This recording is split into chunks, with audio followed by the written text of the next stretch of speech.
appearance. Wearing the purple hoodie today. Is that royal purple? What kind of purple is that? I don't know. The official description is some kind of blue, like electric blue or something, but it actually looks kind of periwinkle, if you're being honest. Periwinkle. Is there a backstory to all of the colors of the hoodies? I know that your crowd really loves, like, they have a whole little cult following. What's up with that?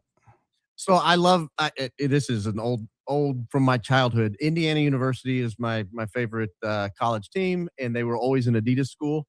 And so anytime you would get Indiana apparel, they would have an Adidas logo on it. So I just kind of fell in love with the Adidas logo.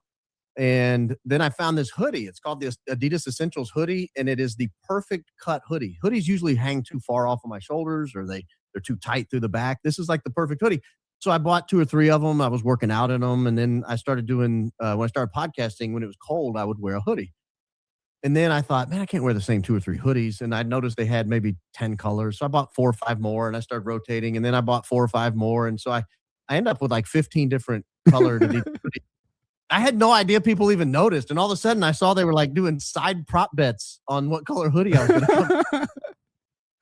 It's comfortable, man. You're going to be here for a little while. You might as well be comfortable.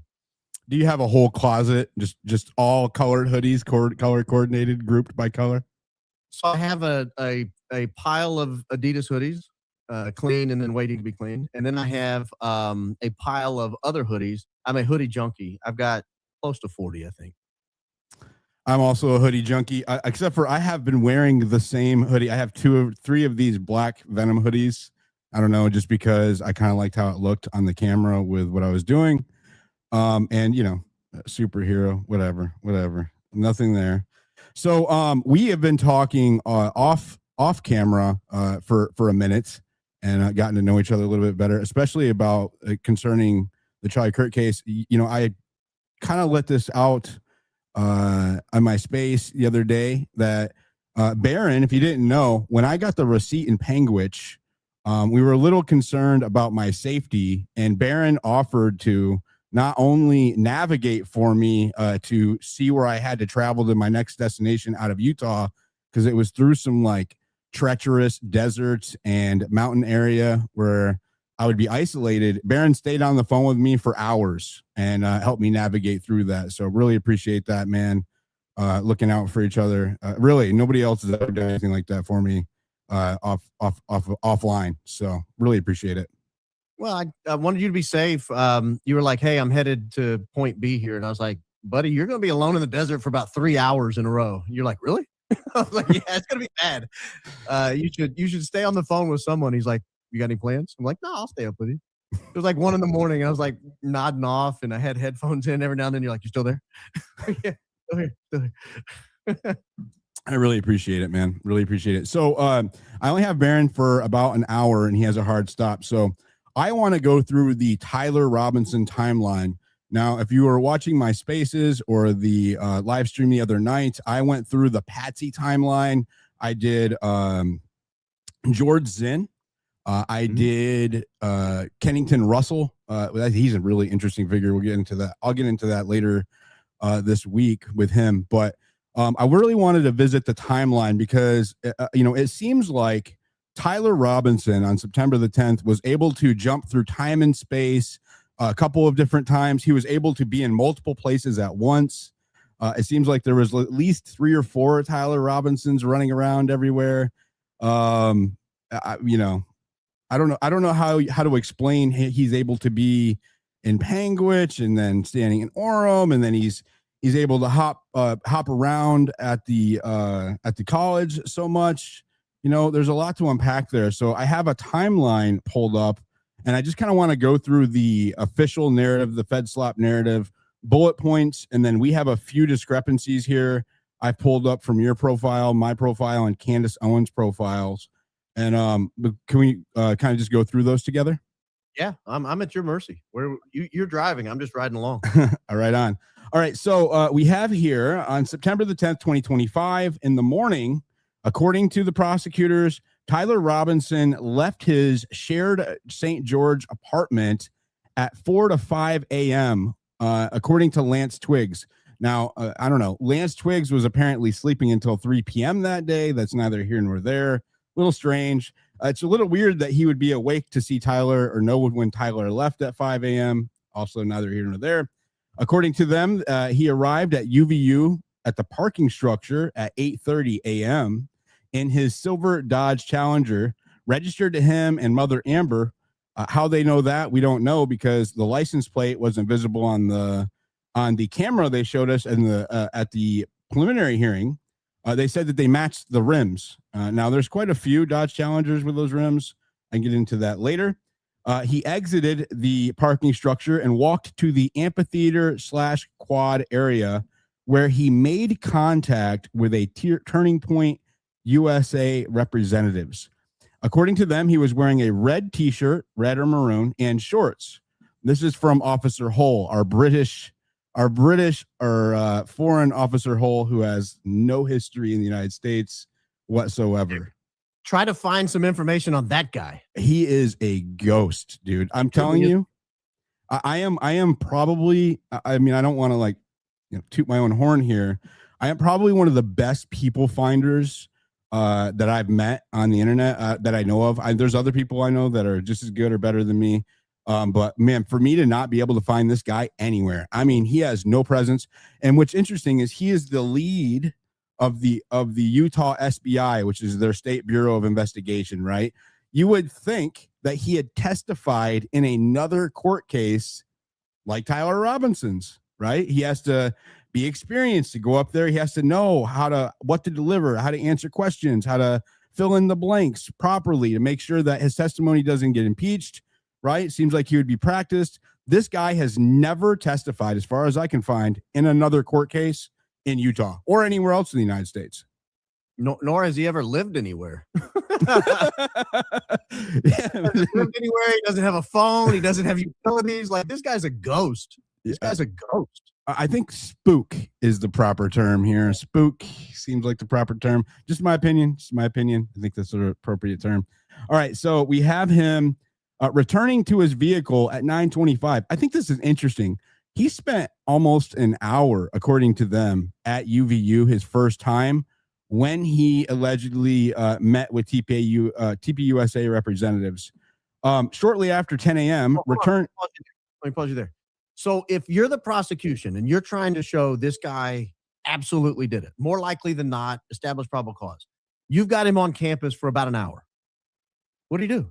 Where'd he go? Who did he talk to? Show us video. You show us video, a blurry video of a car rolling in. You show us blurry video of a guy walking around. You show us blurry video of a guy walking down you don't have any video anywhere else on campus. How do you know he met with a TPUSA representative? Who did he meet with? How long did they meet? What did they talk about? Like, all of these things, if he's casing the joint, or if he's, let's say, he walks out to the Losi Center and he looks up, maybe he walks to the tent area and he looks up and he thinks, is this a good line of sight? That goes to establish probable cause. It goes to demonstrate that this guy's there doing what you're claiming he's doing. And he's not just running errands being framed as a patsy. I think when they didn't show us any of that, it said a lot to me about how confident they were in their case. But I don't want to. Well, I mean, none of that really IDs him, right? Like, I have not. Did you see anything in the prelim that ID'd him 100%? The car wasn't ID'd to him because we didn't see a license plate. It was too blurry. The angle to which it came in there. The Officer Hull even said, and Bagley said, that they didn't 100%. They described it as Tyler Robinson, but when asked about 100% visual ID, they could not give one. It's not just that on the car. He said, well, we looked up his driver's license. We saw that he drove a Challenger. This car is consistent with a Challenger. He drove into a parking garage with cameras. He had to flash some sort of payment to get in. Tell us what that was. You know, it's a paid 24-hour a day, 7-day a week paid parking lot. How did he get in? What card did he use? Did he use Tyler Robinson's debit card? Did he use his phone? Did he use PayPal? What method of payment did he use? How did you verify that was his car? Just because it was a Dodge Challenger? It's not the only Dodge Challenger that's ever been sold. So there's just so much that, again, if you're trying to establish probable cause, you're trying to convince a judge and the public, yeah, this guy needs to stand trial. We need to figure out if he did it. Show me something more than a Dodge Challenger drove in a parking garage and a guy in a red t-shirt got out. That's very thin. those rims look similar, sir. Those rims look similar. Like that's the best you got. Similar rims. Okay. Shortly after 10 p.m. Okay. He returns to campus on foot, northeast neighborhood, carrying a blue backpack, now in a maroon shirt. Okay, so distinction here, and there's a little bit of discrepancy I heard in the testimony of Officer Hull and in the prosecutor's statements. So they say that at 8:30 he showed up in a red shirt. Say there's one outfit and shorts, the blue backpack. They're saying that at 10 a.m. he returned to campus on foot. With a maroon shirt, gray olive shorts, and Converse shoes, walked with a limp previously not observed. Went to Chick-fil-A and the Sorensen Center, ate, and then to a wooded area northeast of Campus Drive, through buildings to the low-C railing roof access, right? That's according to them. Now, what's interesting about that is maybe this is an AI problem. Because it said he was wearing shorts with a limp. We all know that's true. It was pants. I don't think he had a limp at that. Well, they didn't. I don't recall them claiming he had a limp at that time. But they did claim he came back on and ate at Chick-fil-A. But did they show us any footage of him eating at Chick-fil-A? Did they show even a still shot of him in the place where the Chick-fil-A was? Was he the only one at the table? How did he pay? Did he pay with a debit card? Did he pay with touchless pay? Like any one of these things could absolutely have established the fact that he was back there. Now, granted, it's not a crime to eat at Chick-fil-A. He's not being charged with eating at Chick-fil-A. Some people think it probably should be, but it's not. They have but if you're going to establish a narrative and you're going to say, look how many times he came on campus. This is clearly him. Show me it's him. Show me it's him. Don't just tell me he was there. Show me a picture of him there. Show me his payment. If you have the same guy using the same card for the parking garage and the Chick-fil-A, okay. And you show me a picture. Look, it's the same guy. He kind of looks like Tyler. He's using Tyler's card. Okay, now we're getting somewhere. But having some British ghost tell me that we think it might have been him and he kind of was driving a Challenger and he's got a hankering for fried chicken. I mean, okay. I mean, I do love me some Chick-fil-A, so that part I get. Well, by the way, Chick-fil-A is not sponsoring this, just to say. No, it's not sponsoring. It's good chicken. It's good chicken. It is good chicken. And they close on Sunday. Very observant. Very observant. All right. So then they say at 12:15 to 12:22, he climbed and rolled over the railing onto the low-C building, moved to the southwest corner, crouched and crawled, and then assumed a prone position. At 12:23, approximately 12:23:28, he remained prone. After the shot, stood, moved across the roof carrying a long, dark object consistent with a rifle. Now, this is the testimony of Officer Hull. Consistent with a rifle, jumped down and fled northeast across Campus Drive into the wooded area, where later a bolt-action 30-06 rifle wrapped in a towel was recovered, and with one spent casing and 3 unfired engraved cartridges. A vehicle consistent with his was captured near Campus Drive around 12:24 p.m. that day. Now, what's interesting is that the teleporting, I loved your show the other day about the teleporting screwdriver, right? Because I had just done the time traveler Penguich story. That teleporting screwdriver, Kash Patel is the one that inserted that into the narrative that it was on the roof, right? Kash Patel on the morning of September 15th was the first person to ever put that screwdriver on the roof publicly. And there's another thing that Kash Patel inserted into the narrative that wasn't there before, which was the quote unquote confession note. Right. So if you look at the timeline, up until I think it was, I don't want to say the following week, even we had not heard of any note that he left his lover or anything like that. Kash Patel said at first, he said, well, we don't have the note. The note was destroyed, but we were able to retrieve the note through and this is his words, our aggressive interviewing posture at the FBI. Here's the interesting thing about that, too. When they produced that note, the image of the note at the preliminary hearing, there was a date on it. There were 2 dates. There was a date in the file name and then an actually generated date on the artifact that they used to produce the note. Both of them said September 15th. So the question, I think, on cross-examination should have been, what is this date? What's the date? Is it September 15th? Is this the date you took the picture of the note? Because that would mean it was burned after September 15th. Is this the date you printed off the picture of the note? What program were you using? How did you generate this image? And why does it say September 15th?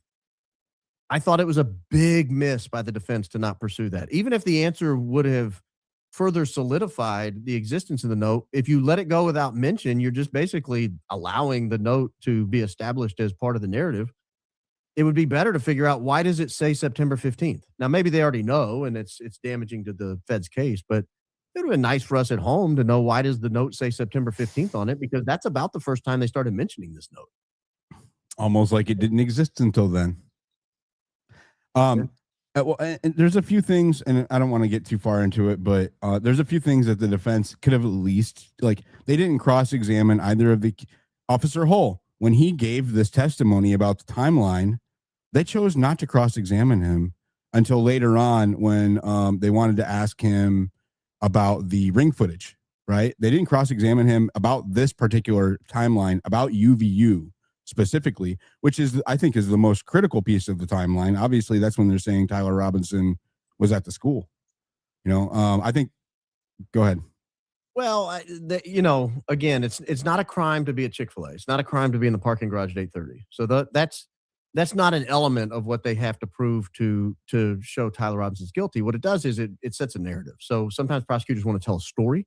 They don't want to just say element A, element B, element C, reasonable doubt, reasonable doubt, reasonable doubt, or beyond reasonable doubt, he's guilty, put him away.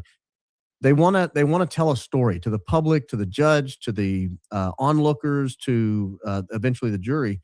And I think what they're doing is establishing this story, this narrative, so that you can almost read the book. You can picture Tyler coming around. He's casing the joint. He's looking around. He decides he wants a nice full belly for his first day of hunting humans.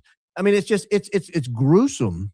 And I think it would have been nice, as you said, for them to sort of push back a little bit and say, what do you see, and why can't we look at it? Why have you not presented this? Where is this imagery? We don't have it. You say he's at Chick-fil-A. How do you know that? What did he pay with? It would have been nice for them to sort of follow up on that a little bit, but I don't want to sit here and just double check their strategy or suggest I would have done something differently, because I don't know what they know. They may know more than I do. Obviously, they probably do. And there may be some particular strategic reason why they weren't doing that. It's just hard for me to sit here as an onlooker without access to all that information and think of what that could be. I mean, tonight, I think the two key most, like, the witnesses were, of course, the timeline guy, right? And then was it the DNA guy? There was another one too. It was one of them they chose not to cross-examine later on. They cross-examined the DNA person, yeah. Oh, it was Bagley, our favorite guy. Yeah, and he should have been cut up pretty good. Yeah, I mean, at least one question. Oh no, they did question him, because they did cross-examine him, because that's when they came out with the body cam footage died. Oh, okay. Yeah. Well, yeah, I think that was later cross. Yep, maybe you're right. All right. Let me move on. So we got him there. Okay. So I have the discrepancies here. Clothing and appearance descriptions differ between sources. The charging information. This is about the from the morning all the way up until Charlie got shot. Clothing and appearances description differ between sources. The charging information describes the suspect entering campus around 11:51 a.m. in a black shirt with an American flag, dark baseball cap, large sunglasses, and an unusual gait consistent with a concealed rifle. Hull's video testimony describes sequential changes: early red t-shirt and shorts, later maroon t-shirt and shorts, Converse, backpack, and a limp used for identification. There is no clear, consistent facial identification across the entire day at UVU. Reliance is placed almost primarily on the vehicle, the limp, and the overall sequence. Roof footage shows a long, dark object, but limited clarity on the face, height, or the definition of the object. There is no definitive confirmation that it is even a rifle in every view. These mismatches are highlighted by our accounts. And I agree. I didn't hear, even when they had Lance Twiggs look at the stairway pictures, he said, he's like, I can't say with 100% certainty. Well, then yeah, at first he did. He saw all 6 pictures. He's like, I can't say definitively it's him. I can't say with 100% certainty it's him. And then it's obvious to me, somebody off screen was like, bro, you've got to identify him. Like, this is the key to the whole case. You supposedly live with this guy. You see him every day. You saw him that morning. Come on. And then he was like, yeah, but in those last 2, I can say that's him. It's definitely him. I'm sorry. That doesn't cut it. And I think a jury would see right through that. And that's why we don't let this stupid Zoom testimony in. That's why a jury would never. Why would they do that? So they can cook it. That's exactly why they did it. Did they do Zoom to give the appearance or the perception that they are in different places and not sitting across the table from each other? No, I don't even think they did that. I think they did Zoom because it limits the quality you're going to get. And then it captures him only in this little square. And so you can't see what's going off directly off the screen. You don't know if somebody's sitting just out of his view, kind of like keep going or more. You have no idea what's going on. I think it's nonsensical that a judge would even consider that testimony. I think the judge should just say, I don't find this testimony to be valid. Like when you're at a preliminary hearing, it's supposed to be sufficiency, not weight. Like the judge either finds it sufficient or insufficient. He's not supposed to consider the weight of the testimony. The weight goes for the ultimate fact finder at trial.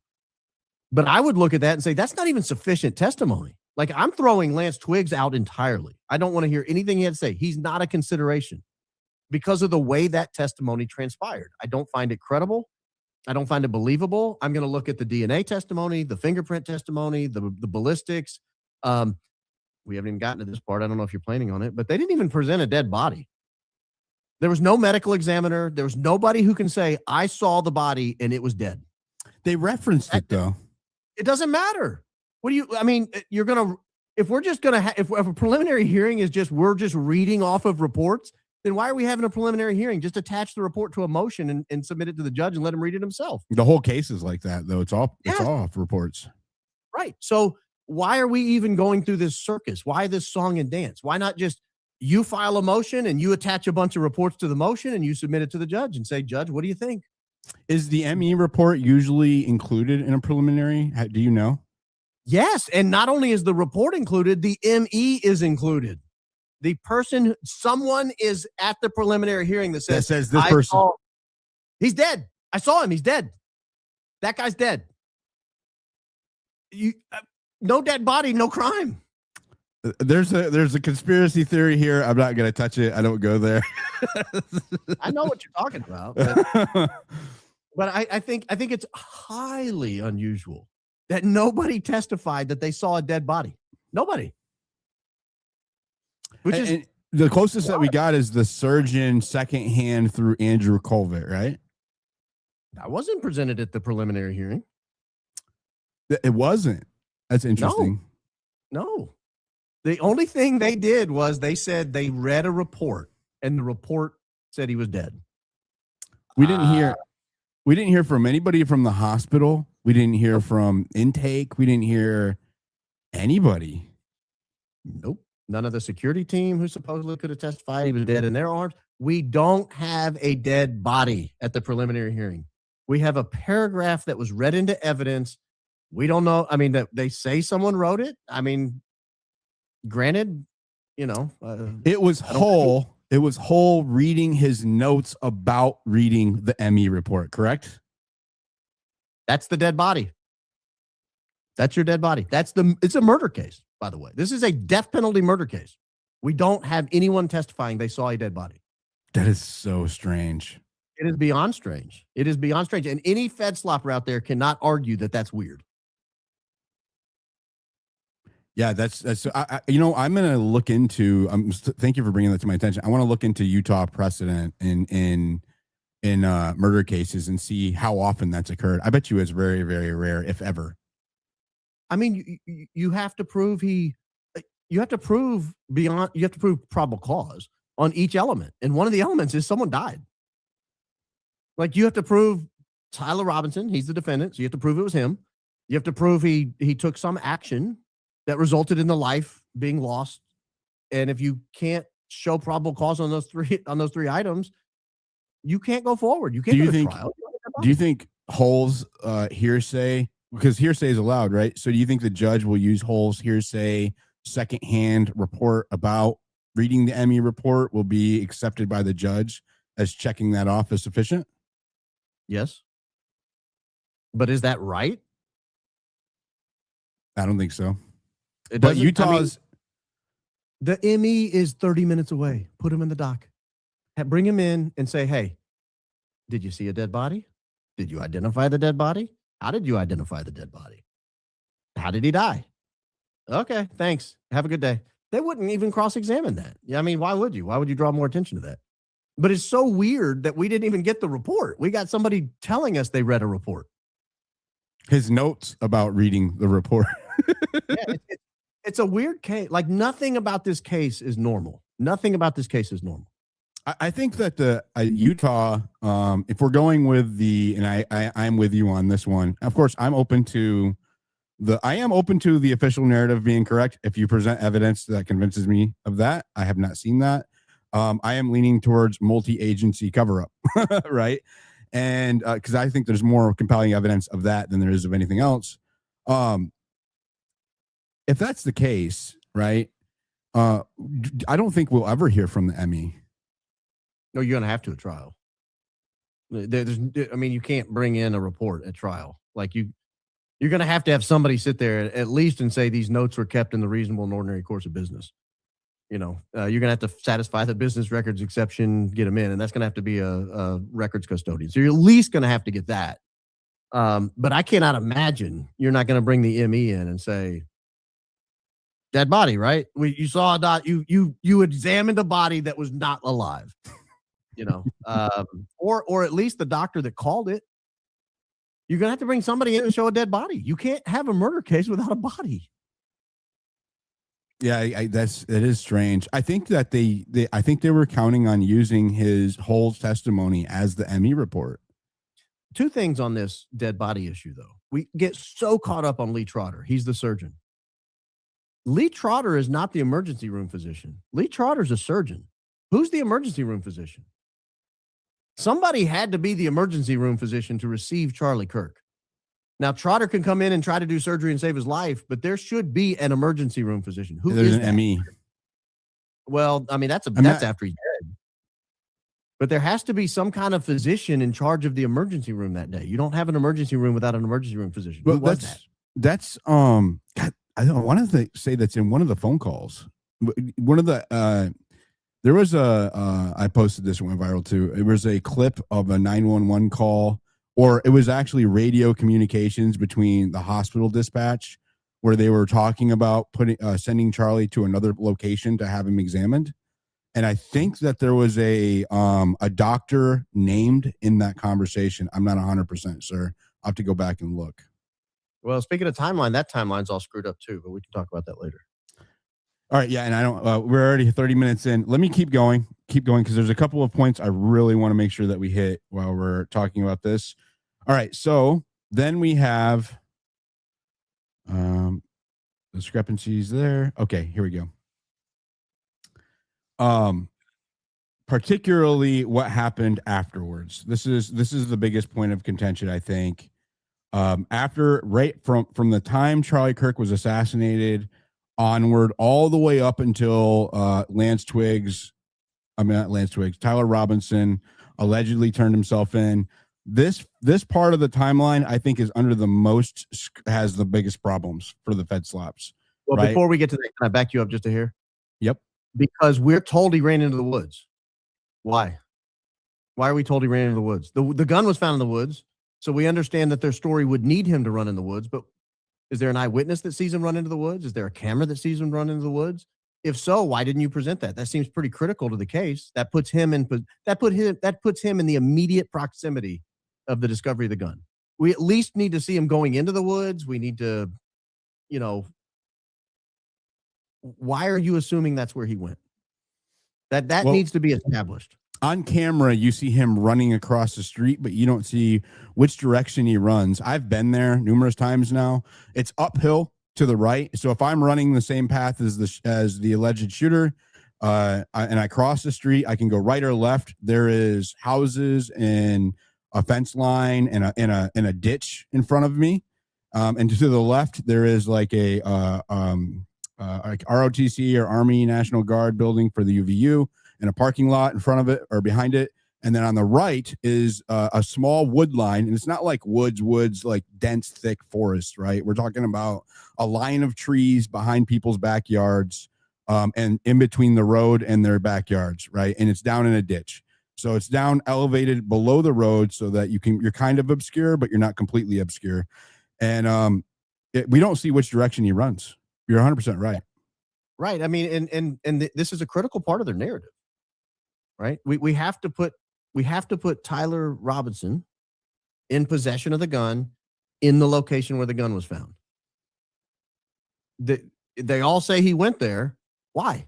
No one was asked, why do you think he went there? Well, he went to the road. Okay. Did he turn right? Did he turn left? Did he go across the street? Do you see him walk up into the woods?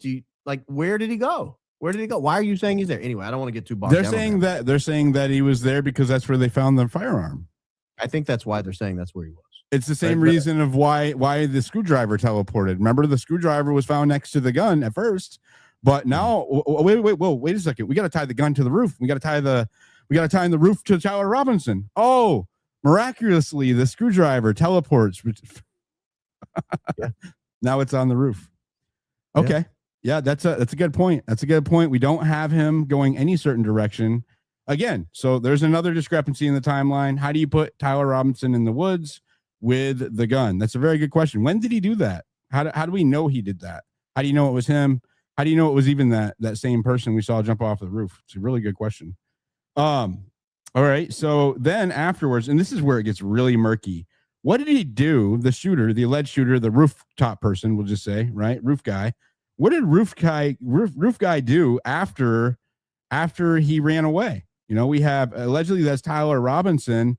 If you listen to the feds, they say, here we go. If you listen to the feds, they say that he hung around and went a little south of Orem, and I'm not 300 miles away, just south of town, and killed time until he could come back and try to get the weapon. Lance Twiggs testified, and this is a huge discrepancy that you called out, and good job on that. Lance Twiggs testified that he did not receive a communication from Tyler Robinson until 11 p.m. that evening, and it was an automated text, which I didn't even know you could do, right? I didn't know that you could do that. Have you ever sent an automated text? I've never sent one, but I was aware that it was possible, yeah. Okay. But there was no communication before that. You know, there's a clip that you did that I just laugh, dude, every time I see it. The 4 o'clock, the 4:33 text message between Lance Twiggs and Tyler Robinson. Moi, moi, moi, moi, moi, moi, moi. Kills me, bro. He conveniently forgot that Tyler Robinson reached out to him at 4:33. Will that be able to impeach? Will that, you know, does that go? That's kind of like the beer thing with the guy that I interviewed, right? It's one of those small details. How much weight do you think that has on his evidence? Let's just take Lance Twiggs at face value. I can see him forgetting that. Like it was meaningless. It was a small communication with the weight of everything else that was discussed that day. I can see him forgetting that. But I noticed none of the Fed sloppers jumped all over it like they did the 2 beers. Like, oh, this can't possibly be real. He received a text at 4:33. Here's discrepancy. He's full of crap. No, I mean, it's sometimes people look up at someone sitting at the bar and they see him drinking a soda and they think, oh, he's at the bar. He must have had a couple of beers. Sometimes people, have their significant other confess to murder at 11 p.m. and they forget the 4:33 sweet nothing. I mean, if you take Lance Twiggs at face value, I don't put a lot of stock in. That's fair. And I say the same thing about the other witness. I think it's an inconsequential detail, right. Especially since he didn't serve Tyler Robinson. He just helped bring him up at the end of the night. The server definitely would have known. I've just noticed they don't really tell us what he did from 12:30 p.m. until like where is he? That's 6 hours, 8 hours. The search warrants do. So there were search warrants that said that they had identified his vehicle, allegedly, or at least identified his phone as being at a shopping center at 12:46 p.m. And he put in a location to the Quick Quack car wash, where he then drove to the Quick Quack car wash. So that's when we lose him on the Fed slop timeline. That he apparently, after a long day of Chick-fil-A eating and killing, the first thing you need to do is wax up your whip, right? So he heads over to the Quick Quack to shine his rims, and then we lose him, and then we don't pick him up again until after 11, when he's waiting to go back and retrieve the rifle. It's 12 hours later. I mean, it's 10 and a half, yeah, but it's quite a bit later. Well, because we don't, we have him describing real-time updates, suggesting he is watching police and dodging sniffer dogs and all of this, right? But we don't actually don't have him officially, like, consequentially until the trooper stop at around 12:30 a.m., right? 12:36 a.m. And you got to believe that this police officer, whoever it was, that called in the partial tag or jotted down the partial tag. Sorry, he didn't even call it in. That would have been actual evidence. But he jotted down the partial tag of Tyler Robinson because he was so suspicious. He was so suspicious he didn't call it in. He just jotted it down. And he was so suspicious he didn't get the whole 6 numbers. He just got 3 of them. But if you believe that garbage, that's the first time we have him again officially anywhere on the Fed slop timeline. 12:36 a.m. Yeah, that's insane to me. It's insane to me. Just conveniently enough, each one of these these officials only have partial. And why didn't we hear from that guy? Go forth. I don't know. Why didn't we hear from a lot of people? That's because he is the first concrete link that they have for half of the day at 12 hours. He's the first concrete link they have until he walks into the Washington County Sheriff's Office. Why did not? So that's crazy to me that we didn't hear from him. That's crazy. Right. And so, but we do have a problem here. So I'm going to address this because it's going off in the chat. People have been asking about it. The Dairy Queen photo allegedly taken at 6:30-ish p.m. on that day, right? That Candace Owens published. There is no, and I think that someone did this to try to get to muddy the waters. There's no evidence that photo was taken on September the 10th. Well, and even if it was taken on September 10th, there's no timestamp. So most security footage has some sort of timestamp associated with it. For whatever reason, this one didn't. Whoever retrieved that photo from the security footage could have provided evidence of what time that timestamp was. They chose not to. I think there's a reason for that. One is they could have done it quickly, and it could have been reading UTC time, for example, and it could have said 6:36 p.m. or 6:38 p.m. and they didn't realize they had to subtract 6 hours for Utah daily time, and it was actually 12:38 p.m. So that's option A. Option B is maybe it's off an hour because of daylight savings, or it's set for whatever reason on Central Time or Eastern Time, and so it's off an hour or two that way. That's possible. Option 3 is, I think, what you're suggesting, which is this is a malicious attempt to poison the investigation, to throw people off. This is not unusual. I've had several people actually spent days chasing down leads that fake people have given me that turn out to be fake, and what they're either trying to get you to muddy the water of the investigation, or defame somebody, or just lose credibility by reporting something that is then debunked later. So you have to be cautious with this. I think Candace was cautious with it. I think she checked out the source. But if somebody that has access to this footage gives you the footage and then tells you the timestamp, I see why she went with that at the time, and like all investigations, sometimes you use a piece of material and then later you look back and say, I'm starting to call into question that piece of material. Let's set that aside for now and just say we don't know, because we didn't see a timestamp. We don't have definitive proof that it was September 10th, that we don't have a definitive proof it was 6:38 p.m. So let's just leave it there. We know he was at a Dairy Queen, or somebody who looked like him, at least a picture was supposedly at a Dairy Queen. So let's set that aside for now and figure out later if it fits somewhere, because it seems to be incongruent with the rest of the investigation at present. Well, and the thing that really kind of like set off an alarm bell for that picture for me was the fact that the prosecution didn't use it. It's the clearest image of a face that we get the entire day, if allegedly, right? And so if that's the case, I mean, you could positively ID him in Orem. That puts him in Orem, looking right at the camera, right? Why would the prosecutor not put that in his timeline? And I would argue is because it can't be conclusively put at a certain date and time.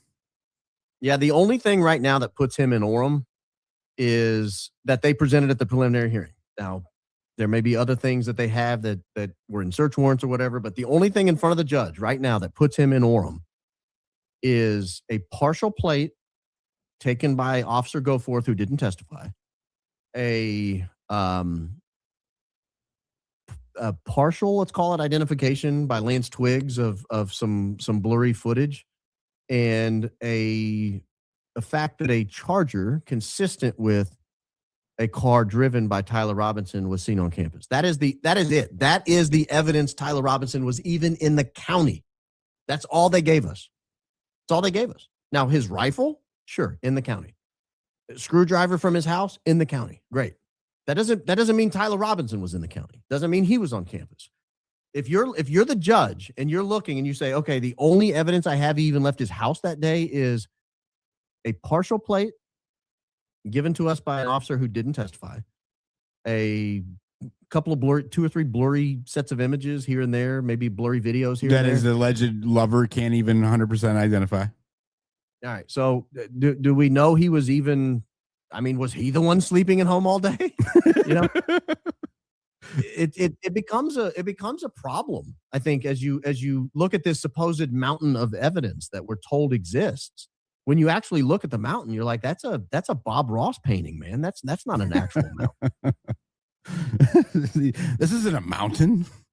No, I mean, the mountain crumbles very quickly as soon as you start looking at it at all. Okay, so where were we next? We are running out of time, and I do want to get a little bit further. So this brings me. So I addressed Dairy Queen, right? The fact of the matter is that we don't have anybody from Dairy Queen corroborating the time, saying, "Yeah, I saw him there."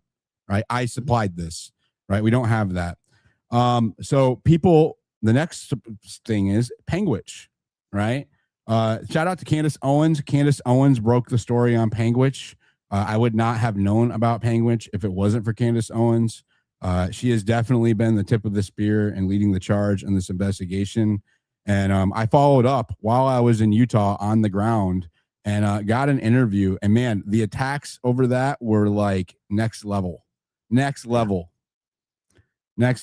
Because we have an actual person 100% out of all of the people that we've named so far, Hall, Bagley, Twiggs, right? None of them said, oh, that's definitely him. 100% certain. That's definitely him. I recognize the face and the voice. Yeah. And so we have an eyewitness in Panguitch says Tyler Robinson ate a steak, which is another reason why I don't think the Dairy Queen is like, we have him at Panguitch. I mean, this guy, according to the FedSlop timeline, he had chicken 10 times that day. He ate like 6 meals. I mean, I don't know, man. He literally weighs 150 pounds, right? Maybe. That might be jail weight. Yeah. Yeah. So we have him in Panguitch from 8:55 p.m. to, and I think this is what saved his life. I think going to Panguitch is a deviation from whatever it was he was supposed to be doing, whether it be knowingly or unknowingly, right? And I think that going to Panguitch is a deviation that they were not ready for, and it threw everything. You can just tell that is when everything just veers off course, and now they have to try to put together this narrative that is just full of holes, and there's not evidence to support. And we have a receipt, that doesn't have Tyler Robinson's name on it, but it does have the last 4 of his debit card numbers on it. And there are very few people in the world that can confirm the identity of that debit card, and his family are the only ones really that can do that, and him himself. So well, there are a couple places. And I don't know if they've done this. This is typical. Someone goes to jail, you still have a life, right? You still have bills that are due. You have car insurance that has to be paid, or at least put on hold. You have rent that's to be paid, or at least put on hold, or you have to. So you typically, when someone goes to jail for a long time, they'll assign power of attorney to someone they trust, usually a parent in this situation because he doesn't have kids, he doesn't have a wife. So you give power of attorney to mom and dad, and mom and dad could then walk into the bank and say, I need his transaction history from September 9th, 10th, and 11th. 8th, 9th, 10th, 11th, 12th. Let's just get 4 days. I need his transaction history. I need to see, did he eat at Dairy Queen? Did he eat at Chick-fil-A? Did he eat at Cowboy Steakhouse? Because we need to begin to establish, was he where they claim he was? So that would be one way to do it. So another way to do it, though, with the same power of attorney, or with just, maybe there's mail permission or whatever. Permit. Well, maybe. But is that the last 4 numbers of his card? Is that the last 4 numbers of his card? Can you just pull out the Visa out of his wallet and say, 2961? I don't know what the last, I mean, I do. I have a copy of it, but 2961. Okay, well, that's consistent. That's the same. Hey, look, we have a match. For the record, those are not his numbers, the numbers not on the receipt. Yeah, I wouldn't do that. But can we compare? Because at least then it's 1 in 10,000 chance, right? You're down to a pretty thin match at that point. So now we have a face ID, a voice ID, and a 1 in 10,000 match on the last 4 numbers. So that's pretty compelling evidence. The point of sale system also would have his name. So according to the owner, though, he said that a glitch was preventing him from being able to obtain it, which I thought was interesting. Yeah, an FBI instituted glitch. So I would, if I'm mom and dad and I want to say, hey, because if he's in Panguitch, the likelihood he did this is almost none, because then the text messages don't read right. They're not correct. So if I'm mom and dad, I'm going to the bank and saying, I need the transaction history. I need to see, did he eat at Chick-fil-A? Did he park? Do we have a parking pass going in? Go to every bank account he has access to. I need to see the results for like maybe a week. Give me a week before and a week after. I need to see what's going on here. At the very least, just the last 4. Yeah. Yeah.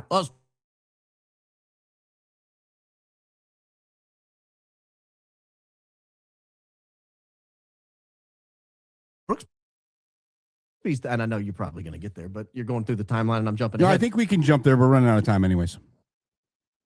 Yeah. So, so mom and dad could say they were in the car. They know what time they turned him in.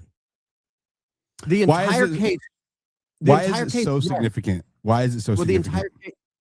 The entire case rests on Sheriff Brooksby saying he got a call at 8:02, and that's the first he'd ever heard of Tyler Robinson. And that prompted him to pick up the phone and call the Utah County Sheriff's Office and say, hey, I think I got a guy coming in. He's claiming he did it, or he's claiming he was involved, whatever it is. You don't even have to get into what Tyler told you. You don't have to get into, he confessed to this, or he confessed to that, or he didn't confess, or he just scared for safety, whatever it was, whatever the reason was. If he was driven to the Washington County Sheriff's Office at 3 o'clock, 4 o'clock, 5 o'clock, 6 o'clock, he's not guilty. In my opinion, he is not guilty. And it will so overwhelm, it will destroy the Fed slop narrative. It is a house of cards, and the single point of failure on that house of cards is an 802 phone call that Officer Brooksby supposedly got for the first time, that Tyler Robinson was not yet in custody. He did not come into custody until after 9 o'clock, he said, or around 9 o'clock. So what time was he taken in? Was it daylight outside? Is there a text message from dad? Can you go to your Google Map search history and say, here's where we looked up the time, here's what time it was? There's got to be some evidence, even if it's just a statement that, no, we turned him in at 3 o'clock. We turned him in at 4 o'clock. But if he was in custody before 8:02, the case is over. Because what it shows is, Diligent, a multi-agency cover-up. It shows the FBI's lying. It shows the Utah County Sheriff's Office is lying. It shows the Washington County Sheriff's Office is lying. That shows the vice president is lying. It shows the president is lying. It shows the prosecution is lying. It shows potentially the defense team is lying. Everyone should know by now. Everyone should know by now the time he turned himself in. And the Washington County Sheriff's Office played footsie and played some stupid game with a news organization that just asked for a public record that they're entitled to. Oh, you didn't use the exact right words for the public record. I'm not going to give it to you. Okay, well, give us everything you got. Oh, no, we've already deleted it.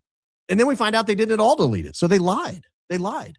And why are they lying? Why are they playing footsie? If it goes to everything that's wrong with this case. If it's so obvious, if there's such a mountain of evidence, put Lance Twiggs on the dock and say, testify. If it's so obvious, put the medical examiner up. If it's so obvious, why the cover up? If it's so obvious he did it, why is there a cover up? And I'm sorry, that cover up begins, and the whole thing begins as a point of failure with what time was he turned in? And and I'm telling you, I'd say this in all seriousness. Tyler Robinson, I think, is safe until the judge determines there's probable cause. What do you mean by that? Well, because right now, if something were to happen to Tyler Robinson, there's such a question, it's going to look very suspicious. But the day the judge determines there's probable cause, that's going to be twisted, because you see how everything that's reported is twisted. That's going to be twisted as a finding of guilt, that the mountain of evidence exists, that it's a no-brainer. This is so stupid. All these people are conspiracy theorists. We saw that on the last day where they were saying Tyler Robinson knows that he's screwed. On the last day of the preliminary hearing, all of the Fed slop shills, the Con Inc. shills came out with the same messaging. They're setting up the suicide, in my opinion. If they can get to Jeffrey Epstein in federal custody at Manhattan Correctional Facility, they can get to Tyler Robinson in Utah County. Period. End of story. But the thing that keeps him alive, the thing that keeps him safe, is the doubt of his guilt. And the doubt of his guilt would be overwhelming doubt of his guilt if he was turned in before 8:02. Overwhelming. Like, end of the story. Overwhelming doubt of his guilt. Because then it's obvious there's a cover-up. And his parents and the bishop and Mike Mitchell would be the only people that would know that outside of the Washington County Sheriff's Office. So what time was it? What time was it? That's my question. So really the family has potentially can get two pieces of critical evidence to potentially exonerate their son and save his life. And that is the card number. And also, more importantly, I would argue, is the time to which he was turned in, because they are alleging that text messages were sent confessing to the crime when he was, from what we're told, already in custody, which would be impossible after 8:02. But if it's before 8:02 p.m., when Brooksby said he got the call that Tyler would want to come in, right? Actually places in there later. It's impossible for him to send those text messages if he was already in custody. Yeah. I mean, to me, if I'm in possession of any evidence whatsoever that contradicts the Fed slop narrative, you have to bring it out now. I mean, you've got until September 1st. At any point, September 1st or later, the judge could rule. And at that point, I think Tyler Robinson's in grave jeopardy. And I hate to talk like that. I'm not callous. I've practiced criminal defense for a while. I've been around the system. I've been observing the news for a long time. You see a lot of weird stuff when there's high stakes investigations that begin crumbling or people are at risk of being exposed. If I am in possession of evidence that contradicts the Fed slop narrative in a significant way, I want that out in the public before September 1st, because after September 1st, it'll be dangerous. And why is it more important for it to be out in the public as opposed to turning into the authorities or the defense directly? Because if it's a multi-agency cover-up, it's going to involve everybody. It's going to involve everybody. And I'm sorry to say this as a lawyer. I would hate that this is true. I would hope this isn't true. But a multi-agency cover-up could include the defense. You don't know that it doesn't. I mean, if it includes the top of the FBI and the medical examiner's office and the surgeons and the hospital administrators and the FBI and the police, if you have this sort of all-encompassing book cooking going on, you can't rule out the defense. And now, as a lawyer, I have to be very cautious saying that. I'm not accusing the defense of being sold out. I'm not accusing the defense. But if I'm his aunt, cousin, mom, dad, brother, someone who really loves him, I'm not ruling it out. I'm not ruling it out at all. I'm going straight to the press. I'm going out in public and I'm getting evidence out that these things are not true. That can't be buried, right? You can hand it off and it might never see the light of day in court. Yeah, because as long as there's doubt that he's guilty, they can't take him out. Because then it becomes odd. Then it's a Lee Harvey Oswald situation. Why are we still talking about Kennedy 62 years later, 65 years later? Because he died. Because Lee Harvey Oswald died. And I would argue even more so, but I think this is even more because of the decentralized nature of the citizen investigation, and because of all of the evidence that's out there, and just because of the technology we have, and the way information is shared now. I think that there is even more skepticism and scrutiny now than there was back then, because then they get all their information from 3 major channels. And it took years to get it. You know, the Warren Commission was not like the next week. I mean, it took years to get that. And so you're right. I mean, you have a 24-hour sleepless investigation going on all over the world. You got people in Australia with podcasts talking about the Tyler Robinson case. You have, I mean, people tuning in from 100 countries on average onto my show, every show, to learn, just dying to know what happened, who killed Charlie Kirk, how, and why. And as long as there's some measure of doubt, he's safe. But the second the judge rules there's probable cause, you saw what happened.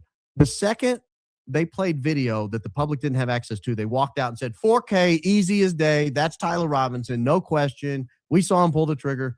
The reality is, no, they didn't. But because they said it, news stations started picking it up and reporting it as fact.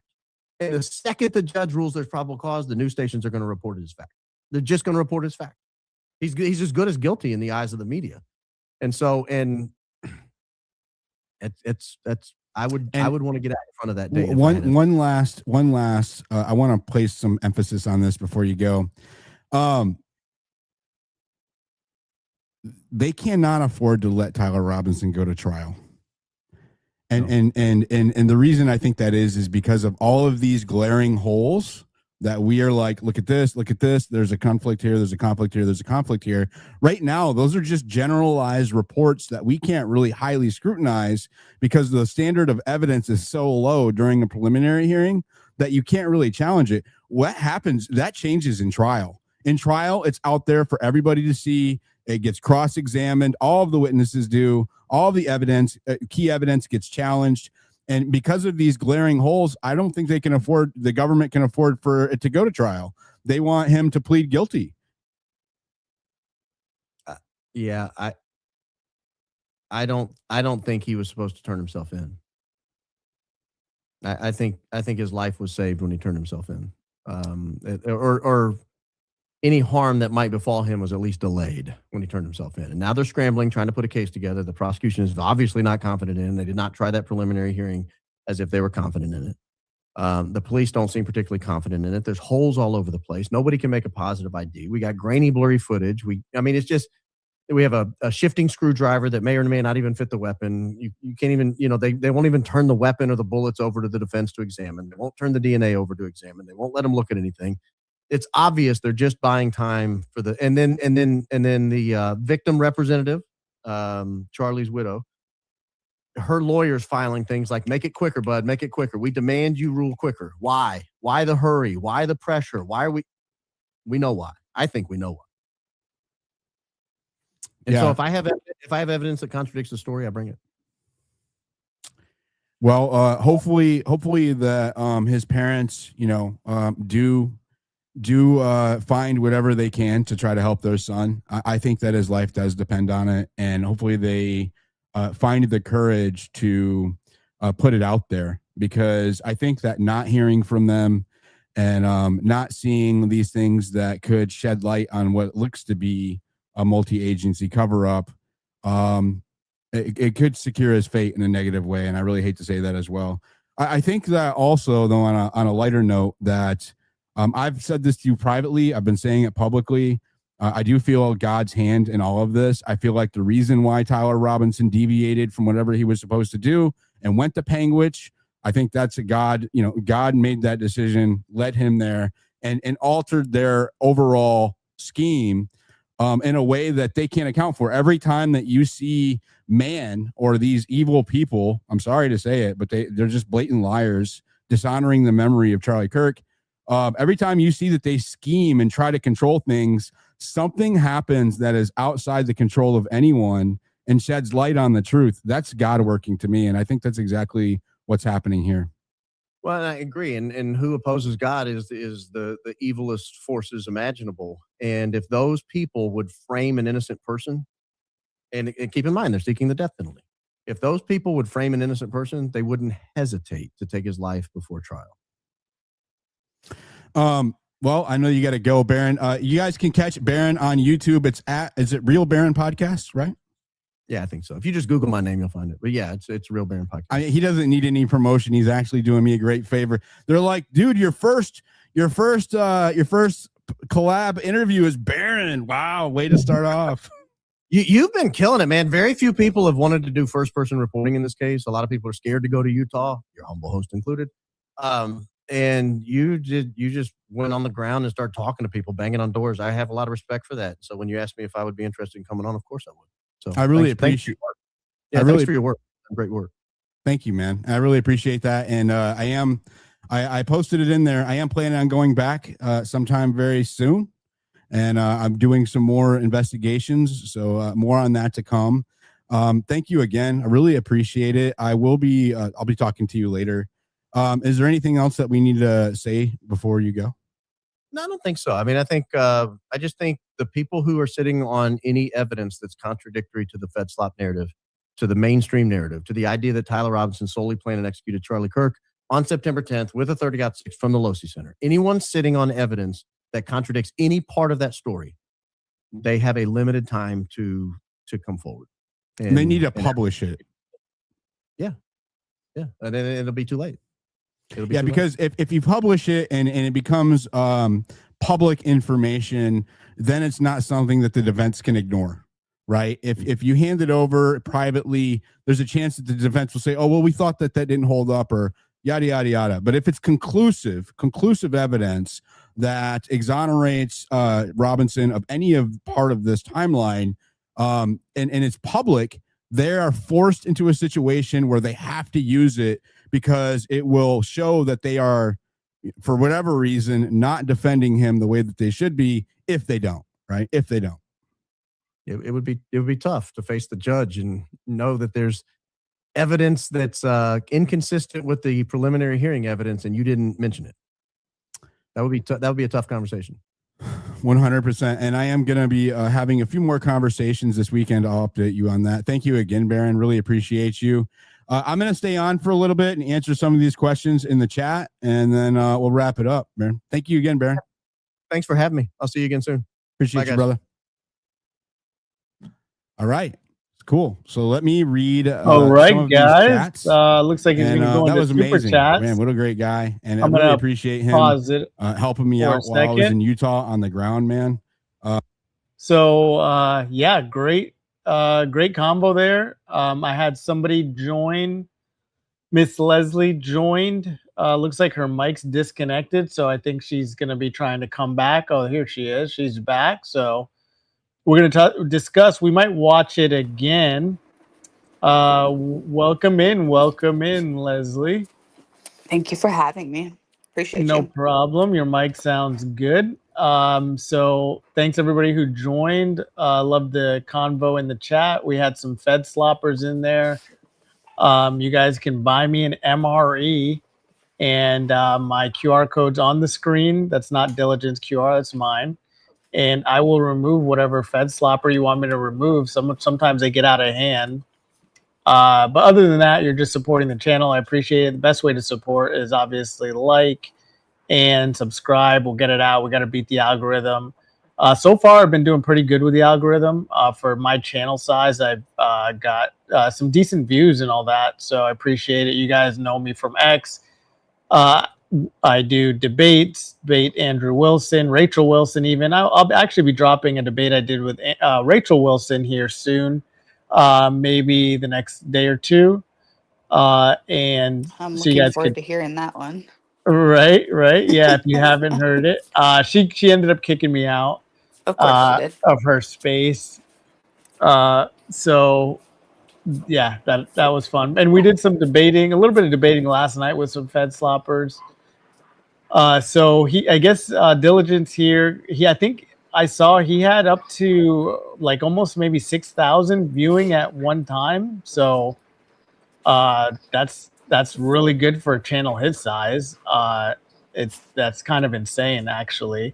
Baron brings the crowd. He's obviously got he understands the legalese. he gets that side of it. And I might go ahead and rewind, and I don't think I'll sit for the super chats. I might just rewind it and listen to it again. We can kind of react, and if there's any if there's any Fed sloppers that want to join, the StreamYard link is in the chat. It's pinned in the chat. You click that link. You don't have to download anything. You don't have to sign up. You don't have to be on camera. But if you want to go through, I know there was some a couple of people, series queries. He had a lot to say. A lot of people just want to type away. If you have a mic, you can, just chat about it, but it's up to you. Let me go back. I'll play a little bit. How much of this did you see, Leslie? I saw about the last 30 minutes of it. Okay. So you can start from the beginning. I'm going to pause my mic if my dogs get loud, just so you know. That's fine. That's fine. If there's anything going on X, any fallout from this on X, which I'm sure there will be a lot of people coping, just like they did when Barron was on the Redacted show with Clayton Morris and Natalie Morris. There's some fallout and people coping. I'll scan X. I'll loop you guys into that as well. Thanks for those who stuck around. It's just Saturday. I'm just chilling, so nothing too consequential. So if you gotta leave, by all means, do so. But those who want to hang out and chat, what I think some of this that he went through, that they both went through today, we kind of knew, which is the case is really, really shaky for the prosecution. I mean, when you're talking about you can't pin them to the car, you can't pin anybody to the firearm, you can't put them on campus, definitively is what I'm saying. You can't, without a reasonable doubt, put them at these places. Then we may have them in Panguitch. It's like, what are we really even talking about here? So I think that's why Barron is so scared for this young man's life.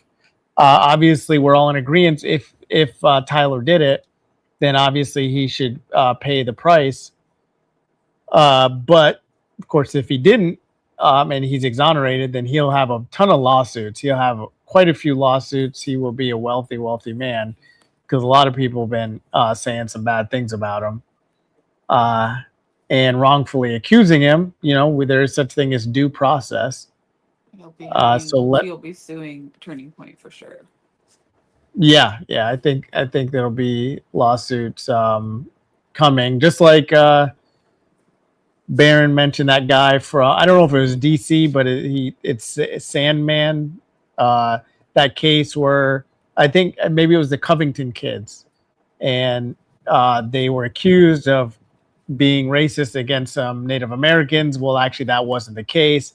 We haven't heard from the guy Sandman since. Well, that's because he's filthy rich. He sued the heck out of the news organizations and people accusing him of something he didn't do. So that could end up, this case could end up like that too. All right, let's see.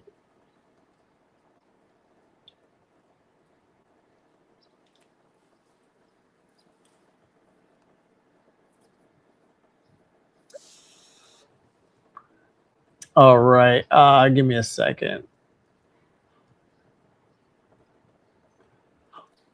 If he does get exonerated, he's probably going to have to be in witness protection for the rest of his life, unfortunately. All right. Yeah, absolutely. Absolutely. Let me go here. Periwinkle. Is there a backstory? I don't know if I think I had to share a different tab. Give me a second.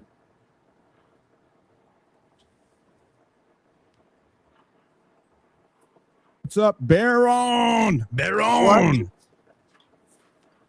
All right. So yeah, I'm just gonna go through it, just killing some time. Glad you guys, and some of you might not even have seen from the beginning. So now that you're here, we will go back through it as well.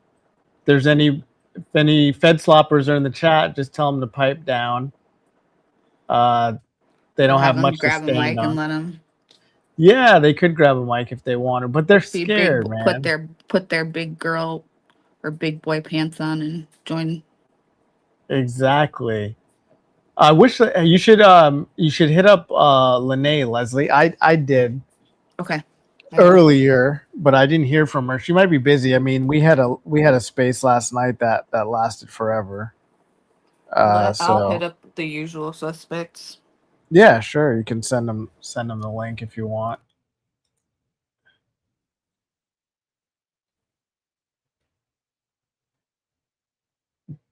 All right, guys, I will play this.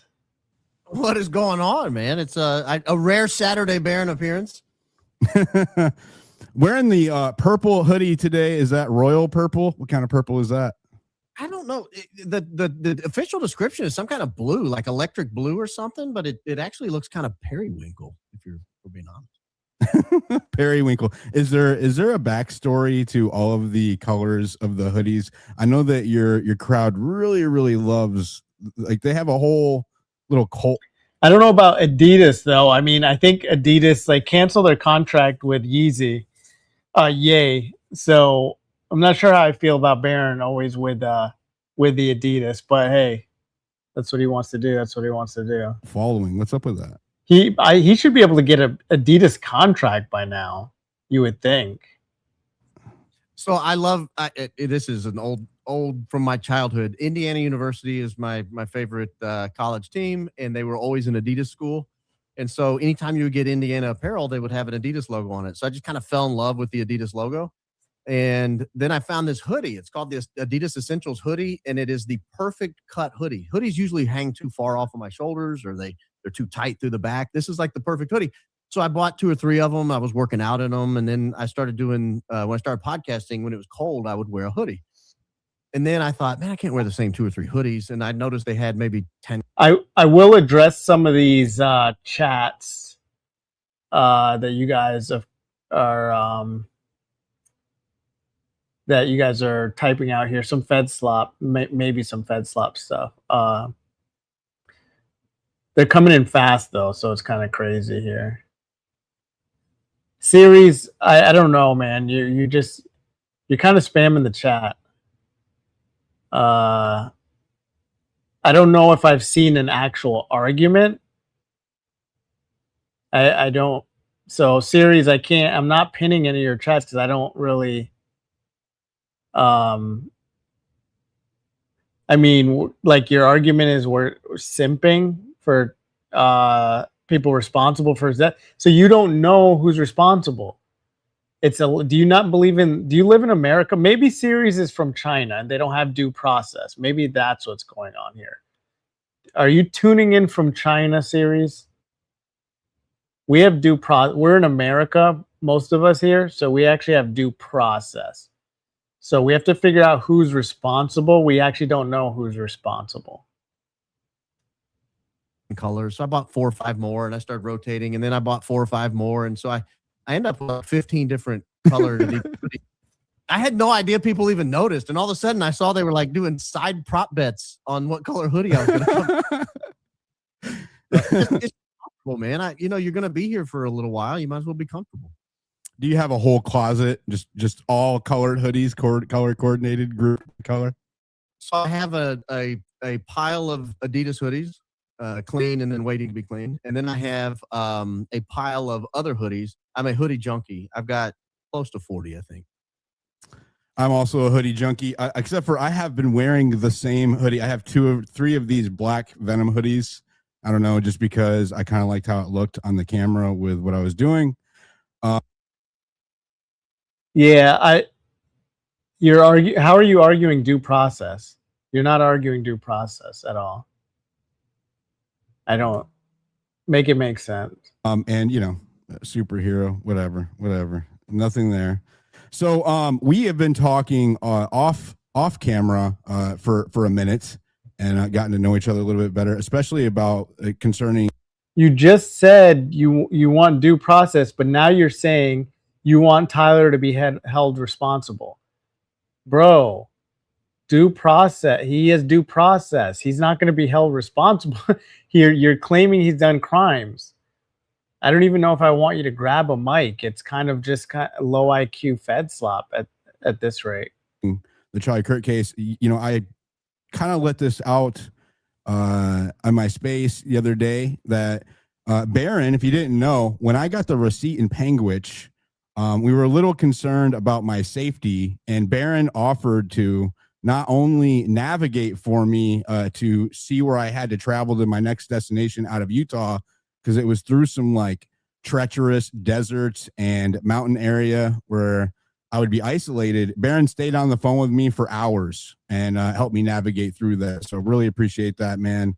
Looking out for each other. Really, nobody else has ever done anything like that for me. Offline. Oh, Leslie, you there? I don't know if you got removed or something, but No, I'm here. okay. Something happened, but we're good. Welcome in for those of you who joined. We're rewatching the stream, Diligent. Check him out. I didn't really plug him like I should have because I didn't want to interrupt the stream, but it's Diligent Denizen. He's on X. And he's on YouTube as well. You can watch the full thing uninterrupted, or if you start my stream from the very beginning, I didn't interrupt it, so you can watch it. Thanks for your support. I appreciate it. I will go ahead and resume. Fine. So really appreciate it. Well, I wanted you to be safe. You were like, "Hey, I'm headed to point B here," and I was like, "Buddy, you're going to be alone in the desert for about 3 hours in a row." You're like, "Really?" I was like, "Yeah, it's going to be bad. You should stay on the phone with someone." He's like, "You got any plans?" I'm like, "No, I'll stay up with you." It was like 1 a.m. and I was like nodding off, and I had headphones in every now and then. You're like, "You still there?" Yeah, still here. I really appreciate it, man. Really appreciate it. So I only have Barron for about an hour, and he has a hard stop. So I want to go through the Tyler Robinson timeline. Now, if you were watching my spaces or the live stream the other night, I went through the timeline. I did George Zinn. I did Kennington Russell. He's a really interesting figure. We'll get into that. I'll get into that later this week. Kennington Russell, I think that's another gentleman who was arrested with a firearm, I want to say the same day. Do you know much about that, Leslie, or have you heard about that? I can look it up on X. What part? I'm sorry.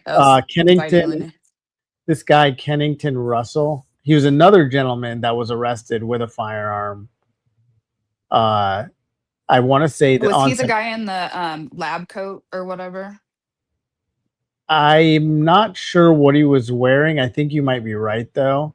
I will look it up on X. That was coming out. I think that's the same guy.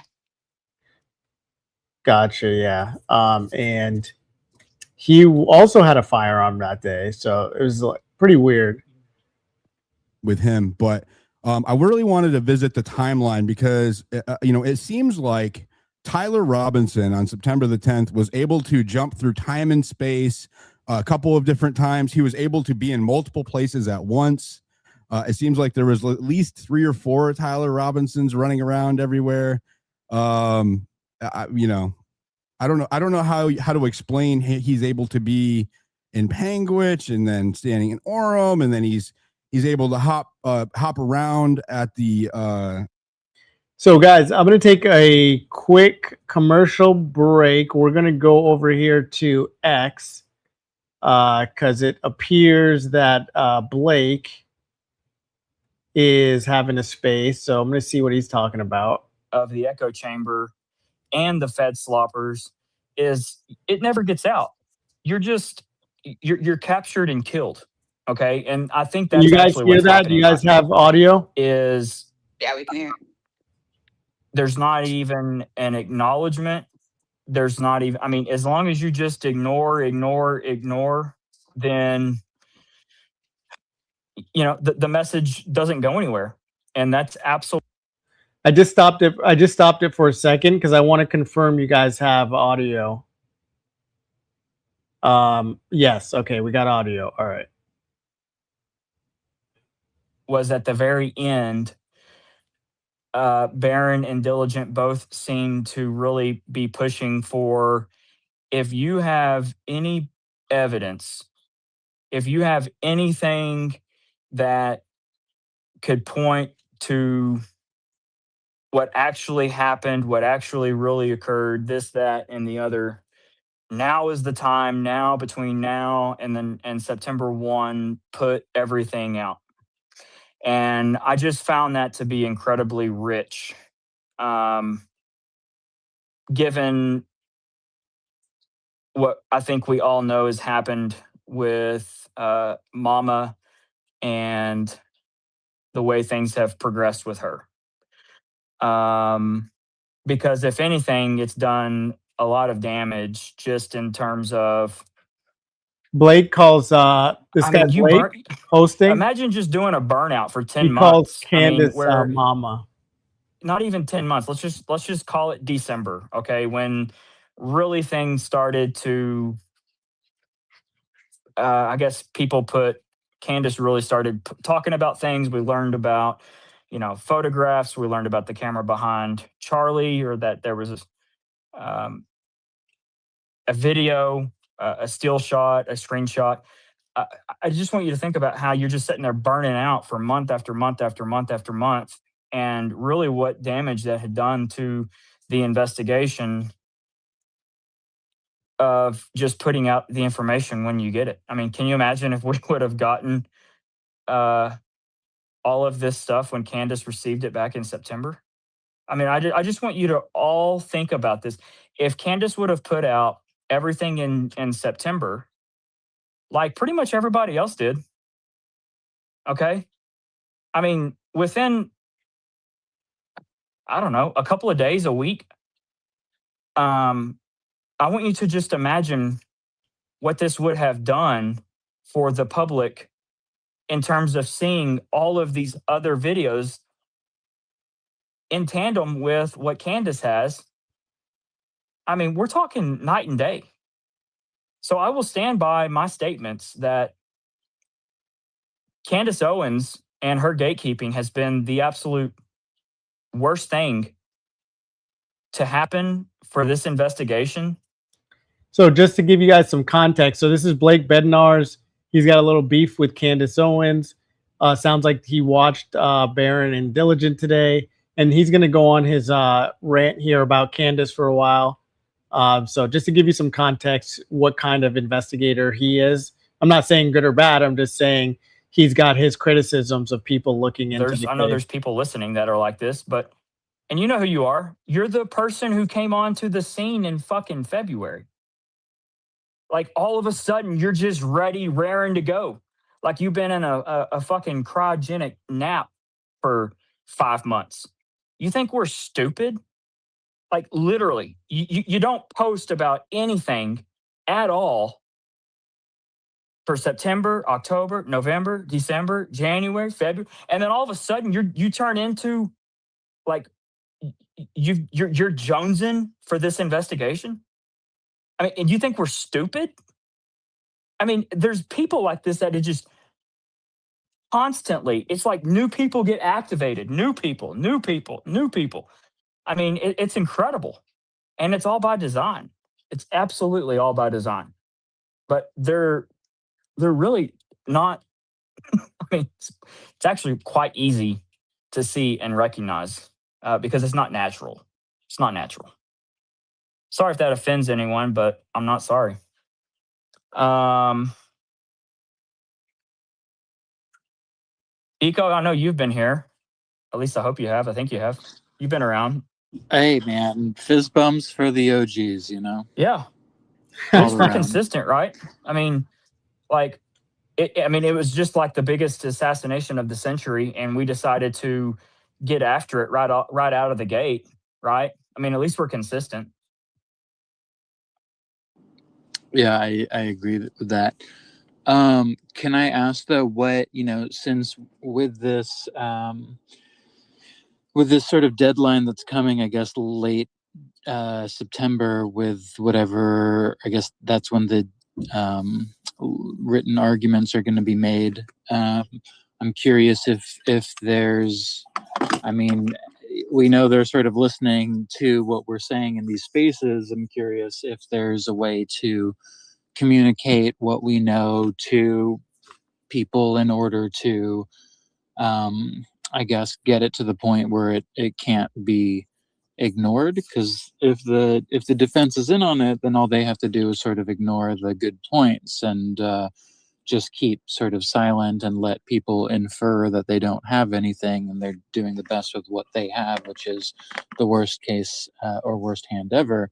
But that's all the sort of narrative framing from the Fed slop. But I feel like a lot of us are of the opinion that there are so many things that don't make sense, or that would need to happen for this to make sense, or it just does not add up. But it seems like the defense is on the one hand sort of pointing to those, and on the other hand not. It's kind of unclear what the strategy is there. I toss this around. But what I would you? literally in bed. Yeah, what would you want to Yeah, include? I toss and turn at night in bed over this exact problem. And it is a damn good question, Eco, because as each day passes, I become more and more convinced that Tyler's family, the defense, is absolutely in on this show trial, this charade, because it absolutely defies logic in terms of common sense.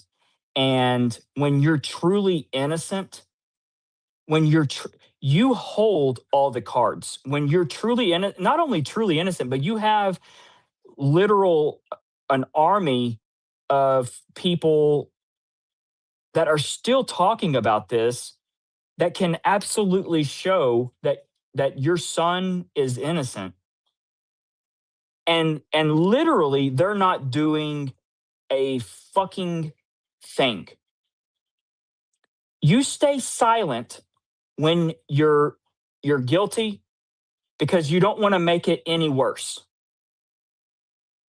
When you bring the truth to light, when you start putting things out that absolutely help a crowdsourced investigation, like a fucking online banking statement that shows Penguich, I mean, that would do wonders. That would do absolute wonders. If this is all true about Penguich, okay? Tyler's parents talking would do wonders for everything. They're talking, and this is assuming there is nothing nefarious going on. This is assuming that Tyler got caught up in some sort of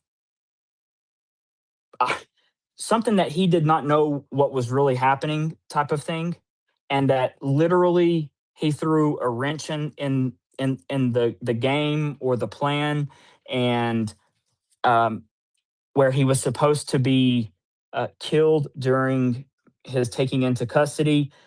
He flipped it and actually just went and turned himself in because he saw the writing on the wall. This is assuming that avenue. Okay. Tyler's parents speaking out would absolutely do wonders for our side of this truther movement, because it would piecemeal so much information that's already out there, and it would literally be the missing pieces of the puzzle that unfortunately we will never have until they talk. And the fact that the state of Utah is trying to kill their son, and they're staying silent when all of us are busting our fucking asses day after day on this, is beginning to tell me everything I need to know about really what the fuck's going on in the most corrupt state in America. is that they're all in on it. And whether Tyler was supposed to have been killed, they're in on it now because they have been promised amounts of money that they can't really even comprehend. And we're talking about a little family that's never had real wealth ever, and they're about to have it. That's the only thing that I can come up with, is that every single party into this assassination has been given so much fucking money that they will absolutely stay quiet forever. And it sounds really, really insane, but we're going to have to fight this, and we're going to have to beat everyone. And I say we, like I'm in this. I mean, I'm even more on an island than most people. Because let's face it, there ain't a single fucking person talking about the pendant except for me. And that's just the facts. Everything's either the microphone and Israel, or, well, I take that back. John might be the equivalent. But if you think about it, I mean, not the equivalent, but just an isolated party that can be comparable to myself, because there's just not, we're just one-offs. I mean, we are the exceptions. We're not the rule. But if you really, really, really think about it, the sloppers should honestly pick up and adopt John's theory first, because quite frankly, it makes more sense. Even though it's batshit crazy, it makes more sense to go in with a 2-2-3 than to double down, triple down, quadruple down on the 30-06 thing, which is what they're doing with all of this stuff. I mean, if you really want to talk about just strategy and whatnot, that makes more sense for them, even though I know there was never a fucking rifle fired.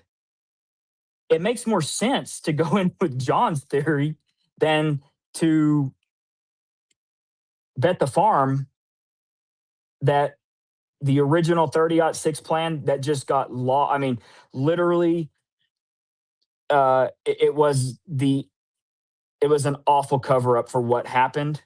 It might have made sense. Hey, I don't think it was Louisiana, even good thought to through see well you. at Good to all. see you. Hey, Uncle Tom, to how are begin with. you? I'm doing good. I'm doing good. Yeah, we were just listening to the space. I'm going to jump back into it in a second. Yeah, I'm listening with you. I'm listening too. Okay, cool. Yeah, thank Let you. me go back. I am going to grab a coffee too, so you guys can just hang out and listen to this for a bit. I feel like Sounds I'm on good. a 7-front war with having to. I mean, if you think about it, have to battle truthers that are not really truthers. They're disinformation truthers. I didn't mean to throw in the F there, truth. I mean, I just saw you pop up. This does not have any correlation to truth, but the truther disinformation camp. And that is real. That is very real. So, back to your original question, Eco. I don't know what to do, because I feel captured and killed. I really do. I feel like completely drowned out. I mean, there's literally, I don't know if it's called shadow banning or not. I mean, I know that term gets thrown around a lot. I mean, even just a few moments ago, we heard Diligent say that he was demonetized and shadow banned. I don't believe it. I just think that, like, hey,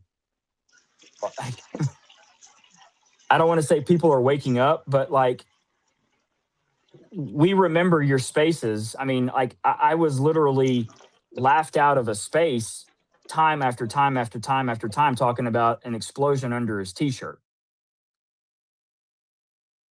I mean, I can go back and play it. I mean, January was one of those months that Diligent wasn't having it. And then I'm like, oh, this is going to be tough, Diligent. Like, what are you going to do now that Mama has come out talking about the exploding mic? And you absolutely were not even going there back in January. I mean, that might, I think there might be a banking on a lot of people forgetting about it. Even his ex-wife, and I mean not ex-wife, but like his wife on X that is now his ex, Noxie. Noxie was the same way. Oh, are you mad at Candace because she's not pushing your explosion theory? I can just hear her fucking say that. It was that profound. Because literally, this is what we got out of that camp for For those of you in chat asking, this is Blake Bednar's. He's on X. He might have a YouTube also, but He does, but he does more on X. yeah, he does more on X. His handle is, there it is. That's his handle, guys. You can see it there on the screen. Blake, Bednarz. Mama's talking about it, you're going to start talking about it. So what are you really going to do? This is a big conundrum. Big conundrum. Can I ask, when she said that it was definitely a shot from the front, how long before or after she texted you that it looked like an explosion? That was before. You know? She said was it talking shot from the front and then it went explosion, or yeah. explosion That's okay. where and that's when the weird things started to happen. And these are things that if I could ever get a sit down, if Candace would ever sit down with me, where we get to ask each other anything and everything. I really want to know what changed between her text messages talking about the explosion under the shirt to he was 100% shot from the front as she's getting back from vacation in October. Like, what really happened? Where, number one, where did you really go? Did you really meet with anyone like really Erica Kirk possibly? Okay. Did you like were you always in on this cover, or did you get all of the information you needed and you laid out the most incredible extortion campaign that mankind has ever known? Because if you think about it, both of these could be true.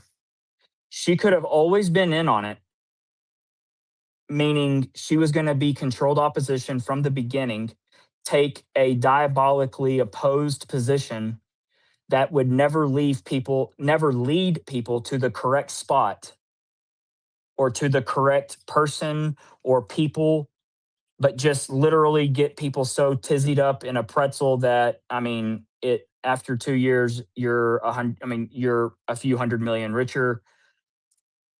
Or was it something that she started out genuine and then after, because she's so popular from the get-go, collected all of the relevant video and photos and contacts and this, that, and the other. And then all of a sudden she just flipped the script on them and said, hey, I'm going to do this, or y'all are going to pay me this amount of money each month. Or just, I don't know. I mean, both of these scenarios are not too far-fetched. And what's even more incredible about the extortion element is that not only does she get to make money from the extortion, but also off of what she has just been doing online with her audience and super chats and all of that collectively. So a massive amount of wealth has been accrued. And then I start to look at all of these other echo chamber accounts, like these people, these podcasts that just come out of nowhere. Is that what's kind of funding this whole thing? Because I'm telling y'all right now, I can't even fathom quitting my job, doing a podcast organically, and making it outside of a month. Like I'm just keeping it real. Like the money is not there. It's not. And anybody else, I think Kelly could probably back this up. Other people that are small accounts that are not. I mean, I don't know. I mean, Kelly could be making money, and we just don't know about it. But just off of like literal organic growth makes no fucking sense. I don't get it. So yeah, this is for people asking. This is Blake Bednar's. I got on the panel right now. Leslie and Louisiana Girl. We all chat almost every day on X. We either chat or we're replying to each other on different things regarding the case, laughing at Fed sloppers. So I will probably go back and play again Diligent and Baron. But we're listening to this space right now. Blake always is providing content. He's just kind of says what's on his mind. And so everybody's going to have different perspectives. Me, I'm always going to be a Candace net positive. I think he's definitely a Candace net negative for whatever reason. As you heard, though, Diligent said, hey, she was the one that made it known about this whole Panguitch thing, which throws a big wrench in the case as it is. So she's essentially kind of responsible, or she could be responsible for helping a man that is innocent, not, essentially what some people think and would argue is a patsy, help getting him off the hook. Now, of course, if he is truly guilty and if he did it, then he should serve his time or death penalty or whatever you think. But so I don't see how anybody could think Candace is in that negative, but I do like hearing other people's opinions. I was introduced to Blake maybe it's been 6 months or less. I can't remember exactly. So I'm going to go ahead and play again. Give me a second here. For one, when it comes to the money making on this, so I've worked in the digital influencer space for a long time now, for 8 years. But X was not my jam. YouTube was not even my jam. Instagram and Facebook and my blog were my jam. And so, I mean, I still am doing those No, things. this isn't It's Blake just this Neff. case This is takes up Blake a shit Bednar, ton of not Blake time. Neff. But yeah, I mean, without my other job and trying to, continue to balance that with this stuff, no. I mean, make like $1,000 on YouTube, a month? Like that's nothing. That's not sustainable. But I have a small account, I don't have 300,000 followers. Now I know some people who I've worked with during this investigation, they are pulling 10,000 plus from their YouTube a month. Must be nice. And then I don't know how you've done on X, but I'm still not monetized on X. So, but I've heard even from Trillion say that it's just not hardly worth it. Once you do get monetized, it's such a small payout. So the money's got to be coming from somewhere, and I'd say that Eco, if you don't mind me speaking, generally out of turn, Eco and I have talked for a long time about the sort of, and this is, I guess, a whole other conspiracy, but is there money that's being pushed through the YouTube super chats as a discrete way of payment? That coupled with some more orchestrated pyramid kind of thing. I believe there is. I wholeheartedly believe there is, because I mean, I don't know what the actual chances of this are, but to think that there's people that just sit around and super chat in 20, 50, $100 every episode, $500. 500.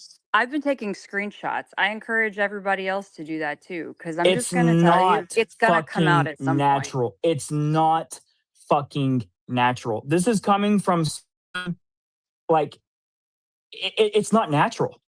It does not make sense until you've actually just done it like the raw organic way.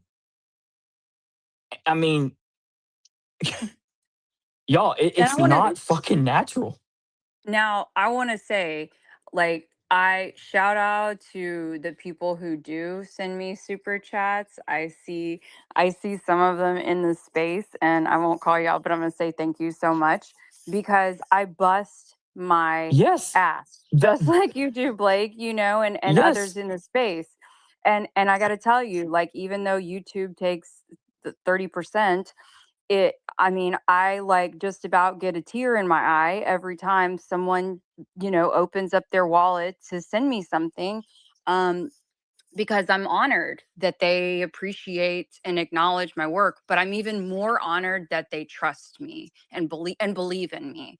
But all that to say, the amount of, like, there was someone in Candace this last week or the week before, anyway, who was sending like large super chats every single day, so much so that the people in the comments were saying, "Oh my gosh, what do you do for a living? You have, how do you get to do?" And literally every, and she ended up acknowledging the person at the end of the week.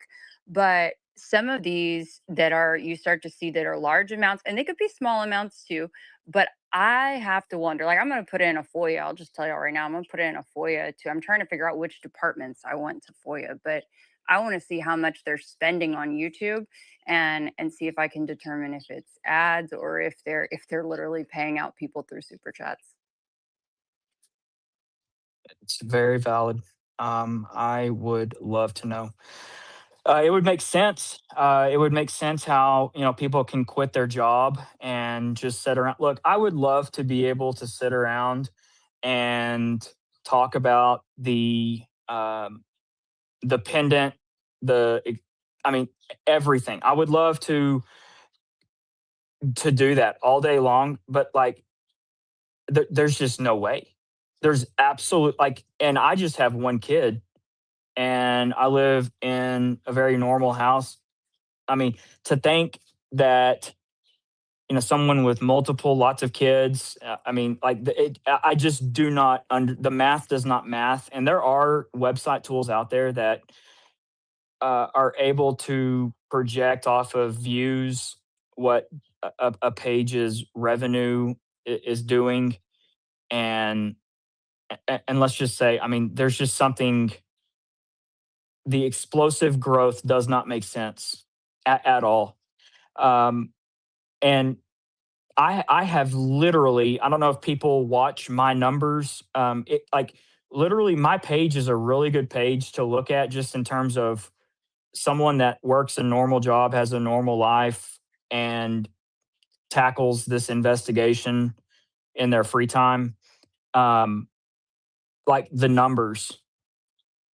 And literally since late April, early May, when Mama decided to kick this little birdie out of the nest. No, I'm just kidding. I was never in that fucking nest. And I think y'all all know it. I might have been pretty early on, but I started I realizing mean, you things. were starstruck, don't I lie. You was, were yeah, no, starstruck. oh no, I absolutely was. I mean, that was real emotion when I was able to get a hold of her.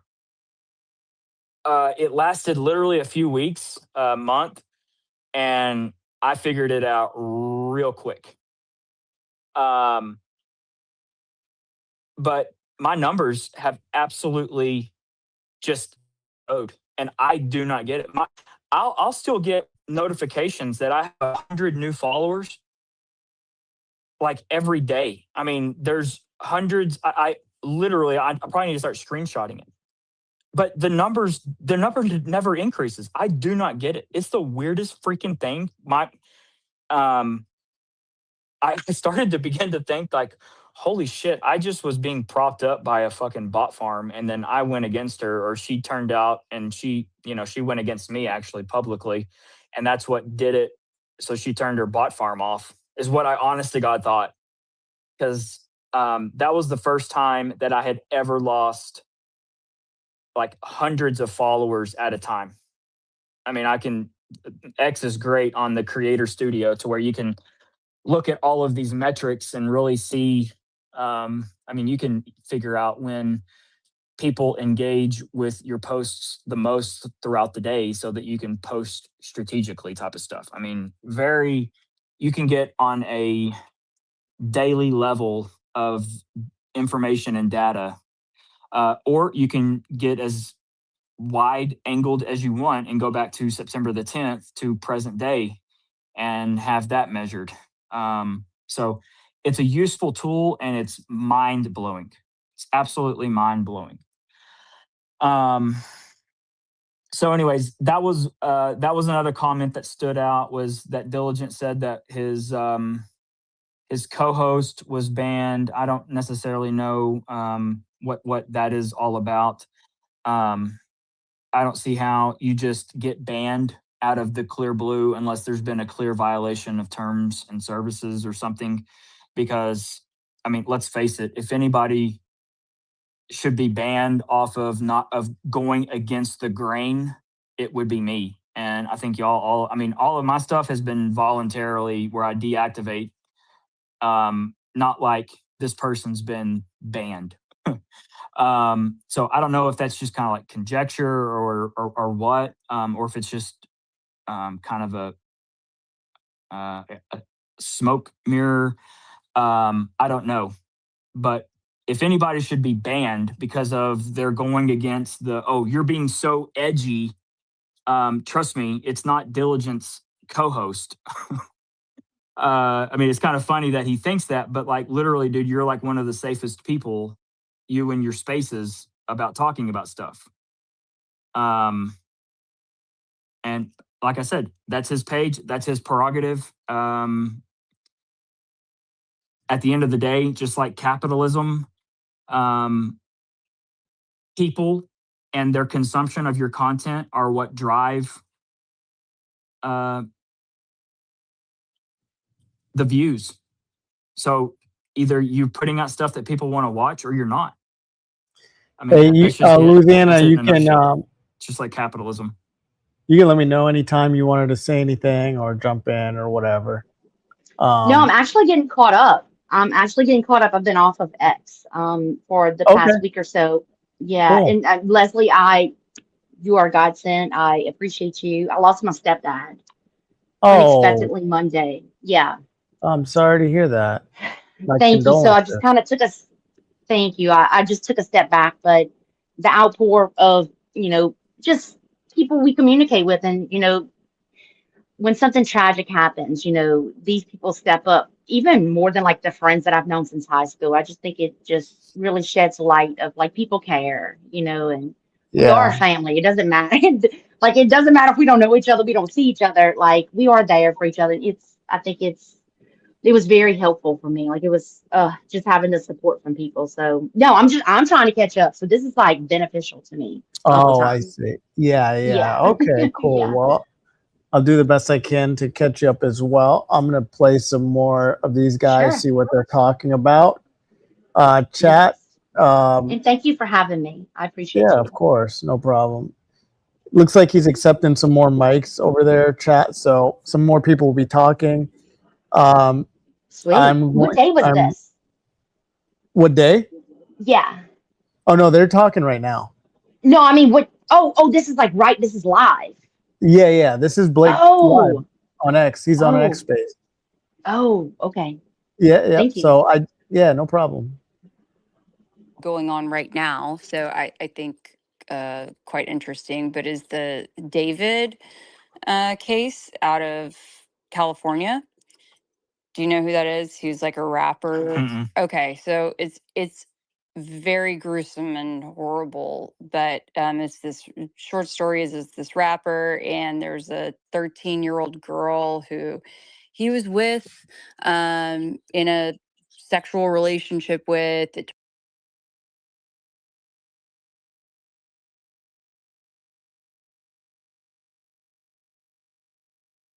Body and putting it in his Tesla. It's terrible. But currently the preliminary hearing is going on, and the amount of evidence that they are showing in the preliminary hearing is massive. Yeah. And so it's I would like, say, I mean, that's going to be helpful, Kelly, but we really need to find one. well, Utah. I understand, but it's just, it was going on this week, and I saw it on TV, and I'm like, or on my computer, and I'm like, well, I mean, you know, but yeah, I know there's something that we could that we could get that's more apples to apples, but it's still just like, okay, this is how it's done. You know, they've got literally multiple medical exam. You know, they got all these medical examiners, things that they've got cell phone data, they've got, you know, flights and this and that.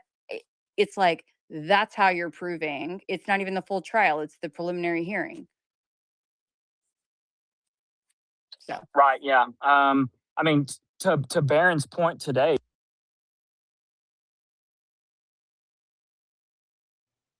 Oh, let me refresh the page. I don't know what's going on. Sometimes it does this kind of shit. It did mighty interesting that, you know, This is a death penalty case. Yes, I find it interesting on the both the court side and also on the Baron Candace side, I guess, that they really have not talked about that hardly at all. I mean, I've talked about the where's the body and things like that lots, but I find it mighty interesting that they haven't. And let's not forget that Candace just yesterday tweeted, like last night, about, because I had retweeted it with my own question because I had to add, is, you know, buried, cremated, or alive. That, you know, that she just had shared that last night, tweeted that last night, and then now Barron's talking about that today. I get icked out, for lack of a better term, about these what feels like coordinate. Oh, what the hell? Let me try it one more time. I don't know why it's doing this. Textbook echo chamber. So I agree. I'll go to Godfrey after this, but I just want to say, like, I mean, you and I will have two totally different interpretations as to what.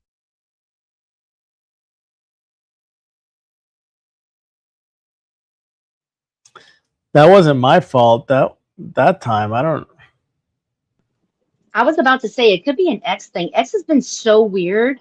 But you'll say lately. what you think. I believe. Now, did you see Baron and Diligent? Yeah, I listened. Yeah, I was on the whole time. Oh, the whole time. Okay, gotcha. Yes. All right, I'm gonna play some more of that. Hold on. Well, let me try this one more time. Hold on. Some issues arising from that, where they're going to try and get as far down the road as possible before anyone in that professional field puts their name, their stamp on something that is going to be highly, highly questionable and controversial. So yeah, that's my take. Godfrey, go ahead, man. Thank you, and thanks for holding this space, and thanks for asking these tough questions. These are questions that we absolutely need to ask.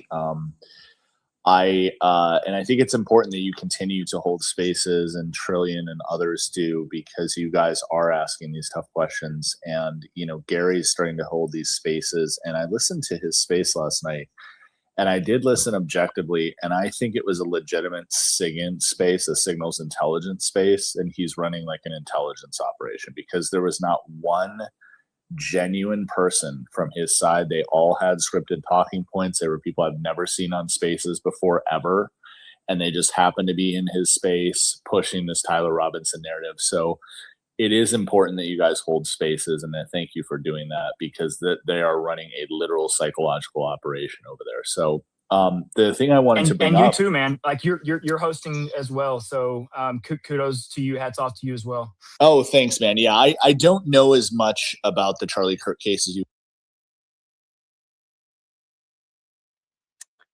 Yeah, sorry guys. Let me see if I go anonymous, if that helps. I doubt it, but Non-accusatory way, but about Baron Coleman, like, where did this guy come from? Because it literally, to me, seems, and tell me if I'm wrong, and again, I'm not accusing him of anything, I'm just asking a question.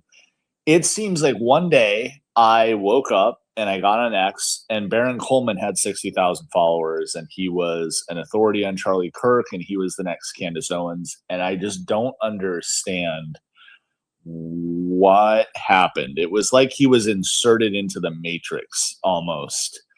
And I just am curious, like, how did this happen? Where did this guy come from? And like, what more do you know? yeah, I can answer that real quick. It definitely wasn't overnight. It was actually he's been streaming a long time. Baron's been on. He's been a radio host. He's been in the media for over a decade. He knows what he's doing. I think if by his own admission, he had some boring like YouTube stuff on podcasts on like Google Analytics and stuff like that. Ian Carroll is who noticed him and noticed his Google Analytics stuff, gave him a shout out, and then he just been kind of blown up ever since. And he's just a good speaker. He puts a lot of time and effort, energy into what he's doing, and people just like him. I like him. I've subscribed for a long time to Baron, so it definitely wasn't out of nowhere. These people they had to work really hard for where they're at. Let me play some more here. Hold on.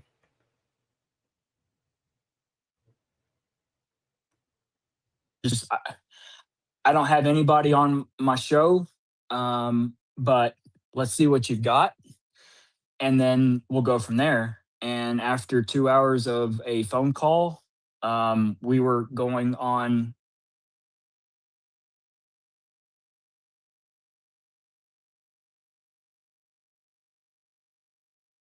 I'm gonna refresh again. Try this again. X does this. It's super weird. I like Baron. I enjoy visiting with him. I take the relationship and the closeness that he has with Candace. That's a big measure to me, because I have such a personal story that goes with Candace onto why and what I believe that she's about now. And that basically is one of the major things that when I question someone's intent is I look at their alignment with Candace and start to kind of look at it under a microscope or a magnifying glass. And that's not being unfair. That is coming from a position of absolute personal firsthand. I can fucking prove every single bit of what I am talking about context. And I just want everyone to know that. This is not something like, oh, Blake's freestyling this. No, this is something that Blake can absolutely back up with video, photos, text messages, like every ounce of it. Okay. That doesn't make sense when it comes to her. a lot of my firsthand experience when it comes to people in this investigation that I don't know if they're like disinfo agents, if they're just distraction agents, If you want to whatnot. test your mic, Leslie, you can. It deals with cross analyzing their contact with other creators. Okay, what do I mean by that? What I mean by that is, in the most simplest terms, who have they been Leslie, do you want to test it out?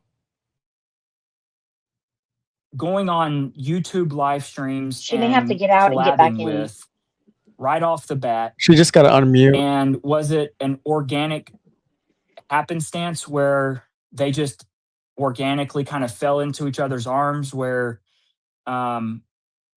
guys, if you want me to somebody that debate got a hold of Blake some on this, video I can debate. I can and debate they him were on able this. to analyze it? They've looked at things. I they've can been always. able I was just about to point ask you, out what is your thoughts? questionable things, Well, and then I they've mean, risen through the ranks that way? Or is it I'll something talk about that it in a was second. almost just Okay. very unnatural, supernatural? And I believe things became really evident to me when Barron started with Jason Goodman. I think that's where, and look, there also is a weird element of this Tennessee. Like, a lot of these people live in Tennessee. Dakota, shut I up. about fell out of my fucking chair the other day when I'm watching a podcast with Mitch. Okay, guys, hold on. This thing, man, it was just working fine a second ago. Now it keeps kicking Or me out. whatever. And I think that was that it? Anyways, Stu Peters is on there too. That one? okay, Or so no? no, but I mean, yeah, I mean, you bring up, I mean, that's another one. I mean, this was just a random Friday night. They're laughing, or they're joking, cutting up, having a good old time, and then they start talking about like the fact that like Sterica knows Mitch's woman really, really, really, really well. Like, these people are all friends and are contacts outside of this.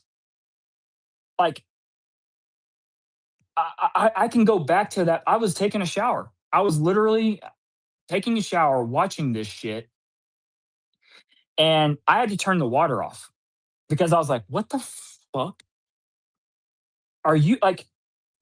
And then come to find out, they're all within like 30 minutes of each other.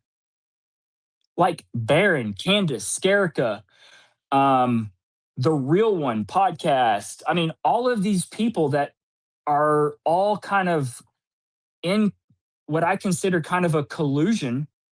And I don't want to make that seem, I mean, I think it's a bad thing, but just they're all tightly aligned, are all like connected outside of this. Like, I didn't know any of you people before this. I mean, I just didn't. I didn't know anyone. And it's hard for me to fathom that like Skerrica and Baron and Candace and like that there's these that they know each other outside of this, or that there's like a history, because to me that's not natural. That's just, it's not natural. One thing I picked up on early, I'll go back to the Jason Goodman thing too, but if you go back and watch one of Candace's episodes in October, she wasn't ready to acknowledge Baron yet, but they absolutely knew each other. And Candace is really, really not a good actress. And what I mean by that is she pretends to know things, or not know things rather, or do things on the fly, like talking to her producer in the ear, like, "Oh, are we going to show those 5 photos?" Like, I mean, like she's doing this stuff on the fly, and it's absolutely it's a fucking joke that she even thinks that she's smooth enough to pull it off, because it just comes off as acting. And to me, it's just so unnecessary. But what she did back in October was she was talking about people doing work in the investigation, and she referred to Barron as, she couldn't think of his name, but as the Google Trends guy. And I'm like, that's so fucking weird. Like, that she couldn't think of his name, because I know she knows his name, but she didn't want to say it and she didn't want to acknowledge it when they are fucking neighbors practically. And so then you start to ask yourself, well, why lie about that? Why pretend that you don't know this? Look, Candace That was plugs people's and they names. go to the same church. I mean, they might not have met each other. I don't know if they did or not, but yeah, that they go to the same church too. Yeah, I don't know if that's No, true or it's not. true. It's true. Okay. Barron has Yeah, he's acknowledged it acknowledged that. after people started asking about it in the chat. Yeah. Okay. So there you have it. But she could not think of his name in October and just referred to him as the Google Trends guy. And then all of a sudden, just there's an explosion of popularity, to what you were talking about, Godfrey. Now, what really did it for me was Baron Coleman interviewing Jason Goodman, because I hold Jason Goodman as one of the biggest pieces of fucking shit I have ever come in contact with ever in my life. And I have come into contact do you with think some he real... is Mossad? I don't know what he is. I think he is literally a piece of fucking shit. I don't know what he is, bro. I don't know if he's like a Fed, if he's like just, I don't know. I don't know what he is. I just know that he is at the top of my list when it comes to people I absolutely fucking can't stand. I would not piss on him if he was burning alive on fire right in front of me. I hold him in that regard. I think he is an absolute scumbag, and he is a waste of fucking space. I cannot stand him, because for him to go after me in the level, the way he did, someone that's just a regular citizen investigator, he brought no value whatsoever to the investigation. He was deployed, or his only role was to take down as many people as he possibly could. And so when I saw Baron Coleman give him airtime and back him up and exchange pleasantries and do that right off the rip, me? it said No, I don't everything know I who he's really talking. Somebody needed to asked who know he's talking about Baron, because Baron knew everything that Jason Goodman was about. And then we started learning little nuggets about video that was put out that Baron and Zeb were in contact with early on. And I'm talking question. Y'all, this was the whole reason that I was doxxed back in October by Jason, was over this video that I believe they tried to scrub from the internet forever, because it showed some very, very damning things. And when the information came out about that video that Baron and Jason were talking about on their members only live stream, lo and behold, Baron admitted to having the video early on and giving it to Zeb, or them being in connection. So at that rate right there, because I know that Zeb knew Candace early on. They've known each other. I know that Zeb knows Jason very well. I can go back on a day by day ebb and flow of early September, let's just call it September 10th to the end of September, on a day by day podcast live stream with these people, and they're all connected. And I'm talking Zeb Boykin, Baron Coleman, Jason Goodman, Owen Schroyer, Chris Martinson gets kind of thrown into the mix there. All of these people were working in concert. And there's really no way you would have never really picked it out as you're watching all of this stuff unfold in September. But when you just go back and revisit things, because it's real easy to click on any content creators' live streams, their past live streams, you can go back and piecemeal all of this together of who people were doing collabs with early on. And even when you hear a couple of things mentioned about, oh, well, yeah, I really liked the work that he did during Butler. I really liked the work that he did during the Las Vegas shooting. Like, you start to notice,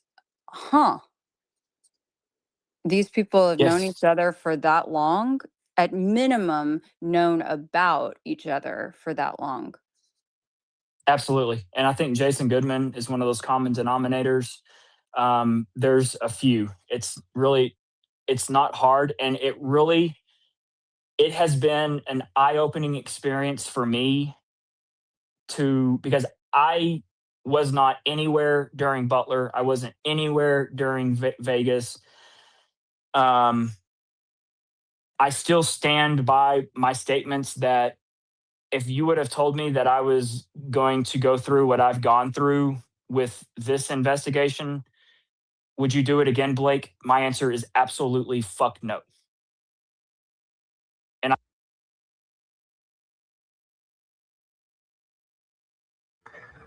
Oh, what happened?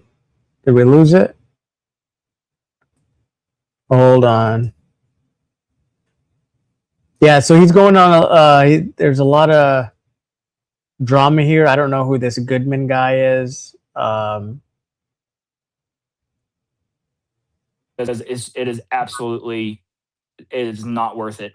But if you're already in it, you're in it. So you just gotta. I mean, I've tried to get out. But anyways, you're right. You're right, Kelly. There's a common denominator. Godfrey, I know that was a long-winded explanation. I want to supplement a little something else too, that's going to be controversial, and I'm going to keep it very brief and neutral, and encourage people to do some digging if they wish on their own. Okay. But, through research and whatnot, I had found that Barron has in the past represented a guy who was said to be a high-level insider of QAnon. Interestingly, he lives in Utah. And, there are a few other things. Him being very involved in the Stop the Steal movement, and Proud Boys representing some of these folks. Like, you don't just by chance become the lawyer that's mentioned by the Southern Poverty Law Center, as representing these folks. So could that play into connections that are greater than what meets the eye at the surface level on YouTube? Maybe. I don't know. You guys can dig.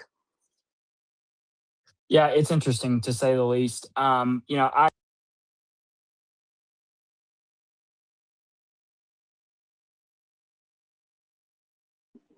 Uncle Tom, because nobody else will give you shit. I'm gonna give you shit. Vegas, because you don't have the app.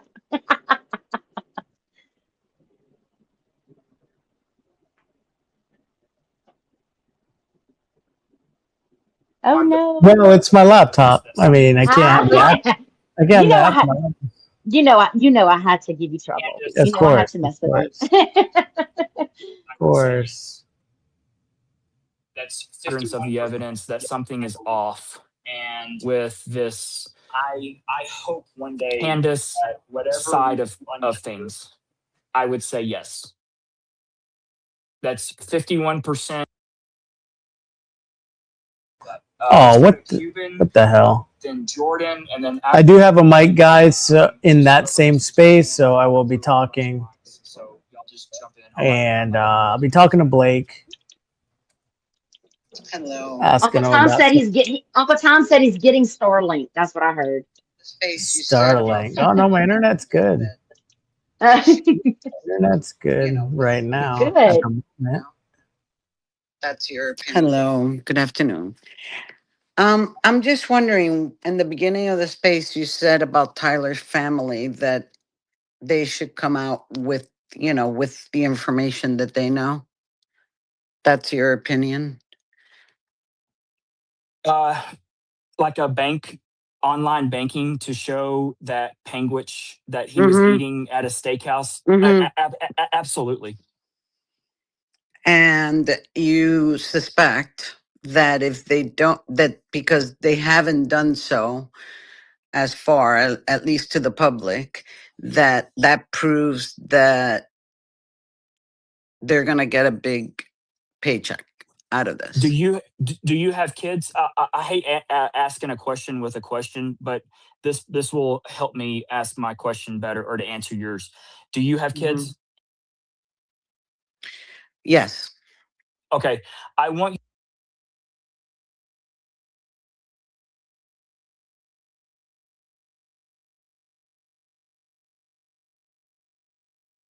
Damn, it died again. All right.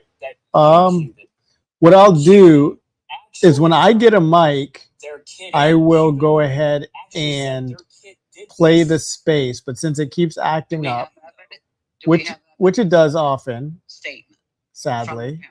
But for the time being, I'm going to go ahead. Louisiana. Well, I'm just going to play some of this in the meantime, actually. So I don't think they said At the college so much, there's a lot to unpack there. So I have a timeline pulled up, and I just kind of want to go through the official narrative, the Fed slop narrative, bullet points, and then we have a few. The guy on my X I think that's that was getting escorted by the police, that's Kensington Russell. He was discovered with a firearm as well. It looks like people want to watch his X space, so I guess I'm going to go back to it. People really want to watch that. Together can be construed very differently, and at the end of the day, nobody recognize their kid. There's no that's their kid. No, they said they believed it. They believed it which looked is like very different, and all together Right. can be construed very differently. And at the end of the day, nobody is judging.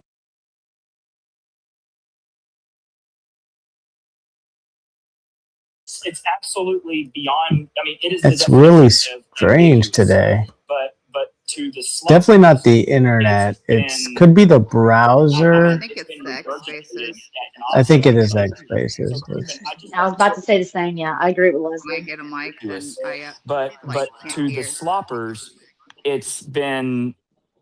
I mean, it's been regurgitated ad nauseum daily. So, Cuban, I just want you to imagine that the district attorney, the person that is in charge of prosecuting on behalf of the people that reside in your state, in your county, takes your words, misconstrues them,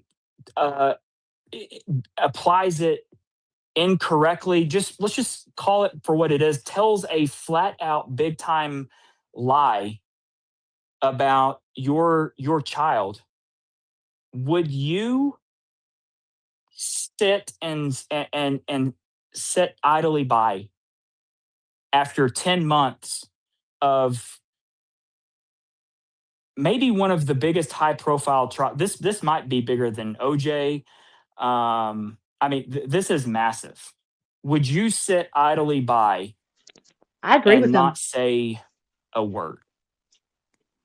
if the rest of my family, because they have other children and life is in danger, because that's the explanation right there, is in jeopardy or threatened, which I'm sure it has, no, I wouldn't come out with it. Of course not.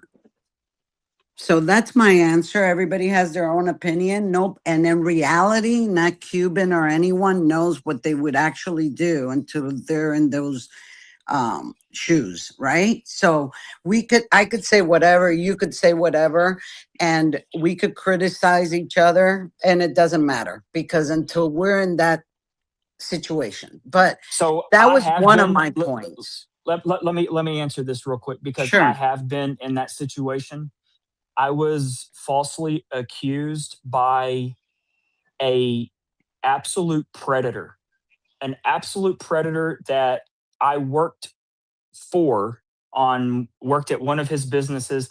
He flat out lied about me, and as I was leaving businesses to go start a competing business with a very wealthy client that I was going to take from him, he went and manipulated a police report, or went and filed a police report, manipulated stuff, saying that there was like all of this like embezzlement stuff going on, this, that, and the other. Long story short, after 13 months of literally a district attorney figuring out that, oh my God, we filed a case on this guy, and the defendant in this case actually has all the receipts and actually has all of this. And not only that, but actually brought up they did extraction reports on their phones, and there was actually like CP on the dentist on this guy's phone. And my district attorney that was prosecuting me did absolutely nothing about it. I have seen the most evil, diabolical, conniving things done from a district attorney, and they can do whatever the fuck they want. And the fact is, I've also seen defense attorneys run cover for the prosecution because my defense attorney did not go ballistic on this. In fact, my defense attorney wanted another $15,000. So my attorney's fees were now at like somewhere around $55,000. We could not muster up any more money. You know what I got weaseled into doing? Signing a plea, taking a plea deal. Everything dealing with this business was dismissed. But because I was on probation, I signed for the original offense of what put me on probation to begin with. I'm telling y'all, what I have been through firsthand happens every single day in this country because prosecutors overplay or use their leverage, and they leverage plea deals every single day when honestly things should be dismissed. Oh, there it is. Are either of you on your laptop? Can you play the space on your? Because I don't know if it'll act better on yours or not. Do you know how to share your screen? No, I don't. I'm the least technical person you'll ever meet, but I just want to say what Set me off on my little government. Yeah, say what you want to say. I'm actually on my phone, but I'm I'm like looking at the chat on my laptop. I'm outside right now, but I just want to say I agree with Blake to some aspects here. So I think what concerns me the most in all of this is like Erica Kirk has this platform, right? And she from day one, and just forgiving Tyler Robinson without, I guess now you're guilty until proven innocent. I have a problem with that. So you have the Robinson family that's being silent. They're not saying anything, right? And then you have Erica Kirk and everybody that, you know, the prosecution's bringing on stand saying, yep, that's Tyler. Yep, that's not like he's guilty. I have an issue with that. Even after the 5 days of the prelim, like she like goes on right to like the woman's summit and is saying like I don't want this this place to be like it is in the courthouse. Dude, are you saying he's guilty? Like I have a problem with that because Oh yeah, of Tyler's course. been It could be a yeah. mistrial. It could be a mistrial because of Thank that. you, Uncle Tom. Yeah, like you okay, so you have a problem. I have a major issue with that because she's a public figure, y'all. Like she has her voice is heard far and wide. So are they tainting the jury? Is that what's happening? Oh, absolutely. I think so And it too. was a massive thing. It was a massive deal. Um, She's so basically I sending him on have a death been sentence just falsely because of accused. her I have words. You know what I seen mean? the justice system. Sorry, say that again, Leslie. I said she's basically sending him on a death sentence, saying that she forgives him. She's only forgiving him because she knows. Oh my God, I know. I know. I agree. They don't care about people, honestly. They don't. And not only that, but um, due process essentially goes out the door when you sign up for But probation. yet, Erica won't And this forgive is a whole nother Candace. animal. I've kicked around the idea with Kelly on telling this story because I never got to. If y'all want to really know what makes me tick, it's I've been through this, y'all. I had research done that I could have easily argued and won my case that this monster made up a story because he was pissed off that I was about to go start a business as a competitor, basically about 5 minutes away in a brand new facility. Uh, and he lost his shit. Because not only that, but I took one of the wealthiest clients because this wealthy client couldn't stand the dentist either. And they're like, man, we could do this so much better. I was like, hell yeah, we could. and and the only thing I didn't bank on was literally like this monster going to the PD, making up a story, and the PD believing it, and then absolutely upending things. It happens. Def- Absolutely happens. Definitely it happens, and the system fails and it's corrupted, and Do you know what yeah. we did though? We stayed Mhm, silent, Cuban. So mm. this is the whole point of this is the whole point of me bringing this up. She is Gotcha. scared. We did Listening to not you, talk. yeah, listening to Yeah, Louisiana girl's here. She's on the panel. I don't know if her name's showing. It should be. Let's see. Yeah, see, there's the names. We got Louisiana girl Leslie who refuses to make her name. I tried to put my picture on there, It's but it wasn't hard. really working. No, so you know what I had to do, Leslie? Because it does not work for me either. I had to download the app. Once I downloaded the app, it doesn't ask you to sign in or anything, but you can then put your picture. But I fought with it too. Same thing. Okay, I'll try it. Okay, honey. There we go. Yeah, because we're gonna make this a regular thing. Good. Yep. I'm down. Me too.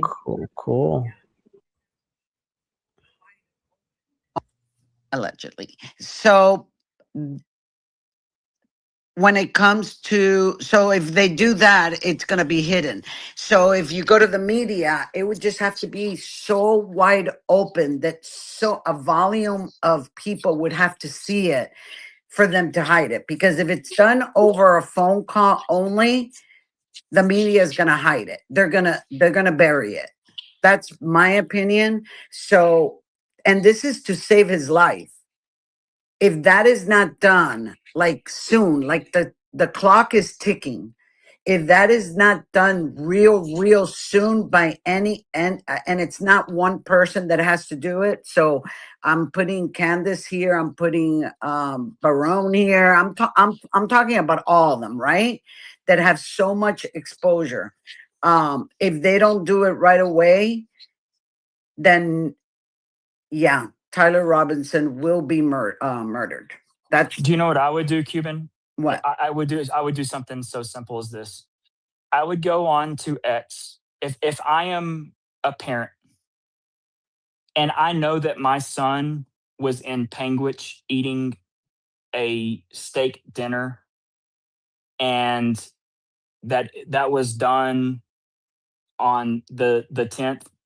Number one, I would simply make a statement that our son, my son, is absolutely innocent, that his mother and I stand by him in support, that what's happening to him is wrong,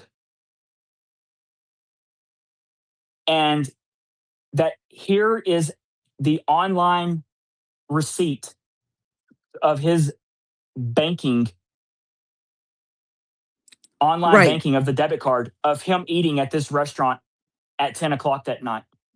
right. And The I would statement. put it on Yeah, Twitter, and I would let Twitter make it have 10 million views by the end of the day.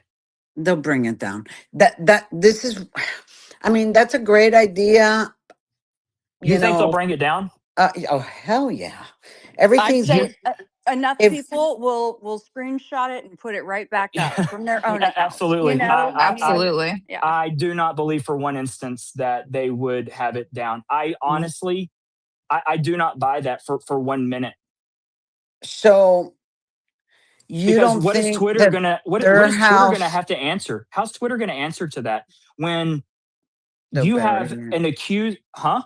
I think they'll bury it. But listen, Uh, that's a good idea. I'm not saying that it's a hopeless idea. That's okay. But you don't think that their house is bugged and they're in some, like, these people are hidden. Like, I don't know. I don't know. Cuban, But I they don't could know. go sit down if you think that your house is bugged. Yeah, I know what you're saying. Go sit down at a Starbucks and record a video message and log Yeah. into the online banking and screenshot it and put it out there. I mean, it's not much. You don't need a PR crisis management person to do this. Like, you don't need Yeah. Andrew Colvett for the family. Like, this is a father and a mother supporting their son, Saving their son. Yep. saying he's Yeah. innocent, Right. saying that this is wrong. Right. And not only that, but saying that like their son was eating in Panguitch. I would put out everything he did that day.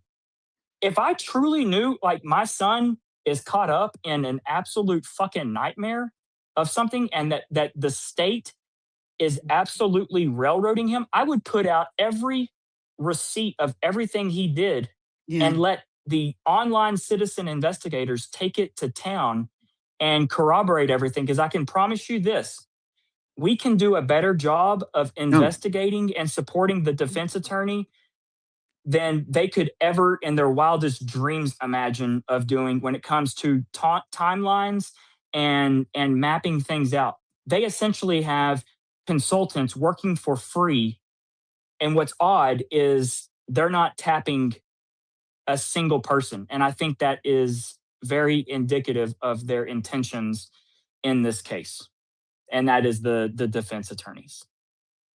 Or being written into it somehow being compromised along the way. Yeah, that's what I mean. Yeah. So anyways, that's my take, Cuban. Until your I child, have something to add to it. yeah, one sec, Leslie. Until your child, and until you have been faced with something like this, uh, people do not realize that the state or the feds, whatever prosecutorial agency is going after you, they have an unlimited amount of resources. They will throw everything they can, even if they're wrong, they'll still throw everything they can, all off of the false pretense, whether it's intentional or not, of they're doing the right thing. That's a scary thing. It's a scary, scary, scary position to intentionally or unintentionally know you're wrong or be wrong, but still proceed down the path anyways.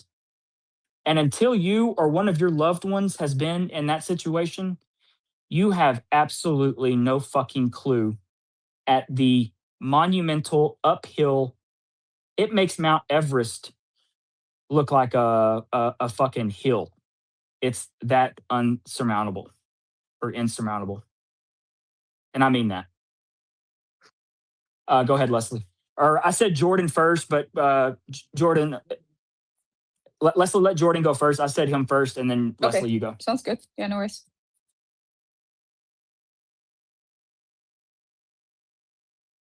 Oh, wait, was it me first or her? All right, go ahead, Leslie. Okay, so Hold on, I guys. feel like a lot of these prosecutors know that they're wrong, but they're all grown up.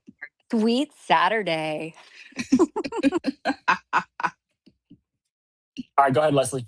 Okay, so one, I feel like a lot of these prosecutors know that they're wrong, but they just, are doing what they're doing to get cases closed, and it's a W for them because that helps them out in the long run.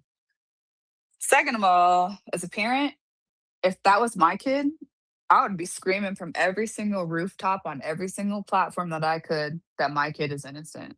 You are your own kid's personal advocate. If you can't advocate for your kid, who else is going to? 100%. Could not Like, agree more with you. Something is off. Do you feel that way too, Leslie? yeah, I think they're getting paid. I do too. Kelly, Can I?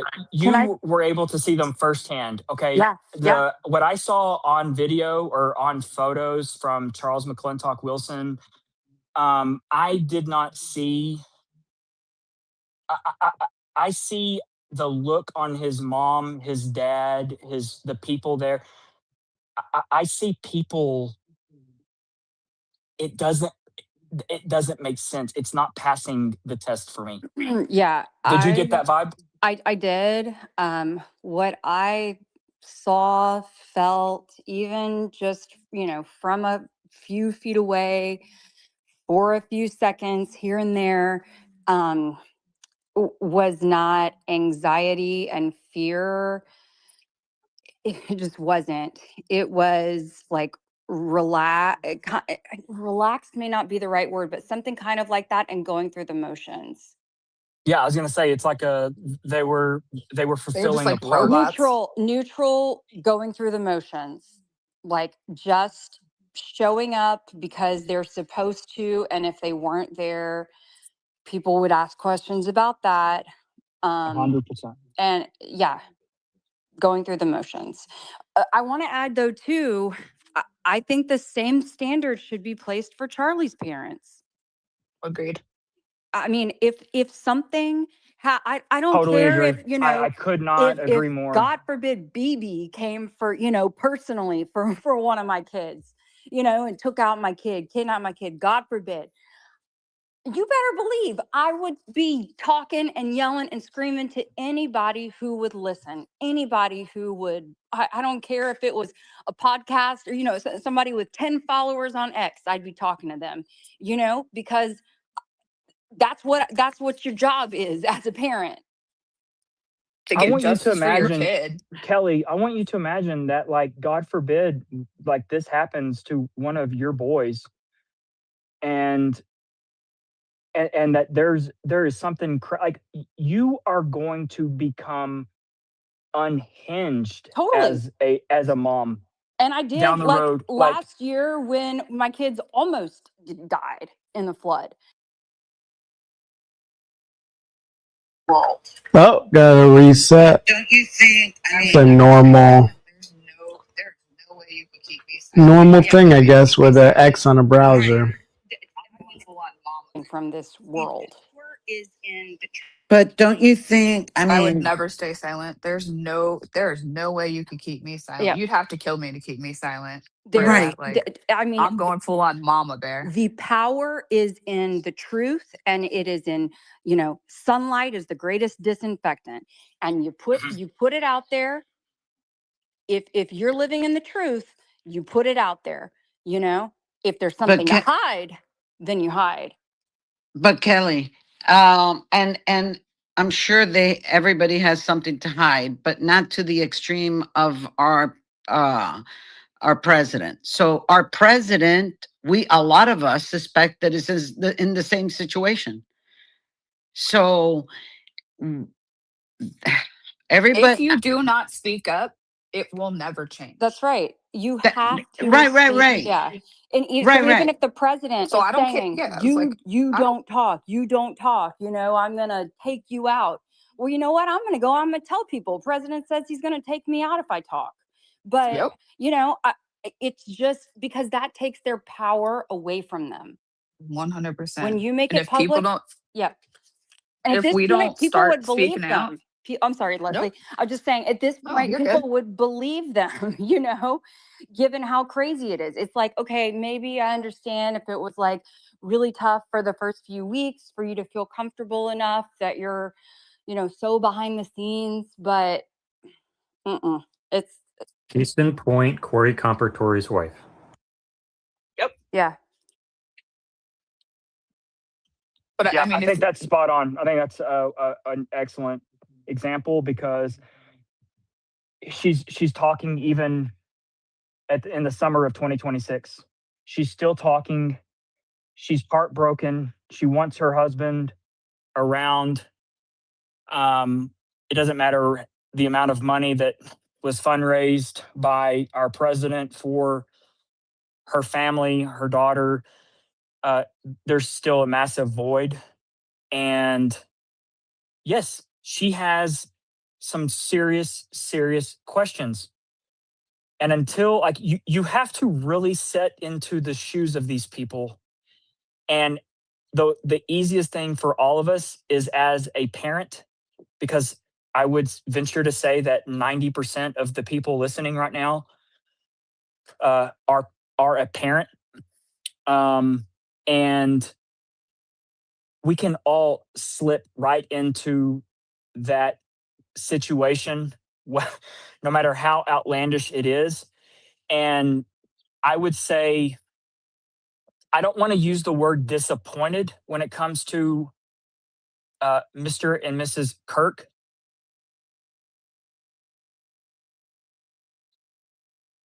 I'm going to have to think of the word because I want to use it I want to find the perfect word for it, or maybe a couple of different adjectives. But to me, something is not.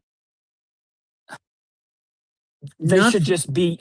They should just. They should have. And I don't know. I don't know what it is. I don't know if they're having their grandkids used as leverage against them that they're not going to see. I don't know, but I think we all can say that this is insane that we've not heard. As a person, not just as a TPUSA CEO, because or Erica's husband. To talk about Charlie as a individual, as a person, not just as a TPUSA CEO, because or Erica's husband, my husband, you know, because for 18 years before TPUSA, he was someone. And for, I don't know, 10 years or whatever before Eric, 10 plus years or something, I don't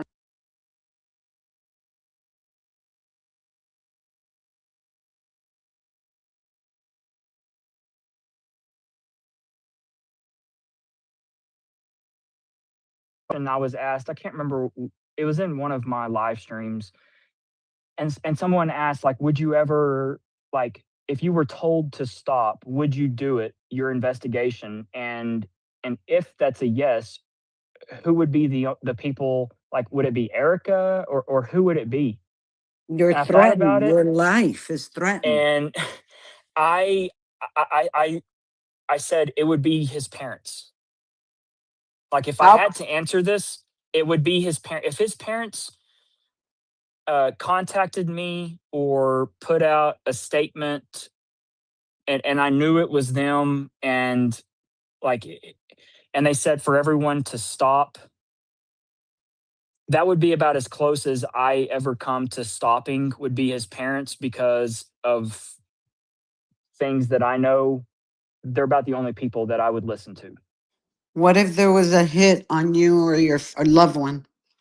Would that make you stop? Well, there has been, but I mean, there's been a few.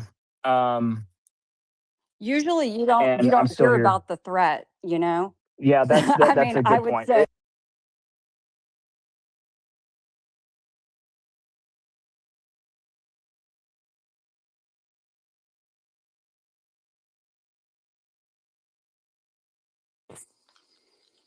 yeah, but I mean also we're told that he had threats, right? That he had what? Threats, you know, that he was under threat.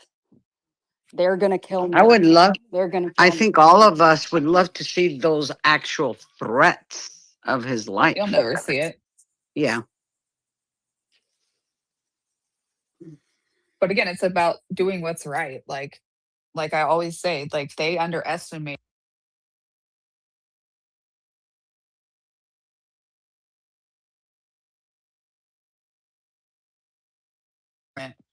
corruption and levels to everything. And in the age of the internet, we are able to dig in and see all these things. So it just has to keep happening. It's kind of like a revolution almost, where things either have to change or we're doomed. And to speak about this to people outside of the echo chambers.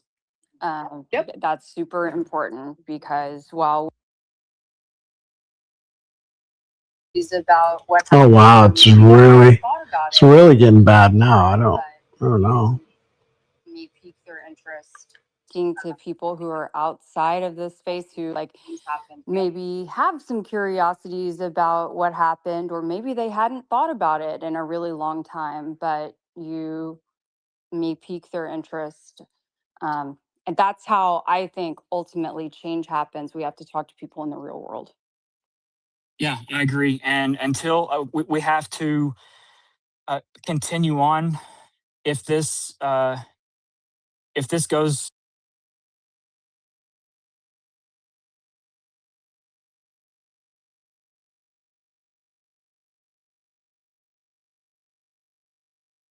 That the real people that are in this country and abroad, I don't want to even just pigeon this to Americans or taxpayers, but just a collective, a human collective of people that are just what I consider myself very normal.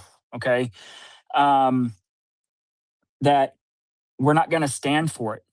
And look, I will go down swinging, believing this fact right here, that what happened to Shinzo Abe is the same thing that happened to Charlie Kirk.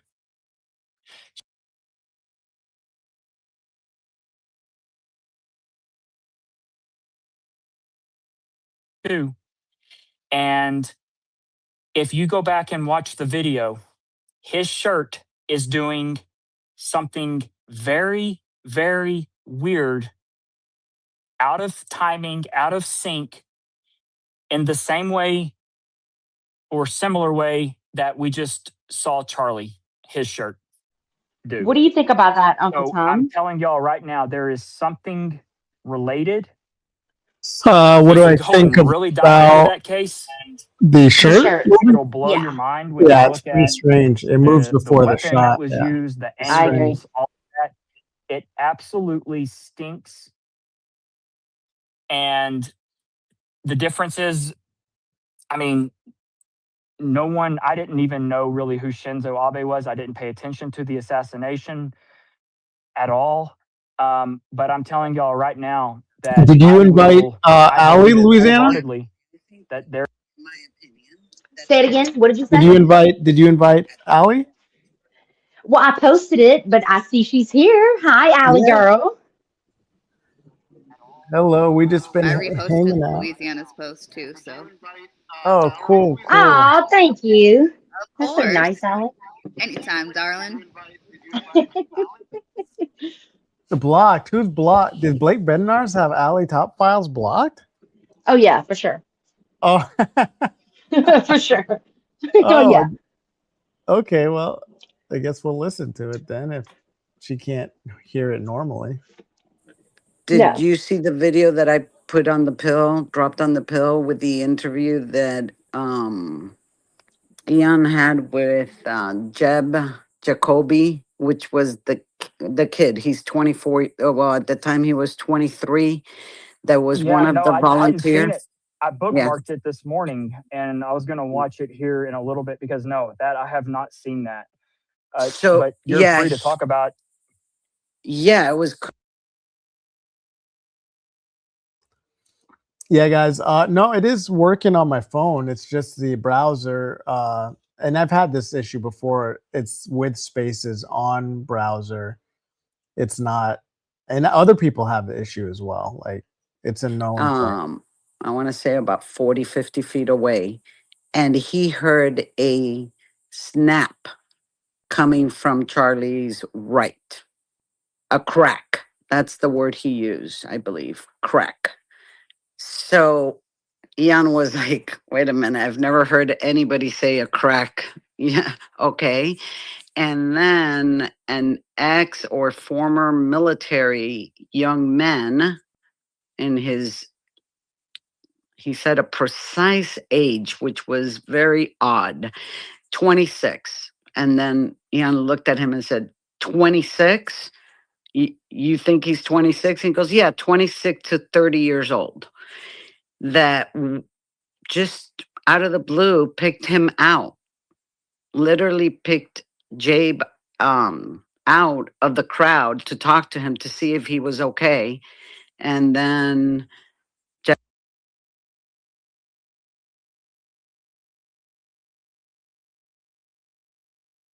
to go home to his apartment, and he took him to his apartment, which is kind of scary. They know where he lives. And the other odd thing is that this was his second rally that he had volunteered. He did the 2024 in Salt Lake, Utah for Charlie, and then this one on September 10th, 2025. But on this one only, he was told by TPUSA not to speak to the media. Why in the hell would they tell any of the volunteer, which there were approximately 50 of them there, not to talk to the media? And that was Yeah, not told to him in the prior one. They weren't prepped. so Jeb has been one of those people that I can absolutely say was involved in some element of the conspiracy to assassinate Charlie. He was platformed right off of the rip from or with Hunter Kozak. They went on a interview tour. They sat down 60 with minutes. the late Scott Pelley. Not that he's deceased; he's just gone. I was like, hold on a second. Yeah, no, he's not dead. He just he's dead from CBS News. But they went on this tour of this appearing together tour. Every single person that was put in front of a national media camera after the assassination, and I don't want to say every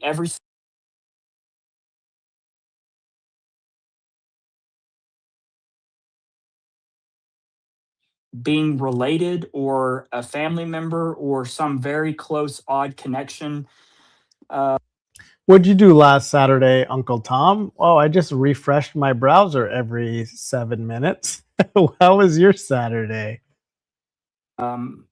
We'll call it the sisters, the clan of sisters. Okay, we'll call them that. This is the Natalie Clausen, Tiffany Barker, Stephanie Grant, blah blah blah. There's like 5 of them, 5 or 6 of them. I think it's 5 girls and 1 brother. All super hyper political, in the local and state politics of Utah. And when I mean hyperactive, I mean that in the most literal fucking sense. Okay, like unnaturally hyperactive. Go and look at any of their Instagram pages. It is wall to wall of political this, that, and the other, whether they're talking about elections being stolen, whether they're, um, you know, passing out maroon Kool-Aid for the Phil Lyman campaign, or they're trying to get their father elected to Orem City Council. I'm talking like the poster family of dysfunction, hyperactive political movements in Utah. That's what this family embodies. It's weird. Okay, it's absolutely weird. I mean, almost to the point that it really takes you aback when you just go and scroll, because you're like, holy shit, like this is like, I can only imagine what a Thanksgiving meal is like at this family. Like they just go into fucking political debate and talk. I mean, like I can't even imagine. It gives off that vibe. So when it comes to the Kozak and these people that are involved, like there is absolute crystal clear connections that can be made between these families and these people.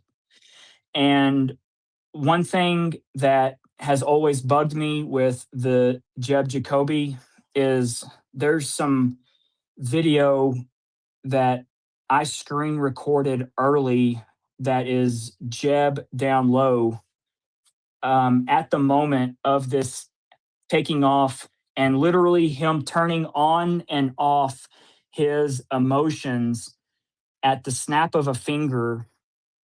And this isn't even the famous interview of Sophie Anderson doing the, okay, 1, 2, 3. I saw Charlie Kirk get shot, as Phil Lyman's basically licking and mouthing the same words as Jeb is saying them. Yeah, he talked. Yeah, that day, that was kind of weird that day. That's for sure. Is that the Adam Bartholomew guy? What was Everything your is. take? What was your take from Yeah, good hearing this question. explanation? Allegedly, your opinion. Cuban. I'm so yeah. I'm Oh, you're thinking about thinking, it? Okay. man. Honestly, I'm suspicious about everything and everyone already. Everything. Were That's you fair. suspicious of him? Were you suspicious of him before you saw the interview? Honestly, I wasn't even thinking about him. I forgot about him. Really? So, knee-jerk reaction. Okay, this is knee-jerk. You don't have any time. This is just like your unconscious, just your processing of information, and you have to make a decision. Did it make him seem suspicious? Yes or no? Knee-jerk.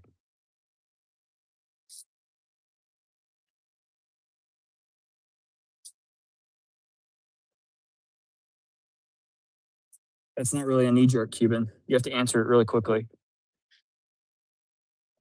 Is she still here? She might have I don't dropped. know. She's like, screw this. Maybe she had to take a phone call. I think Yeah, that's a good Kate. point. Oh wait, Jordan. Oh, have you asked your question yet? Because I know Kate No, had her hand for Jordan. a long time, and then Yeah, so Jordan goes first, then Kate, and y'all just when Jordan's finished. Sorry. Can you hear me now? Yeah, go for it. Sorry. Did you ask me a question? Were you saying something? I got a phone call. I figured that's what Jordan said. I was right. Jeb Yeah. called you at the right time. Just kidding. He's okay, so Cuban, you have to answer a knee-jerk question. Okay, you just have to say yes or no really quickly when I ask you this question, just off of the immediate impulse of how you took the interview. Did it make Jeb seem less or more involved when you saw the interview? Just your immediate response, less or more? I would say less, but I wrote some questions there because I didn't see it live. I would have asked him when he said about because he says that they fired him. Okay. He's Catholic, I want to say. Mm-hmm. So eventually they fired him. He follow-up question would have been, hey, Jeb, did you mention to anyone or did anyone ask you, what did you hear? Half guys, I dropped it there in the pill. It's just like, wait a minute. My next follow-up question would have been, hey, Jeb, did you mention to anyone or did anyone ask you, what did you hear or see, if anything? And if you did you say that you were standing on the right side and on his on Charlie's left side, and on the right side you heard a crack, not a bullet, not a rifle? And nobody asked him that. He wasn't asked that follow-up question. So he was actually employed by Turning Point USA. He was not a volunteer. Is that what I understand correctly? Well, yeah. I can't remember. He was a volunteer, but then they hired him and then they fired him. So don't quote me on how it, went down. Just watch the interview again and catch that. Definitely, Just we will. like the military guy, we don't know if he's ex or former, which I don't know what the difference is, basically. But everything has to do with military, right? Yeah, there's a definite common denominator. So, Cuban, I'm going to jump over to Jordan. You're welcome to stay up, but thanks for chiming in. Jordan, go ahead. Hey, thanks for having me on. What I wanted to talk about was a while ago. So I went through a couple of things I wanted to talk about as we move along. But the one that I still want to talk about, you said that you had a particular experience with a DA and they did some bad things. I wanted to ask you if you could talk about what types of things that they did that were dishonest. Did they fabricate evidence? Did they, lie about this type of thing, lie about that type of thing? Can you give some more detail on your experience of what that dishonesty looks like? I compiled a thumb drive. It was about 8 gigs big of experiences, run-ins with. There were 3 owners in this business, and the one owner that called all the shots was the dentist. And this was not like this was a Jeep and pickup accessory shop where we did lift kits and superchargers, just really cool things to vehicles. I Just to clarify, the business you were involved in, that was not a dentist place. He just happened to be a Yeah, dentist. he was. Okay. Yeah, he just happened to be a dentist. He was involved in just a few other businesses as just a kind of an entrepreneurial type of thing pursuit. So, yeah, after the police report was filed, and we saw them.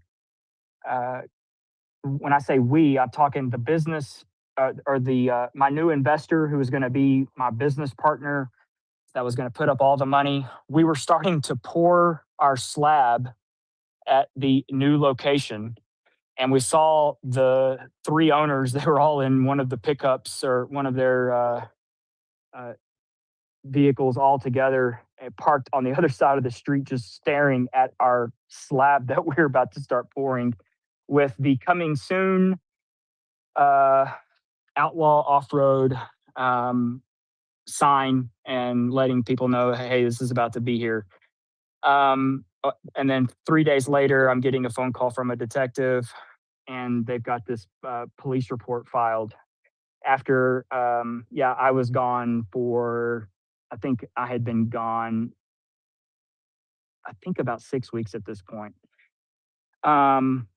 And I basically told the detective, I was like, man, they are making all of this up. I said, I've got a lot of documents and stuff I can muster up, but I was like, you're going to have to give me a little bit. Of course, he wasn't interested in that. There was new charges filed and all So hell. how did this get from? It sounds like it should have been civil if they were just complaining about taking the business away.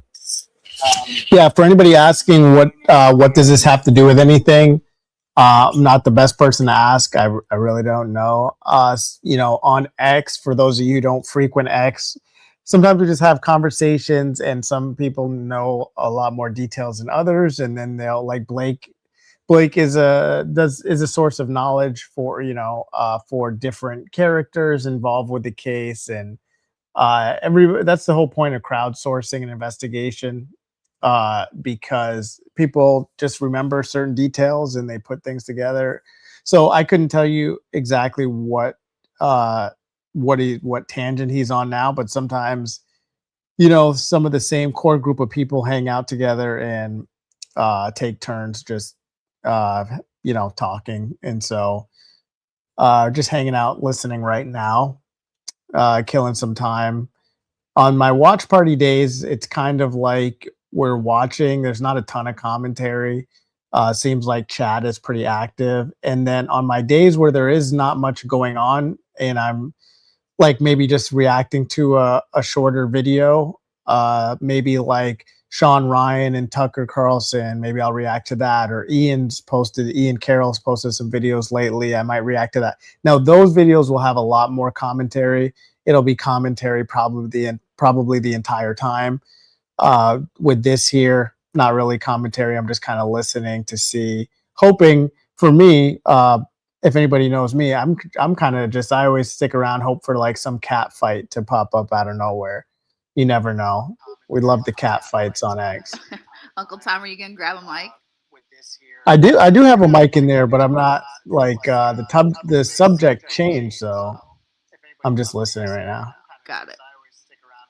I was going to talk about Candace, but so anyway, the Sean Ryan fast one forward was a few excellent. years, yeah. I mean, like my life had been upended, and I was trying to find any work really I could, and this was I watched some of great it too. opportunity. About halfway through. I was good at it, So we and can always come back and stream about that because that was excellent. I was going to talk about Candace, but yeah, we can always talk about that. And I'm going to mute you, Leslie, because I can hear myself in your mic. But we can always talk about that. There's also Nick Fuentes debated or had a conversation with Hunter Biden. That might be interesting. So there's a lot of content out there. So, but today the priority, of course, was Diligent Baron. That was a priority because I want to get to stuff as it's happening. I can always get back to other stuff later. And we're so glad to be here with you, Uncle Tom. Well, no, I appreciate it. We are so happy to be here with you this afternoon, and I'm glad that others like hopped on too. So, yeah, no, I mean this was a surprise because I thought that we were going to drop down to about 20 or 30 listeners, and people stayed, people hung out. It was over 100 for a while, and now it's still pretty high. So clearly, people are interested. They want to hang out on Saturday and chat, and argue back and forth or whatever. I'm not a big typer in the chat, but if anybody wants to grab a mic, my StreamYard link is there. If anybody wants to talk, they can always grab a mic and come on stage. Come on, Allie, come up. Come on, Allie. Yeah, I didn't even ask Allie. I guess I could have, but she Allie knows. saved me yesterday. She knows Allie what to do. She's seen the StreamYard link. Oh, she does. I was like, look, StreamYard does not work well for me at all. So once we got it working on my laptop, I had to move my mouse every few minutes so that I didn't die because I was afraid it was just gonna go away. We had so much trouble, and Allie was dedicated. She did not give up. Yep. Allie, you can actually come if you want to come up here and show your channel. That'd be good because I'll be honest, I never really watched your channel. I didn't really know who you are, but I heard your name mentioned here and there. And so you're more than welcome to show exactly kind of your take on the case or your strategy for anybody who doesn't know my strategy. My strategy, in case you didn't know, Allie, my strategy has always been related to speech. So I'm all for just more speech, not less, more information, more tips, more clues, more evidence, all of that. And so I kind of go at people who are trying to sabotage that, the Gary Meltdowns of the world, the who you just name the usual suspects, the Graham Allens or the Jack Posobics or whoever just wants to just spew disinfo. It's not even misinfo. It's literal disinfo. And so I'm all about speech. In fact, I think I'm going to be having an attorney come on when she gets available to really dive down into the Constitution, into speech, because we dealt with this during COVID, and it was really disgusting. I have a whole spiel that my audience doesn't know what I went through with COVID and my dad being on a ventilator and, just everything related to that situation. Yeah, but he made it. He survived. He So did. Okay, good. Oh, yeah, had a happy ending, but still, it's something that I definitely don't want to go through again and want to speak up against. And then we kind of got this bait and switch here with Elon buying X platform. That's when I really started using it. I actually started using X or Twitter in 2013.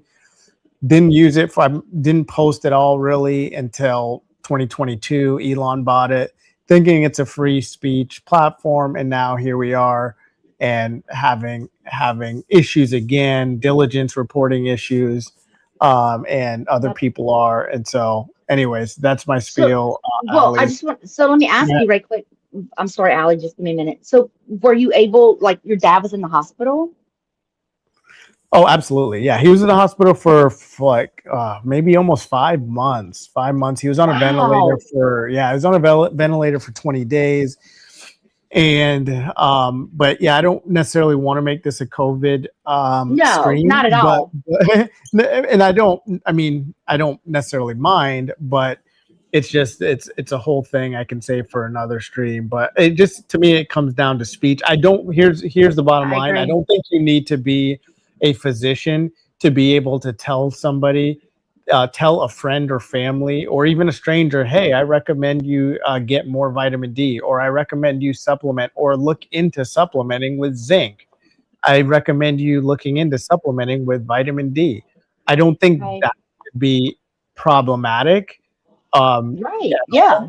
And so they wanted to try to gaslight us to say, oh no, well, you're not a physician. And so now the whole thing is, hey, you're not a ballistics expert, so you don't know that, like what damage that would have done to his neck, or you're not an investigator. They want to tell Candace she's not an investigator. And so I've debated, of course, some known people on X, and I will debate people on speech or all day.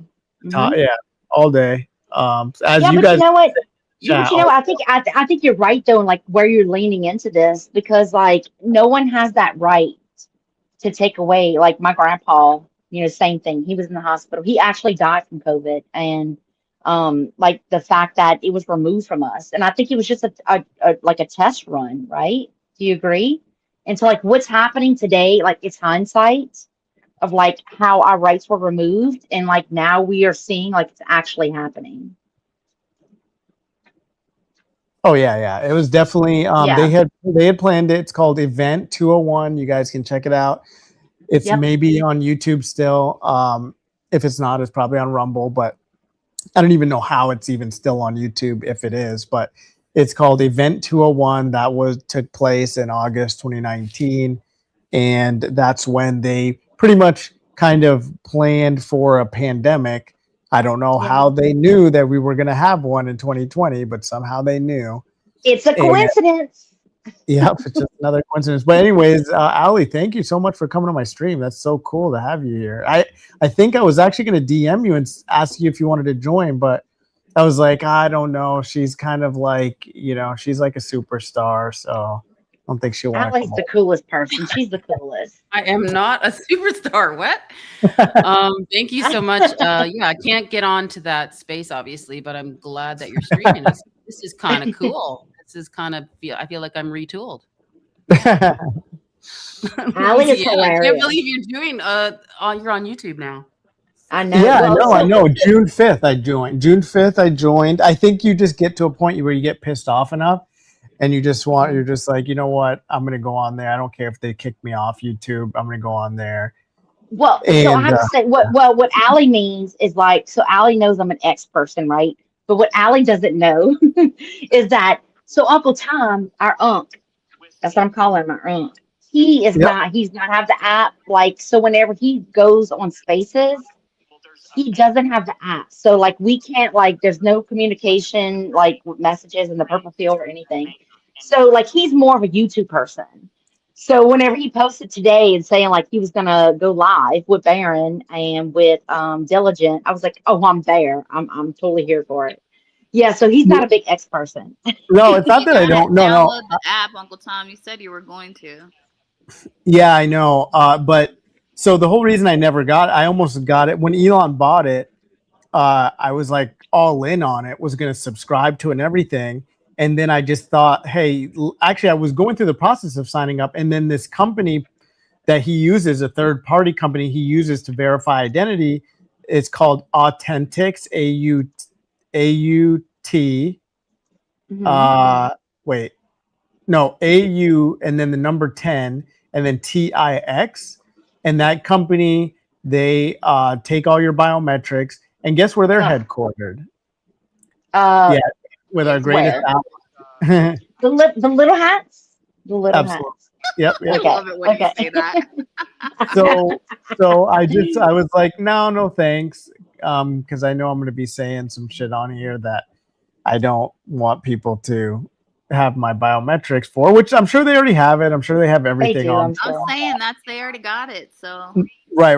But everything's in the guts of our phone, as the pastors would say.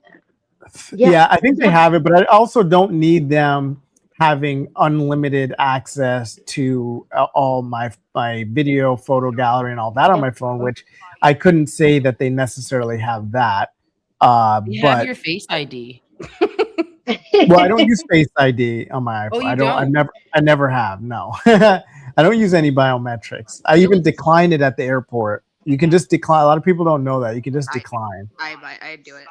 So it was interesting on Sean Ryan and Tucker. The part that I got to was they were talking about Apple, and they were talking about because they were like relating it back biblically, and they were saying, wait, Leslie, mute your laptop right quick, or we can hear the space a little bit in the background. Yeah, there's something in the background. Is that better? Yes. Yeah. Okay. Yes. So they were saying, Apple was, the thing that broke Adam or that Eve accepted. So they were kind of relating it to back to that, which I thought was kind of interesting. Like the company. Yeah, and the bite, Apple. the bite of the apple. Yeah. Wait, what about it? They were The talking apple, about Adam and Eve. She was saying Adam and Eve. Did you guys wow. watch it? Watch what? Sean Ryan and Tucker. No, I didn't watch the whole thing. I watched maybe like 15, 20 minutes. I have not either. I didn't even, not even a big Sean Ryan guy. Haven't watched like many of his. I haven't watched much of his stuff. Joe Rogan either. They don't really interest me.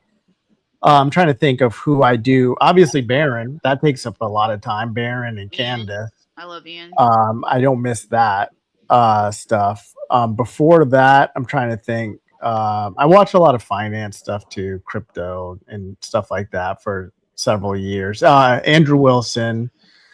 So I was never a big long form guy with even Joe Rogan or Ryan, unless it's somebody they're gonna have somebody on that I'm interested in watching. But so we got another person to add here. I don't know if he's a Fed slopper or what. Just stay muted, Scotty, or maybe you guys know Scotty. I don't know. Oh, Scotty's good. Oh yeah, Scotty's He's good. He's funny. Yeah, he's a good one. Okay, cool. So before I keep skipping over this, if Allie, if you can shill like your stuff, who you are, that'd be great. Shill? Yeah, I mean, I'm not on live on a space, am I? I'm just live on YouTube, right? Just on YouTube. Yes. Yeah. Yeah, so I just want to say, like what got you into it? Like, Allie, I what helped got you into Louisiana. this? I was oh dying. my God, it was Oh so my! bad. It was I so wanted her to come horrible. on my live, and it was just a surprise.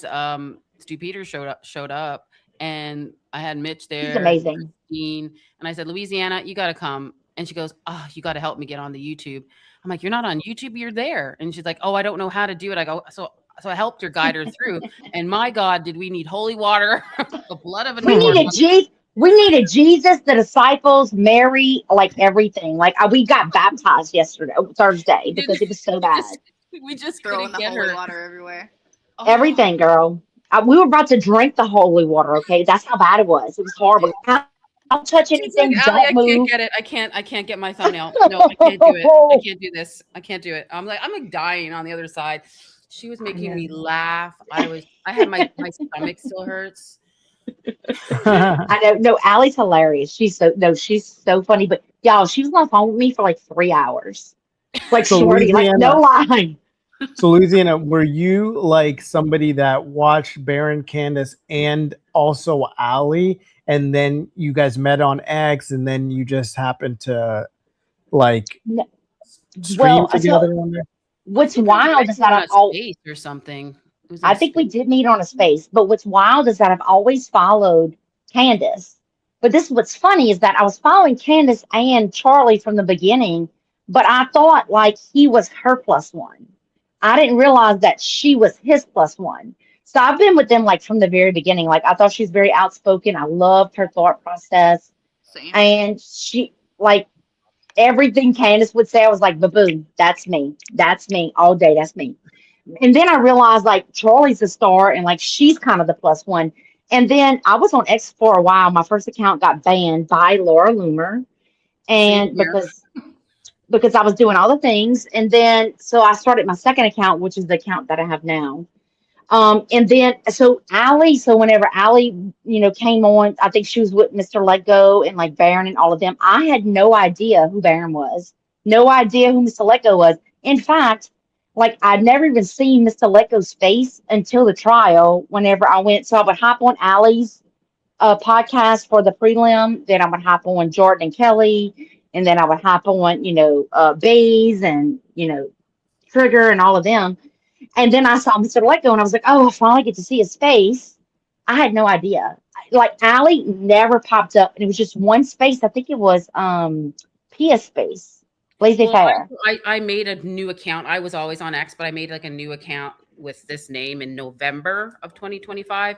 I have to thank Ian for that, because like I would send I was on other podcasts like Mr. Let Go and all that, and I wasn't really on social media. I didn't really want to do it because what comes with it.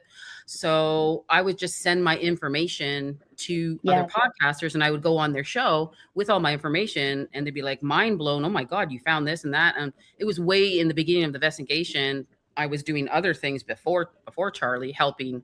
Like I love doing cold case crimes, conspiracy, and all that kind of stuff. So I was helping with other cases before that, and then this happened, and so I just wanted to get my information out. That's how it all started. And I sent it to Baron. I sent it to Ian.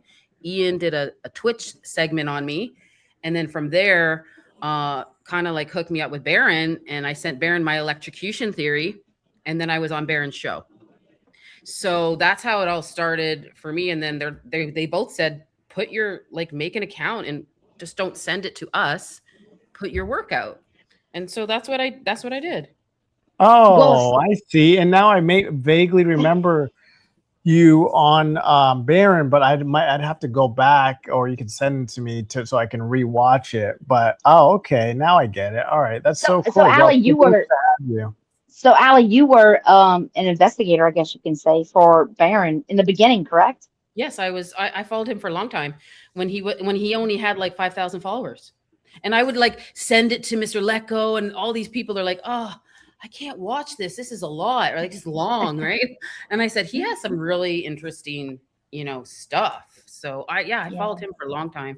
Yeah, and so I was just trying to correct everybody when really just correct the record, because Blake was saying, well, somebody came on to Blake's X Space and was saying, oh, well, Baron came out of nowhere. Godfrey, I think the guy's name is, came in and to the space just a little while ago, said Baron came out of nowhere, and I think it's really strange, this and that. I was like, what do you mean he came out of nowhere? The guy's been, in the industry for a decade as far as radio is concerned. He knows what he's doing. He got on YouTube. He worked really hard at that. He did he would probably admittedly say he kind of had some boring stuff that he would go through with the Google Analytics, stuff like that. But then Ian gave him recognition, and then made him popular in that way, or mentioned him, and then he blew up. So it wasn't like an overnight thing, and it was kind of strange that Blake. Me and Baron did have like a little falling out, but we're back together now.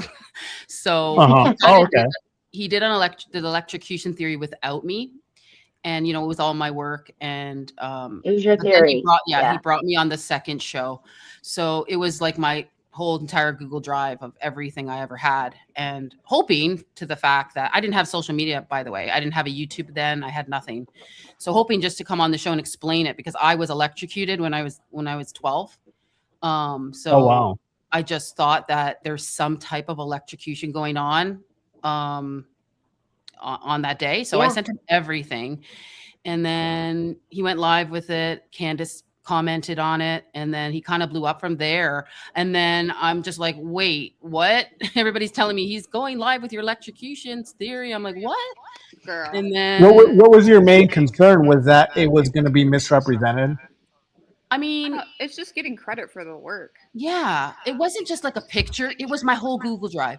So I'm not like tearing Baron apart right now. I'm just like, we're fine. And I know Blake posted all the screenshots of me and the text between me and Blake. He posted it all. Like, Baron already knows I was pissed off. I was like, I even posted on X. I go, why would you do this to me? Like, I am who I am. I will say it how I feel. You fucked me over, and then you didn't bring me on. And I asked him, can I come on with Mr. Lecco? Can I show you all this stuff that I have? And then he just went live with it. Maybe he just got excited and thought that I didn't have a YouTube, and I didn't want to be shown.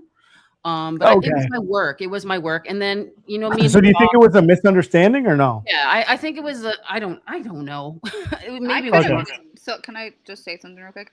Sure. I feel like he does that a lot, and that's my issue. Yeah, he sent it to me. He does it to Charlie's Angels, like he does it to everybody who sends him information, and I think that's one of my, like, at least give a shout out and like, thank you, get your participation or something. Like, don't act like it's something that you just magically figured out on your own. I had to fight for that. If that's Leslie, I had to fight for that. I had to actually do something I didn't want to do. So I had to like post receipts, and I didn't want to do that. A big YouTuber said, you know what, you should give him maybe a day and then, see if he responds, and he didn't. So I'm just like, what? This is all my work. But anyways, we totally made up. It was a confusion. I apologized. He apologized, and he had me on his show the next day, and we just went over because that was the show that Candace commented on. Great work, Baron. And I was like, I was a part of that. I was part of that great work. It was like me and him were talking about it for weeks, and how it would happen. And I showed him all the pictures of the other prove me wrong events. And I'm just glad that I've heard him say your name before, though. Yeah, he shouts me out all the time. I give him I still to this day help, and that's what this is all about. Me and him we made up, and I told Blake that I'm like, we literally made up. I don't know why you're posting screenshots from December. And with no time, like literally. Well, I just want to. Let me go back for a minute. So I just want to say, so whenever all the Charlie Kirk stuff like happened, so the main person that was on X that was like doing live spaces and all the things was Ryan Matta. So Ryan Matta brought up Sam Parker. So Sam Parker was nobody at the time. And then so Travis came out of this, and also like Blake Bednar's kind of got exiled. I was like a part of all of this. I was in every single space for hours. Blake asked me to help him weigh in back in September. I know. Find all the people. help I him. know. So Blake was like reaching out. Blake was like reaching out to all these people, like trying to get heard, right? So that's kind of where the falling out happens with Allie and Blake. But just so you guys know, like there's multiple people that are I don't big even know what accounts falling out is. today. I didn't do anything to him. Like, No, not you. No, I don't mean that. I'm just saying yeah. like that. But to date, like, there's multiple people that have, thousands, like hundreds of thousands of followers today, right now, that came out of like the Ron Mata and the Sam Parker space, right? So like, and then there was certain people that just kind of branched out. I'm kind of one of those people that branched out, It was like during the as Fort well as Allie. thing. Yeah, the Fort Huachuca thing, and then like I have an opinion, so he didn't like my opinion, and then I'm talking about Blake Benzinar right now. Like he didn't like my opinion, and the speaker, the transmitter that I found in the speaker, there was just a huge fight over it. He called me stupid. I don't know what I'm talking about. There's no wires in the grass. It was just a back and forth kind of thing, and then he just blocked me. I'm just going, you know what? I'm bringing out in the information that I have. Why would you get upset about that? And then, he blamed me for doxing, which I did not do. I swear on my mom's ashes, I did not. But you went on your own at this point, right? Yeah, You was like, I'm just gonna step out into like, my own, and you go did that. find anything from a Wayback Machine or whatever you want. I never posted shit regarding him ever. Now people DM me shit. That's a different story. I never posted anything regarding him, and I wouldn't do that to somebody. So that's not my character. I'm not gonna go post somebody's mugshots. I'm not gonna do that. But he accused me of that. So because of some Scooby chat. Well, somebody put his mugshot in a Scooby chat, which is on Instagram, by the way, guys. This goes way back, a long time ago, when we're all so that's a drama. It's so much That's a drama. And I don't like I can't anymore. It's like, are we coming together to bring the information, or are we dividing everybody? Like that's right. what I don't have time for that. But yeah, but me and Baron are fine now, and I've helped a lot with like many YouTubers. I'll just send my shit. I don't care. What do you think? Here's a crazy question. And I gotta mute you, Leslie, because the background noise. No, I did. Background noise now. Let me see. No, there's still echo. Anytime your mic's open, I can hear myself. The only thing that I want to say is, Allie, I got Jordan and Blake talking again, and I got Blake and Truth talking. So maybe I can figure out a way to make a reconciliation happen here. I think you blocked me too. I don't know why. Probably because I said something about Blake Benzinar and you didn't like it. I'm a grown up. I don't hold grudges. I'll go and block you. I didn't even know I had you blocked. So that's great. Thank you. Of course. I think see, everybody's coming together.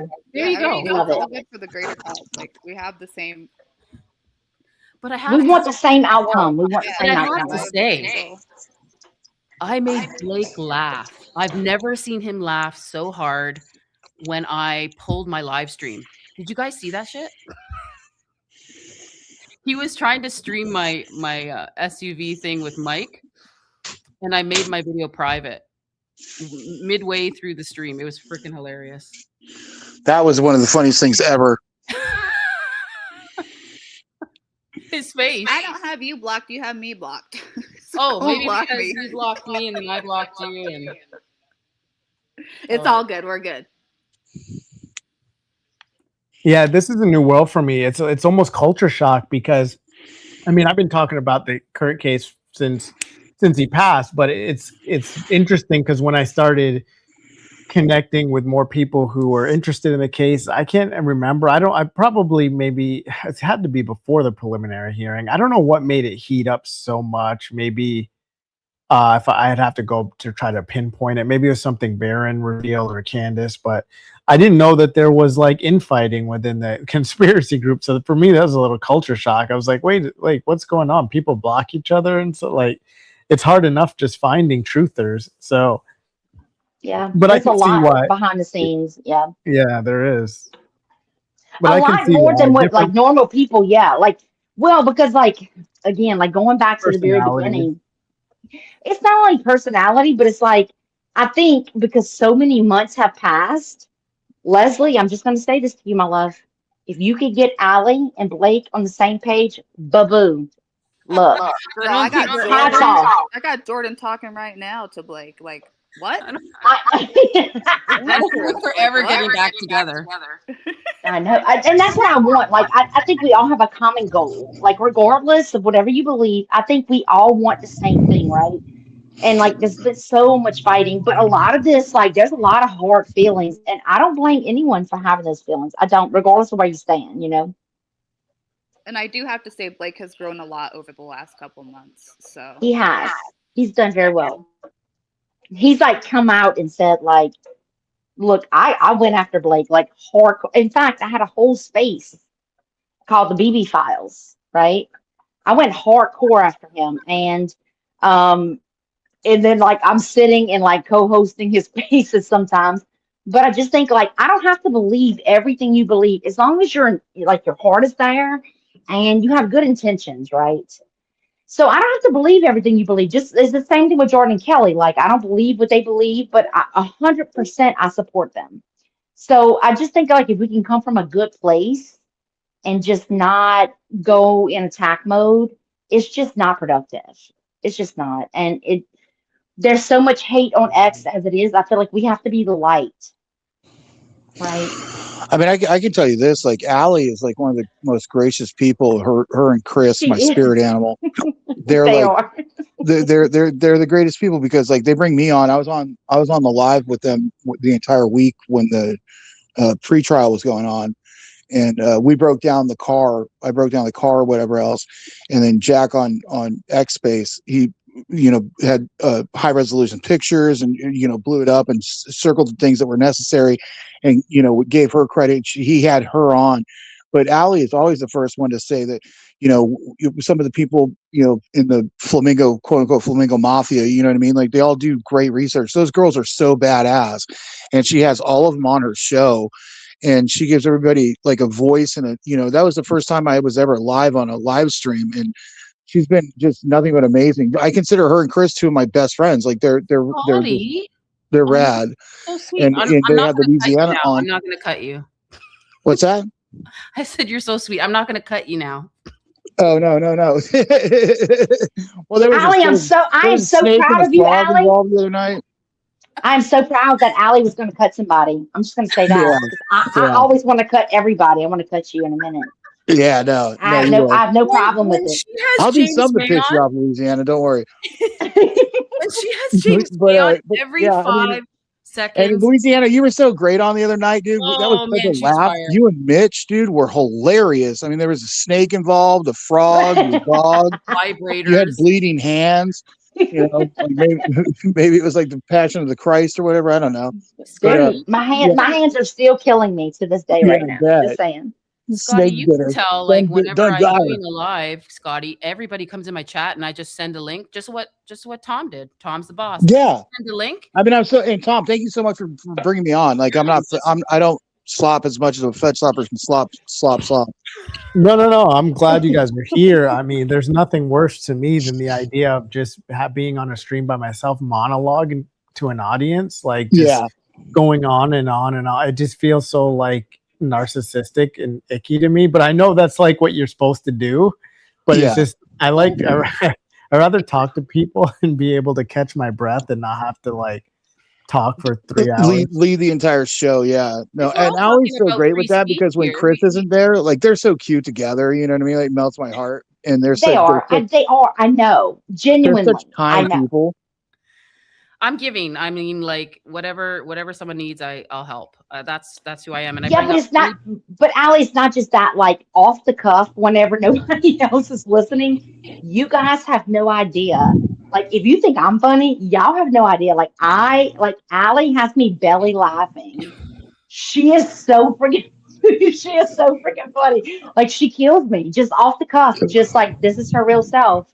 And we should have free speech. We shouldn't be blocking each other. Like then you're just showing. I mean, if someone blocks me, then I'll block them, right? But if we're having spaces and stuff, we should all have that right to go into there, right? And, unless you're being rude, right? I'll give you the perfect example. Was the other day I was on Kevin as a Human, and he's kind of a, he's a small producer on Kick or whatever, but he's behind Web. He's Ian's friend. He created Web with Ian, and then the Buyer app. And so Kevin as a Human, I was on his thing. They were talking about the National Defense Administration Act, NDAA, and I was like, "That's going for a vote tomorrow." You know what I mean? This and that. And I was like, I just got fired up by it, so I put it on all the social medias. You go to this website, blah blah blah. And Allie was the first one I hit up. And she texted me back on X. She DM'd me back on X. She's like, "Yeah, I'll do a show. We're going to go over some of the car stuff." And I go, "Do the car stuff first, so he doesn't wreck your algorithm like every other time I'm on your show." And then we can talk about the NDAA that's going through the Congress tomorrow. And I went back on Kevin's and I said, "Hey, will you go on Allie's Top Files tonight?" And he goes, "Hell yeah, I will." And so I got him, and then I texted Baze, and Baze is like, "I'm going to go live, but I'll cut it short. This is really important." And then I got a hold of American Discourse News, and she agreed to it. So I got the five of them together, and she throws up this awesome live that was like these four different great channels, the five of them, and they knocked it out the park, dude. Like I think I don't know, go back and look at it, but I think there was like 8,000 people watching because the chat was moving fast. It was like when Michael was on for the SUV. And I was witnessing that. My jaw was on the floor, but I was like, I felt like a proud dad. You know what I mean? Like I was like, yes, they all got together and they did it. And you set that up, the one with Kevin is Human. And yeah, I went on one of his members live with Baze. He does a lot of stuff with Ian Carroll, like he does the web app, and then the Buyer app. But he doesn't like to really talk about the Charlie Kirk stuff. He was there for the congressional thing, and he really wanted to talk about it, and you guys knocked it out of the park. That pod was amazing, and big thanks to you for responding to me and then organize. I just got these people. I'm like, just get a hold of Allie, and everybody came on. And let's do it. Well, and I think that's the greatest thing about Allie and Chris is like everybody has a voice, and they truly love their followers. And it's not. I'm not just saying that. Like I'm not just saying that. This is like they genuinely like you feel it, right? So I think like the people that follow them, they know that like it's home. That's kind of how I feel. It's home. Yeah. It's the fun. Honestly, if you guys get a chance, just stumble into it one time and have fun in the chat. Like it's free speech, you know what I mean? Like if you have a difference of agreement, would just be kind, respectful, or whatever else. But I mod for her, and it's the greatest community. Like it really is. This is a tight group, and Allie's. Allie brought all these cool people together. There's all these fantastic women that are in the chat. These guys that come in, and we all have fun. And it's we're talking about serious shit, but it's fun and funny. And, I think that's why Mitch Snow will come on my live stream anytime because we laugh, we joke around. Yeah, it's not so serious, right? Yeah. Well, and it feels like home. Again, it feels like home. But it's like those ladies, the day with the whole vehicle, like pictures that were released. You were on that? You saw that? Yeah, I was like listening. But like those ladies were like immediate. It was immediately like they hopped on it and they started pushing out like all the information. But the only one who attacked me was Mr. Blake Bensonar. And why? I'm putting it out when he keeps on telling Candace to put it out. I found it. I found the fucking thing. I know. And Muppet even said, "Fuck, that guy told me that I talked to Candace." And Muppet said, he goes, "I just didn't listen to him because he only had like 50 or 100 followers or something." And he goes, "I thought he was lying." And I go, "Muppet, if you fucking go look at his pictures, they're all there." And then I did a live stream on it because Candace didn't post the license plate, guys. That was one of your biggest shows. There was so many people on that live. Like I swear to God, it was incredible. I license plate and all the girls, all the investigators came out and go, "The car is here. The car is there. The car is here." And I'm like, "This is the VIN number. This is the VIN number." Yeah. They went to town. Dude, I was like in real time. Alley Tornado. Candace post before her vacation. That would be the only question I would have. Why didn't she post the picture with the license plate when she knew that Michael V already posted it? I feel she went on an emergency live with that and only posted a couple because Mike V already posted everything. Yeah, but so Allie, let me ask you this. So I know a lot of people, look, I'm one of these people too. Like I want, like, give me the information, give us the photos. Like, so whenever Candace first posted these photos, I was like, okay, here's some of them. And then once we get the full aspect of it, and then we have Baron that comes on, is like, no, I had to contact Candace to like put this information out before she went on her little vacation or whatever. So I think, in my mind, agree with me or not, please tell me. I think that these photos had to be dropped by her, right? Even though Well, you then she dropped should it, have dropped them even though all. you Like dropped it. I don't get it. Well, You had them. that She had well, the license plate. that's my point. That's my point. But it's like I think that if these photos, if all the photos, this is how I see it in hindsight. I think if all these photos were dropped back in December, I think that they would be well forgotten about But by they're not now all the same. because But they're not all the same from December. These are I from know different people. Different people. I agree, but this is the thing is like I think if they didn't drop right now with the preliminary coming up, this is before the preliminary, right? So when you think about it, like we would have dissected it, looked into everything, did all the things, everything that happens whenever those real photos dropped or the other photos I don't dropped. have an issue with like her dropping it slowly. The issue I have was she didn't drop the one where she got so the first one in December, she didn't have the license. I don't think she had the license plate one. I don't think she had it Really? then. I don't think I think so. if she did, she withheld it. But yeah, But because I think like literally maybe she doesn't like me now because I posted it. I don't know. But to put out the only the two, I think it was yeah, it was the fabric and it was something else in the car. I can't remember what the emergency live but I was. think but I think the actual release of the photos when it happened had to happen when it happened, for multiple reasons. And then like that's why Baron was like, okay, Candace, like you have to do a live stream. You have to talk about it because I think Baron couldn't go forward for the next 2 weeks with content, right? And like talk about these things while Candace was I out. don't I think so. think I think she know Mike already showed that he's been talking to Candace on a text. Mike gave her yeah, those no, I photos. agree. And I No, think I she agree. went on emergency live because he posted it at 12 whatever a.m. Mm, before she went on vacation. So they're out, right? it And kind of now forced her hand. It forced her it hand. forced her Yeah, to do it. yeah, It Well, and forced that yeah.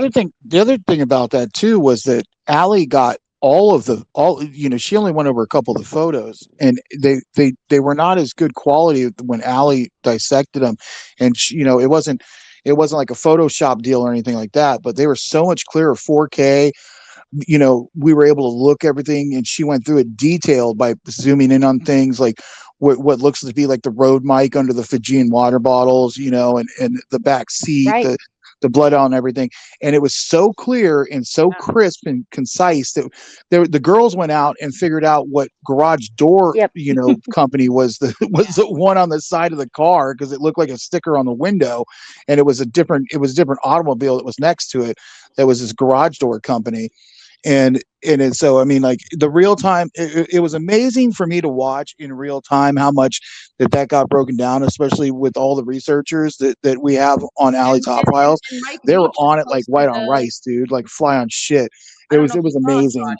It was amazing to see in real time and how composed she was. And then with Michael coming on, and then that's when Blake lost his shit. And then he posted the B team thumbnail the A with team.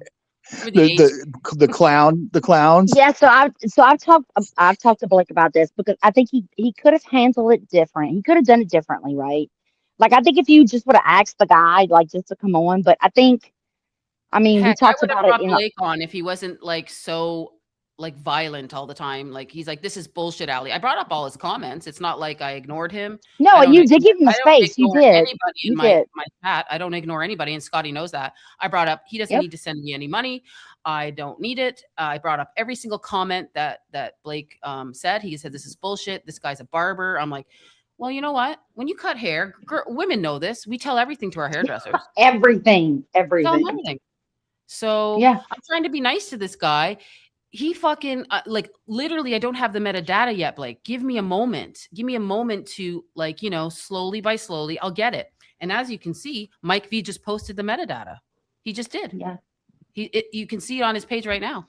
It's there. Yeah, I think Blake, again, we talked about this in his live space, and like, I think Kelly came after him, or like, kind of was like, maybe you could have done this differently. And I told him the same thing. I was like, maybe you could have handled it a little differently. And so I do think, How like, much patience Kelly has. I don't have that kind. I know, I know, Yeah, I know, I get it, but it's like, well, especially because he's so mean. You know what I mean? Like that's the thing. He's just kind of bully, and I believe me, I got no hate in my heart for anybody, and I don't hate Blake. I don't disregard him in any way or anything like that. His crash outs are epic, which is funny, but at the same time, it's like they are funny. they're hilarious. But and it was funny because Michael, he asked him to be on his show. He goes, "Hell no, I won't go on there. I saw what a dick you were to like the Baron," and so Michael's now a friend of Allie's, a friend of the show, and he'll only do Allie. You know what I mean? I'm sure he'd do Candace, sometime, because he's in love with Candace. Mike said that to him because Baron called, like that same day that Blake was trying to talk to Mike. That same day, Baron did a show, said Blake is a snake. So that's why Mike V said that to Blake. That same day, you can go back and look at the timestamps. He goes, "Hell no, I'm not going to work with you. You're a snake," just like Baron said. I'm like, oh my God.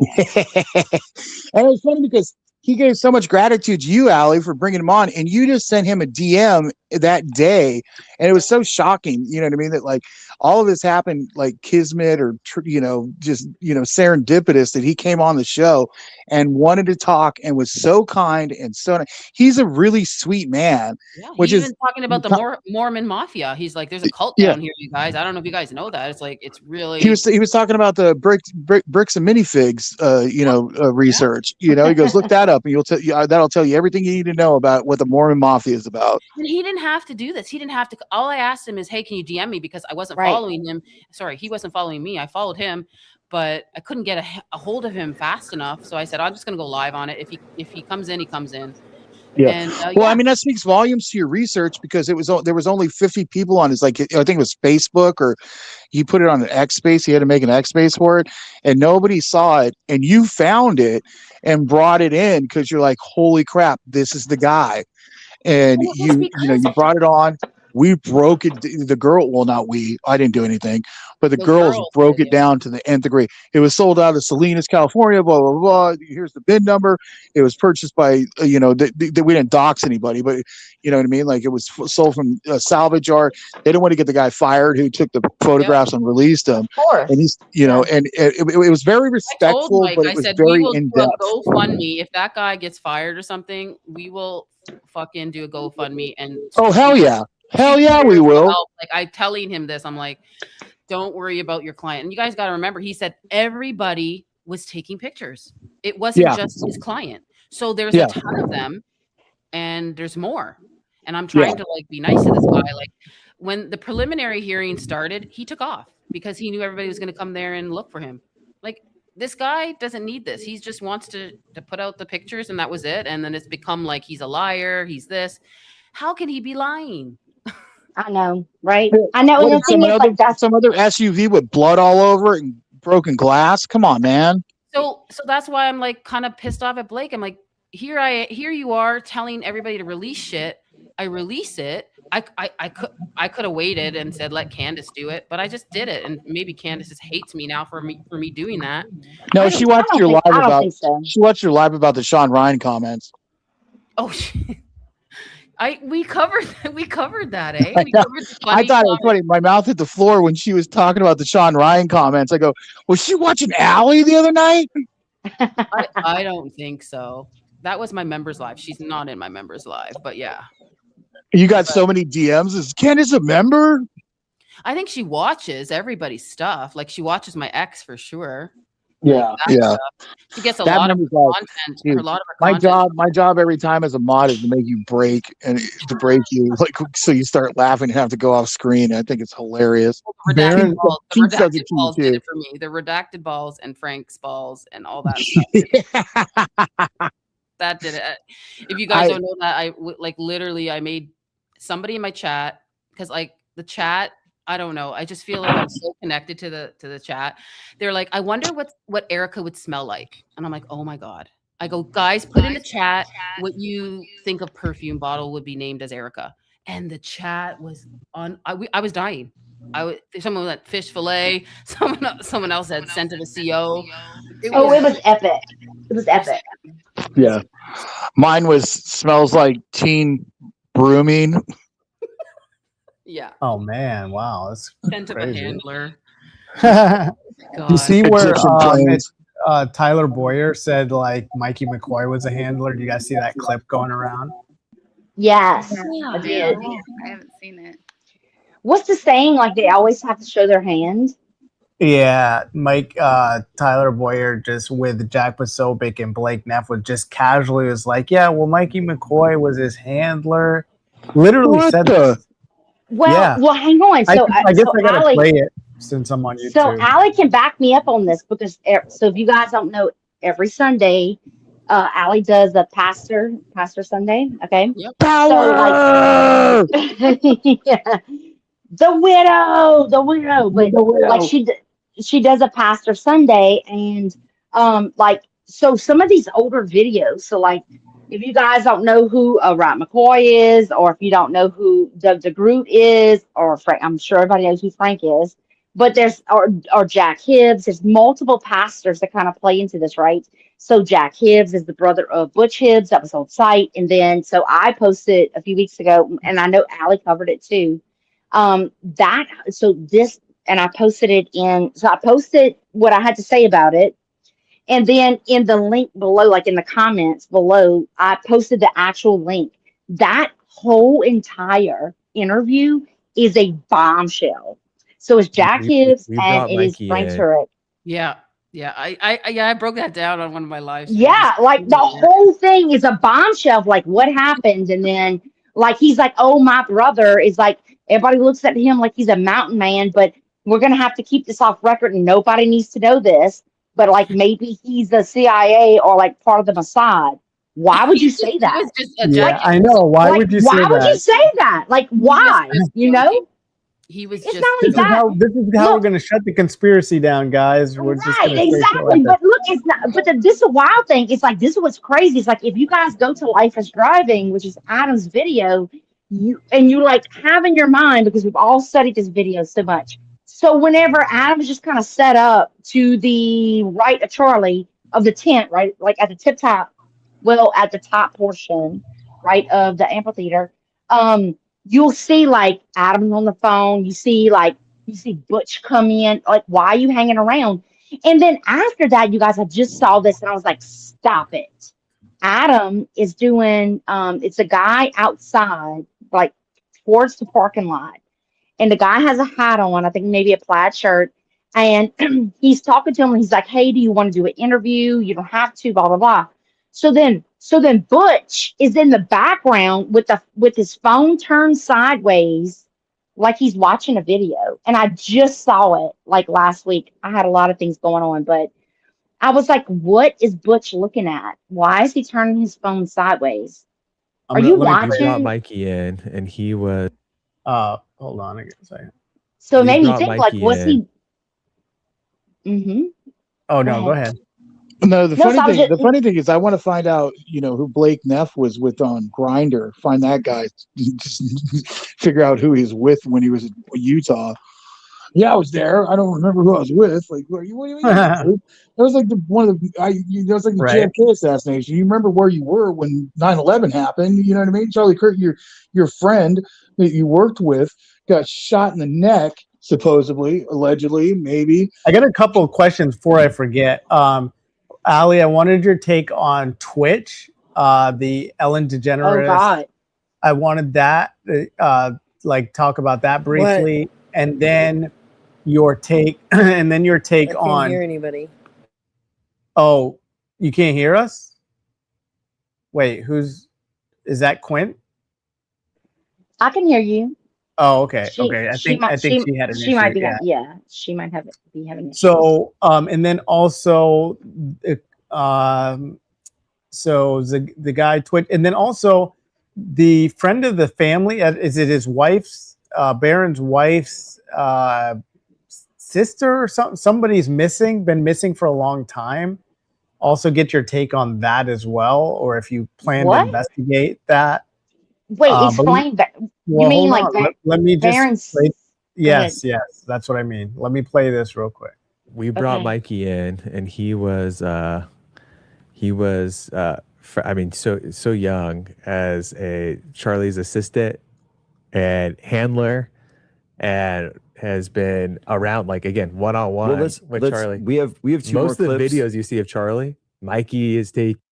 Did you see Jack? I'm gonna play it again. Watch Jack's reaction. How he has to like jump in. It like Can you wakes make it it full like. screen? Can you make it full screen? Yeah, I Like, can. yeah. Yeah, I can. He like jumps out of his chair. We Jack brought does. Mikey in, and he was so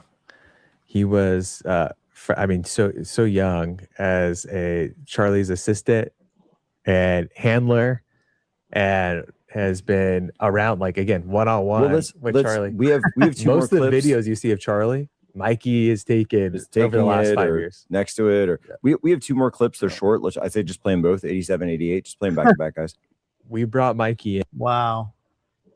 Oh Jack my always God. looks constipated. He always looks constipated. Like, why does he always have a question mark on his forehead? I'm just saying. I'm sorry. He's constipated because it takes him the ass all the time. Have you guys seen that before? It's the eyebrows. Yeah, I saw this and I was like, It's the butt plug. Scotty, is that the first time you've seen that? Yeah, that's the first time I seen that. I see Coleman, fucking snake. I see him squirm like a Monterey eel, dude. No, I'm like, that's Tyler Boyer, I think. Oh, it's Tyler. That's not Colbert. Yeah. Oh yeah, he squirms. Yeah, he's yeah, a snake too. I mean, Lala likes him, but that's a story for a different day. But like, dude, and he Ali, you've moves seen in that? his chair like he's so uncomfortable. Like, why would you say that? I mean, Have you- Stu Peters is asking for my phone number. I'm scared. Oh hell yeah! Let's go. You gotta do me that so do you solid. I guys- asked you, Ali. Hold on. All right. So do you guys remember whenever Tyler sorry. said, "Oh, No, it's come okay. on." Yeah, like somebody's asking me for like something. Hold on. No, you're good. You're good. Where's my spirit animal, Chris? He's like upstairs, getting right. We're gonna do a members live tonight. Are you? Yeah. Ali, Scotty is on me so hard. He's like, "Why are you not the members?" I'm like, "I know, Scotty. I know. I'll send you $5. I don't care. I don't care about the $5.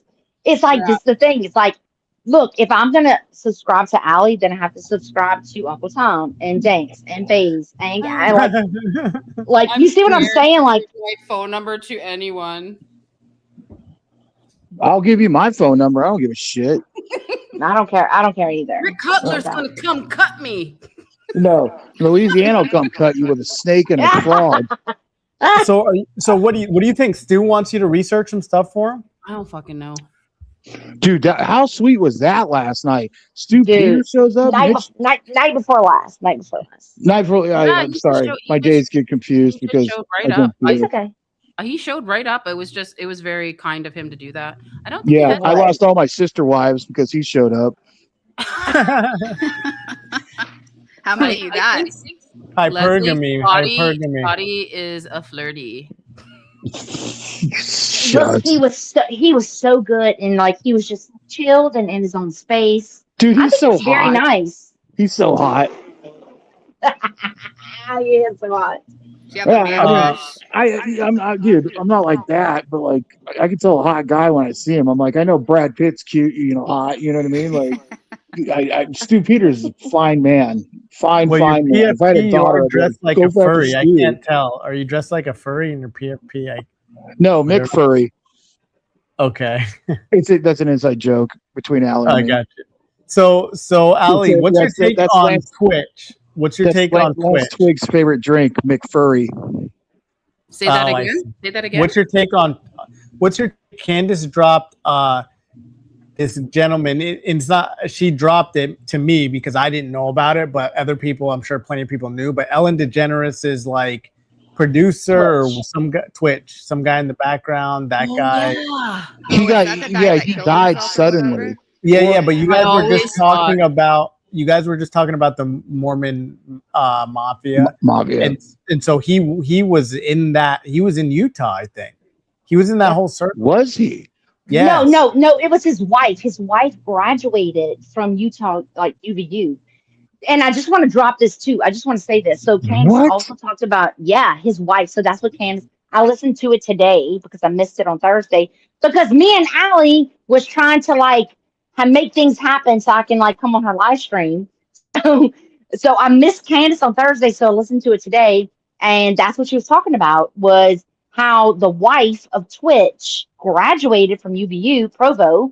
And I was like, holy shit. But I just want to say this to you guys because it stuck out to me. And I cannot unhear it or unsee it. So Candace also mentioned, what's the basketball player? That died in a helicopter crash. Oh yeah, Kobe Bryant. Kobe Bryant. Kobe Bryant. Thank you.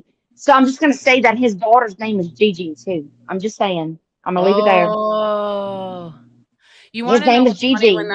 when that came out? What Candace said, I just thought of it. I always thought that the Twitch thing was bizarre, and even like the But wife. what about Anne everything Hayes? was Like bizarre. her and wife, you Anne know, Hayes, died in some weird car accident, and she was Well, and like, they said, and did you see like the video of her in the ambulance like popping up like on the stretcher? Yeah, that's wild. Yeah. That's for the very for the Twitch thing. Did you know, or am I wrong? Is she from Utah? Yes. Oh She my God. graduated from UVU. That was the whole thing that Candace. That's why Candace brought her up, is because she graduated from UVU, and I was like, holy shit, wow. holy shit, yeah. But then Kobe is different. Am I saying his name right? I want to say Corby because Corby's in our chats. Well, right? So there's also weird shit with like the Chester from Linkin Park and the lead singer for Soundgarden, Chris Cornell.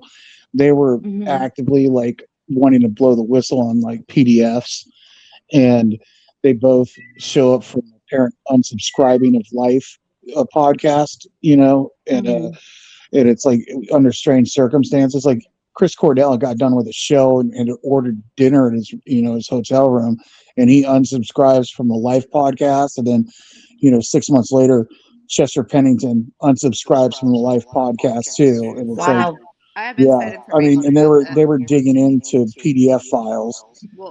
Well, this is the other thing with Twigs is that this is what Candace also said. She said that the shot was not heard within the hotel. And she's like, I find that odd that like nobody reported it. Like someone would hear a shot.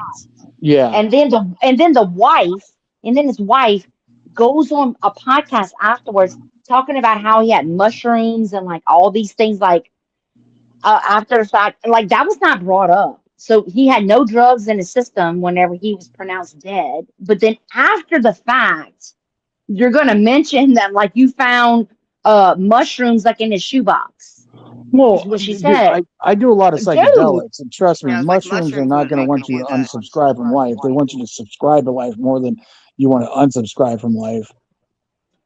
Yeah, but that was just, but then she also released a book and like there's all these things and like that's weird. All of that is weird, and like it just kind of like sets the stage. I think it kind of goes back to Rob McCoy and like having a whole shooting happen before he becomes the what is it, Allie? I don't want to say it's not mayor, assistant mayor. It's the mayor of the town. Like he has this horrible shooting that happens in his town, right? So like Rob McCoy is like the main person that can like handle all of this. And then he becomes the mayor of his town after this horrible shooting. And, several people from several of his constituents, die. And he like steps into full blown, oh, I'm here to save all of you. We're going to do all the services. We're going to help the family. We're going to do all the memorial portion of it. Like all of this is I feel like it's staged. Yeah, it seems like it's on stage. Hey, Louisiana, why do you have to be so beautiful and smart? It's not fair. Look, dude, I try my. If you would see me right now, you definitely would not say that. Like today's a day. BS. Dude, So it's with a the struggle. Today's the day. the Chris Cornell Today's the day. Chester Allie was laughing. Allie was laughing because I said, "As I live Wait, Leslie, and Leslie, breathe." what were you saying? Hold on, Louisiana. What were you saying, Leslie? So as far as the Chester Bennington and the Chris Cornell thing, I have friends that are in the music industry and run around with those guys.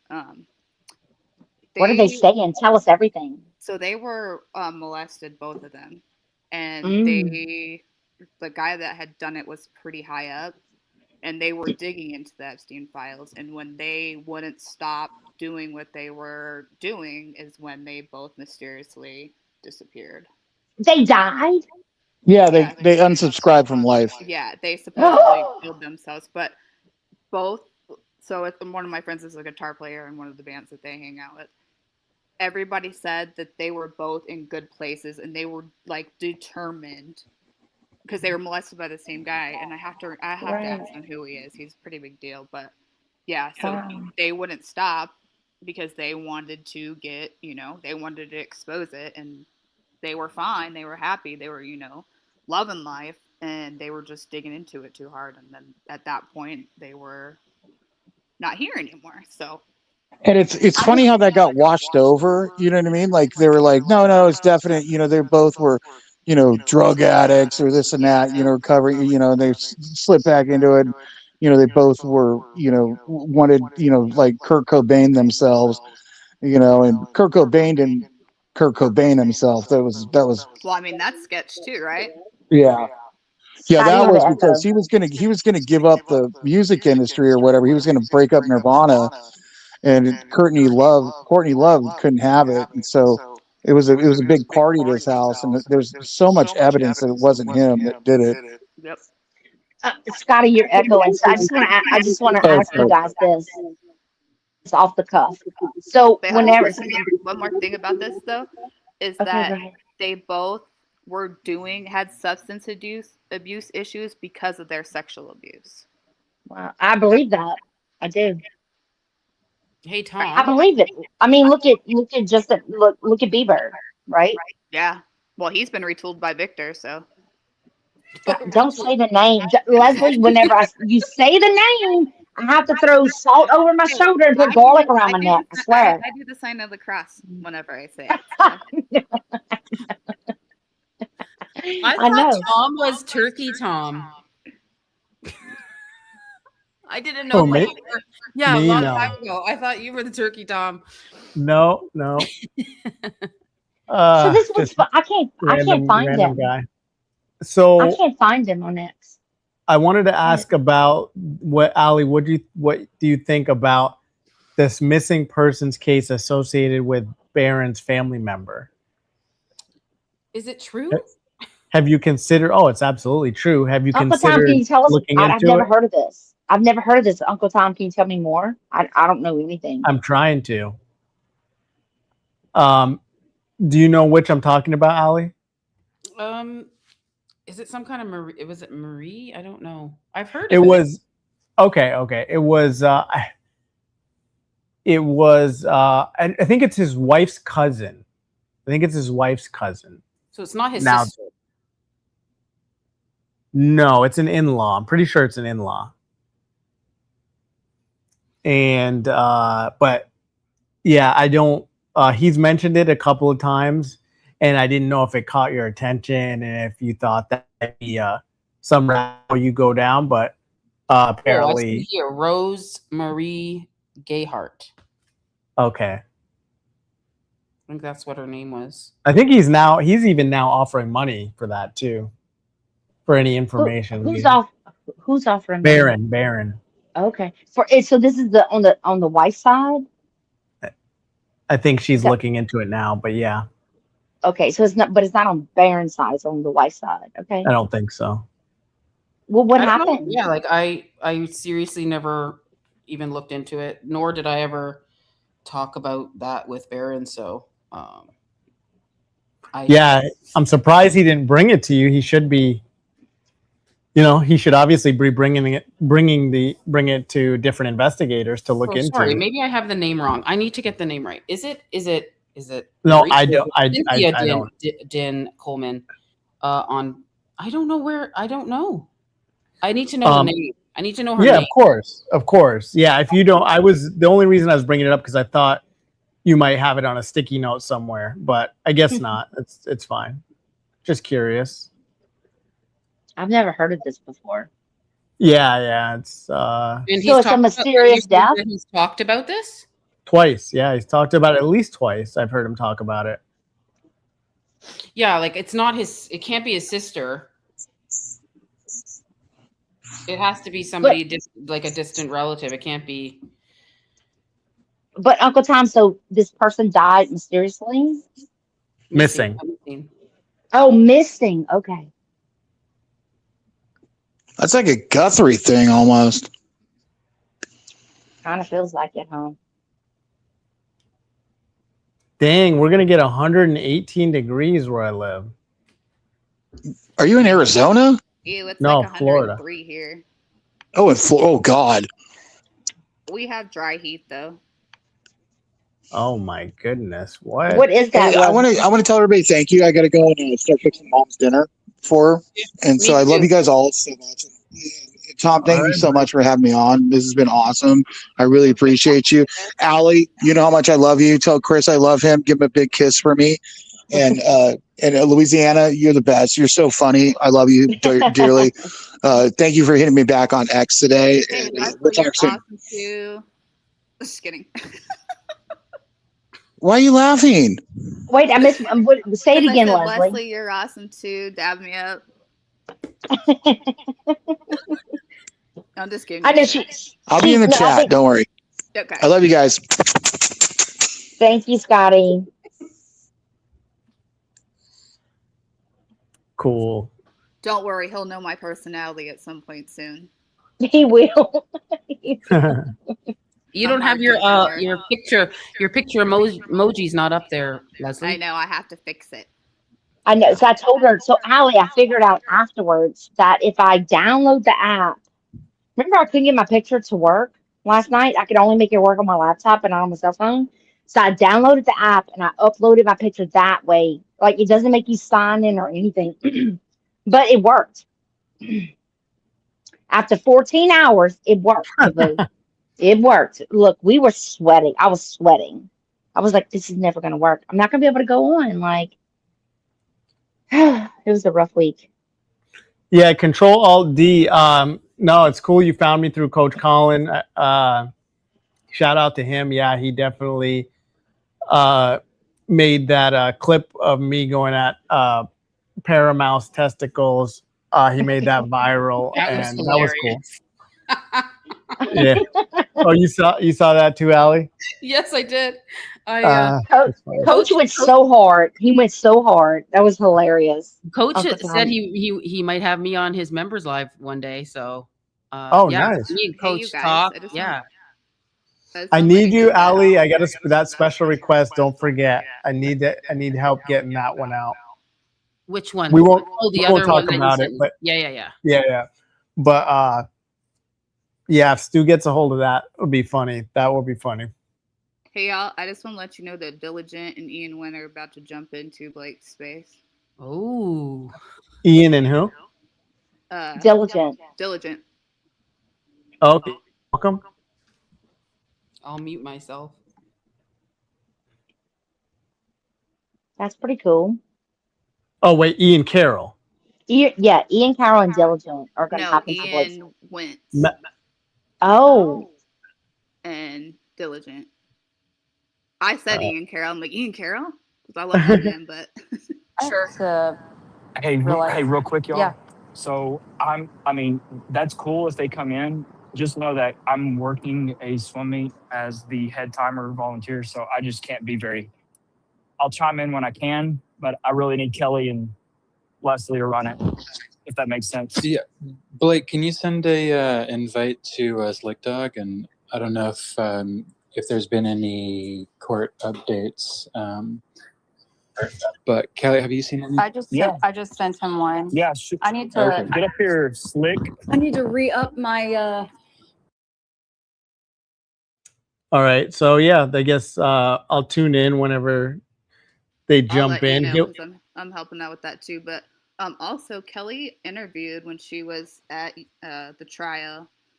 She interviewed Jack Posobiec and Officer Tatum, and she's gonna post that tomorrow, I believe. Oh, really? Yeah. She told me when she was doing it. I'm like, oh. So I've been waiting for her to post it. Now she's finally gonna post it tomorrow. So just a heads up on that too. Interesting. Okay, I need help on a post actually. I think I'm going to end up getting shadow banned. I think it's already started. I will show you guys the post here in a second. How do we help you? I just need a like. Once you see it, you'll see that it's an important post. I found it too, Tom. I found the Baron Coleman post actually. I found Is it his wife's cousin? It is he's offering a reward that was December 31st, and this is his Facebook. It says Tracy Pittman Kelgis. I believe it's his cousin. Hold on. His family's cousin.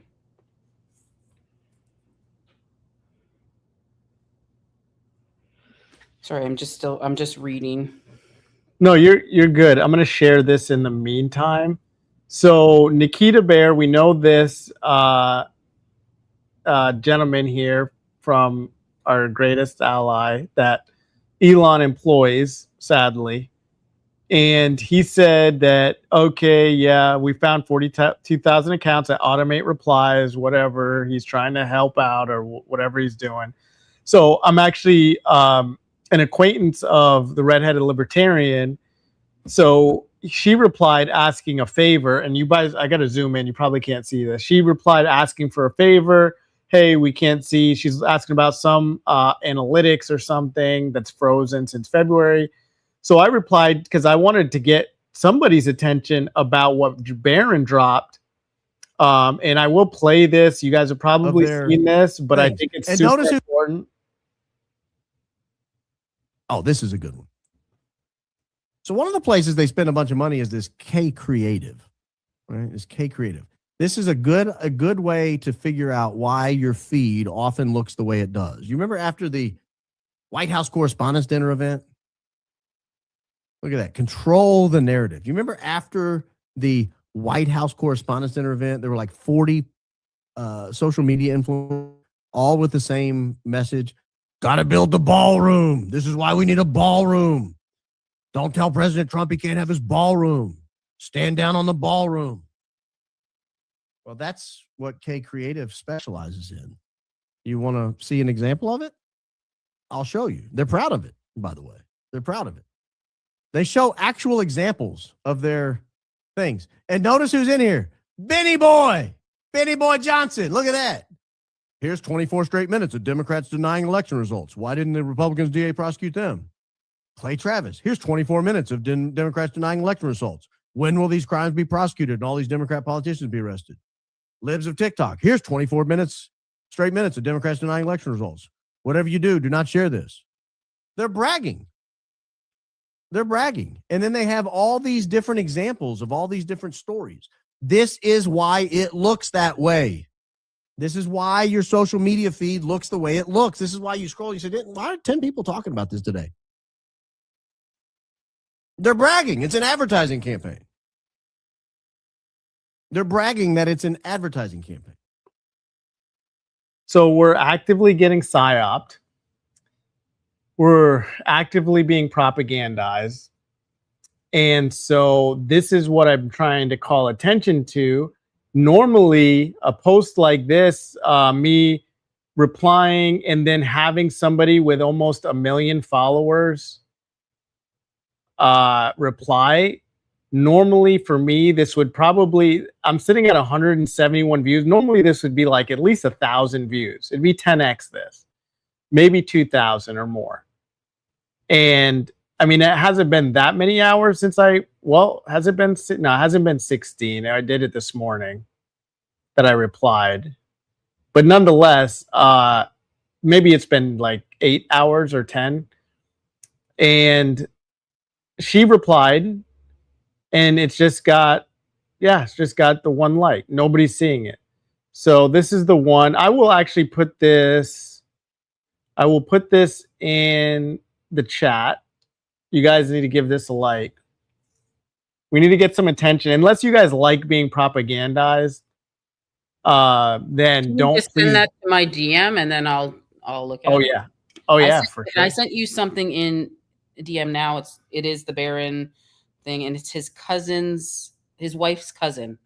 Okay, I was right. My memory serves well. Nice. His wife's cousin, yeah. And I heard about this, but I have not spoken to him about this at all. That's so interesting. And wow, the little kid was found in the car, but she was not. She was missing. Oh my God, I didn't know. Oh my God, that's 2-year-old daughter still inside. Wow. Oh my. Wow.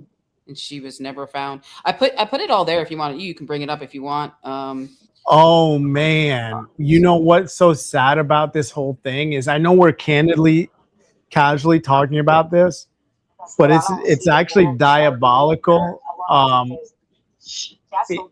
That I and I'm just gonna say it out loud because these people are predictable. The Fed sloppers, they will take something like this that happened, this missing person, and try to say, "Oh, Baron, where's your alibi?" Oh, and they would do something like that.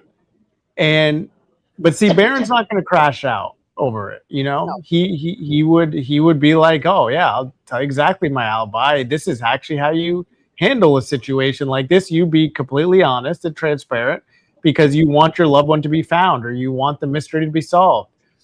It's definitely a cold case because it's like 1998.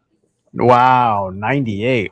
Yeah. Him and I are the same age, almost exactly. I'm older than him. Are you okay? Okay. I'm 51, yeah.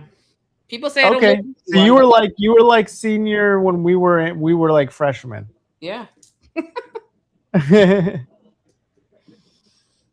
I gotcha. Wait till you hit 50. No, I'm good. We're never gonna hit 50, Allie. Never. It's around the corner. It's around the corner for creeping me. on 50. I got a couple more years till I get there, but and enjoy it. Well, you can. I'm loving my 40s was great. Yeah, 40s. I'm digging my 40s. 40s are like when you are at the point where you're established and like you don't give a fuck anymore. So yeah, you just genuinely live life and it's good. 100%. I'm with you on that. In Louisiana, you're single. Yeah, it's a choice. Oh, you hear that, chat? You hear that, chat?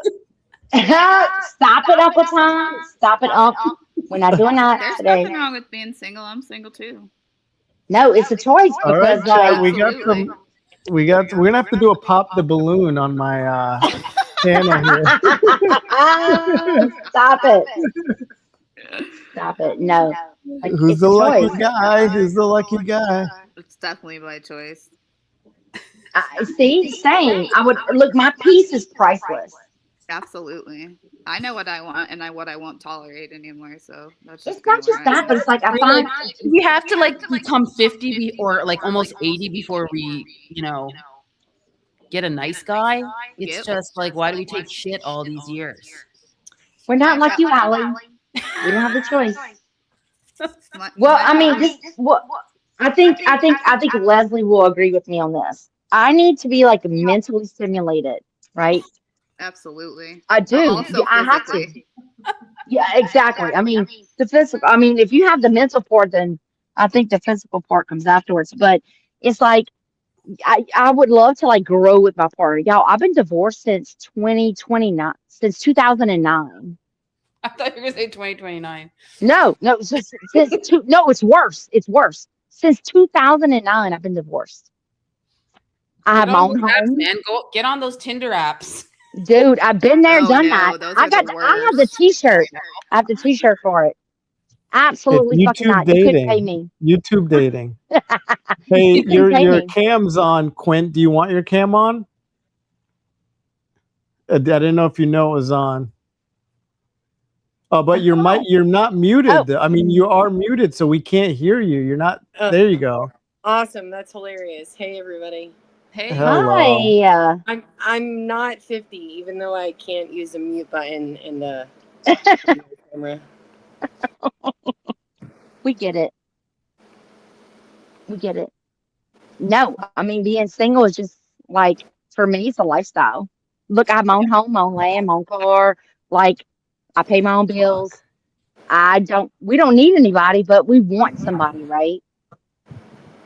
Exactly. But I don't But need won't you settle. at all. Won't settle. Absolutely not, Leslie. Leslie, you are Yeah, don't 100%. give him one chance. Look, if you guys like, I could do a whole space about bad dating. Like, everything you guys can think about, it happened to me.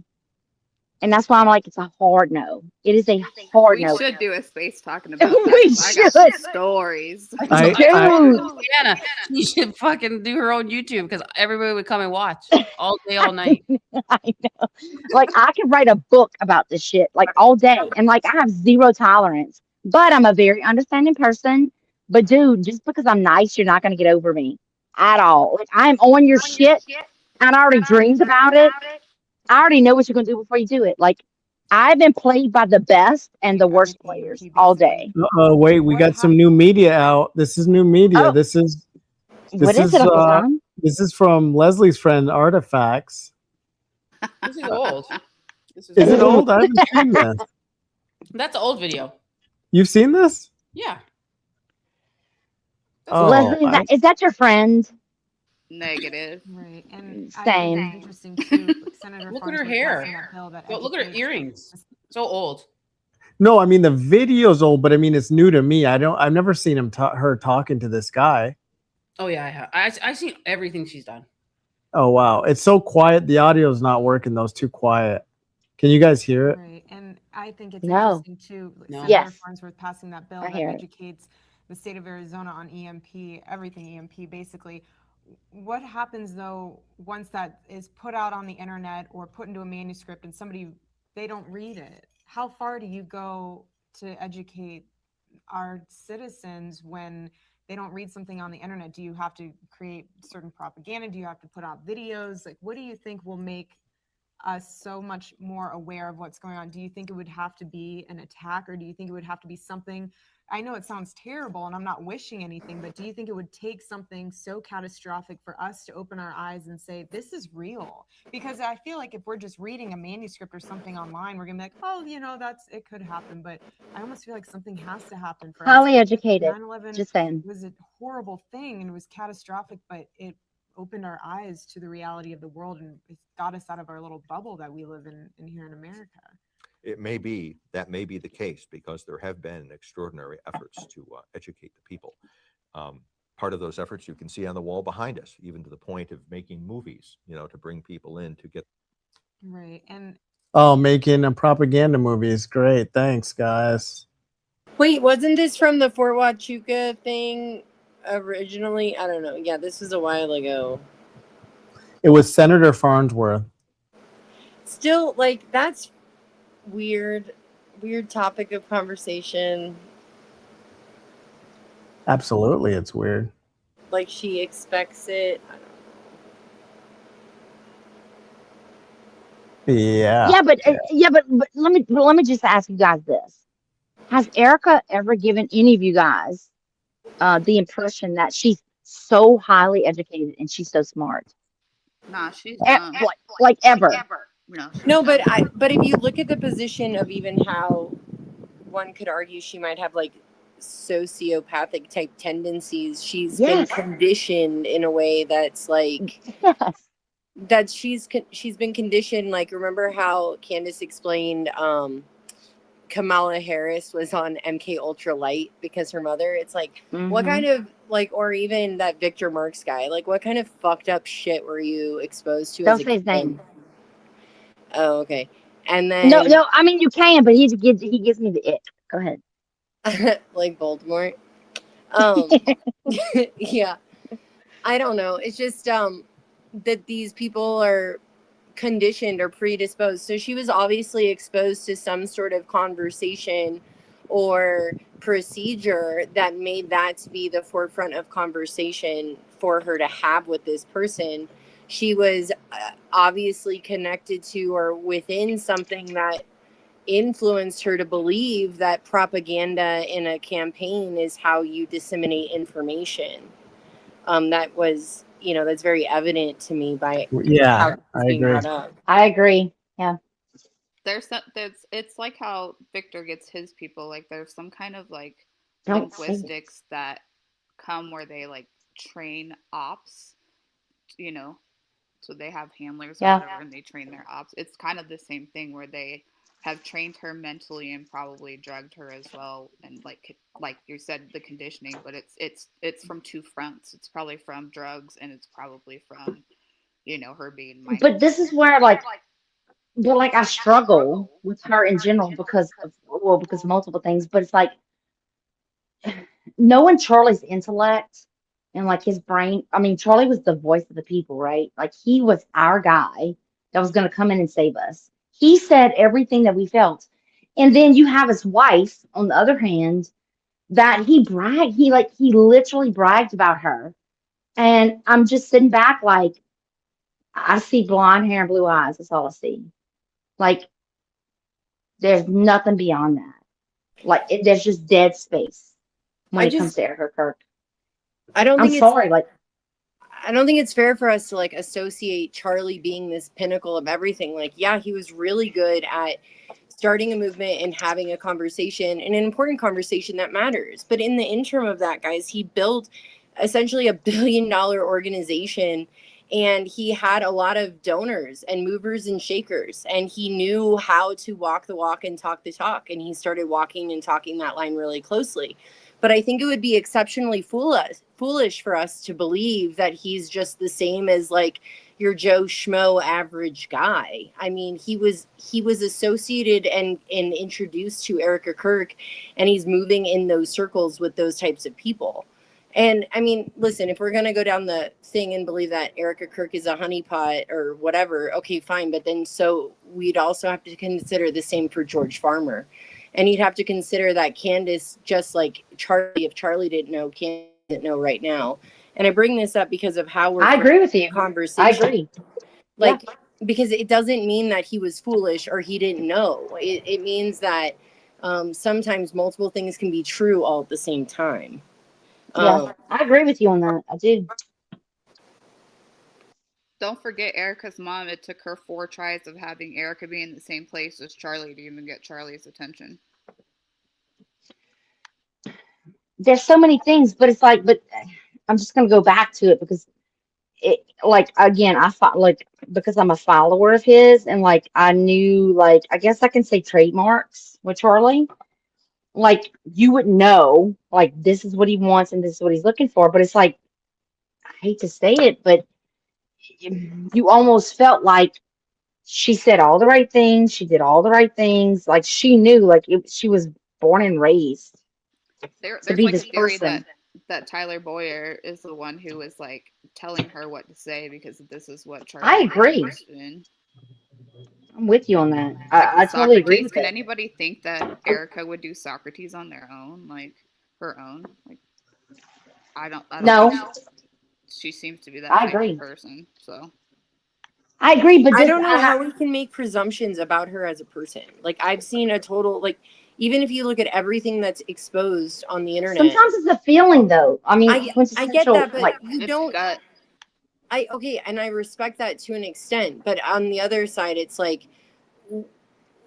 what does it serve to speculate on someone, especially when the majority of people have the line in the sand because it's just being so unnecessarily cruel to a person that at the end of the day is not consequential to understanding what happened to Charlie.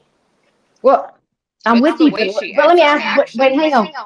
But hang on, let me ask you this. So, do you have a good gaydar? Do I what? Do you have a good gaydar? You can tell somebody's gay off the cuff. I mean, I would say I have a pretty. I think you would. Yeah, I would say not only that, like I can read micro expressions. Like I can read when I'm on the phone with someone if they're sitting or standing, or if I'm in a room, I can tell like from an emotional state of where people are. I'm exceptionally intuitive. However, I would never take a situation or encounter that like we've had and then make a presumption on how people are with their families or who they are as people. Like I don't think that we can do that, and I think it's important that we keep ourselves honest on, especially because it's so divided like on sides. I just think it's important to be realistic. Like we cannot say definitively who and how these people are. She's shown enough through her actions for me, and it's my gut. Yeah, it's just the vibe. I don't know what it is. It's just a vibe I have. I just don't. We're talking That's about not Erica, how right? anybody acts after their husband died being a grieving widow. Nope. I'm sorry. Nope. We don't do merch right after. We don't forgive immediately without, knowing who the heck did it. It just, the memorial did it for me. There was something off, literally off. I gave her a lot of time. And then when she did that book tour and told Candace to stop and all that, she was dressed in red. I don't know if you guys remember. She was on Fox News. She's like, just stop. Yep. We will be having the most beautiful memorial, museum style, for my Charlie, is what she said. So what is this going to be, Graceland? Like, what are we doing here? Where's the body? Like, we all want to know where it is. Where is his body? And she got really defensive and really pissed off. And you have all this time to make this, grand old thing and lock him up and put him in a beautiful thing that you want to put him in. But what's happening? Yeah, so my thought process was very different. So like I was just out the gate trying to figure out like who's the person, like who is Erica, right? So like put all the action aside, even though we know everything that happened, following and the merch, all the things, put that aside. There's just something with her that I cannot explain to anybody of like you just have a knowing. And I think most people like that have that knowing understand. You can tap into it or not, or you can. Sometimes it's like a lightly tap into. Sometimes it's a hardcore. I'm like hardcore tapped in.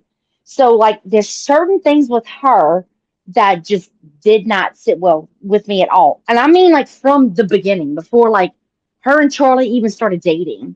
There's certain pictures I would see. Like you can read someone's aura or like feel them, right? And this I is don't just know. me.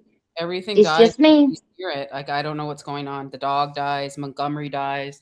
Everybody's dying. Like, I don't know what's going on. Well, I mean, so this is the thing. So we have the action that happened. We know that. But I'm just talking about the aura of her and like who she is. Like for me to understand like what's happening with the action, I have to understand the person. So for me, the way that I operate, like sometimes God is like, absolutely not. Do not stand by that person. Do not sit next to them. Like remove yourself immediately. And I listen. So that is just like who I am as a person. That is my intuition. That is my God. That's my God source, right? So with Erica though, she never truly gave me like a real, true, genuine vibe of feminine, like of being feminine, right? So she just always gave me that on the cusp of like not understanding where she stood as far as her sexuality, right? I hate to say that, but I'm being very courteous when I say this because it's not something I ever want to talk about, but it's just a feeling. And then like you see her now, so when you see her in joggers or you see her button Always up in to the pants. top, Yep. Button up yeah, top. like she's Always in not. black. She just doesn't give me that super feminine vibe of like, um, I love my husband. I think like what she put on for Charlie. I hate to say that, but it's like I feel like who she was with him is who she was with him, and then like now she's breaking out and like coming Yeah. into her own of who she truly is, right? So I think like that's what we're seeing, A and biblical wife for him. A I don't holy biblical wife. yes, There's, Yes. I do. I mean, I was following Erica Kirk before Charlie passed away, and she had this weird countdown going on, and I was like looking up to them in a way, right? Like that marriage, Right. and so, and I had that sort of idea, and I remember like these conversations, the murmurs happening, like all.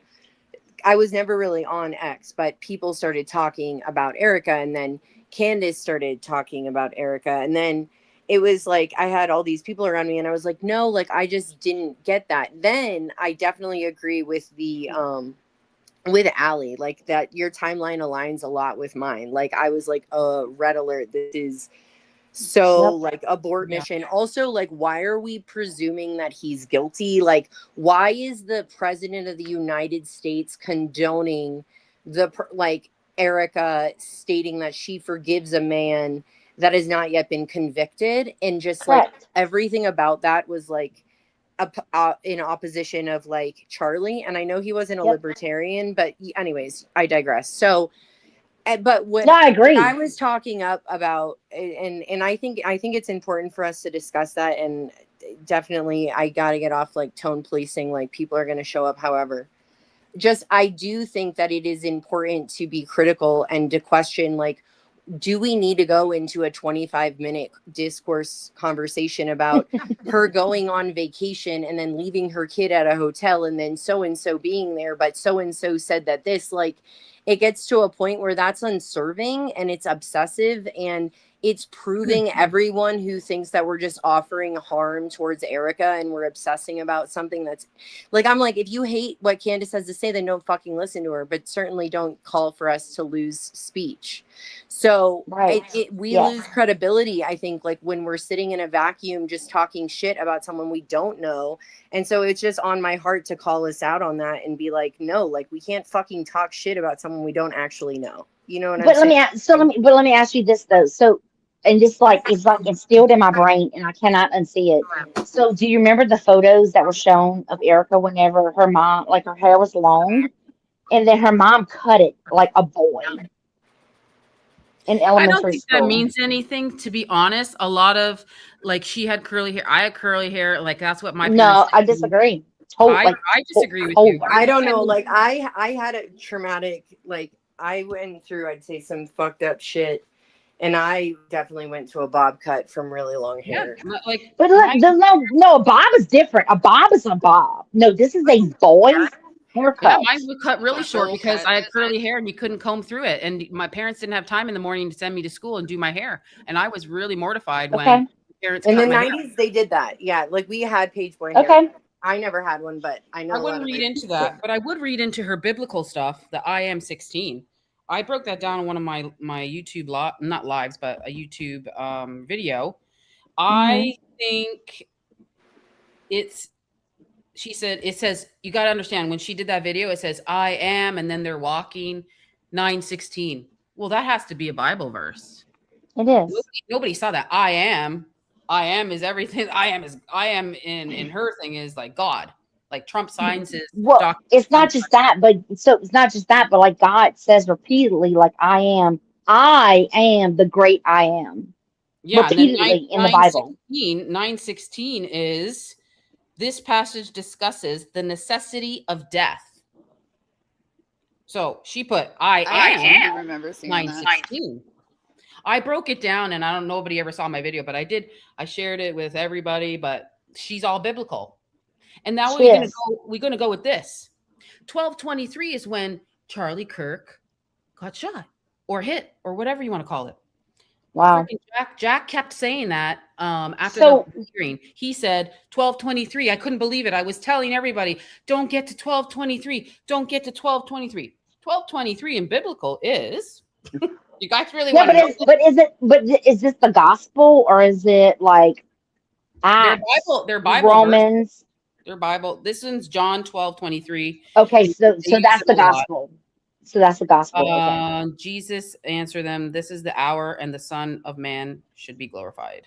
It's the major hour of the suffering of death and resurrection on the cross. So 12:23, guys. Yeah, but Allie, do you find it weird that like the day of his death, like she posted like the biblical. And she has not posted prior. Like before then, like she was not posting all the time, and then like she posts this proverb or whatever it was. It was very weird. Yeah, It was very everything. weird. Guys, you got to remember, she does everything biblically. Everything. Well, I'm just gonna, so let me just ask you guys this. So just humor me for a minute. So Erica's at the hospital with her mom. Her mom's getting treatment, which I think is bullshit, but supposedly she leaves the hospital. She falls out in the parking lot. Okay. She gets, well, let me back up. She is in the hospital with her mom. She gets a phone call from Mikey. Mikey says, call security. And like Charlie's been shot. So then she runs into the parking lot. She collapses and then she gets in her car. So my assumption, pure assumption here, is that she is going home. She's going to pack a bag, like line up a babysitter or something for her kids, and then she's going to leave her apartment to go to the airstrip. That's my thought process. So prior to this, you have to think back that Charlie was saying that they were being threatened. Erica said they were being threatened. She even said after the fact that both of them were being threatened. So you went to your apartment, you packed a bag. What security was with you? So you drove from your apartment to the airstrip without security. Who was there? I'm being honest. Like who was there? Because there was, if Erica's innocent here, then I would think that she's a target too. She's a target as well as her kids, right? Like you're leaving to I go don't to the know. hospital. Like How that's fast just, would you respond though? Like I would drive directly to the airport. it could be possible, but still now Mikey says, he said, I would like call. black out and drive to the airport. Yep. I would lose my But mind. that could be possible. It could be very possible. But the thing is, he's like, Mikey said, call security. So Erica's leaving the hospital. Who said Think that? about, Sorry, Mikey said that. Mikey McCoy said it to Erica, call security. Well, who Charlie's said been that? shot. Erica said that. Mikey said that. It was just reported. I don't know if it was either or. It could have been her. Maybe it could have been her that said it, but definitely it was some of them. One of them that said like, call security. Charlie's been shot. So she leaves. But even like, let's remove that thought for a minute. Charlie and Erica was both saying they were being threatened. Their family was being threatened. So why was Erica allowed to go to the hospital with her mom without security? Like security should have already been there if they're being threatened, right? You would think you would not leave like your wife and your mother-in-law, like your wife to leave her apartment to go pick up her mom and then drive to the hospital. Like, why are y'all unsecured? That's my thought process. Like, it was stated beforehand. I've listened to him say it. This is out of Charlie's mouth, not mine. I'm not making that part up.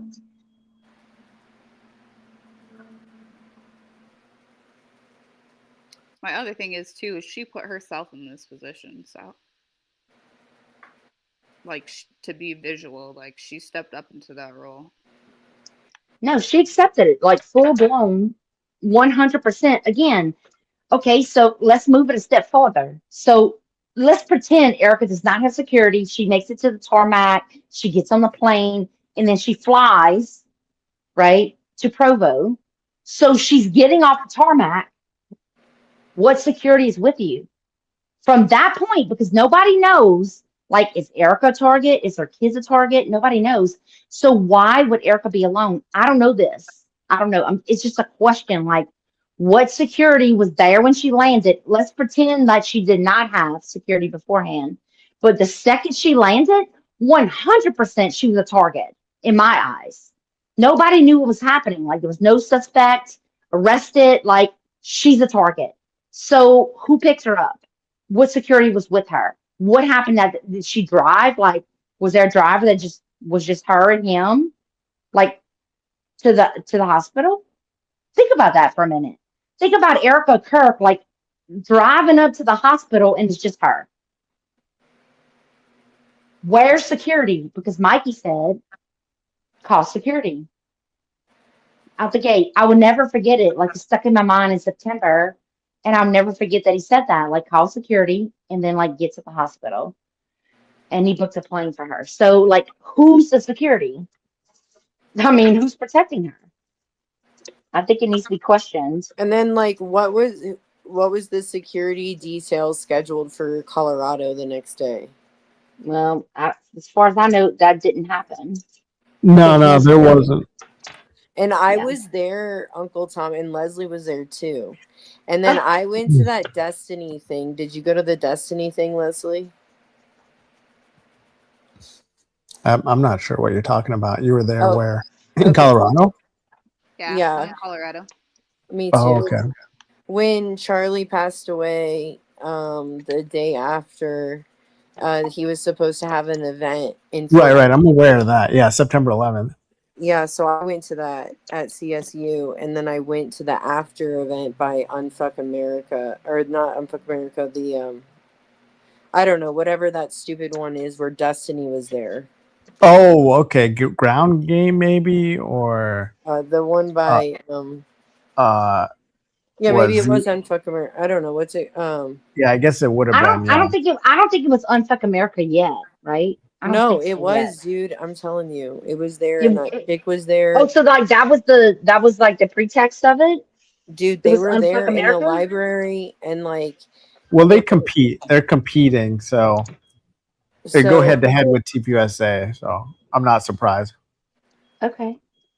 But yeah, and like Destiny was 2 days before on Piers Morgan essentially stating that like it's expected, that people should be expected to have violence put on them if they're gonna go out and say fucked up shit. And it was essentially what Destiny said on Piers Morgan like 48 hours before this. So I sure as shit went over to that after the event. But the event there wasn't really security detail there. A bunch of Zionists gave their speeches. They all made sure to tell us that they were Jewish Americans. It was very important. All the kids that got a microphone. So, Ali, can I react to Stu Peters on your show? Go for it. All Go for right. it. Just move us away so we can see the beautiful stew. All right, we'll do.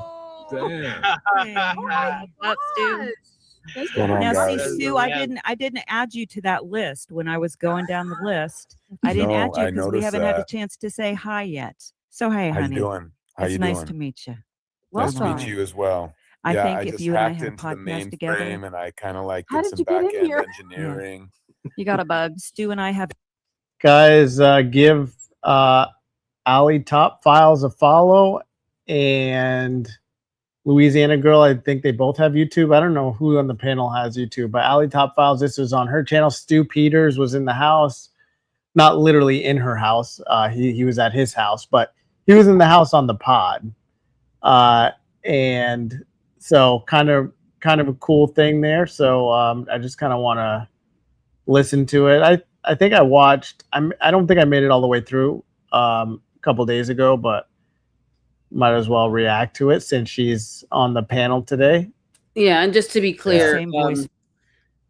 Mitch sent, like, I didn't even know it was a shock. It was a surprise. Mitch sent him the link, and that's how he came in there. Oh yeah, this is Mitch Snow as well. Mitch Snow, yeah. Like I didn't. All of a sudden, can you imagine if you're live streaming and you got somebody just appears backstage, and I'm like, right? I look And down, it's I Stu someone's Peters.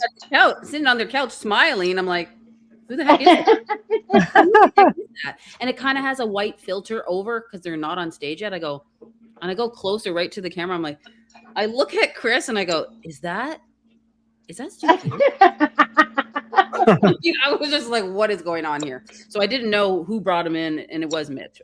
Mitch sent him the link. I feel like Ian Carroll's going to do that to me one day. Wouldn't that be so hilarious? It would That be would be crazy. amazing. That would be It amazing. would be crazy. I was surprised when he followed me a few days ago or last week, whenever it was, and and I was just like, oh shit. But Tom, it's just like what you did. That's what I do. I put the link in the chat, and then people just send it places. I mean, it's not good to do that all the time because then you get weirdos, right? But you never know. Right. You never know who's going to come in. That's true. Vibe going on right now. Yeah, We're I hacked into the mainframe. Bedtime stories. You all can with afford Christine those and good Stu. mics. Yeah. Not me. I'm just on a little cheap little laptop. I'm chilling. Just got done with a live stream, grabbed some ice cream for the boys, and I'm just chilling. Just decided to see if I could hack into some conversations here, listening like a fly on the wall, but now my cover has been blown. Somebody spotted me on Fort Huachuca, and I can't even come up with a fake alibi. Boy, ice cream has been my drug of choice these days. I have gone through ice cream in these last few weeks like nothing. I think I'm I've not a eaten more fan. ice cream in the last few weeks. Really? I'm not a Well, fan. My fine. boys are obsessed. Occasionally, I'll have a soft serve, occasionally on a really hot day.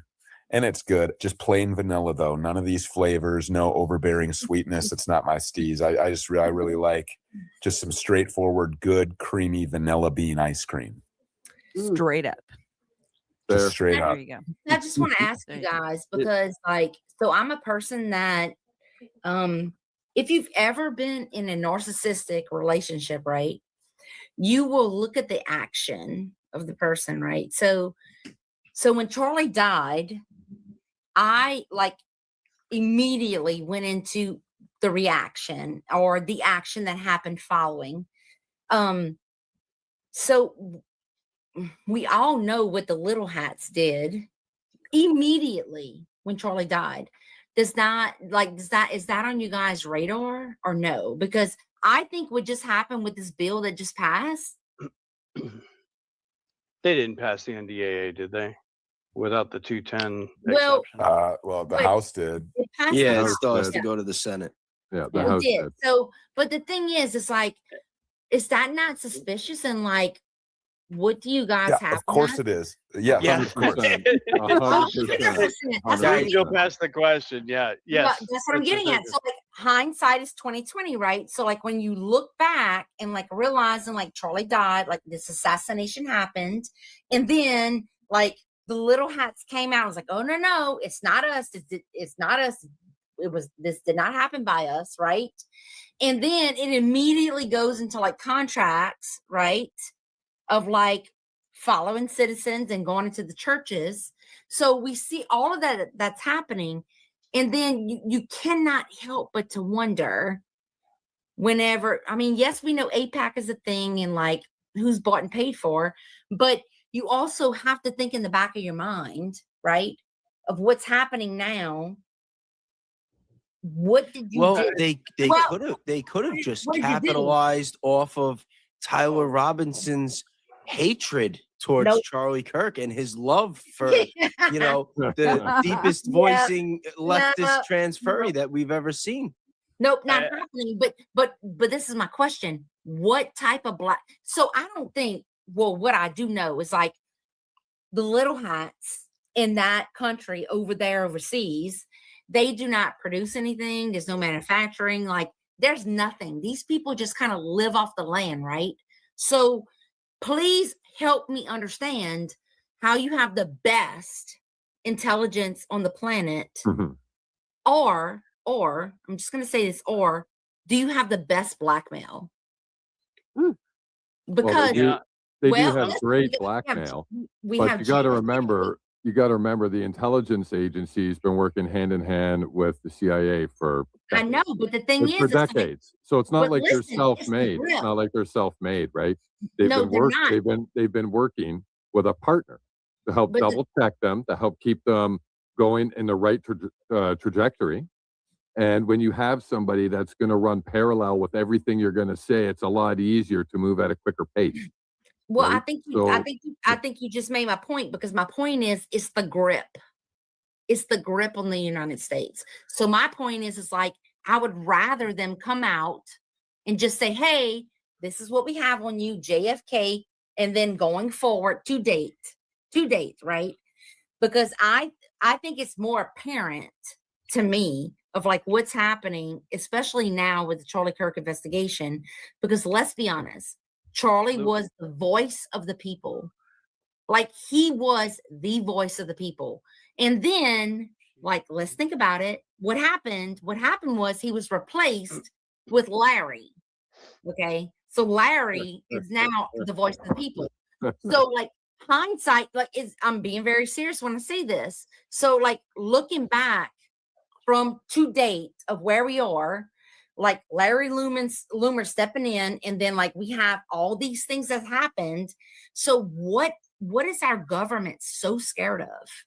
What is our government so scared of, and why? Like, why? I would rather them just come out, say like, hey, we did X, Y, and Z, we can control it, opposed to here's the Pentagon, have full access, right? I have a major issue with that, all of it, right? Well, you also have to remember this is their culture, right? They've been known for doing this over time and time again. Well, it's not just America. So when you 100%. ask No, why, they well, do. you ask why this is like so prevalent and how they're so good at this blackmail operation and taking people out. That's what they're known for doing over time. Like they've built this skill. They plant people in different countries. Yeah, This but is I'm not going to the go back first to the time. same. I'm going to go back to the same. They do not manufacture. They do not have AI. Like, they are no better than any of us. The thing is, the one key element above anything, just hear me out, it's blackmail. It's the one thing that the United States does not want to get Well, out. it's not just blackmail. I think It the has better to be the based. no, Based the on better, at least the better some. word is of it. the better word part is of it, but there's a lot leverage. more. Yeah, the better word is leverage. Well, Yeah, Leverage, like money, it's definitely a part of it. power. 100%. Put it however 100%. you want. Well, no, I think that comes after blackmail. See, this is I think the it one. comes after blackmail. No, this is the one issue that I have, because they get used as scapegoats a lot of times when everybody is just blaming them and just assuming it's them and assuming it's blackmail. It takes the accountability away from the people in our government, the people that have the power. You know what I mean? Like, everybody's making decisions. People are getting rich. People are getting assets. People are getting land. And a lot of people are getting fucked. So let's not just put all the blame in one direction and allow them to be scapegoats, and let the people that actually voted on this and have actually sold out our country, just like, you know what I mean? Let them off scot-free. But hang on, Baze. What is the root cause? The root cause is blackmail. The only reason why they are able to like pay off and like do X, Y, and Z is because of leverage, is because of blackmail. Like that, the root cause is this one issue, right? You have to go back to it. It might have doesn't started matter. that way, but it's become a lot bigger now. Like it might have started with the blackmail to force leverage, to force this and that. But because it's so deeply rooted now for so many decades, it's a lot more than blackmail. There's so much more involved in that. But is it though? Right? But listen, Absolutely. Absolutely. is It's it? deeply But- rooted into every part of government, military. No, it is. No, and I agree with you. I agree. so granted, I believe it probably started with blackmail, maybe. You know, you have to build an empire somehow. Now, blackmail is just a tool that gets used when it's needed.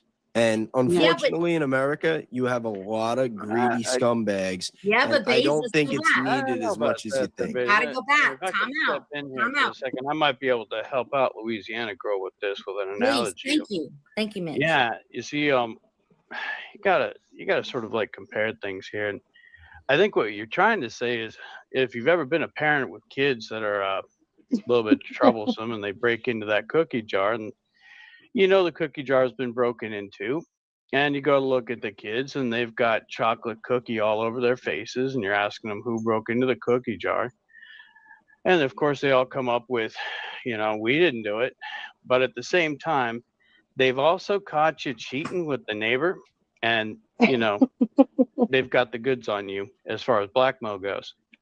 So God love Mitch. like what you're saying there, Baze, blackmail will last forever. Those kids are going to get away with damn near everything. You see what I'm saying?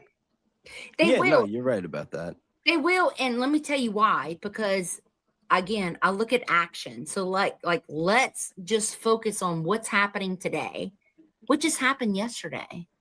Why did that happen? So to me, that was the indicator. Like, yep, they were definitely involved. Not only that, but deeply rooted with our own government.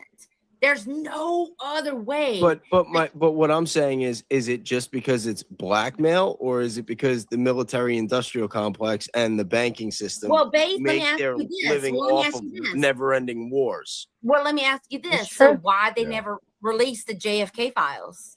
Why they never release Jeffrey Epstein? Like, let's be honest. Like, this They is don't the care. They just don't No. care. The hubris is outstanding. These people will kill your president. They'll kill Charlie Kirk. They'll rape They will kids. if they don't They'll comply. take over your economic system of enslavement.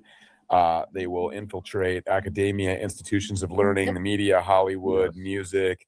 They'll do it right out in the wide open, and they don't care. They're begging you to stop them. They're not going to stop until they're stopped. They know that the Goyim know. They know that we know that they're on tape doing unthinkable things to kids.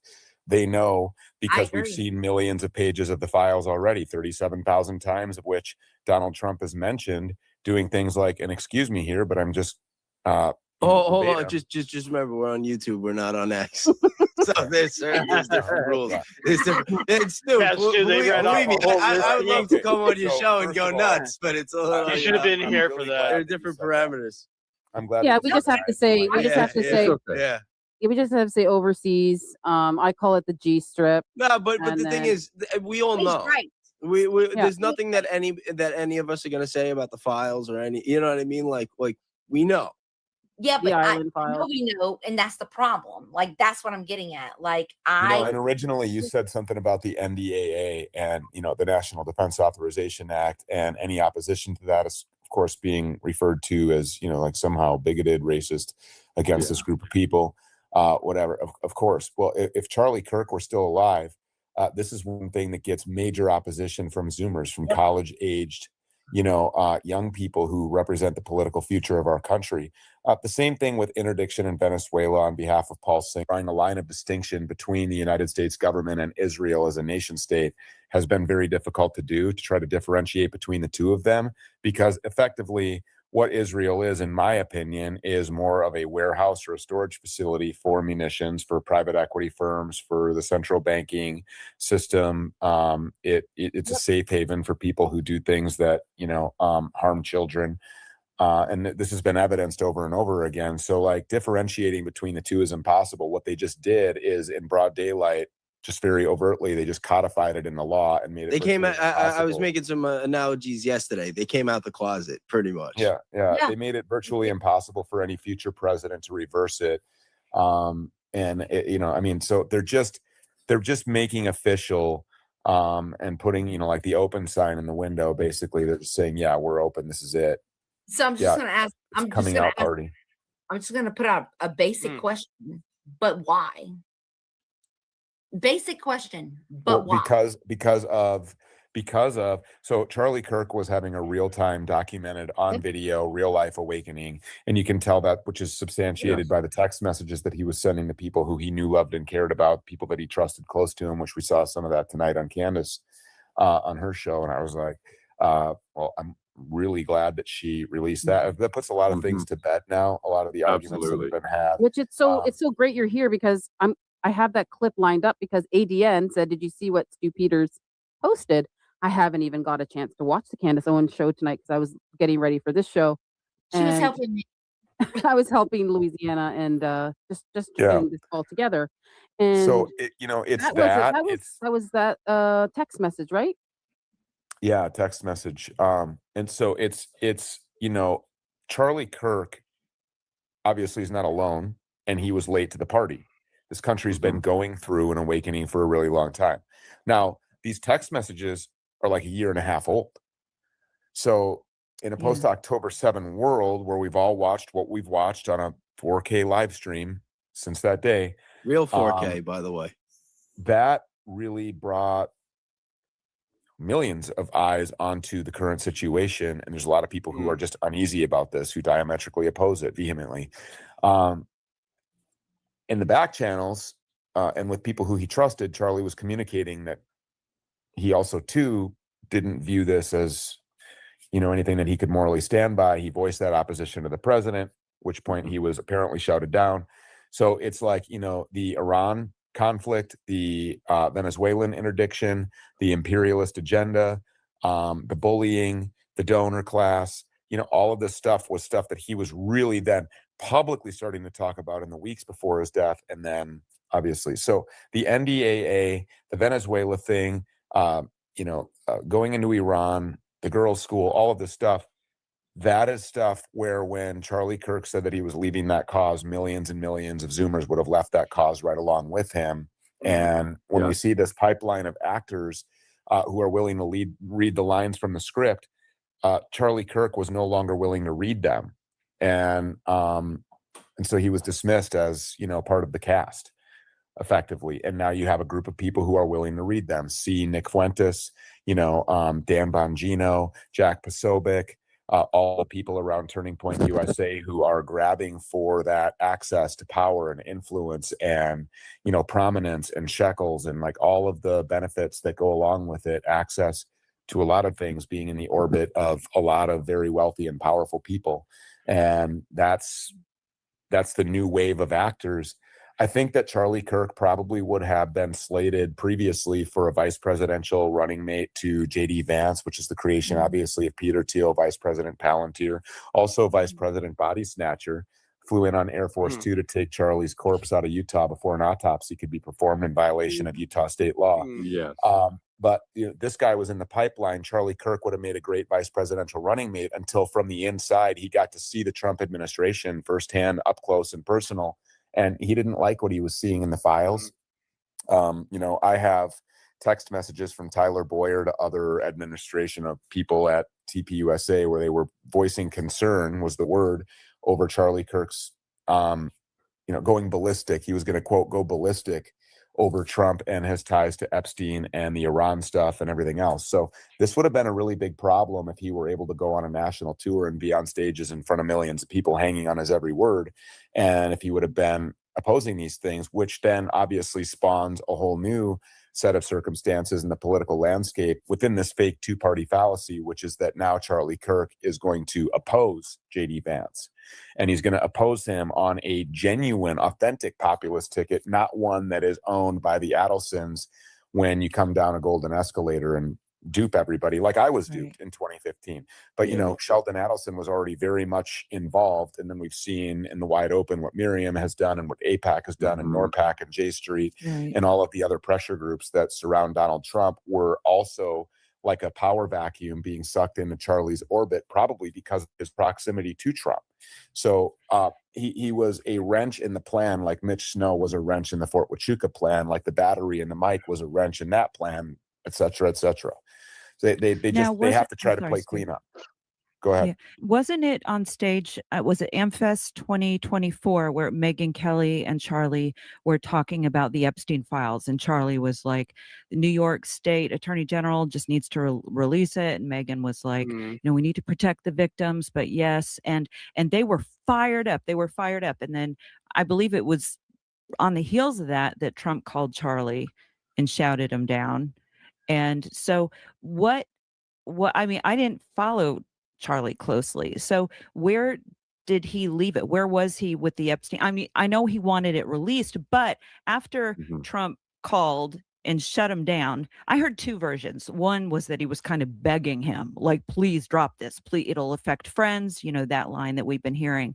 But also like, you need to drop this. And so immediately after that call, like the next day, Charlie said, I'm going to trust the administration with this. And so that was the last that I had heard.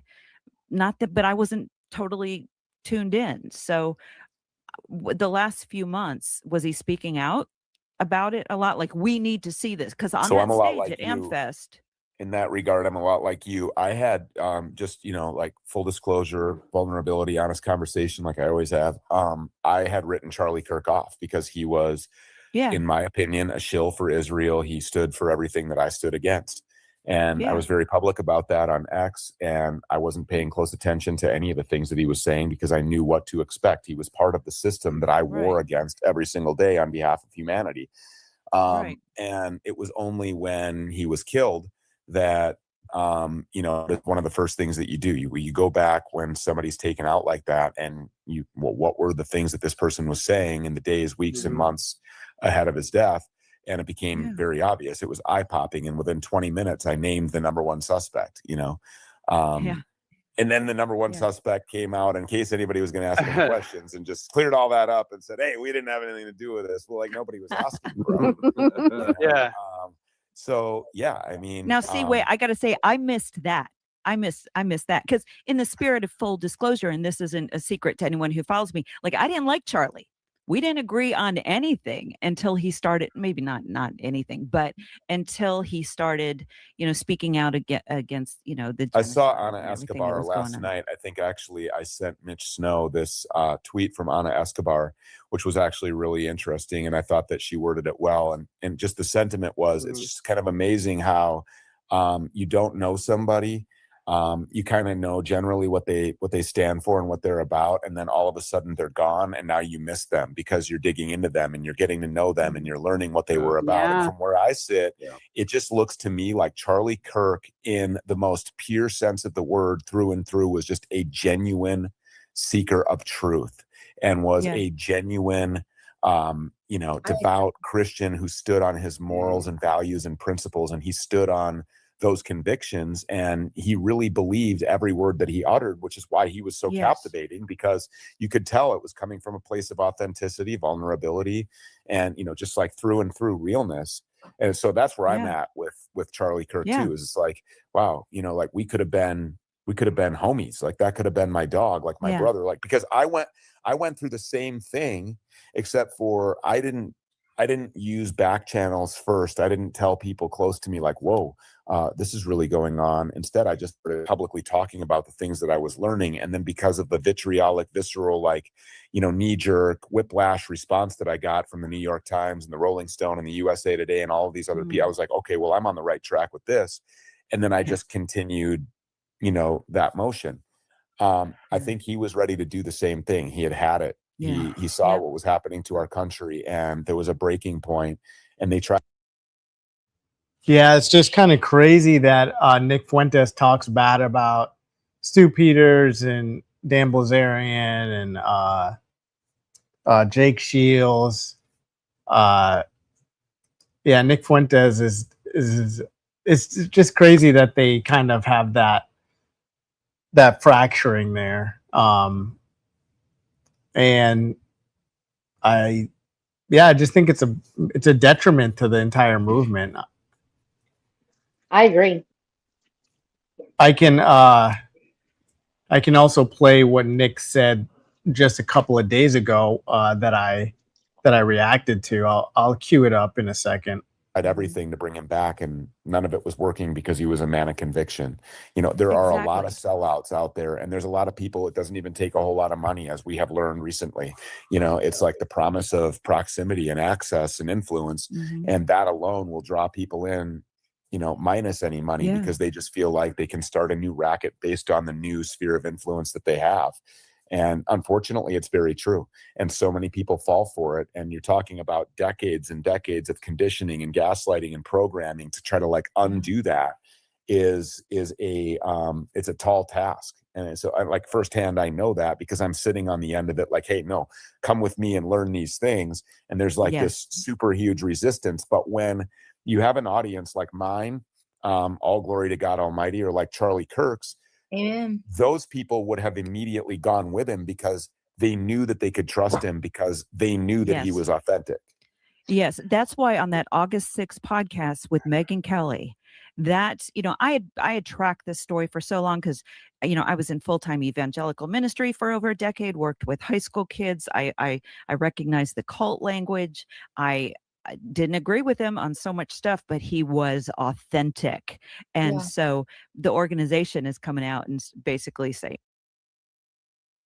any of you guys got a Substack? Not yet. Okay. I'm just I haven't needed one. I don't. I was There's just not curious. enough time in the day, Uncle. Not I enough time in know. the I day, Uncle. know. When did you guys get J-pilled? Does that mean January 6th was a Fed's direction? Nah, it means figuring out that our greatest ally is not our greatest ally. Oh, Oh, I didn't realize it until Charlie died, to be honest. I think Okay. like that's when most of our eyes opened. I think most people, like, even though it's always been in the headlines and like all the things, I don't think we, like, most of us realized until after Charlie died. Oh no, a lot of I people grew up knew before, way so I before. grew up in Texas for a number of years, and we had Texas history, and I had some real strict Southern English teachers that were like a certain kind of way. But they would always make comments about stuff, or like the older teachers I had in New Jersey about how, the state of Israel in 1948 was actually a bad thing, or Yeah. passing the, you know, like, yeah, anyways, there was just a lot of things. So then, and then looking back, even just watching Rugrats and how we idolized that they were like Jewish kids, and it's like, oh, well, the poor Jewish kids, nobody ever likes them. So we have to honor them. And I'm Oh glad that they shit! have Really? representation inside of, Rugrats? They yeah. psyoped us with Rugrats too. I never watched that show, but I remember it was popular. Yeah. So like, and I remember like thinking this way, like about Jewish, like, and just knowing, just I don't know, and then things were just very taboo because like I was born in Germany. They didn't and get so us with Snoopy too, did they? Oh man, that would be bad. that's funny.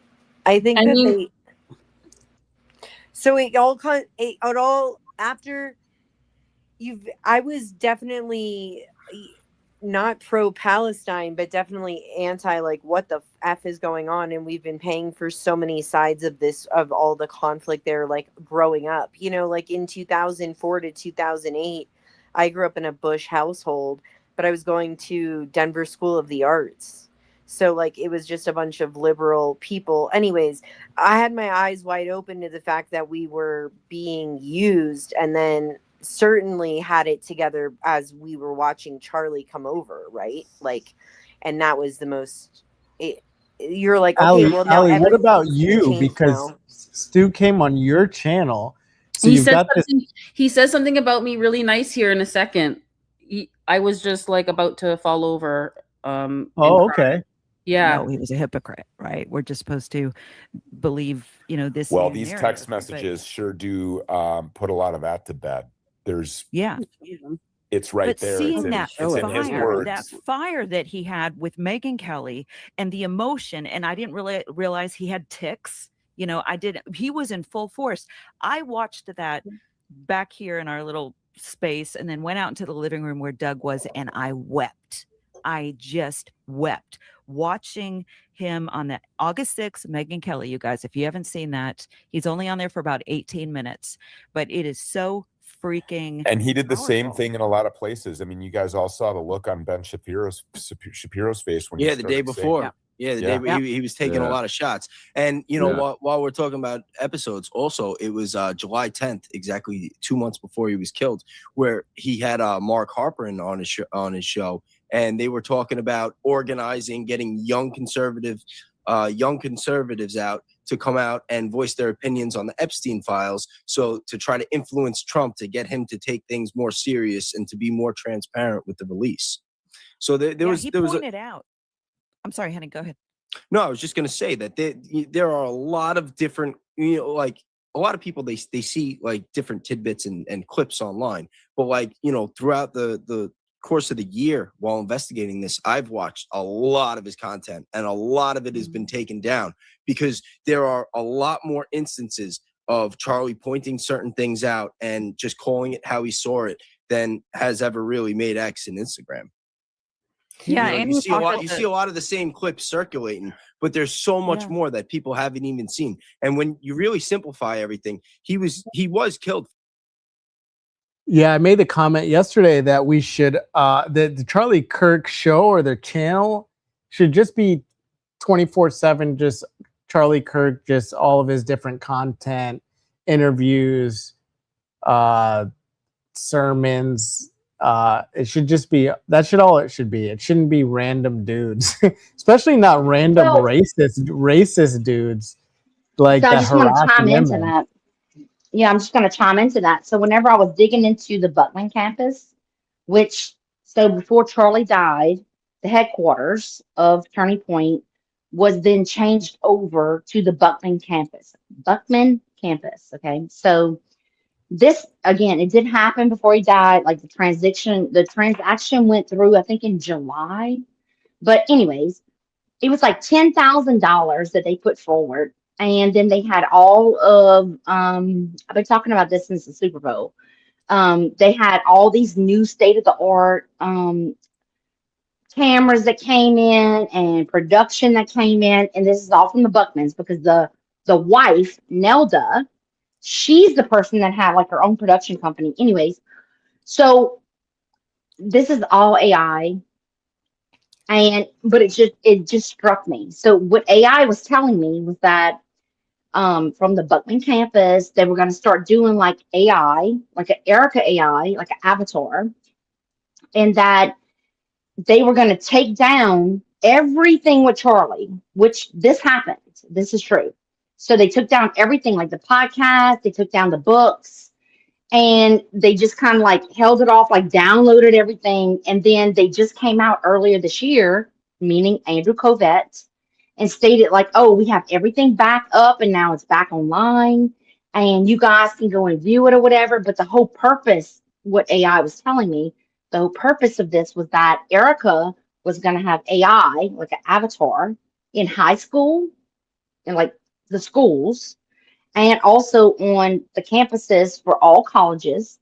And like if someone asked her a question, that because they downloaded all this information from Charlie, books, interviews, podcasts, his own podcast, like everything, that Erica would respond as if she was Charlie. And I have a problem with that. So I'm just kind of waiting for that to unfold. I don't know if that's true or not, but I think it's very jacked up that if there's if there is an Erica avatar at a high school or a college, and because of all the information they downloaded and then released back to the public, that if Erica avatars asked the question, she would respond as if she's Charlie. I'm just throwing that out into the ether because yeah. Hey, Uncle before I Thomas, forget, it's weird. It's weird. yeah, it is. Before I forget, Allie, you said you have a stream you're doing tonight. Yeah, it's going to be at 10:30. It's a members live though, and then I'm Is doing that a Eastern? Pastor Sunday tomorrow. But if you want to fast forward to 1:47 on this thing, 1:47:59. Oh, okay. I can do that. Well, the reason I was asking is because I wanted to I could raid these people over to your stream, but I haven't figured out how to do that yet, but I know it's possible. Oh yeah, I don't know. Like I'm not doing a live. Tomorrow I'm doing a live. Tonight I'm just doing a members live. Gotcha, members. Okay, Yeah, okay. members live So you tonight. said 147? Around 1:47:59. Yeah, it's right Okay. when I sent Christine a whole bunch of stuff about Rob McCoy, and obviously you guys know I do the Rob Because McCoy he did stuff. not want to Yeah, go ahead. All right, let me know if it's not the right. Okay, start I don't know. TPUSA, that country. And then sure enough, we've got Rob McCoy now coming out saying, Allie shared this video with me. Yeah. Rob is talking. Oh my God, the guy, I can't, this makes my skin crawl. He's just TPUSA Israel, enjoying yeah. this so much. He's just enjoying it. I've gotten to travel so much, he said, and he is so full of himself right now that he, according to his own words, he's making up scripture. He literally David and Goliath is just making things up. Like, and he no, said that the Charlie said stones that didn't go that way. it was supposed to be I watched both clips when he retired, when Rob McCoy retired, and Charlie said it's going to be a pastor summit. Yeah, it's going to be a pastor summit, and then now that he's not here, now he's saying that speech that Charlie gave was him appointing him to make a TPUSA Israel overseas. Sorry. Yeah. Yeah. Overseas. Yeah. I mean, it's so that's what's happening right now. That's why Rob McCoy's under the radar, and I'm following like all the pastors. I do all the pastor stuff. And that's where he was. He was accepting the Allie, by award. the way, I just want to say that you do great work, and I really appreciate all your work, and I love reading all of your work. I just want to say it's like really, really, really great, thorough job. You're doing amazing work. I mean, Yeah. that means so much coming from you. I just like when I saw you backstage, I think I almost like fell over. Like I can't even believe you're here. So Why? I don't know. I This is, just like this is I like think the you, relevant conversation, you know. I think There's you a do lot of great work. time-wasting That was like the conversations best that can be had response. He's elsewhere. like, Good job, why? Allie.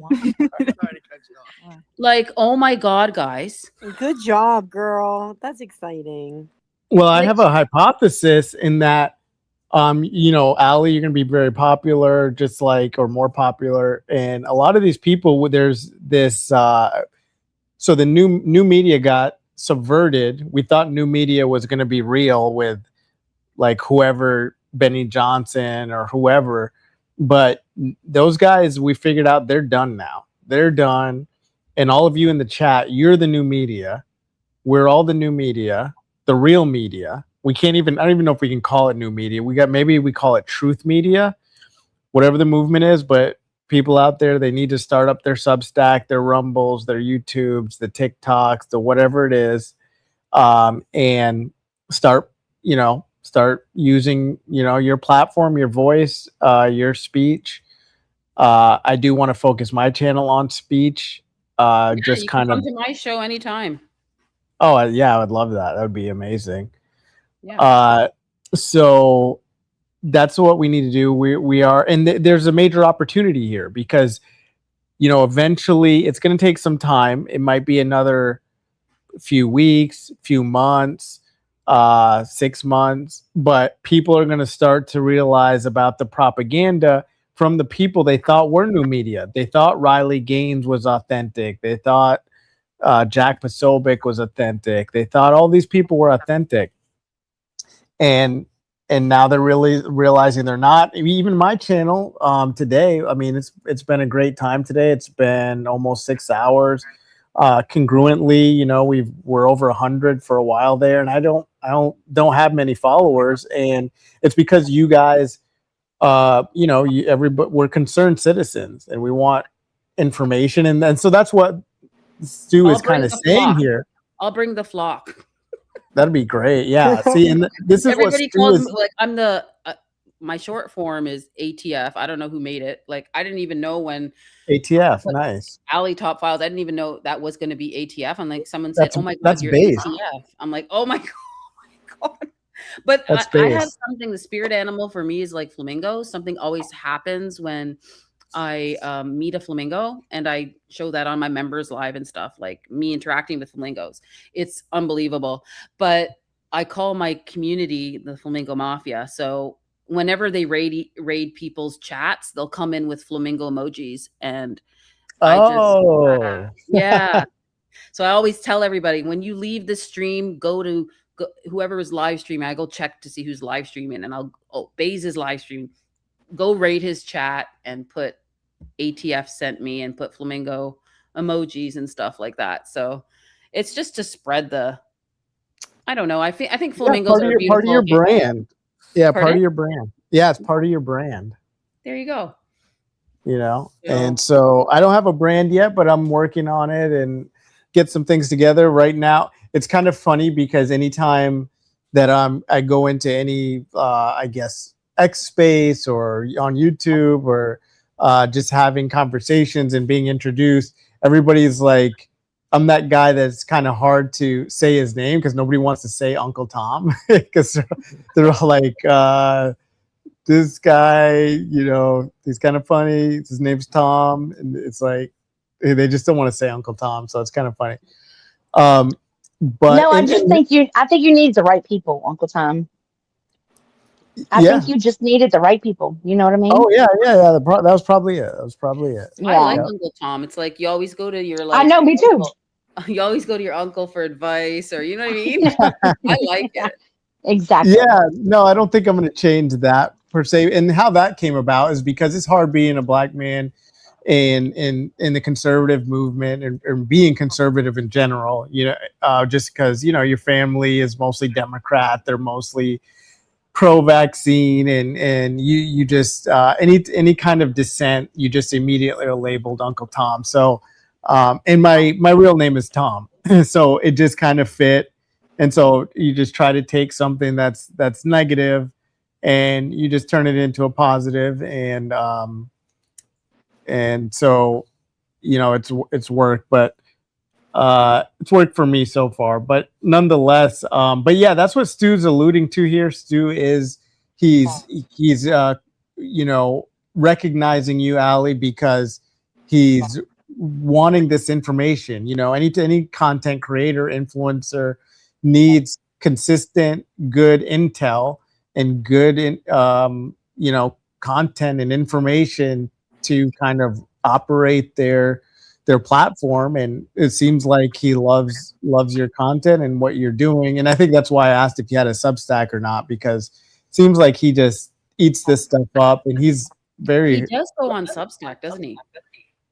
I would assume, yeah. I would assume he seems like he's well read and he's up on everything. And I think that's a good segue to go to switch over to what Nick said recently, which I think was just a really bad take. Time in my career, for the first time in my career, I'm taking it as a compliment. For the first time in my long and storied career in this movement, I wish it was true. People are saying, you're Jewish, and I'm like, you know what? I sort of wish I was. I wish I could claim that at this point. I don't want to be like you niggas anymore. Listen, if the movement is Stu Peters, who's like a drunk, and it's Dan Kazarian, who is this manlit, fake poker player, Instagram celebrity has-been, and it's Dr. Jang and Sneeko, and who else? It's like, if that's the anti-Semitic movement, then like, Hashem, make me Jewish. Like, Hashem, make me Jewish. Please let me join you. I'm sorry. I was just kidding. No, it's true. We were just jealous. We want to be like you. It's like, if that's the movement, then we're cooked. I have so many issues just out that one. I just can't. Is like, oh, I can't. So let me just ask you this. Well, let's If you react didn't- at the end. Let's react at the end. Save it. I'm going to react to it too. Okay. Brie Ellison. And the Jews have George Soros. And they got Adam Sandler. These people don't fuck around. They got Jack Black. They got Benjamin Netanyahu. They got some heavy hitters. And even on their bench are the goy. They also have the top goys too. They got Donald Trump, Elon Musk. They made Ye apologize. Like, their deck is stacked. The bench stacked. And then you look at the anti-Semites, and who do we got? Stu Peters, who like crashed his four-wheeler drunk and then got arrested. For real.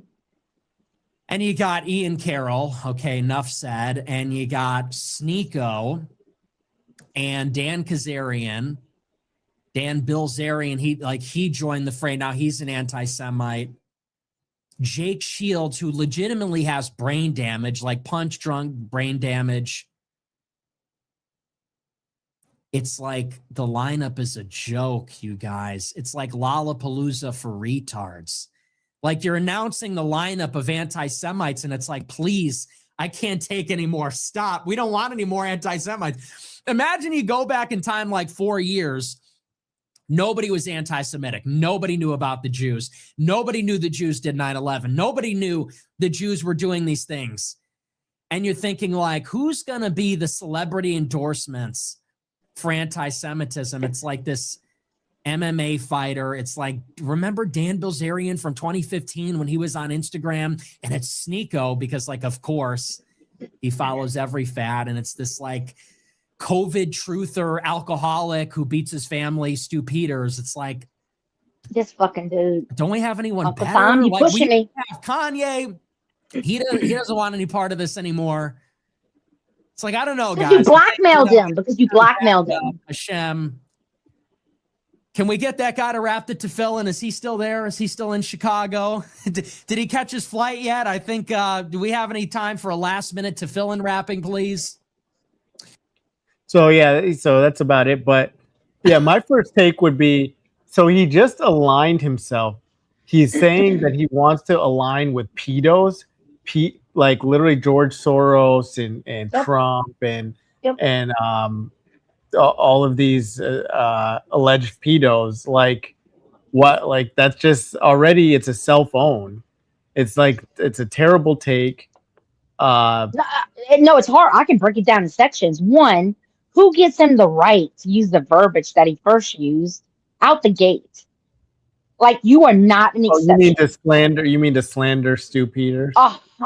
No, I just mean like using the M word. Like, absolutely not. That shouldn't happen. But then, like, who else could get away with it? Well, he doesn't care. He doesn't have it. He No, doesn't even have no. YouTube. This guy Who doesn't else have can- YouTube. He has nothing. He has what? Just Rumble now? I don't know what he's on. But what I'm saying is, like, he can say what he wants because he's a part of the little hats, right? So only the little hats can get away with No, it. he's wasn't not. before. No, he's not. He's not. I think he is now, though. I think that's I don't think he is now. I don't think we know. I think some people argue he's a controlled opposition. I don't think we know. I mean, I'm not trying to censor his Well, he speech. has- I'm more interested in the logic he's using. The logic he's using is that, hey, he's trying to start this movement, this America First movement, and he doesn't like the other people that are calling out our greatest ally. And he's trying to separate himself from those as if he's better than he's more of a. Yeah, but it's the fact that he's speaking on behalf of them. That's the issue. Like, I hear I know where you're going with it, but it's the fact No, that, I'm like, just explaining it. I'm just explaining it. So no, I agree with you, but it's like, it's the fact of the authority of, like, you can't touch me, you can't do anything to me. I'm gonna say whatever I have to say, and, like, I'm not gonna be punished for it. I'm not gonna be shadow he's been banned. punished. Hold on. I don't think you know who he is.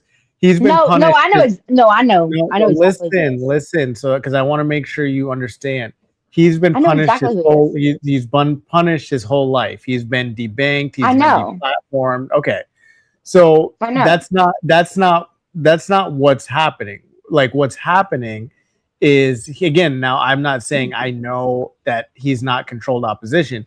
What's happening is he's simply complaining.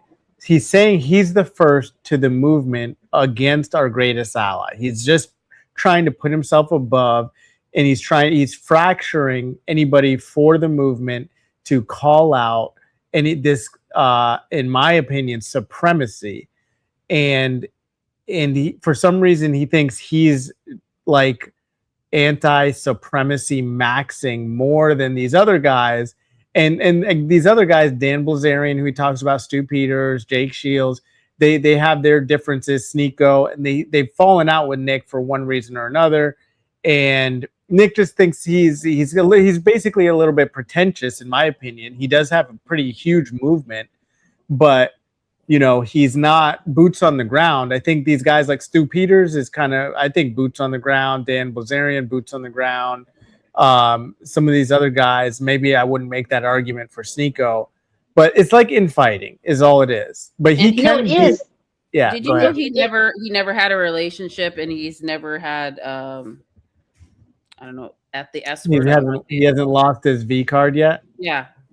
Like I don't even want to have I don't even want to listen to any of his stuff. Like, the stuff that he talks about doesn't even make sense if he talks about relationships and things like that. And how can he talk about it when he hasn't even been in one? Exactly. But I kind of feel like, isn't he like the excelled Ben Shapiro? Like, let's be honest. I know where you're getting. I understand completely where you're going, Uncle Tom. But what I'm saying is, I think it's beyond. I think it's beyond the movement of what. I think it's past what Uncle Tom is saying. Like, he's 100% correct. But what I'm saying is, I think it's past that stuff. Like, he was all against this stuff. Like Tom I said. know, but wait, but how is he able to the picture? And I don't know if you ever saw the thing between him and Ian Carroll went back and forth, the videos, back and forth, back and forth. When Ian dropped that video, he's like, I wonder what happened to, Nick Fuentes. I know. So what I'm saying, like, I think there's the sides. He flipped sides, and then now he does. Yeah, he totally did. I that's just my opinion. Yeah. If you watch Ian Carroll's video, he says the I'm same with thing. you. And Nick Fuentes said, I don't know what Ian Carroll's talking about. I did all this shit first. Fuck you, Ian Carroll. Screw you. And he goes, you weren't there. And like, so back and forth. I don't know if you guys watched that. It was kind of funny. Yeah, so I watch a lot of it, but I think I know they had a beef. I know they had some beef. I couldn't remember what it was about. I think the undertone is what's missed. It's the undertone. So like he's saying it and not saying it.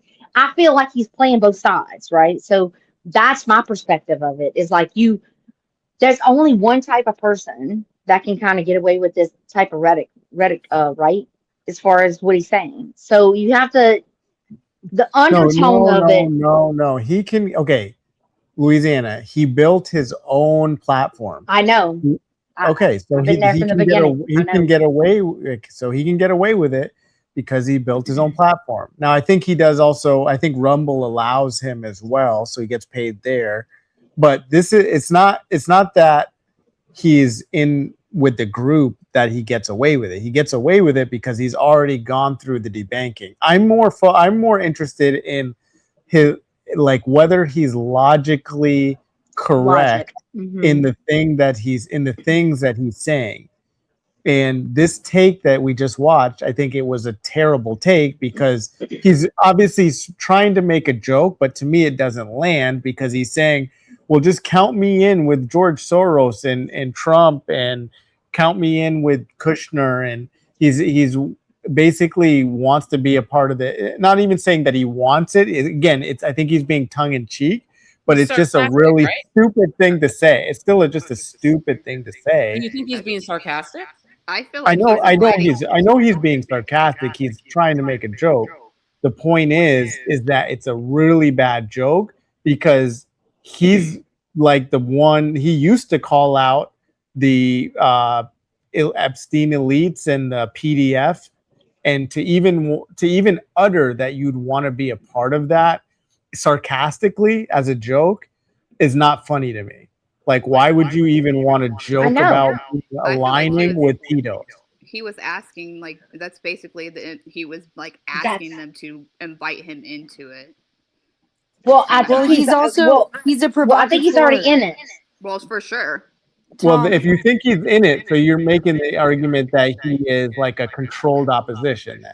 Yeah, well, what I said, Uncle Tom, is that there's an undertone. I think he's playing both sides of the field here because he cannot find a landing place. I think if you look at it from what I'm saying, like, I understand your lens. I get it. Like, I'm with you on that. I agree with you 100%. I agree with Allie. But like the undertone of this, like, there's multiple things. Like, how is he able to still stay there? Like, all the little children stuff. I'm trying to be selective in my words How is he able to stay where? Like on his platform. He built his own platform. Yeah, I know he did. I know. I was there whenever he got exiled and he was kicked off and then he came back. I know. Okay. I know all the things. But what I'm saying is, like, what I'm talking about is the shift. There's been a shift. So, like, that's the undertone that I'm talking about. And what I'm seeing of, like, it kind of brings the question mark to my mind, like, where do you really stand? Because it just kind of aligns with our. Yeah, he does confuse you see what I'm people. saying? He confuses people all the time. Tinfoil, what's up? I like your handle. How are you? Did you have something to say? Tinfoil bra, is that you? I love that. That's awesome, right, Uncle Tom? Yeah, I mean, I'm fine with it. Sounds like it's easier to get off. That's cool. Easier to take it off. Fine with me. Uncle Tom, I think that Nick is a provocateur, and it's just True. I mean, he's intentionally being facetious, and he's always pushing stuff. I mean, he's the king of the groypers, so I don't know what you're expecting. He's exists to troll. I mean, especially now when he's changed where he was and he's not leaning in so hard. So yeah, maybe he's playing it so he can be a cuck for the establishment or pose himself that way. I think that that's what Tucker Carlson's doing, to be like strategic opposition, that he's not necessarily. Really? Yeah, that he's not in that Okay. position right now, but he's intentionally putting himself there where he could be. Anyways. So you feel like Look. My He point did red pill, and not to interrupt, but he did red pill people on Peter Thiel's connections with Vance and Elon, and so he's like anti this technocracy and the oligarch. Seemingly, he wants society to be better. He's just like you said, he's like a provocateur, and he says, I guess if you talk for 10 hours a day or whatever he taught, how much ever episodes he does, you're going to say some stupid things. But sometimes I think he misses the mark, and he's just. Oh, he totally misses the mark. I mean, he's a fucking man-child. And I'm not saying that because I'm a petulant or belligerent woman. I'd be happy to be led by an actual leader of a man. And anyone who's going to show up that way is weak, in my opinion, especially with his just opinion towards women in general. I think that men who are gracious are also very strong. So there's a lot of layers to the situation. But no matter how you cut this, he's got power. He does have influence, irregardless of what he has to say, what he's doing. I mean, he could jump off the deep end and start doing knife dances half naked, just like Britney Spears, and he'd probably still make a good portion of the money he's making right now. So, right. I mean, you got to keep that in mind. I just want to say, Uncle Tom, you're doing good on your YouTube. You're almost at 1,000 followers. I know. It kind of came out of nowhere. And if you go Unc. If you get more watch hours, then you're going to get monetized. I think you're like 2 steps away. You're on your way. Yeah, I don't know how many watch hours I need, but I think I have maybe 40-something thousand. I have to check. That's awesome. No, that's views. I'm sorry. I don't know how many hours. I got to check the hours. Uncle Tom, there's this guy named Cam Higbee. Are you familiar with him on X? Not at all. You're being facetious? No, I'm not. Okay, well, he has this thing where he's like, if you think that we're merging with anyone who thinks the U.S. and Israeli militaries are merging, I'd love to debate you tonight. And I don't know the terms of that debate, but I just thought it'd be interesting, and I didn't know if you'd be interested in. I don't know anything about this guy. I just talk shit to people who. I just go where opposition exists. Oh, gotcha. Yeah. So he's for the NDAA or he's not? He's against. He's for it. Oh, he's an idiot. Okay. Well, I don't know if he's for it. The way that he presented it says. Anyone who thinks the U.S. and Israeli militaries are merging, I'd love to debate you tonight. Oh, gotcha. Yeah, I'm not sure if I'm in the debate mood tonight, but my next debate is probably going to be Paramount, tactical, not so tactical, and that'll be probably in a couple of days when he does another stream. So can I ask you something about him? Of course you can. So I've said multiple times, like Gary on Spaces is very different, and off the cuff, like just a phone call, like a conversation is very different. And then when you see him on his own space, or he's on, I even think on MySpace, he's still on X, he's still reserved, right? But it's not the same person. So I cannot unsee it any other way than whenever he's pushing propaganda or pushing the narrative in his direction, I can't see it any other way than he's just being paid. Well, I've already talked about, and for the people still here hanging out. agree? I'm gonna break it down for you right now. So the people here hanging out, Okay. thanks for joining. I'm gonna drop some information for you right now. Since we were talking about logic, and I spend a lot of time in my head, and I think it's helped me with debates my whole life. Not that I've been a formal debater. I probably wouldn't do good at like an Oxford debate. I just like talking shit to people mostly. I like Matthew, logic, by the way. hey, Matthew showed up.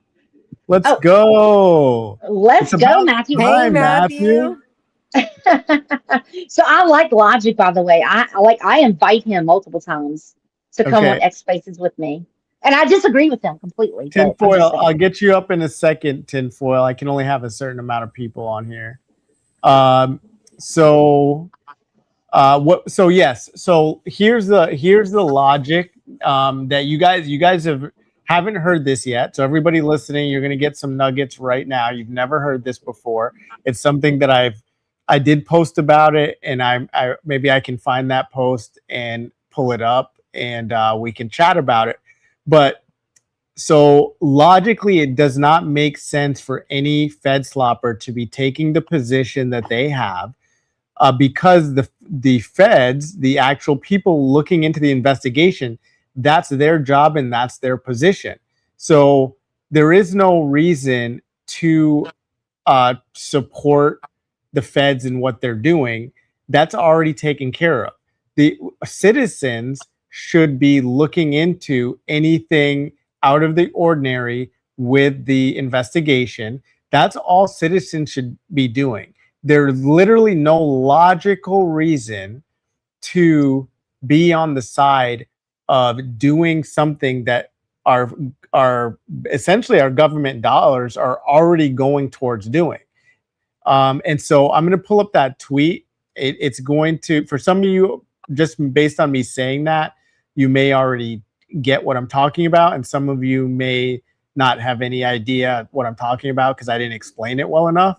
But by the time I'm done, you will totally get it.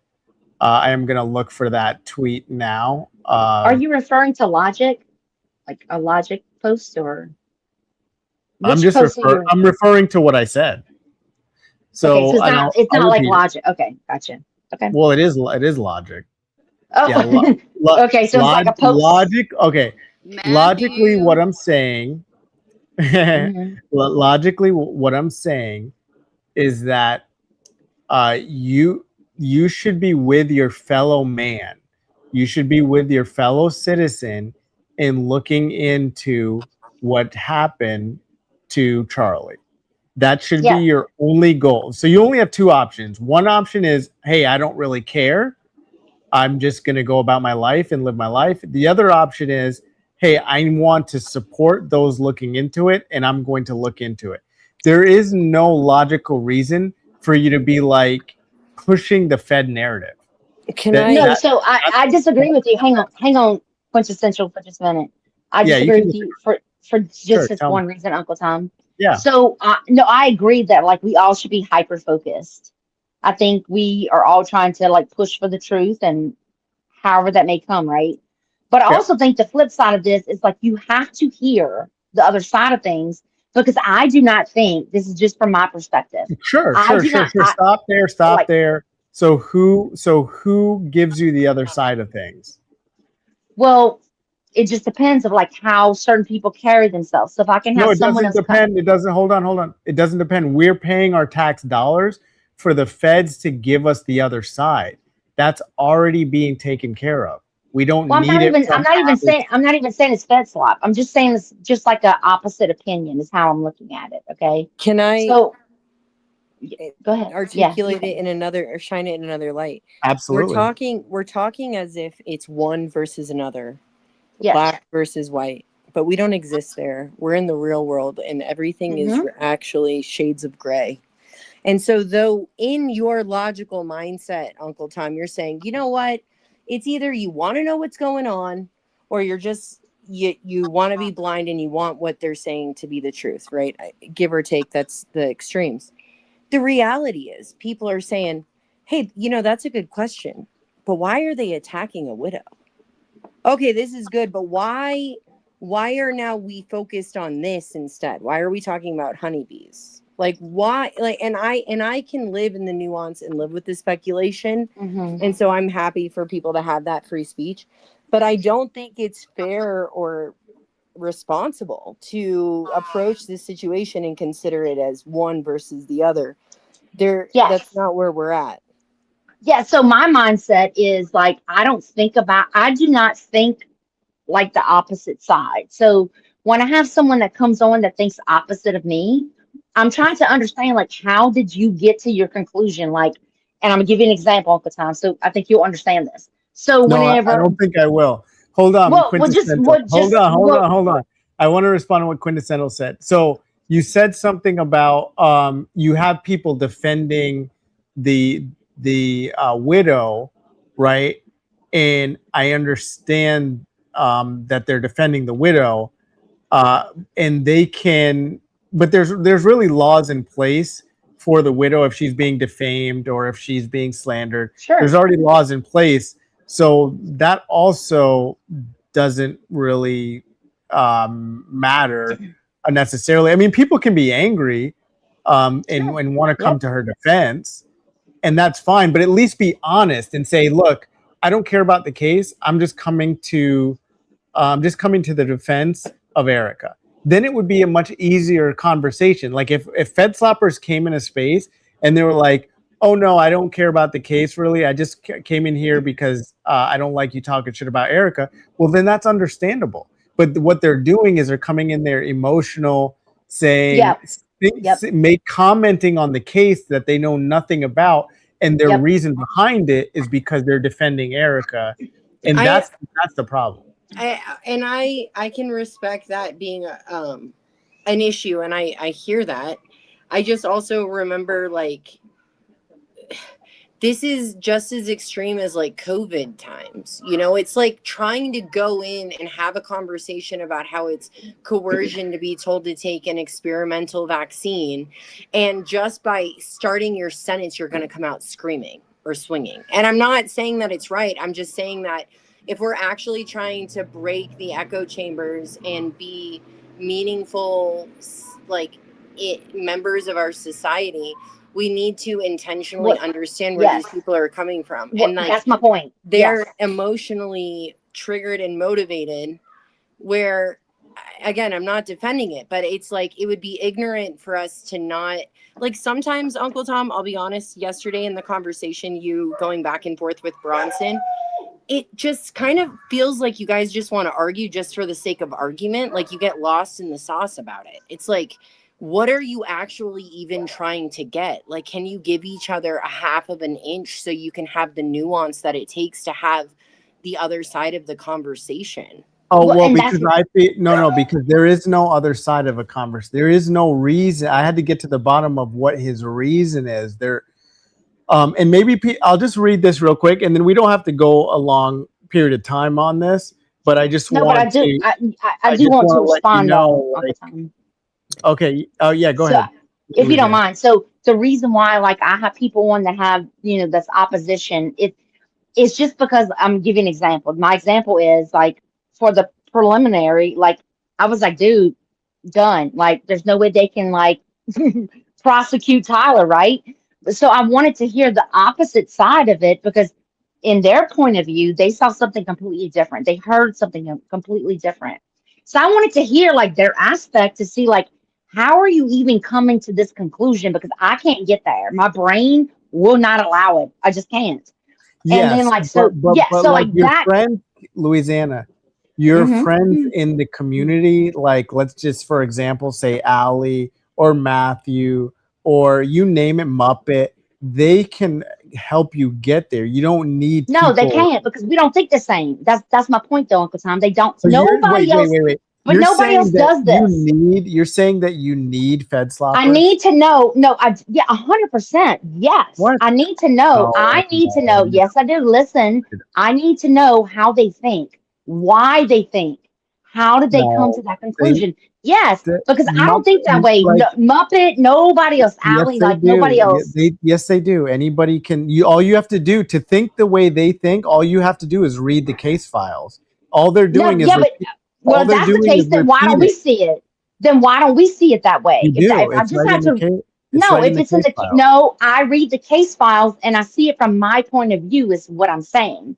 I do not see it from the opposing side. So like, this is the thing. I agree with logic sometimes. And I'm like, yep, I can come together with you on that aspect. It doesn't mean that I believe that everything he thinks is correct. It means like maybe we have certain point of views that like I can align on, but I just see it in a different aspect. So That's I think fine. you That's have, fine. If yeah. you So like you, like Fed sloppers, then that's fine. I mean, I'm not, no, dude. I'm no, I'm not the saying furthest. that you like them like No, in I'm the your. furthest. I'm just saying that, like, I think as as a whole, what I'm trying to get at, look, for everybody to come together on any aspect, let's remove the Charlie Kirk investigation.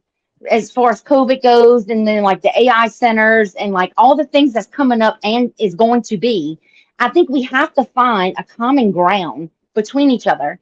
And I think you have to be able to respect each other on some level, right? So I give anyone, like anyone has a different or opposing opinion, I give them like a space to be able to speak about it. And I try to remove my logic just so I can understand them as a person, because I can find any person that's on the space today, I can find something with you that we have in common. I can find multiple things we have in common. We're not that different. But what I'm saying is like we don't have to hate each other. We can agree to a disagree and then like move on from it. But I think we have to still respect each other too in the same aspect. But I think people that think like us have to understand why the other side thinks the way that they do. And again, I can't get myself there. So I need to have that person on to explain it to the audience and like have conversation. It pisses people off. It does. Like, it's not, look, my space is not here for the lighthearted. You have to have a thick skin. It's all good. Like, I will like break away from that person and be like, I hope you have a great night. I love you. Like, all good to you and your family. And there's no hard feelings, right? Yeah, Like, I don't, you yeah. see what I'm saying? No, I don't. But I respect it. I respect it, though. I respect it. That's Thank fine. you, Uncle Tom. At least I'm you gonna respect read it. it. I'm I gonna love read it. what I wrote, and then we can move on unless somebody else wanted to chime in about it. Tinfoil, did you actually? You've joined. I don't know who you are, but can you unmute or no? Oh wait, let me add you. Oh wait, there you go. Now I Hey can hear you. everybody, can you hear me? Yes. Hi. Hi. I'm so happy to be here. My name's Nadia. My regular channel is Nadia Knows, but it's super shadow banned. So this is me launching my new account, and I'm gonna be going with tinfoil bra because I think it's just hilarious. But thank you for having me here. I thought this was the end of the stream, and I was just shocked that you guys are still going. So I decided to come on and say hello. I actually have a lot to add with the Charlie Kirk thing, the whole case. But the way I think about it, I don't know if you can see my tagline, apophenia is my gift. I just learned that word like a year ago, and it's my new favorite word. And what it is when you're able to connect the dots of things that seem like they're not connected, and somehow everything is connected, you know?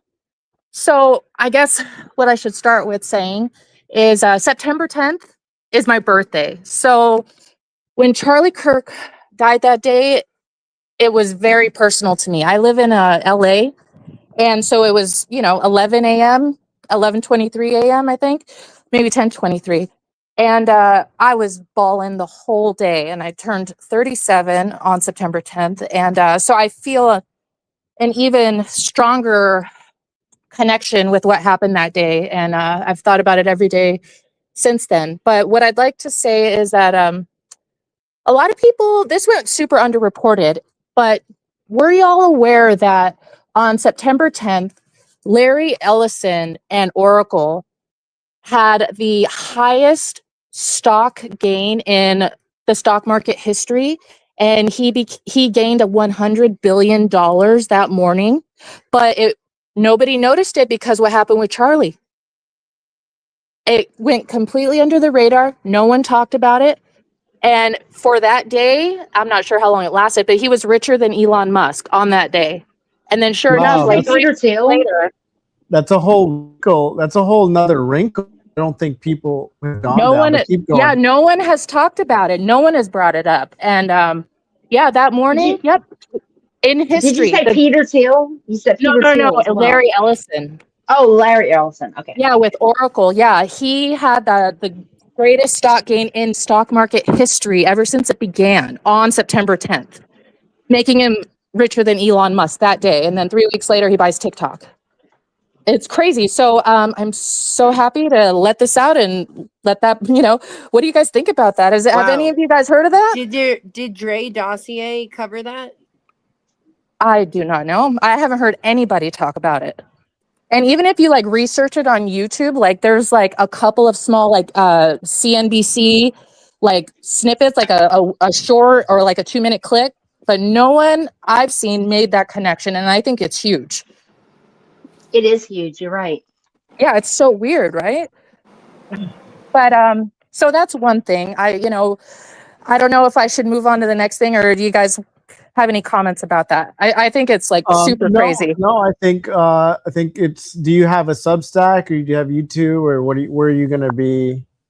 So I do have a Substack. I'm not very active on it. I am here right now. Today is my launch of my new YouTube channel because my regular YouTube channel is super shadow banned. So I wanted to come on here with you guys. So if you click on my YouTube channel, I literally have 0 followers because this is my first interaction with anybody on my new account. So I saw actually Nadia Knows was like, "Hey, are you still doing this? When are you going to open again for your chats?" Yes, that's me. I'm glad Yeah, you that's made me. it. Yes. Uncle Tom. Yeah, go ahead. What? Oh, I have a response to your post, your Twitter post there. Yeah, in a second. So what else? Yeah. Okay. So this is a huge thing, and I'm working on a video about this. So as we know, dates, anniversaries are a huge deal to the Blue Star State people, right? We know this. They like to schedule things, plan things out based on gematria, numerology, that sort of thing. So get ready for this. On September 10th, 2025, in their calendar, their particular calendar that they go off of, that landed on 17 Elul, E-L-U-L. That's the calendar date, converted. And in the Bible, on 17 Elul, that is the day that the 10 spies who brought a negative report about the promise of the Blue Star State and God's people, and they were wiped out. There was 12 spies. So Moses sent 12 spies to go scout out the land of Canaan, right? Go check out the land, see how strong they are, bring back some fruits and vegetables so that way we can, plan our incursion, because we were promised this land and we're going to take it. So This is they in were Exodus? no, this is in Numbers 13 and 14. Numbers. Okay. Yeah. And so after 40 days, they came back and they reported back to the people, and 10 out of the 12 had what they called a negative report. And even today they call this lashon hara. It means the evil tongue. Okay. And they consider this as big of a sin as murder or idolatry or anything else. And even if you're sharing the truth, they consider it a sin as bad as murder. So what is the punishment for that? Well, in the Bible, 17 Elul, September 10th, 2025, that is the day that 10 of the 12 were taken out by God. They were punished outside the tent of meeting, right? Outside the tent for their bad speech. Like, how dare you doubt us? How dare you, you place doubt amongst the people, right? And then they were punished and their tongues were ripped out. And it was worms. It was disgusting. And I see a strong correlation with that date and what it shows in the Bible, because one could say how Charlie was turning and, his new revelations he was coming to, that one could consider that Lashon Hara, even if it's true. That's why they don't criticize each other ever. You know, they never criticize each other because you can't do that to your people. You're not supposed to do that. But Who's Charlie they? did it. Our allies, our greatest allies, of course. Well, can I ask you, how did you come up with the dates? Because I'm a very biblical person, so Oh, like I'm yeah, yeah. following you. I'm with you 100%. But so how did you come up with the dates? So the way I found it was on that day, I went on to Shabbat.org. And on Shabbat.org, every day they have different stories that correlate with that day and what anniversaries it is, da-da-da. And on that day, that's what it was. And I just can't help but see the strong connection to that. I agree. Yeah, I It agree. is so bizarre. And yeah, that date, I mean, it's uncanny, you know, and It is. Yeah. yeah. Well, and the other thing is too, is like people have to understand in the biblical times, especially in the Old Testament, you have to understand you're dealing with an angry God. So like the God that we know in the New Testament, when Jesus is on, is on board, is very different. He was angry. He was dropping the Israelites, in the desert for 40 years, dropping them like it was nothing because they were complaining. So you're dealing I with don't an angry know. God. It depends on which doctrine you're trying to follow, because there's a lot of arguments to say that God is being omnipotent. God is always good. God has always been No, well, loving. God has no, always that's been that's what I'm saying. 110% the same then and That's my point, now. though. Well, that's my point. I mean, the anger still comes on into the New Testament. But what I'm saying, like, especially in the Old Testament, he's dropping them like left and right, his own people, because they will not comply. They So he's pissed. well, that's Yeah. that's where this story stems from. The 40 years that they were forced to wander the desert was because of the death of the 10 spies. So there was only 2 spies who came back and said, yeah, no, we can do this. We should proceed. We trust in God's word. That was Caleb and Joshua. The other 10, there was one from each tribe, each of the 12 tribes. The other 10 died. Okay. And then it was after this. So because the people, they listened to the bad word and they became doubtful and they started, crying and freaking out. That's when God said, okay, because you're unbelievers, now you will have to wander the desert for 1 year for every day that they were out on their mission for. So 40 years, that's where it comes from. It's based on the spies dying, right? Yes. Right. And So that's why do why you you're think not those 10 allowed to people talk died? All right, negative about guys. them. All right, chill out. I have Yes. no idea what you're talking about. And I'm not, yeah, we're not, I'm not, I don't talk about theology on my channel. So You can come on my space. Christ is king. Christ is king. Yeah, you guys Christ is king. Christ is king. Okay, may I say one more thing? You might find this one fun, Uncle Tom. When they said Charlie had bones of steel, people associated that with Superman. Personally, myself, I thought of Wolverine. And you know what the mascot is for UVU? The Wolverines. I'm just saying. Okay. Oh wow. And it's and by the way, it's nothing against theology. If you guys just want a tip, like I've done thousands of X spaces and in terms of hosting them and having conversations with people. And sadly, these platforms are meant to basically cause a lot of problems in our society. And it's really, I mean, it's a tool. You can use it or it can use you. But when you're trying to, like, say, have conversations or build a channel and all that, sadly, people only respond if there's actual like drama, like fighting, and like attacking people, or or if it's about gender discussions, like gender intersexual dynamics or analytics. Like Analytics, intersexual dynamics, like men versus women conversations. The Kirk investigation is a big one.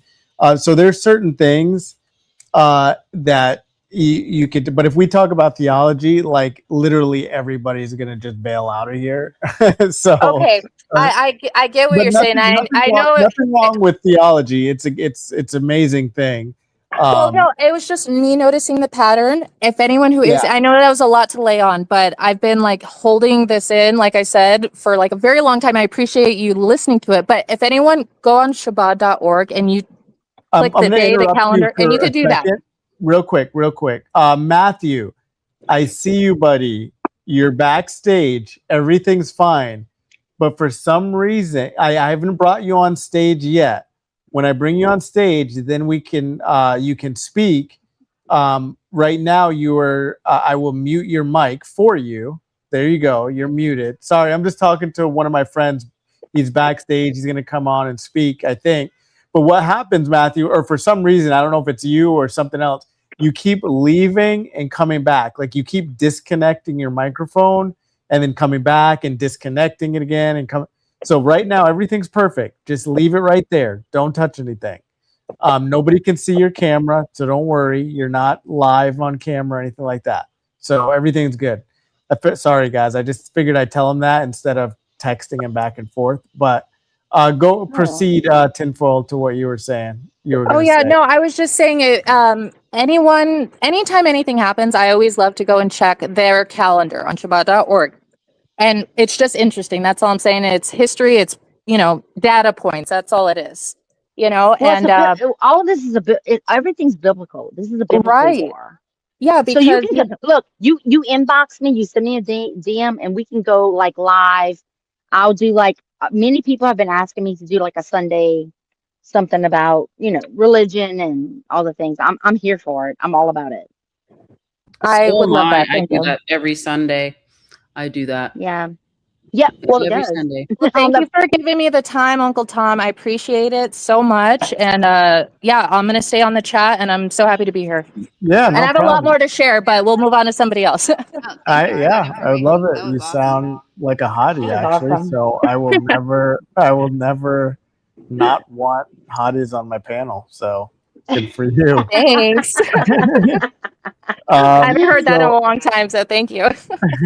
So I'm going to actually drop you down because I got Matthew coming up here in a second. But yeah, you can join anytime I have. You'll see. Just if you sub and hit the bell, you know the deal, and then it'll notify you when I have a podcast coming up. And I mainly am going to be talking about Kirk quite a bit, and I'm going to be talking about speech. Speech is important, free speech, all of that, because they're trying to Alex Jones is a verb now. They're trying to Alex Jones Candace Owens. That's going to be happening. They're going to probably do it to anybody they can. Ian Carroll, Peters, are gonna do time. Allie Top Files, Stu Peters, myself. So it's all happening, and so we're just trying to prepare for it. So thanks again, Nadia. Matthew, I'm bringing you up in 2 seconds. You're on stage now, so whenever you unmute your mic, then obviously people will be able to hear you. You don't have to say anything. I think actually, just test it out real quick first, Matthew. Unmute real quick just to test your mic. Matthew, send us proof of life. Proof of life. Come on, Oh buddy. wait, Can you hear let me me? hear. Yes. Yeah, now we can. Yeah. Wow. I'm so sorry. I needed to contact John for advice because I'm I'm a novice on YouTube. John's here. You're kidding me. No, he's not here. No, he's. Is he going to make my? Is he going to make my movie? I don't know. I can ask him. He said he's not feeling that great today, so. Oh, is it? Okay. No, I'm that's just gonna all say good. sometimes if you use your phone, it logs you out and you have to come back in again, Tom. I don't know why. So how do I turn the mic on and off then without that happening? I'm not using my phone. I could turn yours off for you. I can turn it off for you. As far as how you do it, I mean, you don't see a picture of a mic. Maybe I'm not using my phone, so I've never used YouTube on my phone or StreamYard on my phone. So maybe one of these guys could tell you. Is anybody else on their phone? You should be able to see it. You don't see the picture of a microphone, Matthew? I'm on my phone. So Matthew is going to say stage, comments, and then chat. Well, I mean, do you have? But he should be able to. Are you on the web browser on your phone? No, I'm just on. I'm on Google Chrome. Okay, so you'll zoom down. So you'll try to zoom out all the way, and the buttons are on the bottom part. Yeah. And like you might have to kind of hover or toggle over to make it populate. It was really weird for me, so I ended up just downloading the app. Oh, okay. So it's just like hard. Okay. Yeah, I might do that, but if I press the microphone, that kicks me out. Is that right? That'll If I no, press if it you to turn No, just the mute you sound and on and off. unmute it'll you. just mute you, bro. Okay, It'll just so I'll mute just you. try it. Yeah, you're muted now. All right, cool. Okay, so that's working Oh, now. I can hear Okay, you. Yeah, that's working. cool. All right, so Thank you, go ahead. guys. No problem. How are you all? So tell me what you wanted to say about this post that I did. So I'll read it. So the argument could be, this came to me one day, that day being 10 days ago, I guess, July 15th. Damn, time's flying. The argument could be made out of respect for your fellow citizen. Take a closer look at the Kirk case, meaning take a closer look at, just look into it like you would, I guess, JFK or anything else. So you're encouraging your fellow citizen, hey, take a look. But the argument can't be made, let the feds work on it, since that's already being done by default. So that, obviously that does mean that every case brought to the state could be time consuming, like meaning if every case brought by the state, all citizens investigated every single case, obviously that would be time consuming and cost a lot of money and resources. But I think it's a risk worth taking to get to the bottom of a situation of a case. But what were you going to say on that, Quint? Sorry, wait, just repeat that last thing that you said. What's worth getting to the bottom of the case? Oh, I was just saying, okay.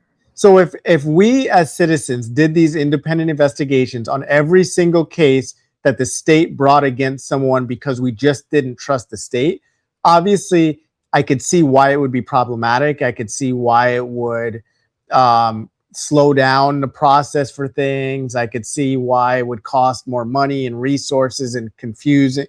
But I think it's still worth it if like this became a mainstream thing where people were like doing citizen reporting and journalism and investigation. Yeah. And taking that explanation that you're saying even a step further, we need to have adequate accountability for these systems that are in place that are failing us. And we need to do so by having transparency about what's going on. And doing so definitely does mean more of this approach, right? With having independent journalism. And when I read your your thing here, it just made me think like the truth doesn't mind being scrutinized. Can I hop in here for just a minute too? Like, but doesn't this kind of go back to what I was saying just a minute ago? Like, how are we to go against the opposition if we do not understand how they think? Like, we don't need no. Well, you're thinking of it as an opposition. There is no opposition. No, hold on. You're okay. There is no opposition. It's just the state. You can think of the state as the opposition if you want to, but all people should be doing is looking. Not everybody's the state. Why do you interrupt so much? Well, because I'm telling you, like, not everybody's the state, though. Calm down. Like, if you don't hear what the other person's saying, then how can you rebuttal? Okay. Well, okay. I'm rebutting it because I'm saying like not everybody's the state. I mean, yeah, some of them are. Yeah, sure, some of them are the state, but not everybody. Like, there's more people that's not the state than they are the state. Is what I'm trying to say. Right. Quint, you need to mediate. You need to mediate because no, I agree with her. No, I agree with what Quint is saying, but I'm asking her to mediate because you're jumping the gun. No, I see. Louisiana is approaching this situation as looking at it from like a cube right now. Louisiana, we just want to talk about one face of the cube, not the overall picture. So we want to, but I definitely align with what you're saying, and I agree. I think Uncle Tom wants to say more micro in what we're. I'm laughing because somebody wrote, We have some voice raising. I told you these platforms are designed for people to crash out on each other. That's just normal. Wait, what did it say? Say it again, Uncle Matthew Tom. What did it say? disconnected again. Why does he keep disconnecting? I don't get Because it. he's in Australia. Maybe I think No. his Whenever I connection was maybe different. on the app, or not the app, but whenever I was leveraging the web browser to use this space, the anytime browser. I would turn the phone, it would sometimes do like a refresh. And so then it made me click through like the login process again. That's what I was experiencing prior to downloading the app. So Better to do it on your laptop, everyone. Laptop, done yeah. many times. I've brought people on, and that's why, Louisiana, when you came on mine, you were on with your laptop. So Yeah. you didn't get booted out.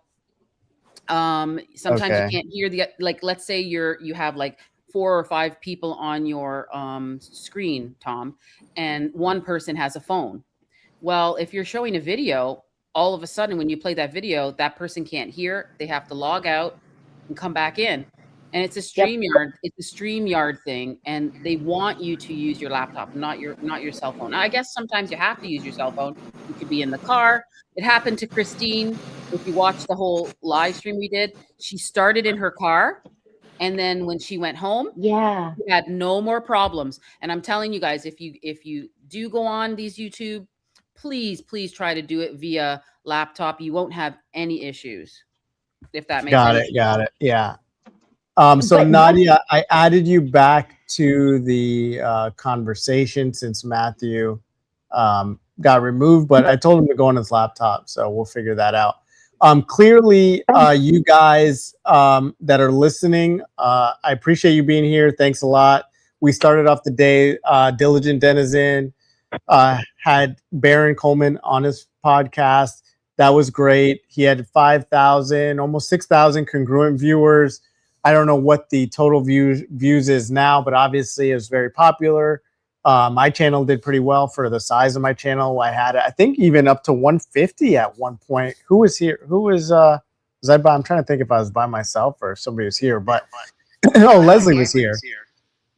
Just so you know, like, don't mean to interrupt, but Diligent, Trillion, and Lune jumped into the chat. So Okay, cool. Are they have mics already?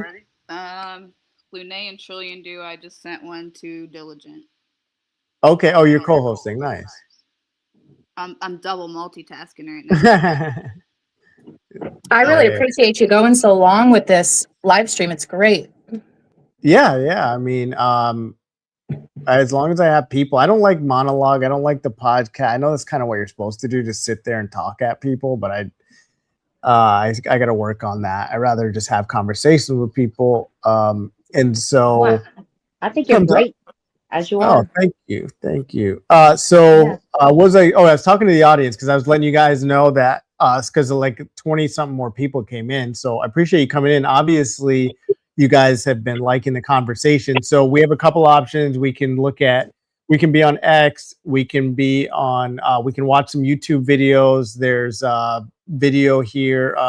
Don't cringe, but Nick Fuentes discussed having the conversation. The video just dropped of him with Hunter Biden, so that's pretty popular. It's already at 2 million views in a day. So Uncle I don't know Tom, what. Yep. I'm very sorry to interrupt, but you said watch YouTube videos. Listen, I was so excited to talk to you guys that I almost forgot the most important thing I wanted to share. That I think, although circumstantial, but I think it is, you can't deny it. May I direct you to a video where I think Lord Beebe, he essentially is foreshadowing exactly what they're going to do to Charlie. And I mean it, I'm not like exaggerating or being hyperbolic. Were they going to try to what? I don't know what the no words are. I don't want to like flag the channel, but BB, right? BB. He gave a speech at the JNS summit last year. His speech from last year, and anyone can go look this up. I would appreciate it if we watched it together, where he is talking about the eighth front, And he's talking about the conservatives on the right in America. And he's basically describing Charlie Kirk. And he says, well, as fast as they came up, they can go down. And they're an extra. He's basically, in my eyes, admitting to it all 5 months before it happens. I believe it. Yeah. I think the eighth front is digital media, and it's the Esther Project. And they're giving influencers, creators millions of dollars. That's where the whole 7,000 thing came from. But but seriously, this video, if you'll go to the last 7 minutes of it, that's where he talks about it. And I swear he's talking about Charlie. He is. It's JNS. That might be interesting. Drop it in the private chat in the back. I will. I think it's gonna blow it open, honestly. I just want to say I gotta jet out of here, but it's been a pleasure. Thank you so much for having me. Allie, you're so good. Oh, thank you. No problem. And Tom, no you're problem. welcome to my channel anytime. If you need. Yes, we'll set it up. We'll save it for when something's going on that I can speak to, and that is, something that I could speak to. Yeah. Perfect. Hi, Allie. I'll watch it. Yes. I'll speak to like attacks on Candace. I feel like I'm where Dave, if you've seen that Dave Chappelle episode where he's like, get away from Oprah.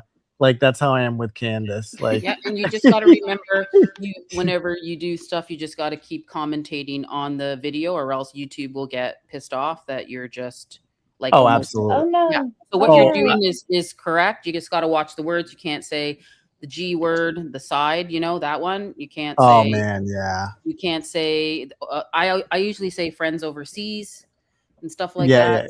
Yeah. You're not monetized yet, but when you do, I have a good idea. I've already adopted that. I use that on X, even though I don't need to. I've already adopted the language, but it's as far as the fair use policy, all the different policies. Yeah. Honestly, if my channel gets nuked, it is what it is. That's just, I know what I'm up against in terms of they can nuke you at any time, so. You're doing good. So just need to get the watch hours, and you're pretty much there. Yeah, I actually checked. I think it's at almost 15,000. So what do I need to be at? 15,000 hours. Awesome. Oh, let me check. Hold on. But that's really good. I think, Uncle Tom, that's great. So we're just a number to you, Tom. You're just a notch in my belt, ladies. To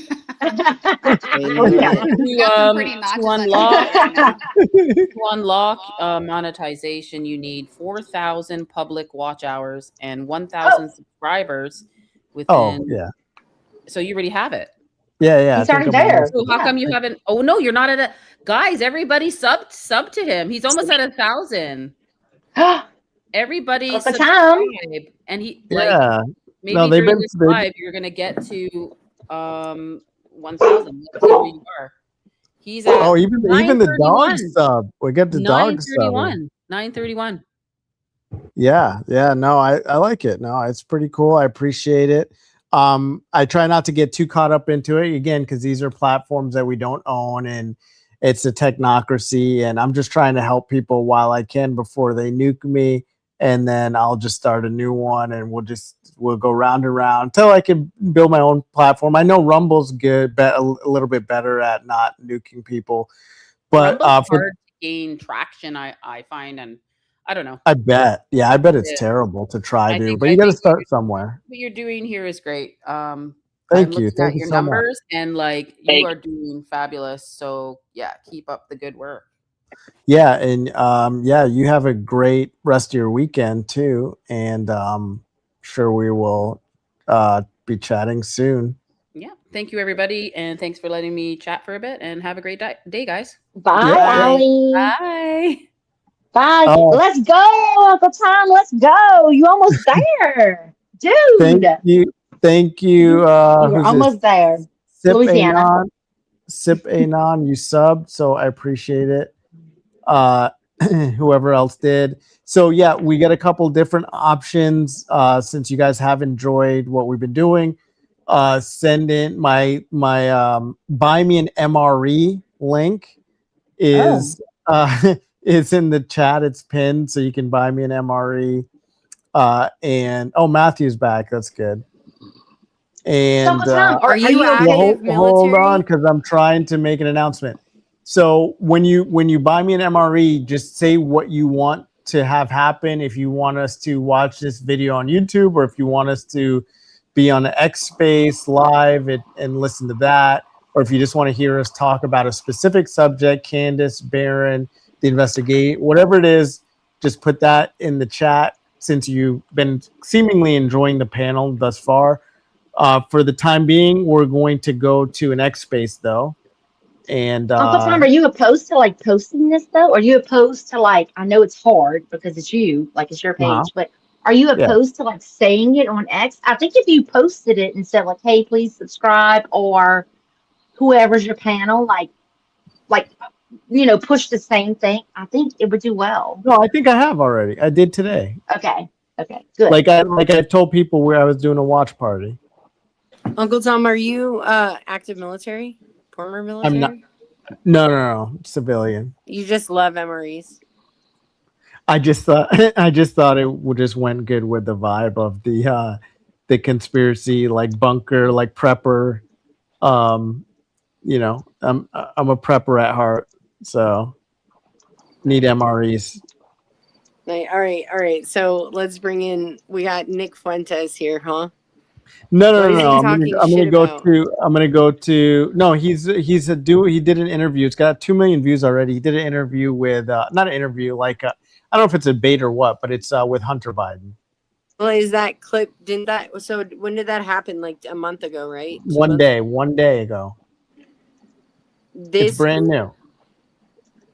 Oh, and it's only 2 minutes long. How long is it? Oh wait, did that say 2 minutes? I'm sorry. No, it's not 2 minutes. It's almost 2 hours long. Okay, good. Yeah. What's up? We can hear you, Matt. Do you download the app and it's working now? Better? You can hear me. The mic is open, is it? Now it is. This is 100 times better. I've got the app going. Okay, perfect. I just didn't know if the mic was open or not. Sorry that it was open. I'll mute it. But yeah, welcome. Thank you. Yeah. So did you question, Matthew, did you watch Diligent Denizen and Baron? I did. It was awesome. It was a great show. All right. What were your thoughts? It's quick and to the point. Yeah, it was Anything that stood out to you? Let me think. Just get started on on what they were going on about, and then it'll all come to me. Well, they were solidifying that, hey, we can't tie him to the vehicle because the guy only got 3 letters of the license plate. We can't put him on the roof. We can't put him. We don't know what the screwdriver was for. We can't. We don't know why he went there and went back again, and back and forth like that. Yeah, and we can't tie. We don't have him on camera really definitively. So they just kind of went back and through all that. I agree with all that. And it was it was awesome to hear that Baron was on the phone with Diligent for the drive, for that long 3-hour drive through the desert. I think even Baron's questioning whether it's going to meet probable cause. Everyone's saying that they're just going to do it as a protocol, but I mean, if the judge had any I don't know the word to say, if he had any nous, he would dismiss the case, because I personally don't believe it should reach probable cause. Most people don't believe that it should reach probable cause because there's nothing to place him at the location. There's nothing to place his car at the location. So how do we even know he was anywhere near the place? And even the text messages, the Discord messages, everything's questionable. There isn't one piece of evidence that isn't questionable in some way. So Matthew, I know I'm interrupting you. It seems like Scott, when you had your mic open, Scott thought you were hitting a bong. So hitting a bong. Okay. I'll tell you what, I've got earpods in. I'll take them off. No. Everything's fine, dude. It was a joke. He just thought. Okay. He just thought you were smoking weed. That was it. Cool. Yeah. Matthew does sound high every once in a while. Just kidding. We sound a bit that way. I haven't had any bongs today. No, none today. I Hi, Matthew. How you going? How are you today? I'm very good. So it's 10:52 a.m. here. So Wow. Did you get more than 2 hours of sleep last night? yeah, I probably got 3. I wanted to wake up for Diligent and Barron, but I only went to sleep an hour or two beforehand. So an hour or two sleep was not enough. So I woke up and went into Blake's space, and then I ended up here. Someone by the name of Uncle Tom must have sent me a link, and I'm suddenly here. So it's amazing. So Quint, somebody wants your YouTube, Quint. Some guy. It's quintessential contrarian. Hey, I don't know my YouTube. She either. had her camera open for a little bit. She's actually kind of a hottie, so Right, I'm she guessing is. I think that's why they yes, wanted your she is. YouTube. I'm sitting at. I'm sitting outside. I'll tell you my YouTube. It's at Saintly Homes 1. And they want your holy fans, where My you go over the OnlyFans, gospel. yeah. No, Quintessential's holy fans. She goes over the gospel. Holy fans, okay. I thought you had mine. I thought I better go register. We're gonna have to make that happen, tinfoil bra. Yeah. She's backstage right now. She's not on stage right now. Yeah, no, I can see her. I just saw a picture. Now it's gone off. Oh wait, there, yeah, now she's on. Okay, I thought I was maxed out, but no, I got. Okay, I can fit. Yeah, because Allie left. Can you explain for the dummies like me how it works? Are you live on? Are you in Blake's space or you're in your own space now? I'm live on NBC. Say hello. You're on Pierce Morgan right now. That'll be the day. Just so y'all know, that everybody from the other group says yo. We're on YouTube via StreamYards, Matthew. Yeah, that's the app that I'm on. But I can see on the screen is an X feed. Oh, right. So Tom is sharing his screen of Blake's feed. Leslie is in both that space and here. Yep. Okay. And we are on YouTube. Yeah, I'll actually play it for a second so we can break up the convo here. I was in that there. Interesting. And that was just one time in late September. Yes. Can I be in both at once? Gary does make the claim that he used this night vision like in his training. Like Blake and I would go there with our bros and run around and play Army Man. And then probably it was not successful or something. So they had all this gear sitting around that they weren't using in training. So it's not like he has contracts with the manufacturers.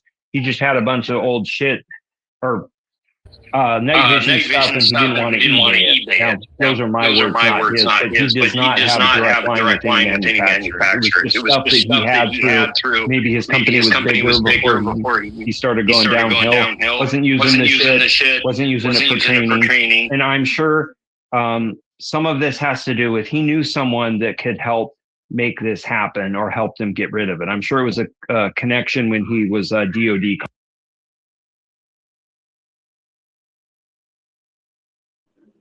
Uh-oh, what happened?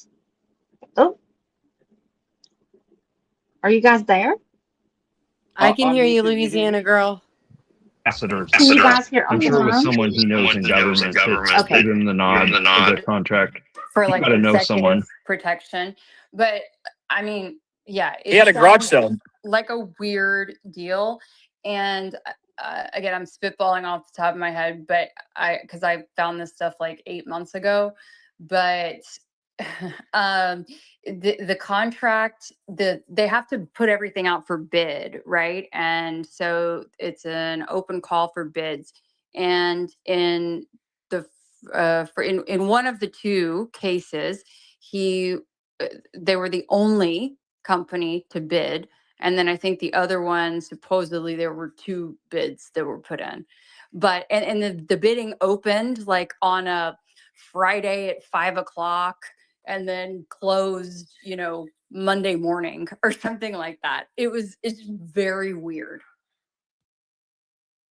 There was some coordination, is what she's saying. Thank you. What's up, Ryan? Hey, Blake. Thanks. What is the Can bombshell? you hear me? Leslie, Yeah. can Loud you and get us up clear. to Okay, I speed? wasn't sure how this is the He first was time I've fired joined a space, so and his apologies. All right, I paused it for a second. But yeah, anyways, I didn't know if you guys wanted to chat. Who were they? I didn't even know what they were talking about, I'll be honest. They're talking about how Gary Milton got his contract with the government. Oh, okay. Okay, gotcha. When Kelly like researched it. Gotcha. Yep. That whole mess. Tinfoil, I muted you because we were watching something. But you're more than welcome to unmute now. Welcome back. Thank you. I was here listening. Thank you. Okay, cool. When did you start? Do you watch Baron Coleman, Candace Owens? Do you look into the case much? How do you get your information about the case, Nadia? I've been following it every day since it happened. I love Barrett. I watch almost every one of his episodes. Same with Candace and a lot of other people as well. Let's see. Yeah, Baron, Candace. There's others too. I'm totally drawing a blank. But no, I follow it very closely, and I just listen to what the people say. I mean, I cannot stand. Why is Blake on that show? He has no personality, like whatsoever. It's not a show. It's his X Space. He's hosting an X Space. You're talking about Blake Bednar's? No, Blake Or- Neff. Blake Snap. Okay.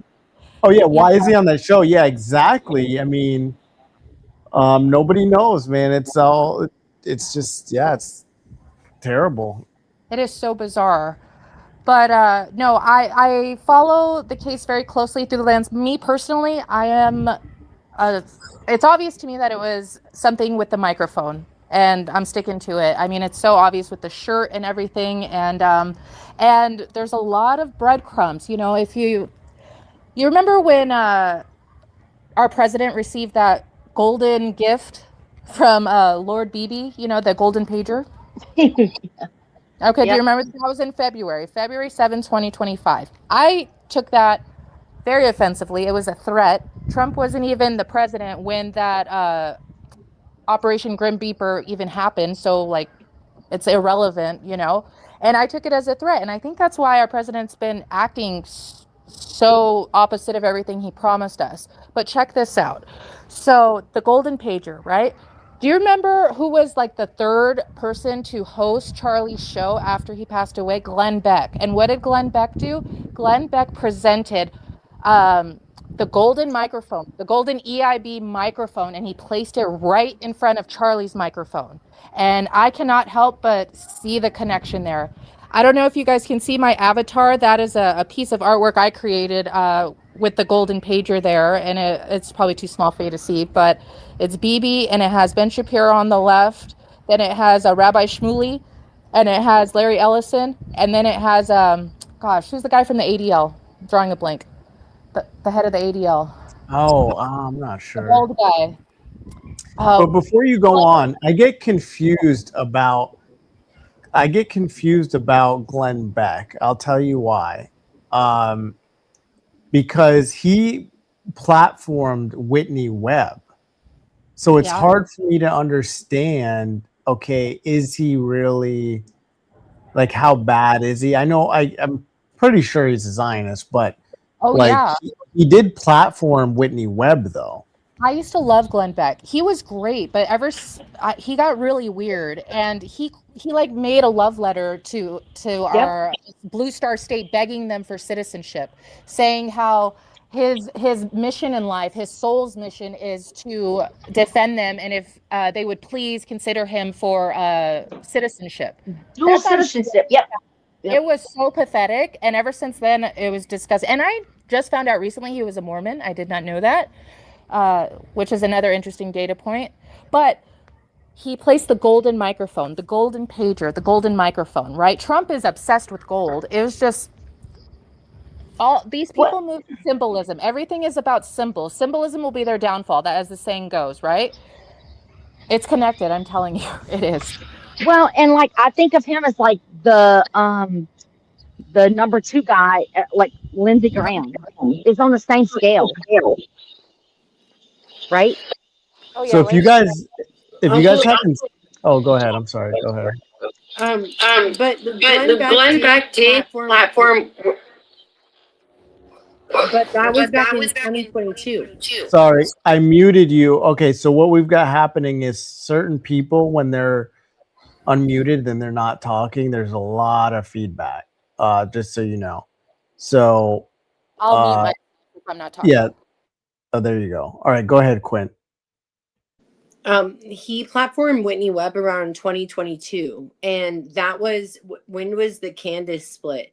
People really started getting the pressure on them, and everyone started following the same script or stopped deviating from any sort of script after they publicly hung Candace, as she likes to say, and like put on there like how she, asked the questions that she did. So yeah, it makes sense that Whitney Webb was having a conversation about the elites in 2022. Where does he stand right now? And he's silent. And for me, the silence is, Yeah, but he really hasn't been. Well, see, this was like, no, this was 9 months ago, I want to say. Oh, okay. But he hasn't been silent. That's the thing. He hasn't been silent. So he's begged Israel for dual citizenship. Like he's like the mini Lindsey Graham, swear to you, like on the same level. Well, and Glenn's name has been popping up a lot lately when it comes to financing the Save the Children missions overseas in Romania and all of that. He seems to be very involved in that financially and, propping up. I've seen his name come across with the, Save the Children, things a lot. More than a handful of times. So there's definitely something there with that as well, which makes me so and it's so sad. It's so sad. Exactly. Yeah, exactly. It's so sad because I've always loved him. Like he's always been great, but over the past few months, like this is like the leaf turning over, right? No, he's like a mini Lindsey Graham, and I was like, dude, what am I hearing? I could not believe my ears. Did y'all know that Pia wrote for him? Say it again? Did y'all know that Pia worked for him, writing for him in The Blaze? I just found that out recently. Yeah. Who did? I DM'd her because like I got suspicious. I noticed that she was following James May and not me. What? And I was like, this lady's weird as hell. Well, and she also worked for John McCain too. Uncle Tom, you were echoing. Who? She's a Fed. Yeah, I'm echoing. Yeah, I know. Yeah, but wait, what name did you say? Pia. Who? Oh, Pia. Okay, see, couldn't hear it. Well, isn't that crazy? He said following James May. Yeah, she's following James May. Yeah. Which I'm sure a lot of people do, but I just thought it was odd because it was basically when I defended that Sophia lady that works with Phil Lyman, and she personally DM'd me, and she was like, I can read it to you, but she was like, thank you, this and that. And then when I looked further into it, and I actually scrolled and to see who she was following and stuff, I noticed she was following James May, and she has this affinity towards James May. And I just thought it was weird, but this was like maybe a month ago. So, but then more recently found out, obviously she's wrote for The Blaze or, whatever. So she's definitely like, I'm assuming some kind of insider. Yeah. Following James May is not the issue. I follow him as well, but she did previously run for Parliament in about 2013 from memory, she told me. She what? She ran for Parliament in around 2013.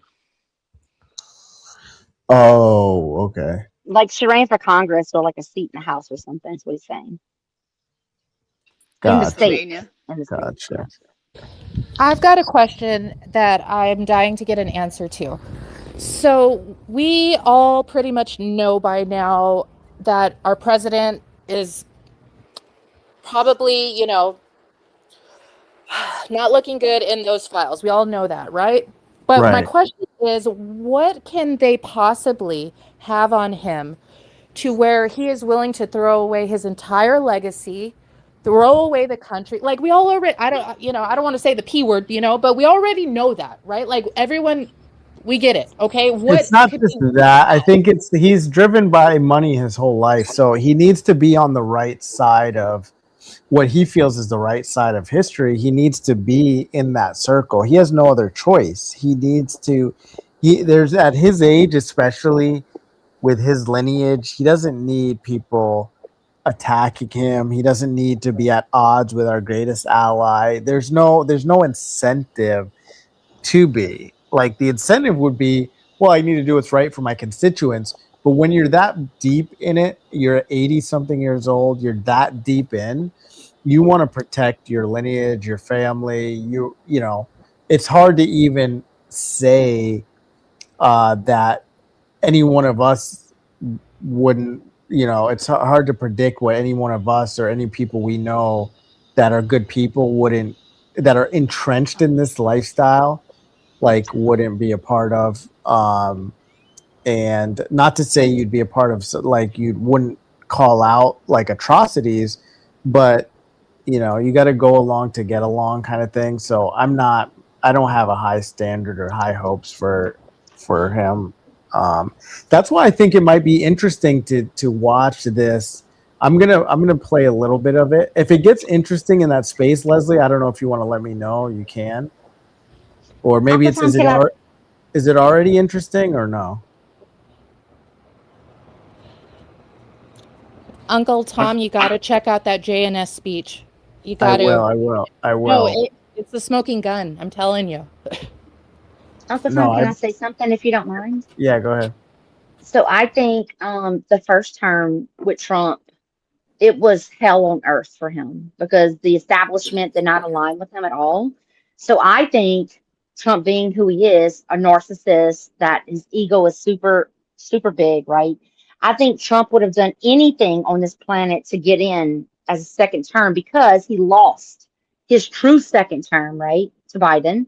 So I think he would have done anything in the world to make sure that he did not fail because his ego says he cannot fail. And I think he sold his soul to the devil out the gate. And not only that, then we're also dealing with a president that cannot run another term. So us not knowing or thinking that way with his second term coming in, like his true official second term being voted in, I think that because he sold his soul to the devil, so to speak, he's kind of stuck because I think even his legacy is very important to him, but I also think he's kind of blinded of like what's happening. I know his voter, what everyone's saying, like his likability is very low, and maybe he knows that, but I think he's just kind of stuck. But his legacy of what he's doing in this presidency, like his second term, is going to go down in the books as like the worst president in the United States. And I don't think he's realized that yet, to be honest. But I also feel like this investigation plays into it.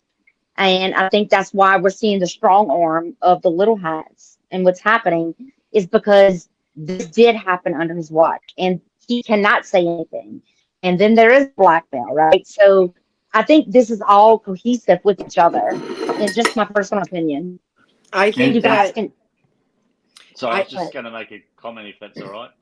I think his option is, seriously, I'm not joking when I say this, there's a possibility with what they may have on him, his option might be spending the rest of his life in jail.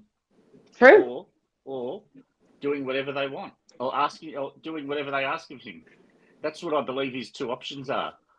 Because how many court cases has there been that Trump's been in since his first time in office? And there's always been non-stop court cases on him. So I think they've got him to put him in jail. So I think that's how they're controlling him. I think he changed everything after Butler.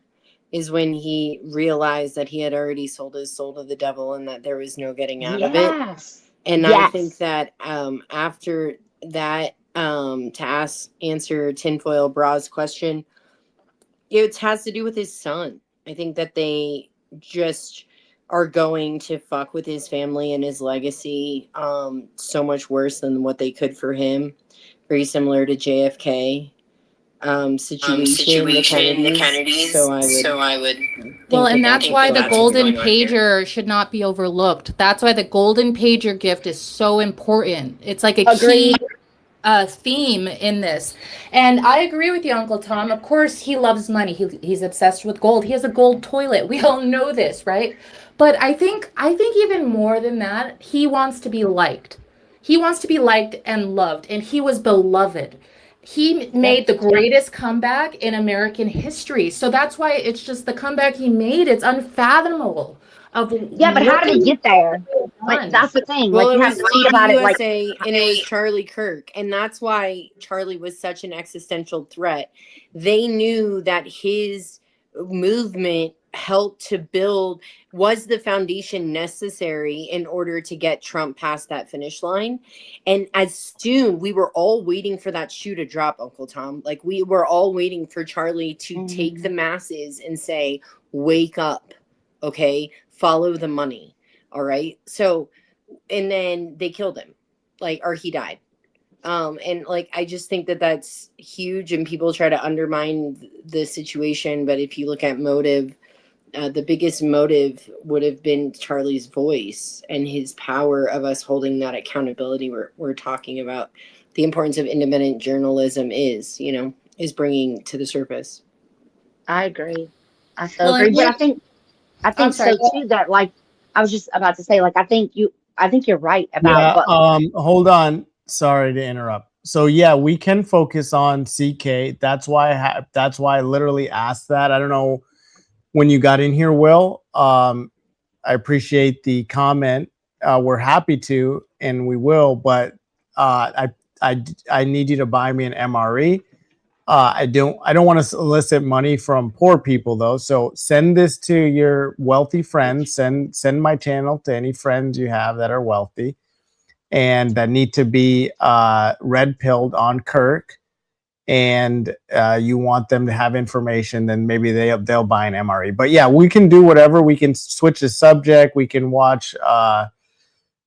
You can even send a link on YouTube if you want us to react to something related to the case or related to something geopolitical or whatever. Yeah, send in those super chat MREs. I am gonna segue to the space real quick to see what's going on. Yeah, Absolutely. He's been saying the same thing since, I mean, who knows how long, but at least I know he said that November 5th. He said, "Oh, I could teach your son." My little one came in, half naked. He had his underwear on or something. I don't know. My kids are always running around at night. But anyway, I'm in the middle of this live and my son walks in and here I am sweating bullets probably. And he's like, "Oh yeah, I could teach your son how to do it too. I mean, I taught my boy how to hit some, whatever from 200 yards away. And With a bipod or tripod sitting on sandbags. Yeah. So then I had also brought up because he mentioned that he went on foot and did, I don't know, because I was under the impression what he was talking about is that they did a reenactment. But so then when I asked him that, he's like, no. And then I guess he explained what he did at UVU, which I still don't really understand. So then I asked him what his thoughts were on people that showed what would happen if they did use a 30-06. And he thought it was retarded. He literally said, "Don't ever do that. It would never be the same." And just like completely shot down the idea that if someone it would never be the same. That's right. Right. It's like, come on, man. Bullets do weird things, man. Bullets do weird things in the body. He said these people going out with 5 pounds of animal meat shooting in it, they're just retarded. Yeah. He was. instead of just explaining to me from a tactical quote unquote standpoint the reason why, literally, not just talking shit about people, but the reasons why it just wouldn't make any sense, he was just kind of demanding that, you know, these people are rednecks and all that stuff.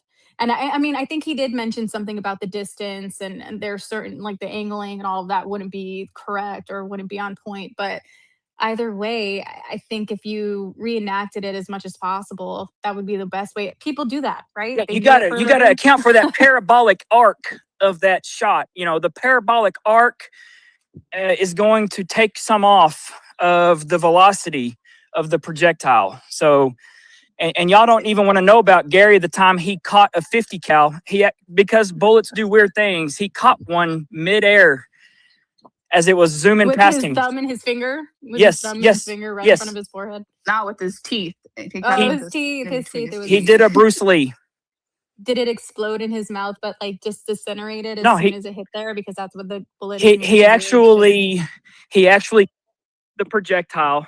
Then he was able to smudge it up and forth with his index finger and his thumb, and he actually made pepper that he put on his steak dinner that night. He used it as pepper, the projectile that he crumbled up with his index finger and his thumb, because bullets do weird things.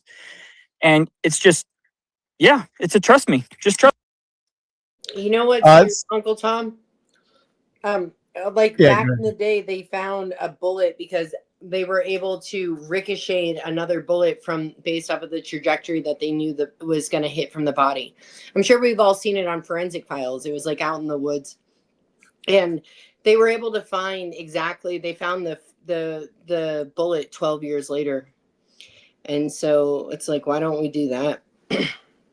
Like, go reenact it. Go right there to the Low C Center and at least hit it. You know, in that general. We should get someone from Canada that wants to do like be euthanized, and we could reenact it. See, I'm gonna get banned so fast from this YouTube stuff. I know I'm gonna get banned. But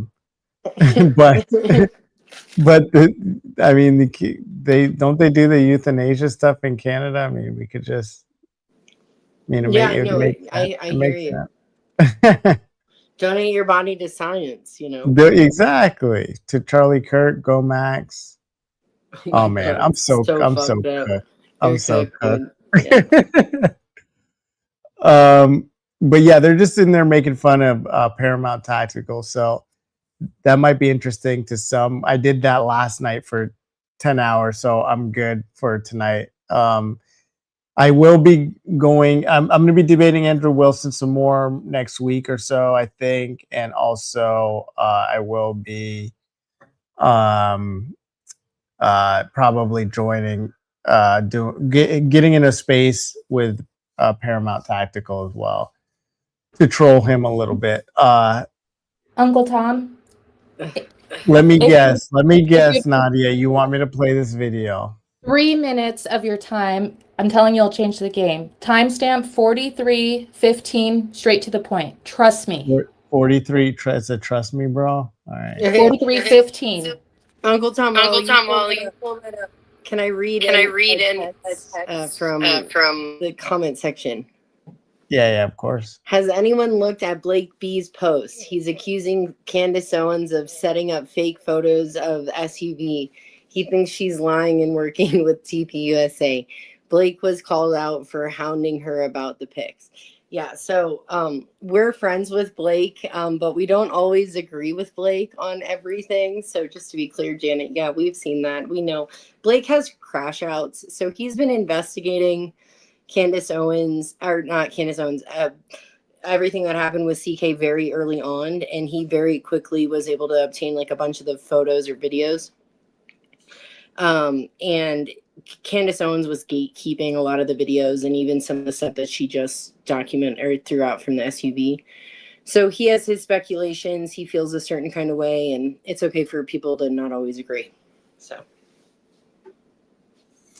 yeah, that's a good synopsis. All right, so Nadia has requested this video, so I will play this. Can't stand this guy. But threatens democracy. It abrogates the rights of citizens to choose their government, make its own decisions, its own appointments. That has to be obviously resolved. But we have to understand that there's another threat on the horizon, and with this I'll finish because I think it relates to what JNS is doing and doing so ably, and that is puncture the lies. The lies are disseminated in America by a campaign, a systemic campaign, that is funded, organized by governments, by NGOs, that are funded also by very wealthy individuals. There's a lot of tourists in America. Yeah, a lot of tourists. There's a lot of tourists in Israel too. So what do? They pay influencers. They use the social media in a very systemic way to attack the supporters of Israel. And I'm not talking about only the supporters of Israel on the left. I'm talking about the supporters of Israel on the right. And that is a palpable threat to our future. We do not ask others to fight for us. We don't ask for boots on the ground, but we ask for that support. That support means that the UN Security Council does not make binding resolutions against Israel. It means that Israel is not sanctioned, is not choked by the international community. And that support is being threatened by the systemic public opinion campaign. And if there's one thing that has to be done is to fight back. That's what we do. We have to fight back. And you fight back with the truth. So I ask you to continue to fight for the truth. All of you do it in one way or the other. You should do it, well, you should do more, and more.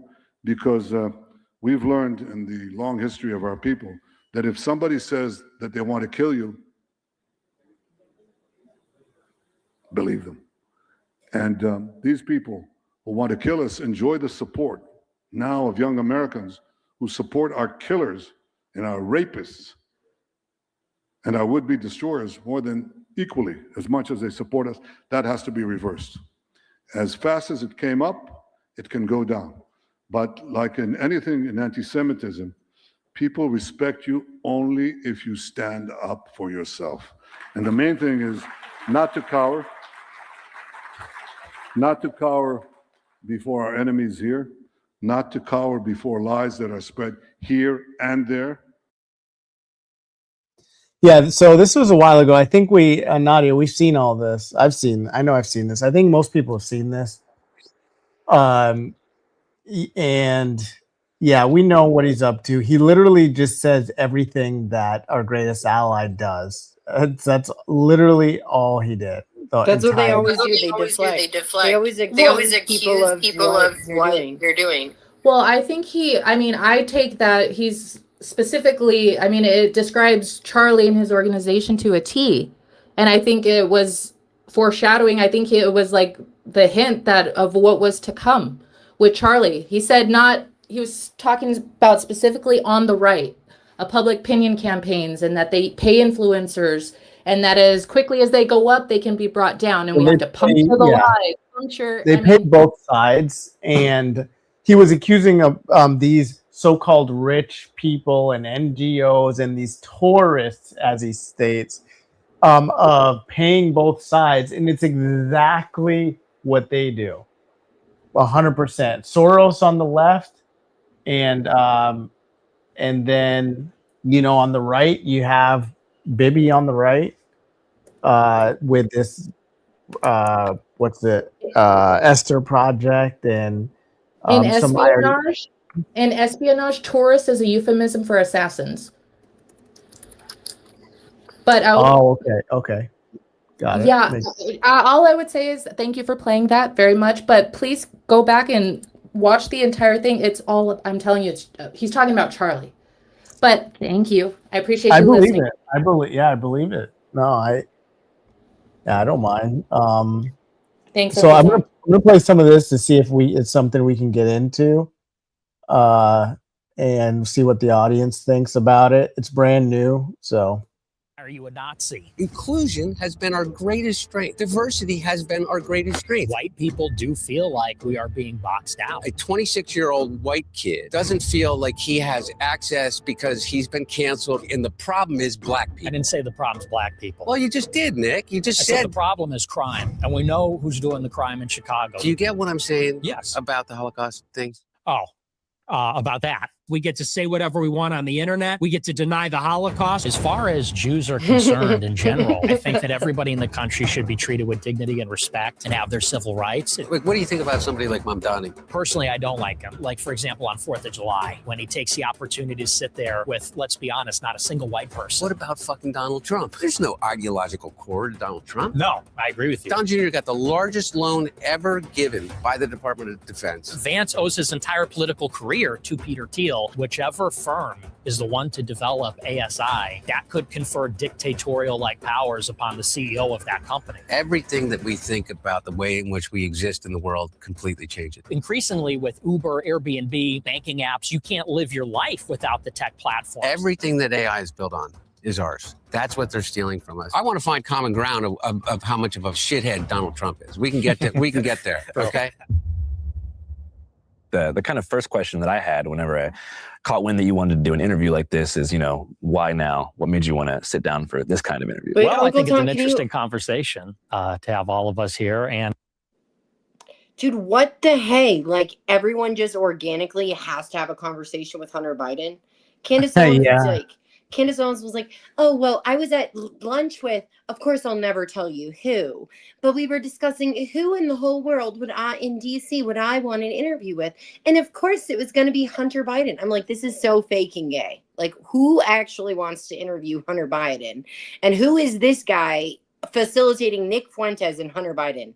What is actually happening? I think it's a way to creep Nick back into the mainstream to give him some type of political rise in some way, but I'm not sure. No, I see it too. I see the Hunter Biden thing creeping in real easy. It's definitely weird. Matthew, you know much about this guy or what? Nick Fuentes is a Fed. Oh, he's a Fed. Okay. Wait, recent? When do you think he was a Fed, Matthew? He was a January 6th with a microphone, with a megaphone. Oh, the Fedsurrection. Okay. And and he was directing all of the agents that were all there around him who I believe probably weren't supposed to be there. Or they weren't supposed we weren't supposed to know that they were ABC agents. But yeah, I mean, he was one of the instigators in a way. Like, if you look at the video of him there around that statue thing, and there's this one young guy, and then there's everyone else is sort of like in their late 30s and 40s. And from my understanding, is they're all they work for. I'm not going to speculate which agency, but I've everything I see about him, because all he's interested in doing is getting one side to argue against the other, and he keeps switching his, he's set up for confusion, just to stir the pot. Every single announcement that he makes is to stir the pot. So one minute he'll say something positive, the next minute he'll say something negative about it, or maybe not minute, but like a few months later, whatever it is. It's all about stirring the pot. It's about he's an agent of chaos. Yeah, that's it. An agent of chaos. I don't think you could trust him as far as you could throw him. But yeah, I don't know. I don't know what more to make of it. He definitely seems to be connected to some sort of federal agency in some way, or some type of a space. Okay. So what's the pull with aligning him with the crackhead Hunter Biden? Yeah, I don't know. I mean, there's a bit of an echo, by the way. You would think that, because Candace interviewed him as well. So is it that Hunter Biden is doing the rounds with all the influencers, or is it the other way around. The influencers are hunting him out to speak to him. I think it's probably more that he's doing the rounds with the influencers. I don't know the reasoning behind it though. I haven't looked into it deep enough to try and work out what his game is. He's obviously trying to up his reputation. I can't really comment too much more. I don't know. What I have believe and what I've come to realize is that, you know, their whole strategy has always been divide and conquer. They pretend like they're opposing each other, the left and the right, but we must remember they are two cheeks of the same ass, two crappy wings of the same bird. They act like they oppose each other, but then they're doing all these weird sex parties and having dinners together behind the scenes. And I honestly think what happened with Biden, right, and all the everything awful that he did, it was exactly like Weimar Germany. Things got so bad in Weimar Germany before the, you know, little mustache man came to power. You know, the same debauchery, same types of things, prostitution, transsexualism, all this stuff, same exact thing, and chaos. No law and order, and the people were begging for law and order. Please, somebody just come and say something normal, right? And then he came in, and of course, we know what happened after that. It was the same thing with Trump. I honestly I really believe that they're all working together. I think Biden was so bad that we begged for Trump, and we were so relieved to get him. And then he got in, and now look what he's doing. And I think they're introducing Hunter Biden, attempting to humanize him. Maybe this is a hint for a potential run or something in the future. That's the only reason why everyone would be bringing him out like this. But they bounce the football back and forth, and we never know what's going on. But that's how I see it. I agree with you 100%. You've hit the nail on the head. That's exactly what it is, because what people don't realize is it's not even about politics. Like, they control both sides of politics equally. They just want to make sure they have that influence depending on which side gets in. So they're covering their bases. They're making sure that, so by having Hunter Biden platformed everywhere, it's getting everyone familiar with him. And if the Democrats get in, doesn't have to be him as a politician, but if the Democrats get in, it just sort of softens the blow, so to speak. People a little bit more comfortable. But both sides of politics are compromised. I think they're both owned by your greatest ally. Even the Kirk assassination, nothing to do with politics. It's about control, about power, about saying we can do what the F we want, and you do as you're told. You shut up. You do as you're told. You do what we say, or this is what's going to happen to you. And it's a big warning to everyone. And then you get all the paid influencers at the moment, even TPUSA staff. And I think the ones that aren't connected to anything are in fear that something might happen to them if they do speak out. Like, if you look at motive, and Uncle Tom, if you don't want to talk about this anymore and just keep going, cut me off. But No, you're good. If like Nick Fuentes, if he was okay, so like for January 6th, like, was it like, hey, here's an offer, they made him an offer he couldn't refuse, and like he had to do it? Or is it the way that the majority of us are influenced by like our feed, what we're seeing, how we're influenced by like what's being processed to us, and our minds are impacted, so it influenced and set him up to be that arm? No, then it's not, but now organic. What's that? I don't believe it was organic.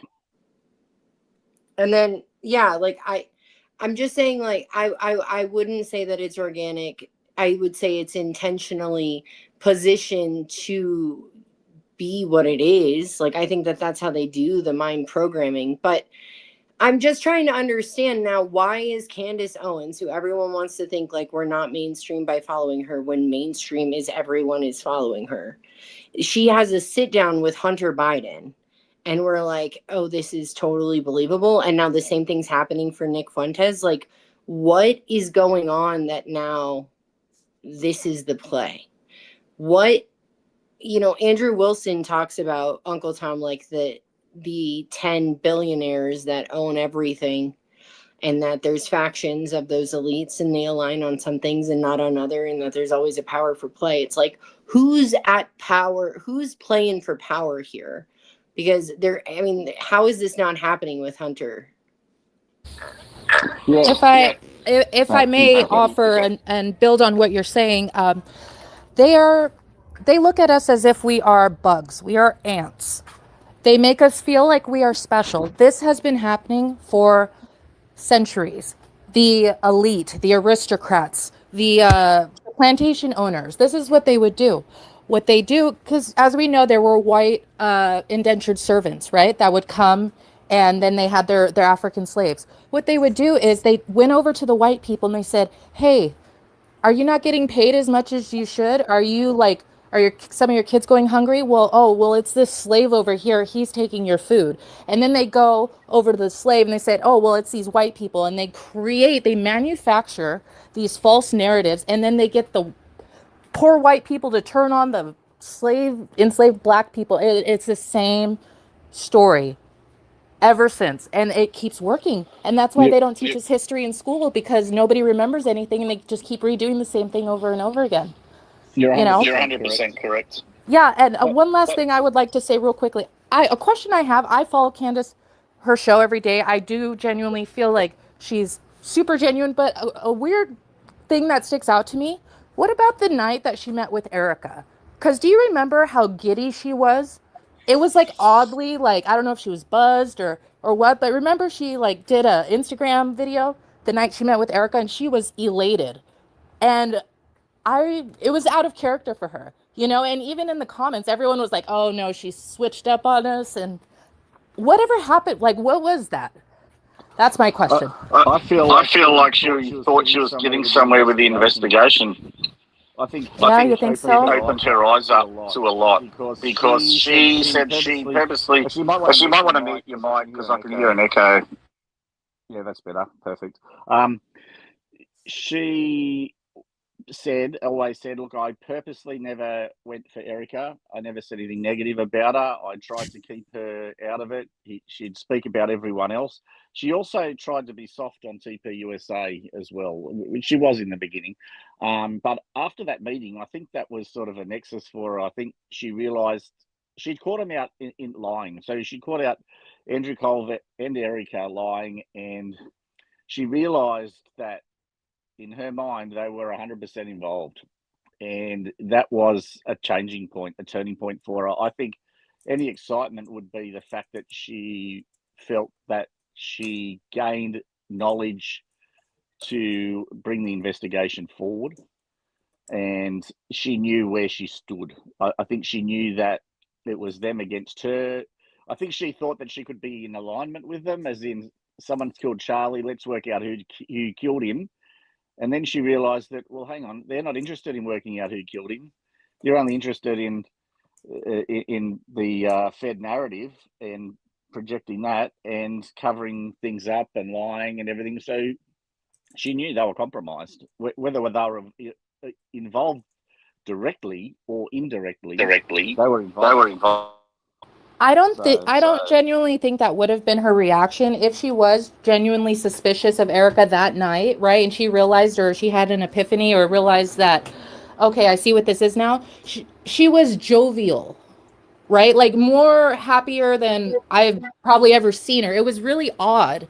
And I don't know. I don't think that would have been the reaction she would have had. But I mean, what do all you other people think about that? I don't think too much about that. Honestly, I think that when I have really weird fucking responses to things sometimes, and then I'll look back and do a retrospective and be like, that's kind of a weird way to do it. But sometimes just that energy, like, I'll come off as like really excited or having a great time if I'm in like a straight up traumatizing situation. And it's just, I go into a place where I have to take care of business. I worked on a list of things to do and I'm going to do it. I'm going to kill the situation with kindness. And that's just how I'm going to show up.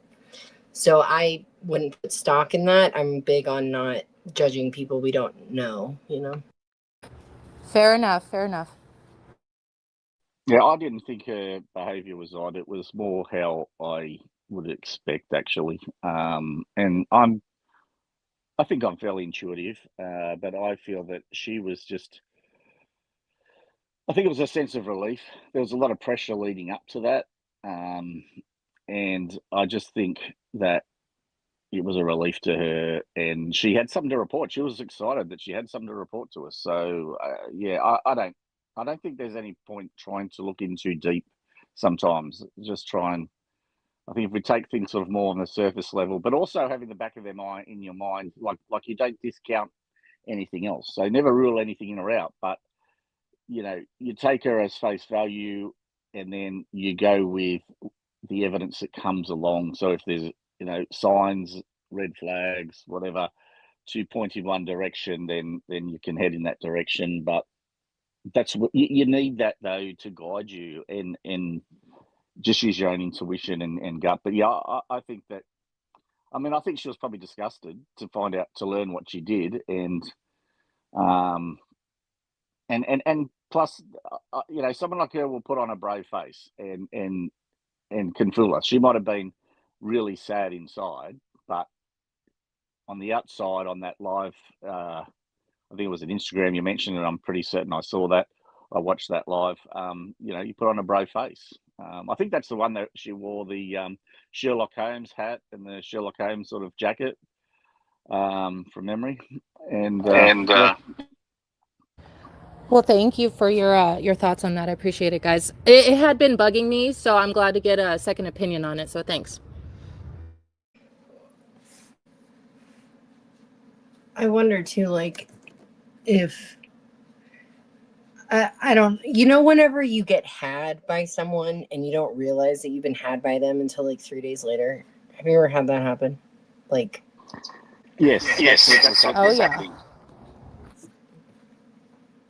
Like whether you're like haggling on Canal Street or something, and you're like, fuck, I definitely could have gotten that $15 cheaper, or I don't know, like you just have a weird situation, or you're in the middle of a sales agreement and you're like, I could probably go for this, but I'm not sure. And then you see it for what it is later, right? Hindsight is 2020. I wonder too if it was just a lot, like emotionally a lot, and that she wasn't actually grateful. I'm sure that God was in that room to some extent. You know what I mean? Like, no, I agree with you, and you're 100% correct. It's like, you're comparing to, going to the shops and, being convinced to buy something on the spot. And there's the old saying that, wait 24 hours. Because in 24 hours you can think more logically. You might realize that, hey, you know what, I've got 10 of those, I don't need an 11th one, or whatever it is, right? Whatever the purchase is, whatever the situation is. And the same with interpreting the day. So she's interpreting things while she's in the interview with them live, but sometimes it doesn't sink in until a couple of days later, when you start to think more deeply about something. You're thinking, hang on a minute, that's not making sense. Hang on, what about this, what about that? And things don't come to you instantly when someone's telling you something, and her brain obviously goes very fast and she processes very quickly, but not everyone does. So sometimes people take time to process, what's coming in and their thoughts going out. They might have the same answer, but it might take them 2 more days to come to that conclusion, where someone might literally come to that conclusion instantly. But usually the ones that come quickly to a conclusion are more like to get it wrong. Where if you've got a day or a couple of days, your conclusion is going to be a little bit more correct. I guess the thing that I found more weird than that video and her, seeming like really excited or happy. The thing is that Candace is usually very straightforward, especially with her audience. And the thing that I noticed was her YouTube video the following day, or whenever the next one was after she had her meeting, right?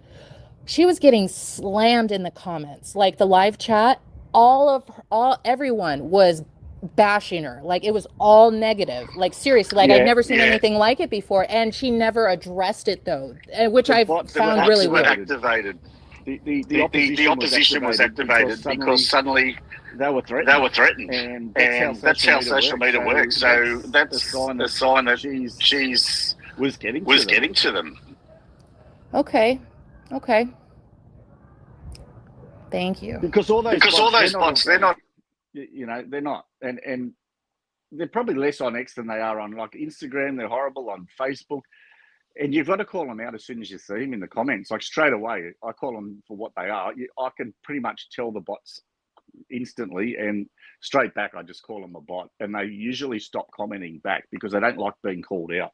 So I found personally that you call out the bots, that helps stop them. All right, think I'm going to play some more of this just because people are probably wondering why it's not playing. No, but I actually think everybody's been enjoying the dialogue that you've been having because I keep an eye on the numbers, stuff like that. So, but I'm going to play some more because I am going to grab some food too.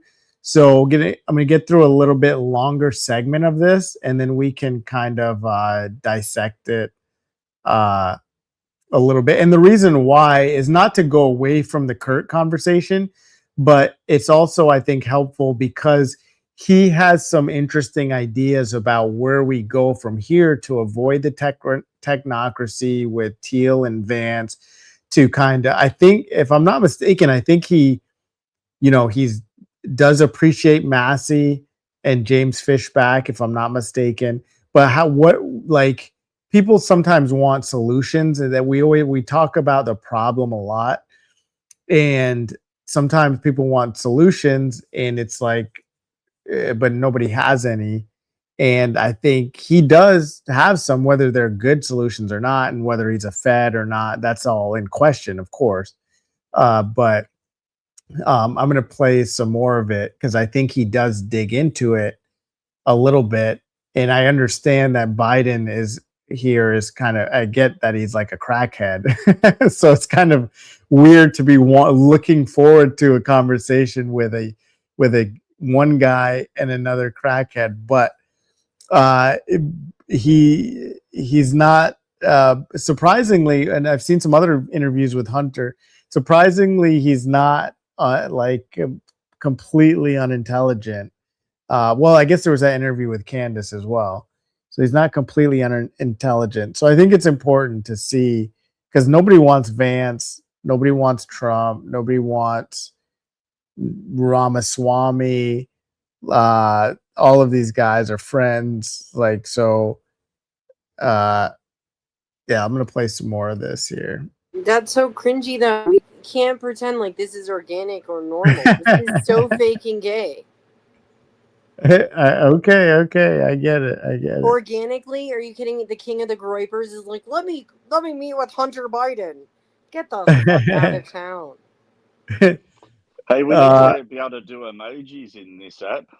I know, right, Matthew? That's the one thing that bothered me about doing this was like, no, it's like, where are the emojis? I need emojis. The emojis are in the chat. The emojis are in the. Yeah, but I just like the, you know where. Yeah, I know. It gives that instant reaction. Go ahead with your video. Cheers. All right. I think it's a moment in our country when there's a lot of realignment. I think that people recognize, especially in the past couple of years, I'm like a non-conventional critic, maybe, of what's happening.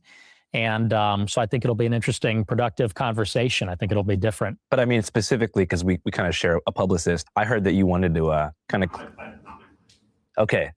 we have a public... Whoa. Did some Fed stuff just come out just now?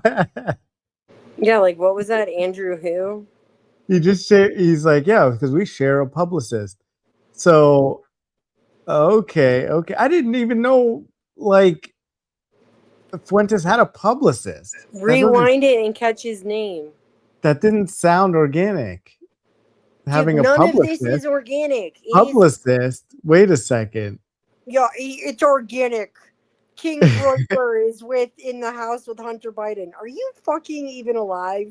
In the world completely changing. Increasingly with Uber, Airbnb. When that you wanted to do an interview like this is, why now? What made you want to sit down for this kind of interview? Well, I think it's an interesting conversation to have all of us here. And, I think it's a moment in our country when there's a lot of realignment. I think that people recognize, especially in the past couple of years, I'm like a non-conventional critic, maybe, of what's happening.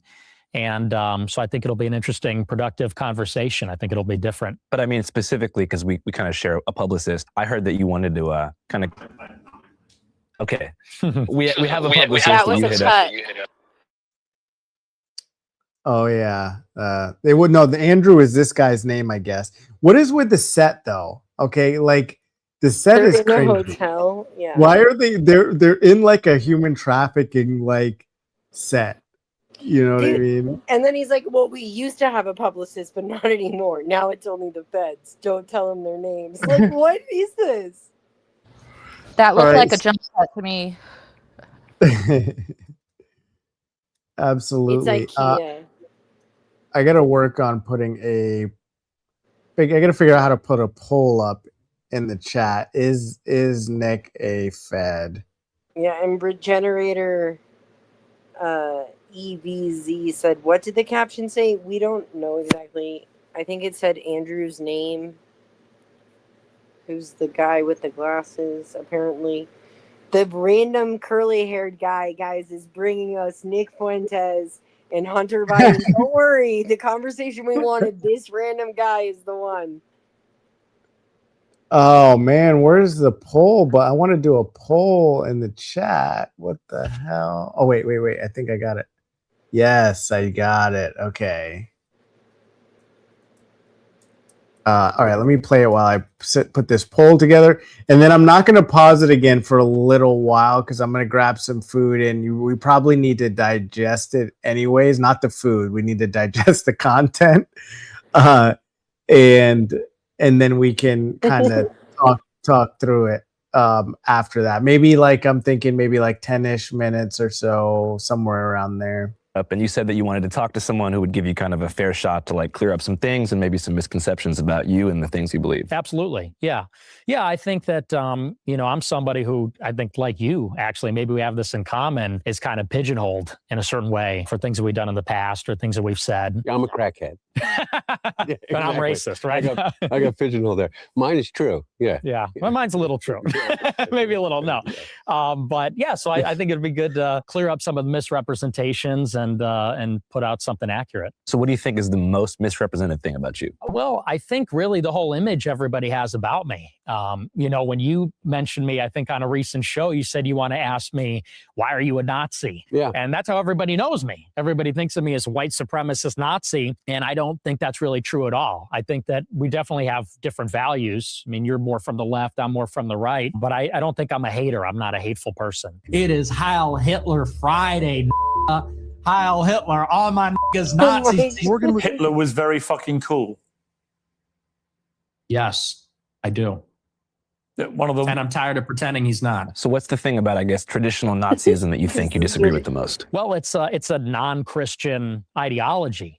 So, I mean, look, I believe that race is real, as the Nazis did, but I don't think it utterly defines a person. As a Christian, I think we're all created beings. I do believe there's such a thing as a universal human community. And so I think it's a cruel ideology. I've said this on my show, by the way, but I mean, that would maybe be the fundamental.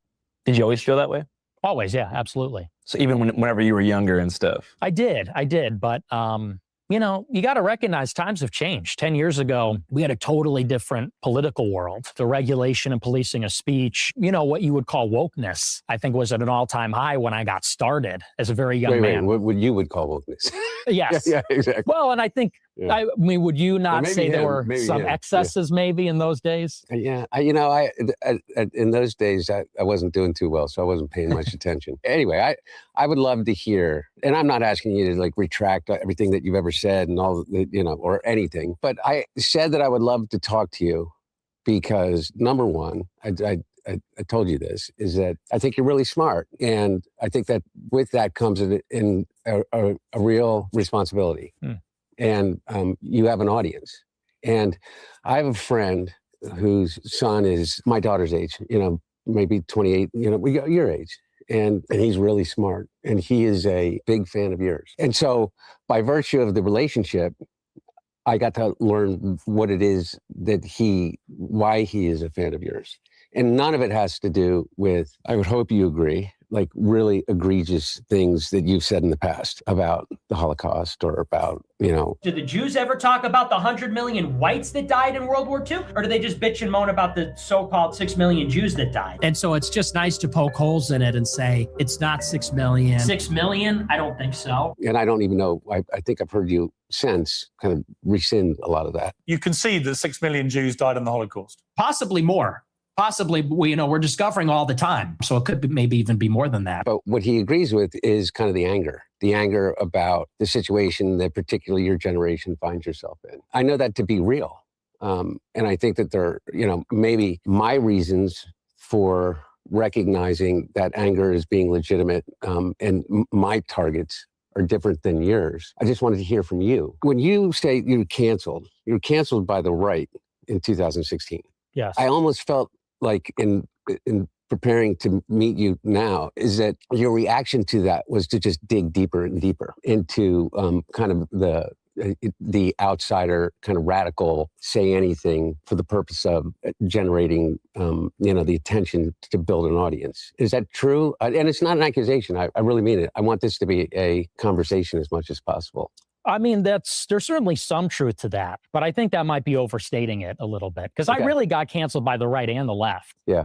And back in those days in 2017, you had these far left journalists at Huffington Post, Right Wing Watch, ADL, SPLC. And I really believe they were on a mission to find extremist rhetoric, the white nationalist, neo-Nazi boogeyman, all that kind of stuff. And they would look at someone like myself, 18, and if I was being serious or joking, things taken out of context, they would clip it, post it, and they wanted me to be the villain. And I think they wanted a lot of people to be the villain. And I think the left, in a way, kind of created this climate where I think they pushed a lot of people farther to the right. No, by the way, that very well may be true, but you gave them a lot of ammunition.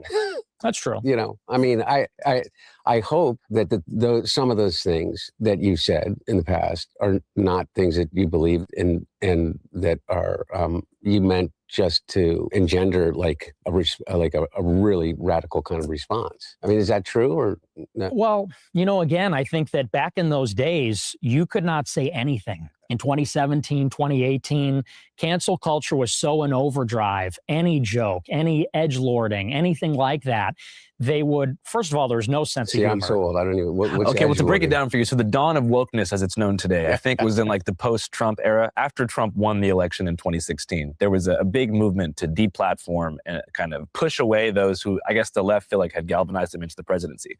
So there was this big idea that if you push people off mainstream social media platforms, they would go away. Now we know through Trump, and that's not even true.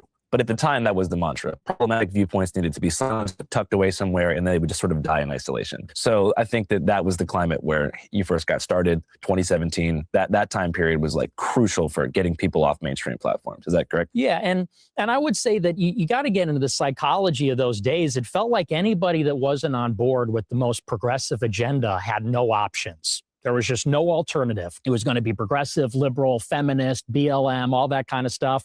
And if you were to the right of John McCain, you're no platformed. Censored, banned from all the platforms, you're fired from your job, you're ostracized socially. And I think what happened really in 2021 when Trump got banned from the platforms is it felt like 70 million people got canceled. 70 million people that voted for Trump, or 60, 70 million people, we were all felt like, oh, so if Trump is out of politics and we're all banned from the platforms, then how is there any redress for our grievances? Do we just have to shut up and get with the program and we're all going to be progressive? And I think that drove people to a far more radical place where people said, well, what really is a solution? We can't talk. We can't express ourselves. We can't participate in the process or run for office. And I was one of the people saying that's exactly what's going to happen. It's going to drive people to extremism. If you don't talk, if people don't feel like they have a seat at the table and enfranchisement, I think then they start exploring options outside the system, outside of the political process, the democratic process. So I think it's self-inflicted in many ways. So you feel like after the mass deplatforming in 2021, whenever people on the right got pushed to platforms like Parler, Gab, Rumble, etc., the lack of discourse and like the political singularity of those platforms created more extremism? Absolutely. Absolutely. Because look, You take Trump off of Twitter, Facebook, Instagram, YouTube, and I predicted this in 21. I said, watch, you're going to see alternative social media rise because some venture capitalist is going to see there's a huge market of 70 million people that are going to follow Trump because Trump is no platformed. And that's exactly what happened. Rumble blew up, Elon bought Twitter. And what happened when you had total free speech on these platforms? Well, Twitter now resembles 4chan. And now, there's no gatekeepers. And I think it did push people in a radical direction. And honestly, people are even blowing past me. Now there's like mainstream normie types that are even blowing past me in terms of how radical they are. People start saying things like, there's no political solution. There's going to be a civil war. We need a revolution. And I think that's because the message from the left was you're crushed. You have no options. You can't win. There's no alternative. Trump is going to be indicted and charged and can't run.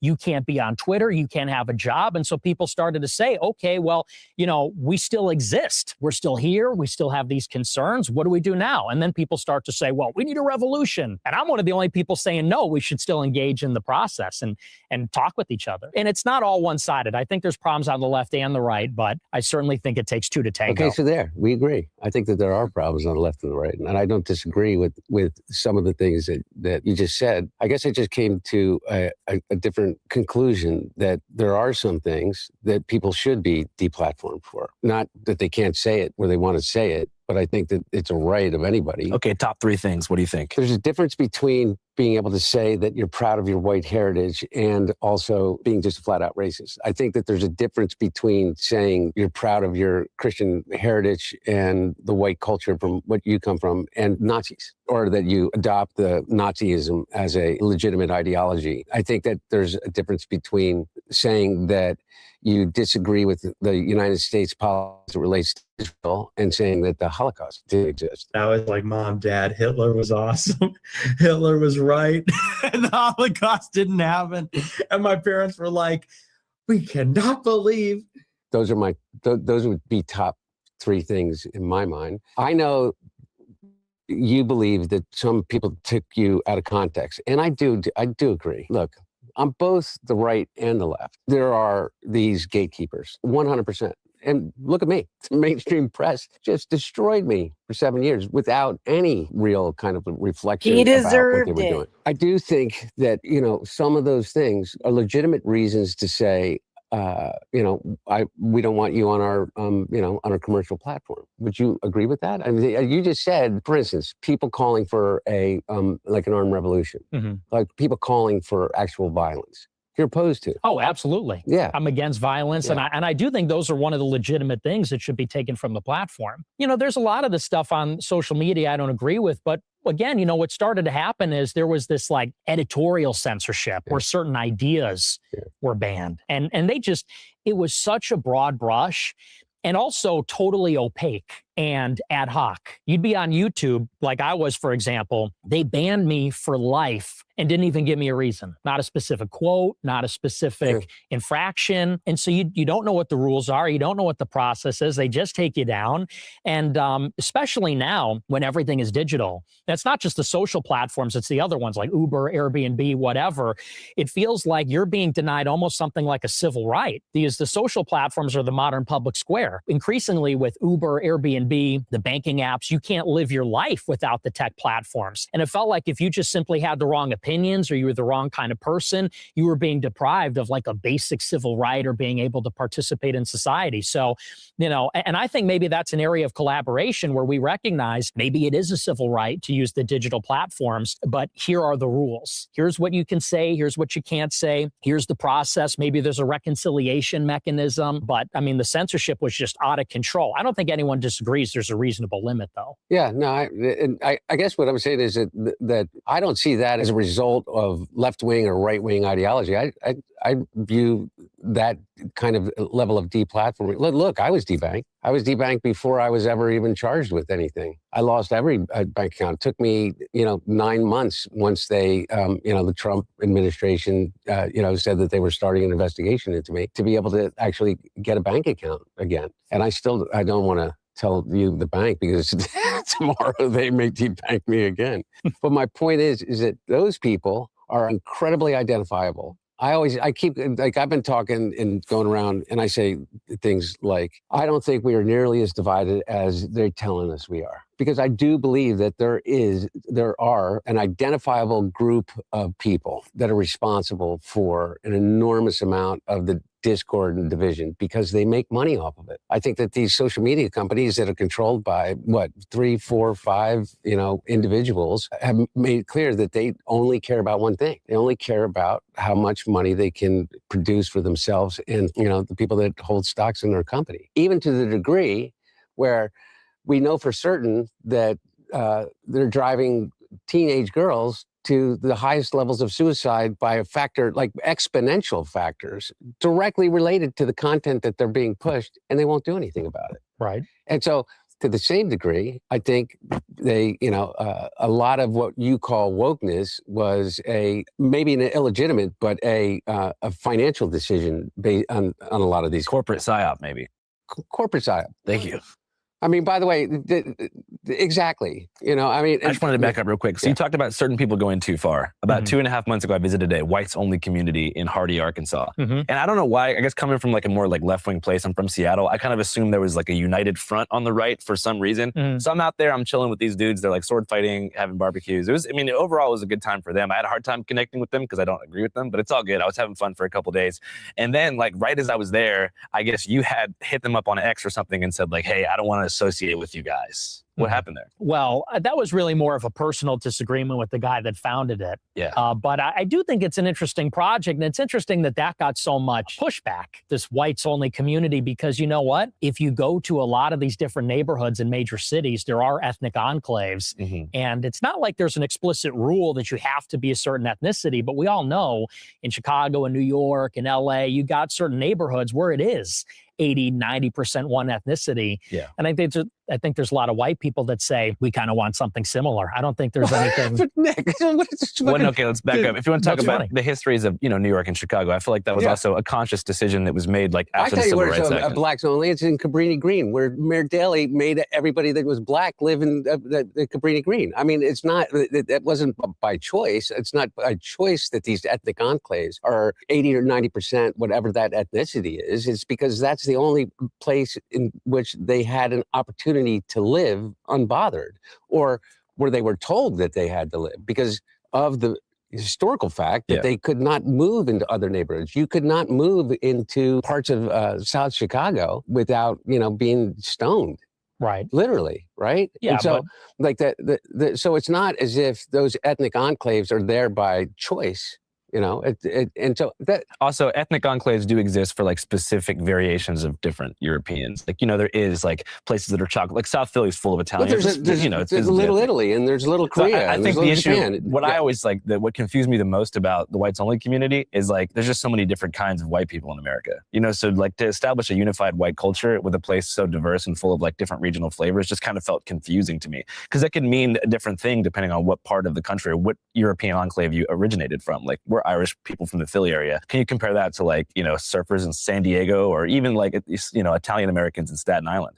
I don't know. Everything just feels so different. So when I got there, I was trying to identify what they meant by white culture. It wasn't really based on shared like cultural practices, but more the exclusion of people who weren't white. So they weren't like stoked on being European necessarily. They were more just like, oh, we're here because those people aren't here. So it just kind of felt more negative than constructive. Yeah. I mean, like I said, I'm not really involved with that project in particular, but I think that, look, I mean, you talk about the anger that's out there and the frustration. And I think part of the frustration, let's be honest, is that white people do feel like we are being boxed out in major cities in the country. And it feels like, look, there's a little Haiti and there's various ethnic enclaves where you get that local culture and they do their, cultural festivals and that sort of thing. And white people feel like they're being pushed out and they want a space where things are familiar. Do you feel the same way about the Italian festival that happens in every city? Well, here's a good example. Or St. Patrick's Day? Well, there's no Irish neighborhood in Chicago. Little Sure Italy. There is. I mean, there's some remnant in Bridgeport. Yeah. And, It's important to note that like, and I'm not trying to get into like a shouting match here, but like, as a family who did coming from a family who did leave Philadelphia in the 60s because of black migration from the South after the Civil Rights Act was passed, there was a sort of like mass flight of white people into the suburbs. And that kind of led to a homogenization of different cultures because they rushed so fast to build these like identical strip mall suburbs that it was very hard to maintain cultural bonds that made different European and white neighborhoods unique around like the 1950s and before. So I feel like the mass suburbanization is also a big factor that led to those like cultural bonds breaking. Yeah, but why did that happen? I mean, a lot of the suburbanization is because of the race riots in the 1960s. People moved out because of the violence. You know, my grandfather was in the National Guard in Chicago when, after MLK got assassinated, the whole West Side burned to the ground. And people didn't want to be around that anymore. Why were the riots? MLK Jr. was assassinated. Yeah. Yeah. And so does that justify burning down the city? No, I didn't say it never recover? justifies it, but it sure justifies an enormous amount of the anger, the same kind of anger that you feel about being left out, the same kind of anger that you're expressing right now about the idea that you're culturally irrelevant, that you don't have a place in society. Imagine if you were a 26-year-old black man in 1968 and saw your hero be assassinated. Oh, I saw Trump get shot in the ear, and did he? And I saw Charlie Kirk get shot, and I didn't see any cities get burned down. It's funny how that works. I think it's a very, very, very different thing. I think How's it's that different? Charlie Kirk thing. got shot in the neck. Yeah. And liberals celebrated all over social media by Tyler Robinson. Yeah. Who is what? Who is some liberal guy. He is? Mm-hmm.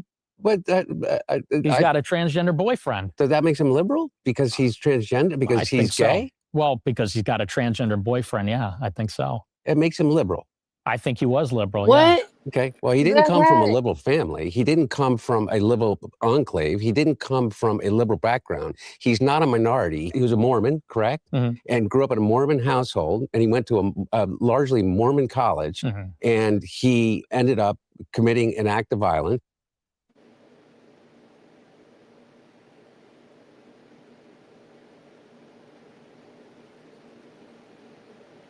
Uncle Tom, you're on mute.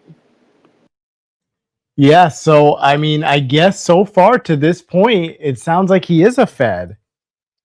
Well, can you hear me?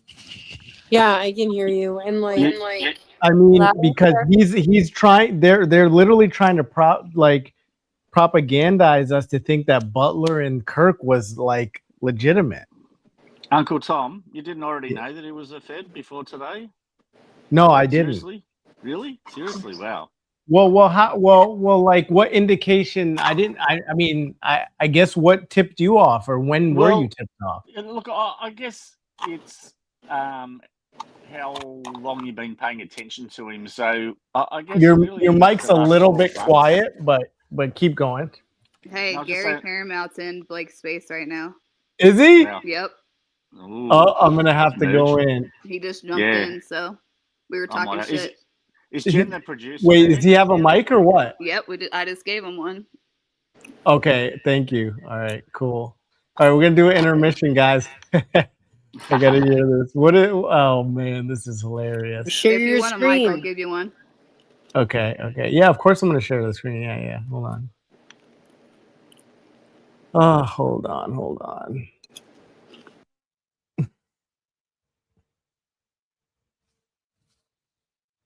Oh, that's hilarious. What is he? He's gotten that brave now. This is so funny. Yes, Reginator, we're still going on with the space. Paramount and Not So Tactical is getting into Blake. They're not working for the same company. They're being paid by the state, but they're working for their defense. No, you were denying that. I was not denying that. They get paid by the state. That's widely known. Do you want me to clip it? You can go ahead. Matter of fact, Gary's here now. I correct myself. Gary's here. He can talk for himself. That is awesome. Yeah, the only thing I jumped in and heard was Muppet talking about diplomatic security. What was the statement and the question? Can I give you a little background? So we were talking. I wasn't. Oh he my asked God. me, James, not you. Muppet do it. Okay, That's fine. I was talking about the times where you were working for diplomatic security and you became an instructor, and the length of time that you worked for them and the amount of people that entered the US that you probably protected and met. And then you became an instructor. Hey? I was an instructor. I taught the entire diplomatic security force room tactics, clearing rooms, defensive tactics, close protection, vehicle operations. So Yeah, what about when they come into the country? who comes into the country? Like ambassadors and... Well, where is diplomatic security stationed at, Muppet? I'm asking, well, you tell me. Well, You were the instructor. You clearly know, I've heard you say some weird statements like this before. You clearly know, you already got it all figured out. So you tell me how it works. Well, when you were the instructor... Do you know what an embassy is, Muppet? Yeah. Do you know what an embassy is? Yes, Gary.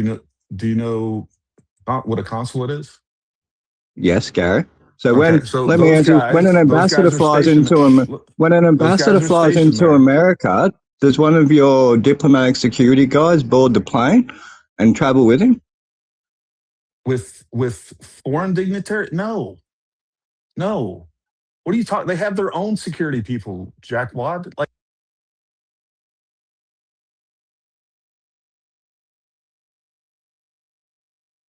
What happened?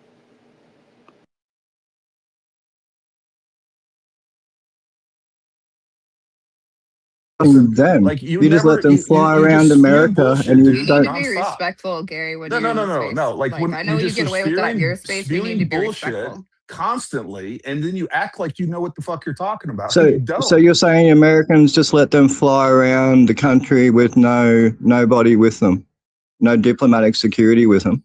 No, and they just do their own thing. Security. They have. I wasn't in the operations side of this or what they do in the United States. What we were doing, we're training guys for working overseas because that's where embassies and consulates are. So you did nothing for the diplomatic security for the State Department in America? Listen, Muppet, I don't know how many times I'm going to say this. The guys that we trained were going to work overseas. That's what they did. They provided security for Americans overseas. Are there some, do we have different DS security agents that work for everything from task force and everything else here in the United States? Yeah. But they're not doing security work. They're doing investigations. They're doing other things like that. Like we have Secret Service, we have Capitol Police. Diplomatic security is primarily for Americans overseas, and or they have different details, like the Secretary of State's detail. So, like, primarily. Like, I haven't worked for DS in that capacity since 2019. And even then, I was a third-party contractor. I worked for another company, and I was never a direct hire for the U.S. government. So how are you an instructor? How was I an instructor? They have third-party. I was not only an instructor, I was a unit chief for an entire program. So, like, you don't even know what you're talking about. Well, it's listed in your bio. What company did you work for? It's listed in your bio that you're a diplomatic security instructor. And that's exactly what I was, a special tactics instructor for the diplomatic security. That was my job title. And the company I worked for was a LUTIC, by the way. Feel free to look those up. What other questions you got? I have some friends in the intelligence community I can ask. Yeah, ask. Well, the problem I had was Muppet was saying that you were working for the government and that you were a diplomatic security, whatever, for Israel. The reason he inserted Israel and you know this, is to imply that there's something nefarious going on. Israel, John. Oh, with Israel. I use them as you a inserted reference. Israel. No matter how you want to phrase it, you inserted Israel in there. Yeah, and I explained why, because Gary spends half his day defending Israel and trying to defend... Yeah, you do. It's so ridiculous, dude. This is why I said you're blocked again, because you're a bad faith. I literally had you come on the show. I put you on the thing. Hey, let's have a man-to-man talk. And as soon as we're done with that, hold on. And as soon as we're done with that, what do? You can't accept the answers I give you, so you have to go on a smear campaign against me. Gary's paid by the government. He's an Israeli shill. You can't accept the facts. The facts are exactly what I gave you from the...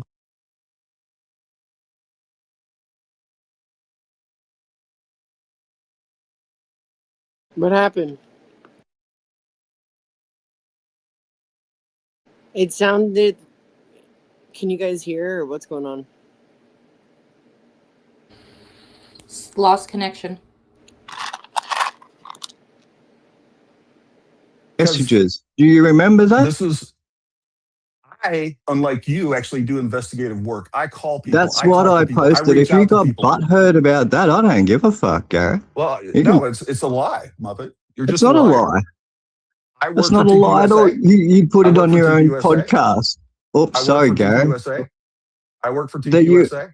that you're in contact with them and they give you talking points. Yes. They do not give me talking points, Muppet. You're a liar Oh. again. And They don't- then not what once, about not Andrew once, not Colbert once, giving you not once Erica's has bullshit TPUSA alibi, told me what Gary? to say, directed Oh, me. and I have posted that entire text change. It starts I off know, with, it's "Hey, Andrew embarrassing. Colbert, I haven't talked to you. I just saw you guys at TPUSA AmFest. Hey, I am doing this story right now. Does Erica have any And sort then of he alibi that I started can to post?" feed you talking points with Erica's alibi, Points. which What all are you fell apart. talking? I asked a question like a good investigative and journalist Blake does Neff.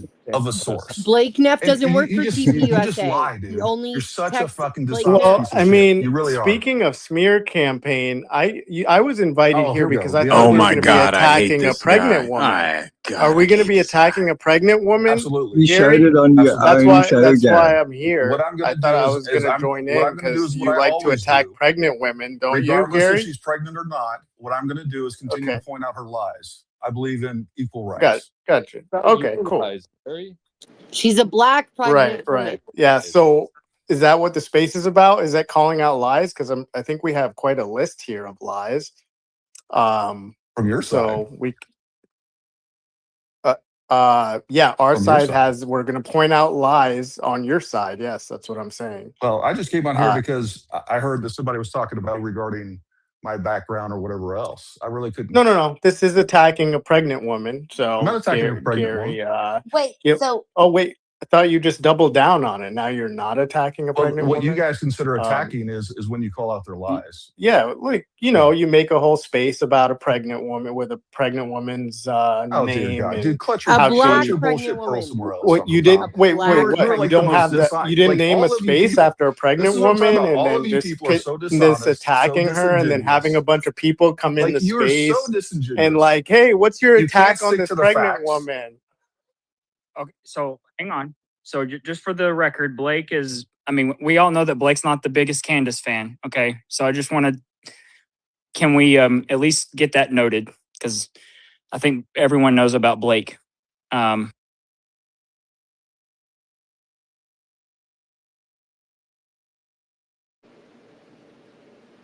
Yeah, we don't know. How the That's fuck what does Betty Elon was Musk saying. think he's gonna go to Mars, but he can't even like get his spaces to work right, like all these years later? I've said, talking any sort of material argument against anything I've presented. Now we're talking about that I protect Israelis for a living, or that I hey, work for the government. So hey, what Gary. this is when you can't actually put forth a factual argument, what you do is you attack people and you try to smear them. That's what you did to me, undermine their Gary. credibility. That's what. Baby. Kind of No, like that's not. That's not what Candace's. we do at all. Wait, Gary, Gary, you've done that to me. can I, That's No, it's not. absolutely Gary, what you do. can I ask you a few questions? This Sure. is Louisiana. So can you, just to kind of clarify a few things, there's no digs here. So I think everyone knows you've had a government contract, right? With obviously the government, the military. Yes. So that contract started before Charlie died. So what year was that? It was started in June Okay. And then, so from June of what year? 2025. Okay. So it's still active, correct? No, it was a purchase, a procurement contract. They okay. So okay. They were looking for gear that we had, and we put in a bid to say, hey, we can provide that. So you won the bid, Yes. correct? Yeah. I'm back, guys. I'm back. So from that, you left. provided the whatever it was material. It was like 40 sets of night vision and Where'd what's her name? Nadia that we go? sell all the time. So that invoice is fulfilled and is done. Yes. Right. Did she go to that space? Okay. When did so hang on, guys. So then my next question is, no, here she's back. So your contact with Andrew, how did that come about? Just your What happened? Your mic's a Give me little an hot, aspect of Uncle what happened Tom. on Yeah, that. so On that. I actually reached out It's a little to high. Andrew Colvett A little probably, I hot don't when know, you were days talking. You after sound better now. Charlie Kirk was killed. And what I was trying to do was confirm or deny whether or not he was Okay. wearing body armor. And I never Make heard sure back your from him. camera's off. And I then remember you we don't want talking to see about a it. I remember you tinfoil talking bra. about it very early on. Okay. I had reached out to several people that were associated with TPUSA, including people that I found out that were on his security detail and things like that. It wasn't until I don't know, late December, late November or early December, he actually even contacted me. And by then I had already talked to Brian Harpole and I had confirmed that he was indeed.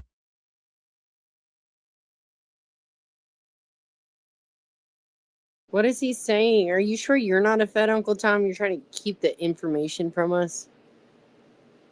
Like he answered you after just you disconnect. interviewed Brian I'm Harpole. just Is kidding. that correct? I believe so, yeah. Okay. Okay. Yeah. So go ahead. Continue. I'm sorry. No, that was it. So quick- after the Brian Harpole interview, then Andrew Covett, realized you had contacted him, reached out to him in some kind of way, and then reached out to you, and then you had the opportunity to ask him questions, right? Like, Correct. hey, this is what X is talking about. Can you confirm or deny?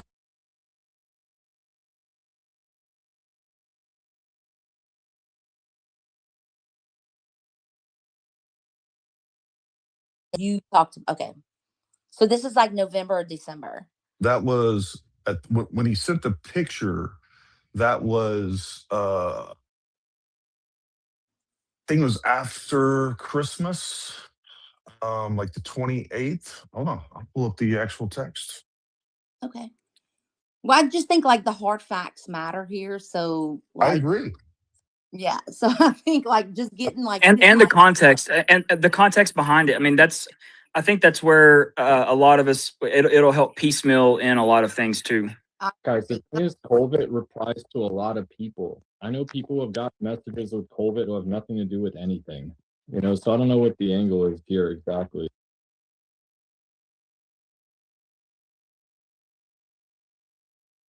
Who is talking?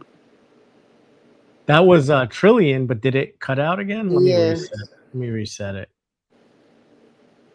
Oh, this shit is kind of annoying. I'll figure out a better system in some time. It's not you, Uncle Tom. It's you put the bid in the space. before. It is, yeah. It was Okay. June. Okay. And so, For that contract, it Yes. doesn't show that it was posted publicly until late September. No, that's not true. That's when it shows that it was fulfilled, and it was a procurement No, contract. I mean, I'm happy to pull it up. Well, I'm just telling you that I know that for a fact. I don't know what was posted where with GSA or anything else. What I'm telling you is that started in June, and the unit came to us and asked us if we could provide, because they were on the training facility where our shop is, and they were trying to. It's a small training unit, and they were trying to get night vision and some other things. And we thought they were just going to come in here and do a normal purchase. Well, then it turns into, hey, no, you know what? This is going to be a larger purchase than we thought. And hey, we're going to have to put out a bid for it. Okay, fine, whatever we got to do. So then they actually bid for it, put it on GSA for bid. I bid for it. 2 other companies bid for it. We're a small disabled veteran owned business. So we have SDVOB, whatever the certification is.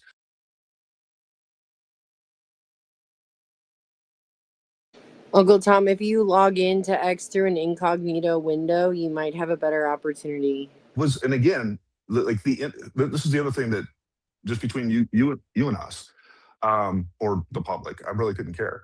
We thought we were providing the night vision and some equipment, and that was it. Then we get another thing that comes down. We're like, oh, hey, we need protective cases for each of these night vision. I'm like, okay, well, those are like at least $40 because it was more than that actually. It was like $40 a piece. But the problem is like, okay, well, we can't just add that. We'd have to rebid this whole thing. Right. And so we're like, screw it. Just put the cases in with it. we're not going to make as much profit, and let's just get done with this thing, because it ended up being such a pain in the ass. My wife was working on it 24/7.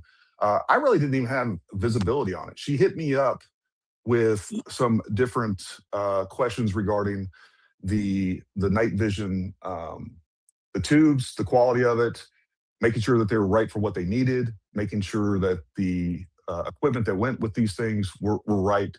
So she hit me up with some like technical questions on it, but she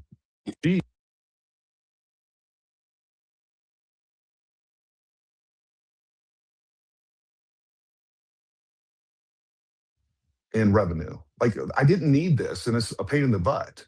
But we could be getting contracts left and right. And somebody at the freaking contracting office at GSA is not involved with some intelligence agency cover up like craziness. And if you guys think that I was somehow involved in this from the very beginning, they were including me to be some mouthpiece for, like, go fuck off. Like, that's so Then ridiculous. why does he do I this all don't the think that time? Why anyone is this has obsessive implied that existence? or stated that. I mean, and They this, have actually. well, if I could Even finish, Candace hey, has. if I could finish my Yeah. my sentence, please, in this space right here. So that's all that I think, at least I can speak to, is what I've heard in this space right here. I'm looking at a spreadsheet right now, and it shows 24 items, and it's line by line. But again, it showed that the bid went out in late September, and it was, and it was only open for a couple of days, a few days. It sounds like, you kind of, by what you're saying, that you kind of like had it in the bag from the jump. They put the bid out because you'd already sort of made arrangements with these guys. Well, no, they came to us trying to get night vision. This conversation started in June. Hey Gary, however long- is there initiation paperwork or a paper trail of no, the and I'm not initi- giving you guys any of that stuff. Well, I That'd mean, be insane yeah. to do. But like, I'm just telling you, Oh, I'm okay. just telling you, like, anybody that knows when it comes to procurement work, when it comes to these government contracts, this stuff takes months. It does. It's a long process. So I just want to Period. Which is why this looks so strange. Well, that that it went out for bid and then it was fulfilled, nearly immediately. And in one case, it shows that you were the only person that bid for it, and in the other case, sorry, I'm not in front of this part right now, but only, there were only 2 or 3 max people that bid for it, and it's just strange. That's all. So I can So, I say, mean- well, I just want to say, to kind of back you a little bit. So early on into the Charlie Kirk investigation, the first thing I did, besides look at the pastors, was I went onto the DOD site, which is now Department of War.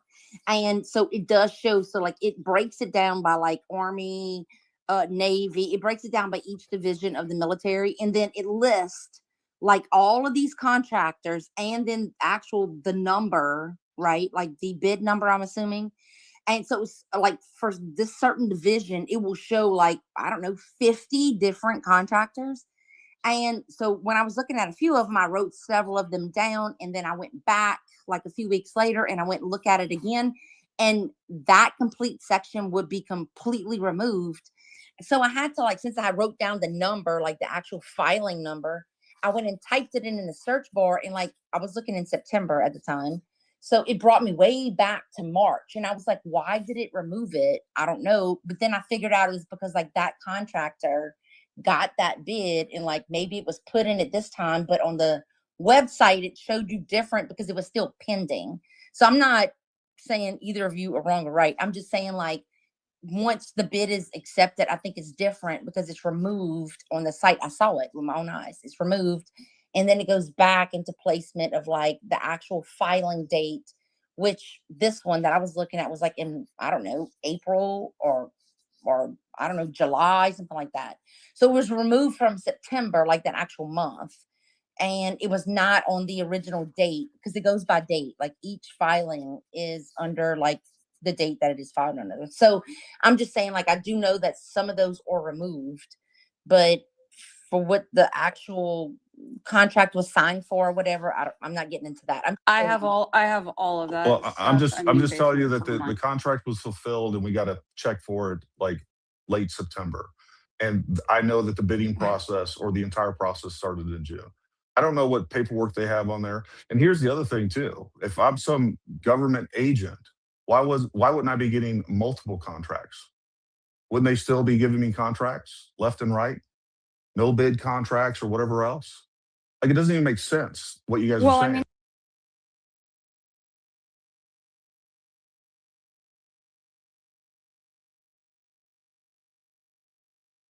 alleging that that's what has happened. I was just trying to get information about or some clarification, you know, and it still seems very strange to me, as you were saying, you know.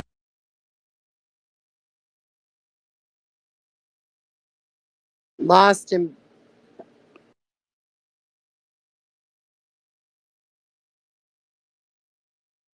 Book. And so if you guys started discussing this in June or over the summer, as you said, it's very odd to me that the bid was not put out until mid to late September, and then again only open for a few days. I think that bid was put out before September.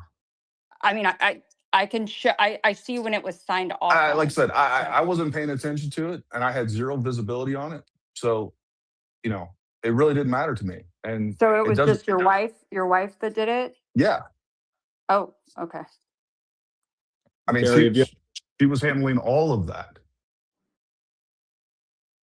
So, Hey, anyways, Charlotte, go ahead. Going back real quick.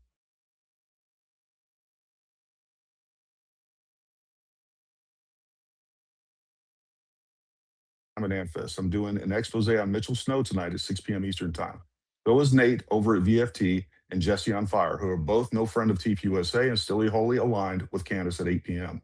Can you provide anything proving Erica's whereabouts on the 9th?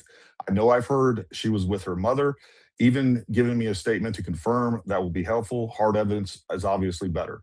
He responds, hey man, sorry, I'm just seeing this, been off my phone, but it's worth saying, LOL, Erica wasn't in some fort in Tucson. The internet has gone insane. She woke up next to Charlie, went to the office with Charlie all day, woke him up from a nap before a fox hit, went to dinner with Charlie. Literally, people are lunatics. And he sent me the picture. There's proof she was with her kids at 8:33. Bye, run fast, Blackfeet. Have a good night. I've never been directed by TPUSA for a single talking point. They've never asked me to say anything. They've never asked me to share anything. I've always reached out to them. Hey, Gary, how did you get? I've asked for Andrew's cell phone, and he won't give it to me. Well, of course how'd you get his? From the original DM that I sent him. Okay. That I described. So Gary, when lucky. So he sent you that post. Well, he sent you that text, and then he sent you the picture of the kids. Yes. Okay. So just here's my question. Did you think, even though Erica's finger is covering the kids, we know that the son was way younger. Did you have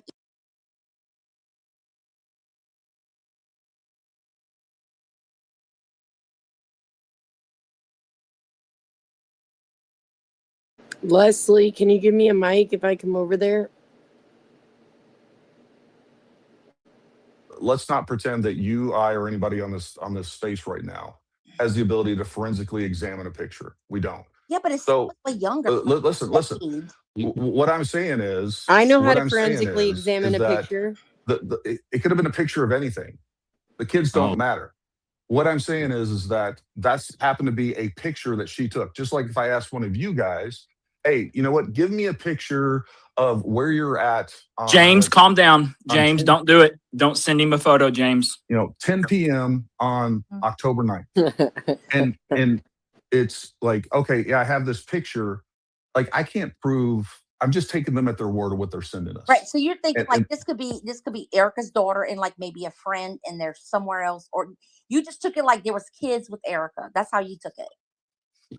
I got a picture from her phone. Great ripping 93 coming in talking she shit. Was allegedly, and I sort of got the date, but it wasn't the understanding of what Candace was implying.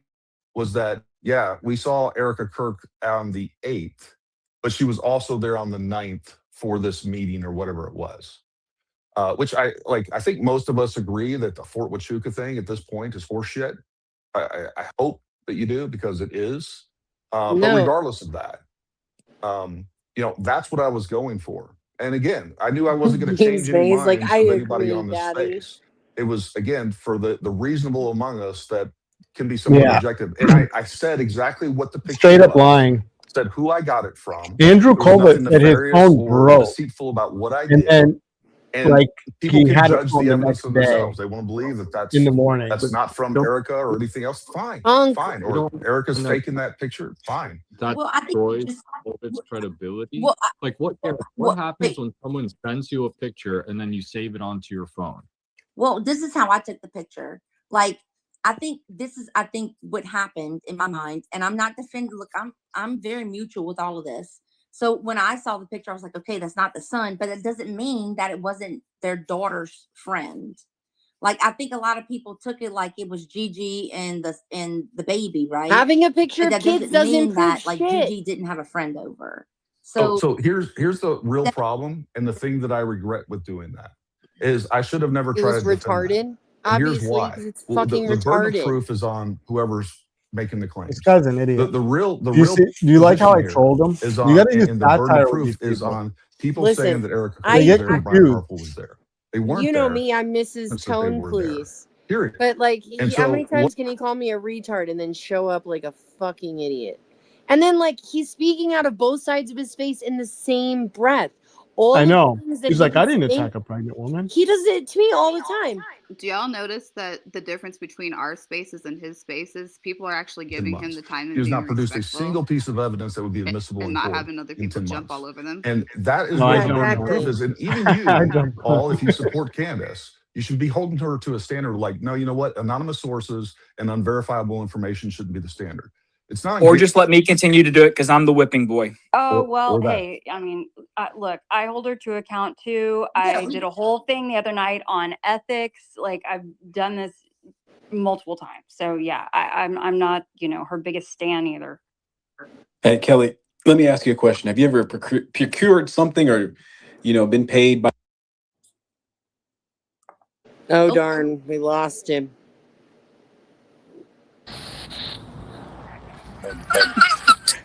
I said, Kelly, have you ever been, or have you ever procured something from the government? Have you ever had a contract or done anything where the government paid you? As an investigative journalist, I have dug into a lot of that for decades.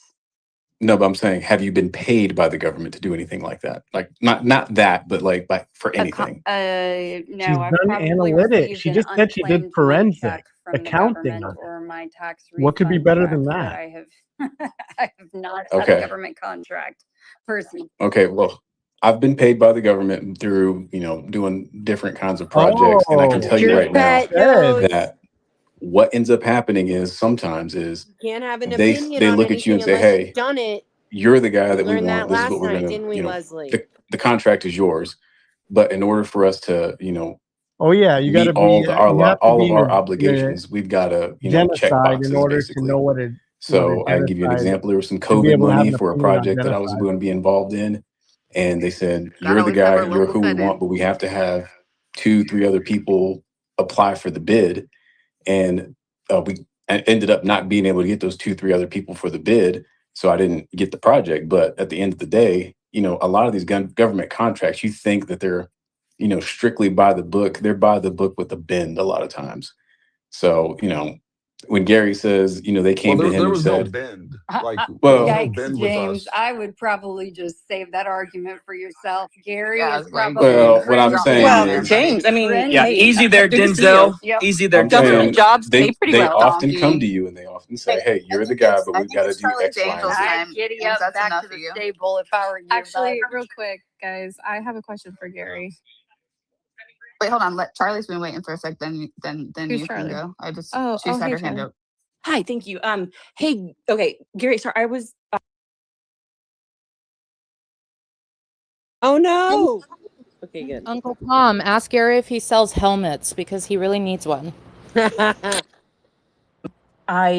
One of your analyses about like the guy that went over and did the wound packing, like that, I've kind of seen that too. He was in the all black. He like gets down there right away. He's down. They can't reach him behind the table, and so he seems to be really well trained and have like he seemed to be the one that put his hand in the wound, and then when it's carried out, he keeps his hand there. So I agree with you on that. I think then what I struggle with is that then on Sean Ryan, Brian Harpole at like 1:52 around that time, 1 hour 52 something, but it says like I'm down on him. I don't know if when it sprayed me in the face, it caused me to flinch back or what. But then sometime around then I say, go prep the car. And so we don't see that all over space. So I just all I heard is somebody went down on somebody and it sprayed me in the face. I actually had this conversation. He brought it up. I didn't even remember that portion from Sean Ryan, but we were talking at dinner the night he flew in, and he was just kind of. I was trying to. He was there with my wife, and I was trying to actually have a conversation not involving that, and just. Brian Harpole said he got sprayed in the face with blood. Paramount Tactical met with Ryan Harpole. Oh yeah, he did. Something hit in my lip, and I could taste his blood. Is what he told me. So I mean, that's and that if he and like he said, the first thing that he did on the ground was he shoved 2 fingers in there to manually apply manual pressure on the wound itself, and that makes perfect sense to me. I mean, literally. Wait, but Brian did? I'm sorry, Brian did? Brian said that's what he says. I can't sell what's going on behind the table. Well, that's okay. But he said he was first on him. And what I do think took place is that he was the first on him. He immediately instinctively shoved 2 fingers in there, and I think they just to be able to manipulate, try to get to a bag to figure out what was going on. I think that once that other guy jumped over the table, I think they switched out. That's what I think. They literally had no blood on their hands, and they were all wearing khaki pants. Didn't go over the details of that. No, yeah, I understand. Thank you. That helps a lot. But I guess then as we're kind of like looking over this, because I know like you're kind of just like, hey, that's not my job to vet, but can you kind of see where we're a little bit? No, I'm not saying it wasn't my job to vet. Like that just wasn't a detail that I happened to latch onto. And now that we've gone through the macro, you guys are dissecting, and rightfully so. You're dissecting the micro, and I was still working on the macro at the time. Like what happened, big picture. And now we're down to droplets of blood hitting him in the lip and whether or not that happened. Okay, but the other part though is that I guess what your analysis, which I was saying that I agreed with, was that the other guy came and had plugged it. It was there because Brian, you can see him moving his hands around. Yes. And there's no blood on him. So, and then he lifts him up by the pants. You never see one of his hands during that video. You never see one of his hands. So I don't know. Okay. Well, I can tell you during that video, you never see. But what I can also tell you is that I was incorrect. Like I was going like at the time, the only video that we had really of that, or that I was working off of, or that there was a lot of narratives being pushed around, right? That like they're back there killing him, removing equipment, whatever else. And if you watch the video that I made on that, I literally prefaced the whole thing. I don't know what's going on behind this table, but what I'm going to do is offer you an alternative.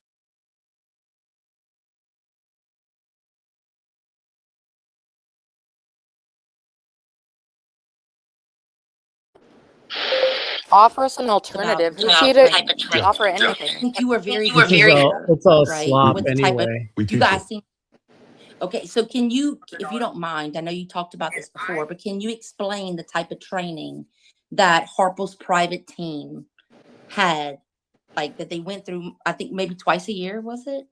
I don't know for something sure. like that. Once a year, twice a year, something like that. The standard is once every 3 years, but he said they went through at least once or twice a year. I don't remember the exact. So what type of, can you explain to us like what we're talking about is TCCC or TECC. That's Tactical Combat Casualty Care or Tactical Emergency Casualty Care for when we're talking about civilian situations and or law enforcement. The military's taught Tactical Combat Casualty Care. They're basically the exact same thing, just kind of the phraseology and obviously some of the scenarios are tailored to those types of environment. So my company, we're one of the few companies in the East Coast. We're actually NAEMT certified, National Association of Emergency Medical Technicians. We are a certified training site. We provide this training. And so what we're talking about is ultimately people may have learned ABCs, airway, breathing, circulation. We found out in the military that that type of first aid is incorrect for a lot of different reasons. So what has come out of post GWAT, and we now have protocols, especially under threat environments. And we're talking about right there in that particular situation is what we call care under fire. We have a threat and we are exposed. We're going to do very little in that situation. The textbook thing that they should be doing at that moment is getting that casualty off the X. Once they kind of figure out, they assess what's going on with the casualty, they kind of look around, figure out if there's additional threats in the immediate. We still, even in that situation, let's see, here we hear gunfire, people are killed. God, what is And his then there's a point? lull, like we don't know what happened. We What is still treat happening? it as if we're under fire. Does that make sense to everybody? Hopefully so. Yeah. So let me ask you this. Yeah. So because I'm thinking about you guys being like in war, like let's talk about Afghanistan. There's always a medic, right? So No, when I see there's Brian not always a Harple, medic. right? So when I see Brian Harple with the bag, and I'm asking you this for a very specific reason. I've already talked to you about this on a live space before, but I'm getting somewhere with this. Okay. So when I see Brian Harple with the medic bag, it makes me think like he's like the medic in the team, like he's the main focus in my mind because he's carrying the bag. Would you assume that to be right? What I would say, like he had a large trauma kit. It's not We lost it.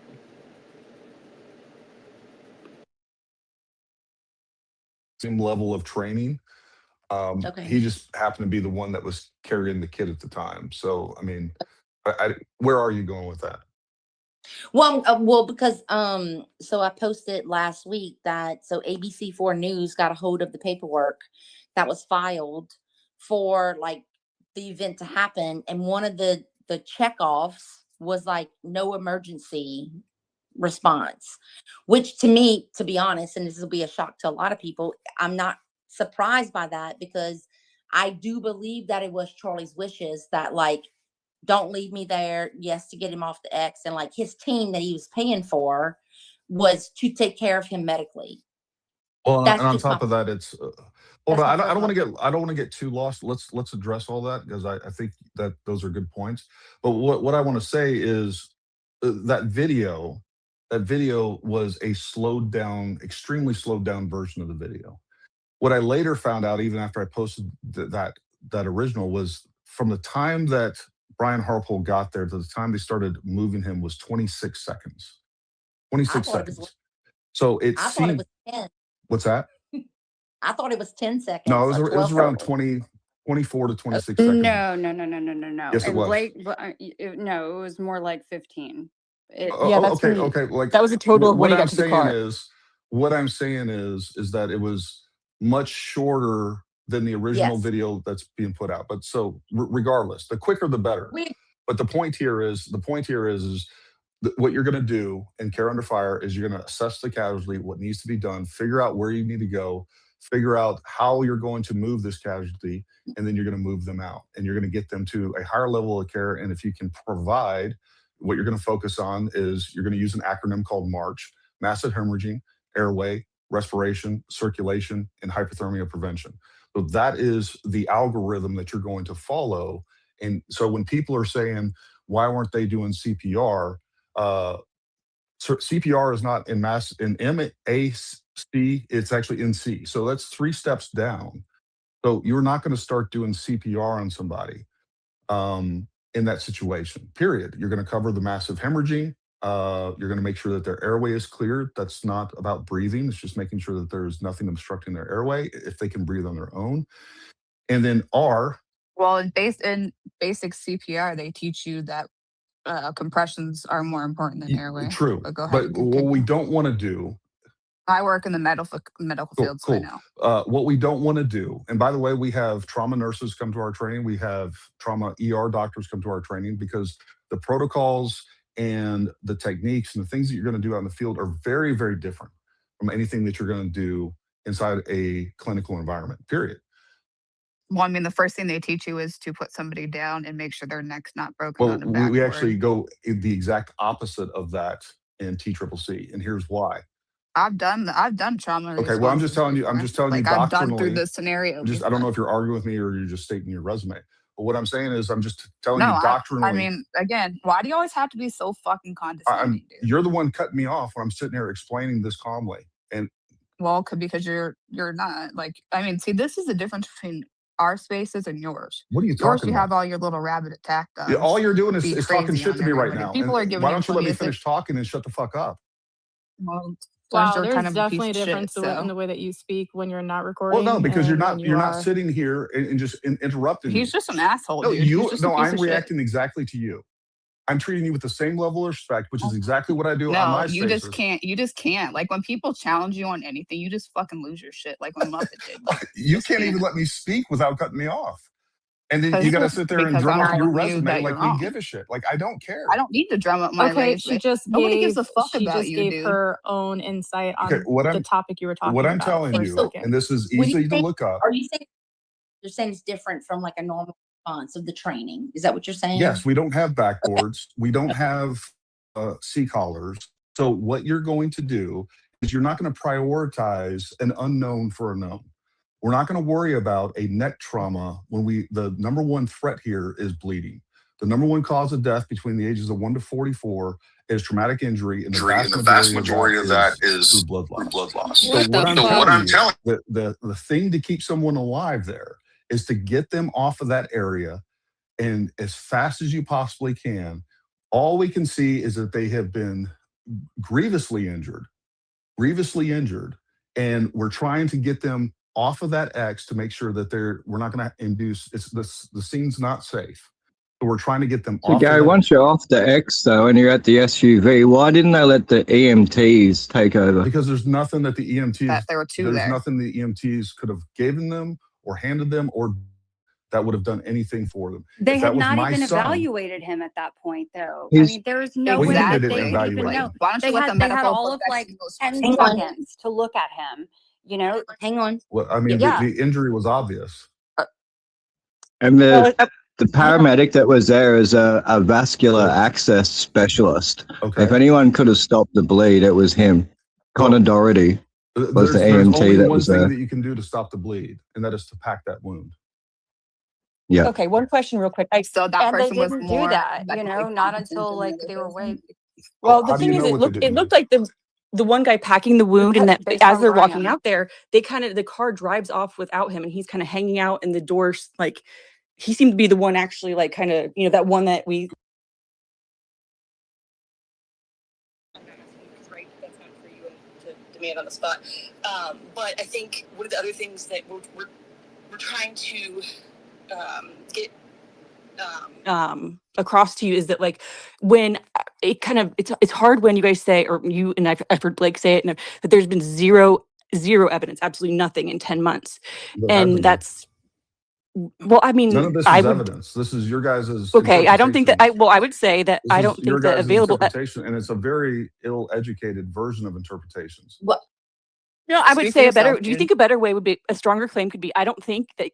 Well, I don't think the available evidence convincingly supports No, I would the say that none of this is hypothesis. evidence of Well, wrongdoing. Of what hypothesis, though? But I guess Of what wrongdoing. hypothesis? hang on, Of Charlotte. wrongdoing, or that there was a Wrongdoing. But conspiracy. what if we're not saying wrongdoing? Okay. Well, We're just hang saying on. it's not Tyler Well, Robinson. then Let that's me give you fine. guys my perspective. Hang on, both of you. Let me give you my perspective. And the reason why I brought this up to Gary is because I know nobody listens to me, but the reason why I've been going through policy and procedures, and the reason why I've been paying attention to like what was listed on this paperwork is because I do believe, and it's not gonna, you guys are not gonna like it.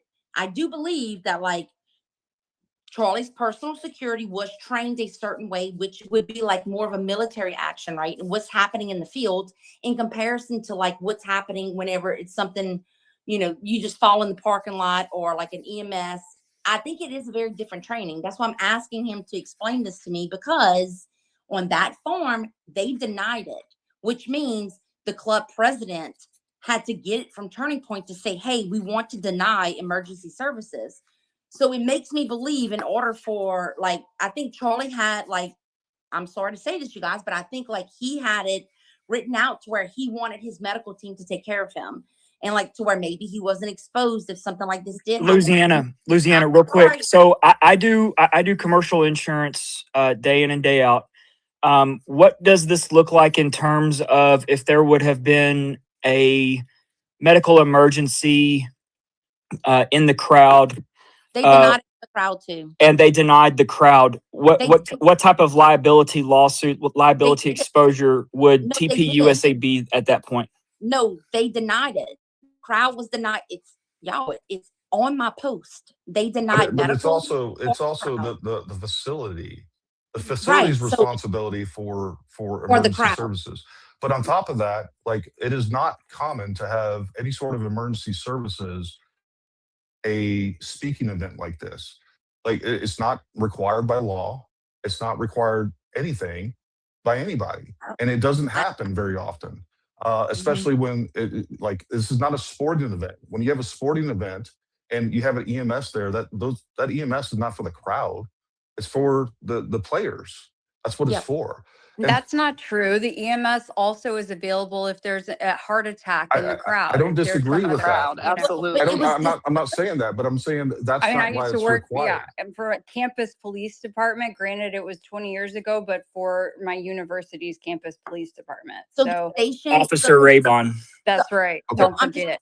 saying, so according to the paperwork, so hang on, according to the paperwork, it was also like there was supposed to be a station that was there for the crowd, and that was also denied. It is in the. I'm not making this up, and you guys know where I stand. I love Charlie.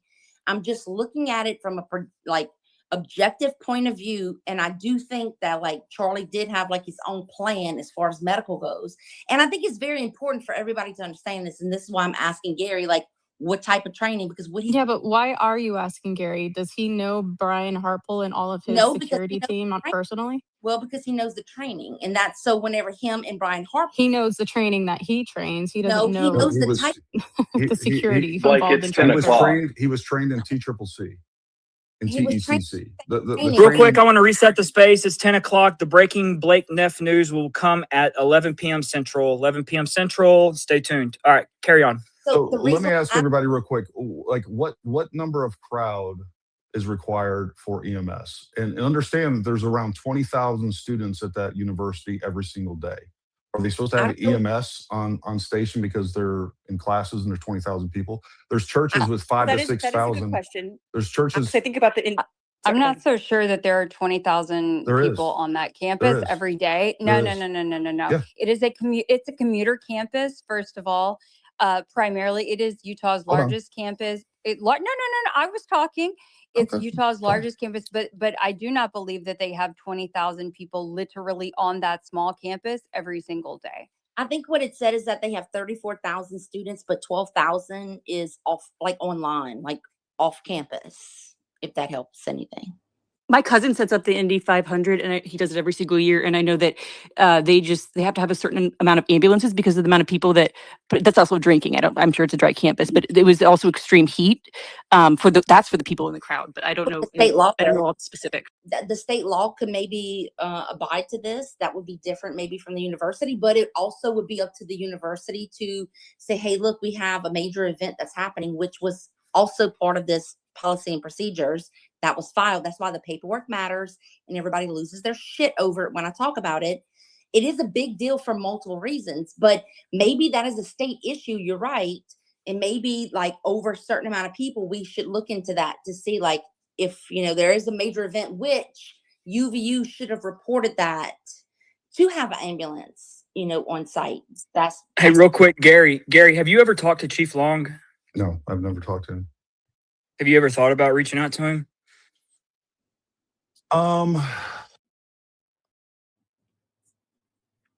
I think you know what? I've sent them several emails way back when. I never got a response. No phone calls though? No phone calls. Has it ever, did it ever strike you as kind of curious, kind of the angle that Harpole took against Chief? Especially in the Sean Ryan. I don't know if you hit on it as hard, but it definitely was brought up with Sean. Yeah. So what I talked about and what he revealed on my show was that those text messages were not between Harpole and Chief Long. Those text messages were going on between Dan Flood and Chief Yep. Long. And so, you know, What'd you think again, about that? What'd you think about that with Sean? Like it kind of was implied those were Harpoles. No? those were Harpole's. I think that Harpole was trying to bring it up without including Dan Flood into the conversation. I This is agree. this is what he was made aware of, and so you know the thing that I think people lose on this is that Dan Flood was in charge of security, not Brian Harpole. Brian Harpole essentially was the hired help, and he was contracted by Dan Flood, and so Harpole answered to Flood. They were the security service. That part Dan is Flood true. was the chief of security or He's whatever his telling job title he's was for telling the TPUSA. truth now. So all Who hired Rick Cutler? Do you know what's that? that? Do you know who or what company hired Rick Cutler? It was Brian Harpole's company. Brian Harpole. Yeah. So Brian says in this interview, so I listened to Gary's interview like 12 times, probably even more than that. And also, Dang. I know, probably more, but like I like rewind it and like listen to it again because what he says in both of these interviews is very different. So 100% what Gary's saying is correct. He was very vague to where we all thought with the Sean Ryan interview, to where we all thought that it was Brian Harpole communicating with Chief Long. Then Gary kind of pushed back and was like, pushed back on the text messages. And then he eventually said, no, it wasn't my text messages. It was Dan Flood that was like relaying. Hey Gary, did you learn about that at that very moment? At that very, yeah.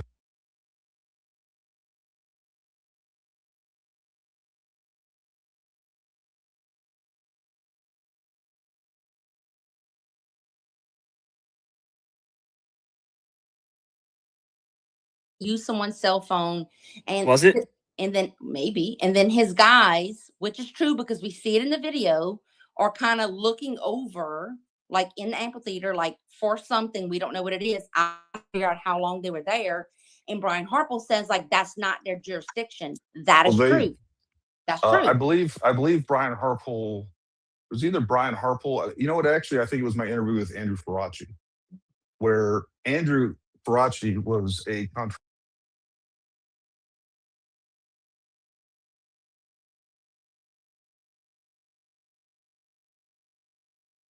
The cops told them to look for, and apparently, the cops that were there on the scene told everybody there that was part of TPUSA, "Hey, just look around and see if you guys see any evidence, and just let us know. Not to touch anything, not to grab anything, but even." Did he direct them what evidence meant? Like what kind No, of things would be evidence? I don't think so. And there's some clarification on a couple different issues. I'd like to get Andrew back on and talk about it again. But you know,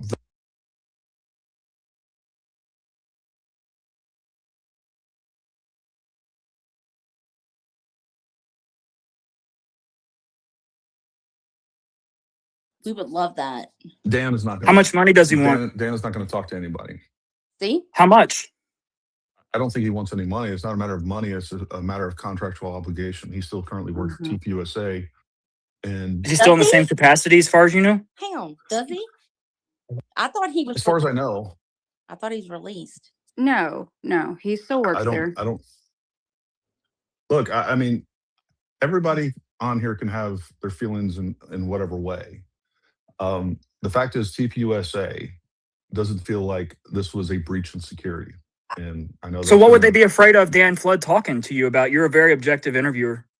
Well, they're in the middle of an investigation. He's probably.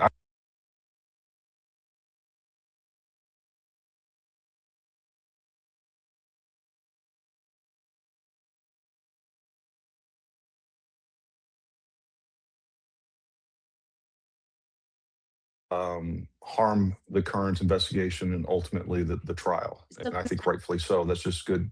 So can I ask? Prudence. Okay. How long hold on real quick. How guys, long I'm have just gonna ask. you Wait, know, is Gary? Dan intelligent? Like, Hold on, wait. Yeah, Lene's been waiting for a minute. Uno chica at a time. Uno chica at a time, Gary, please. how long have you known Dan Flood? I've never known Dan. Never talked to him. Never spoken to him. Don't know. I know what you guys know about Dan Flood. Never interacted with him in any capacity? Not once. Or Not once. what about Not a it- text message. I've never interacted with him, communicated with him, talked to him in a comment, in a post about him, nothing like that. What about I anyone don't. else on the TPUSA security team? I've Or talked to Brian Harple. contracted team? Yeah. The contracted team, I've talked to Brian Harple. What do you Did know you- about? Did you know him before? Nope. No interaction ever. Nope. Do you know How did y'all where? connect? Do you know if he? What's that? Do you know if he's in? Hang on just a second. How did you and Brian connect? His girlfriend reached out to me. That's right. I don't know. She late- saw your live streams and was like, "Hey, this Yeah. guy is in the trenches for you, or for y'all." Yep. That's right.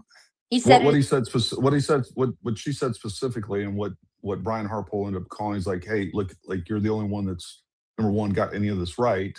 This is what he said to me. You don't have to agree with it. He's like, "But you have been objective on this."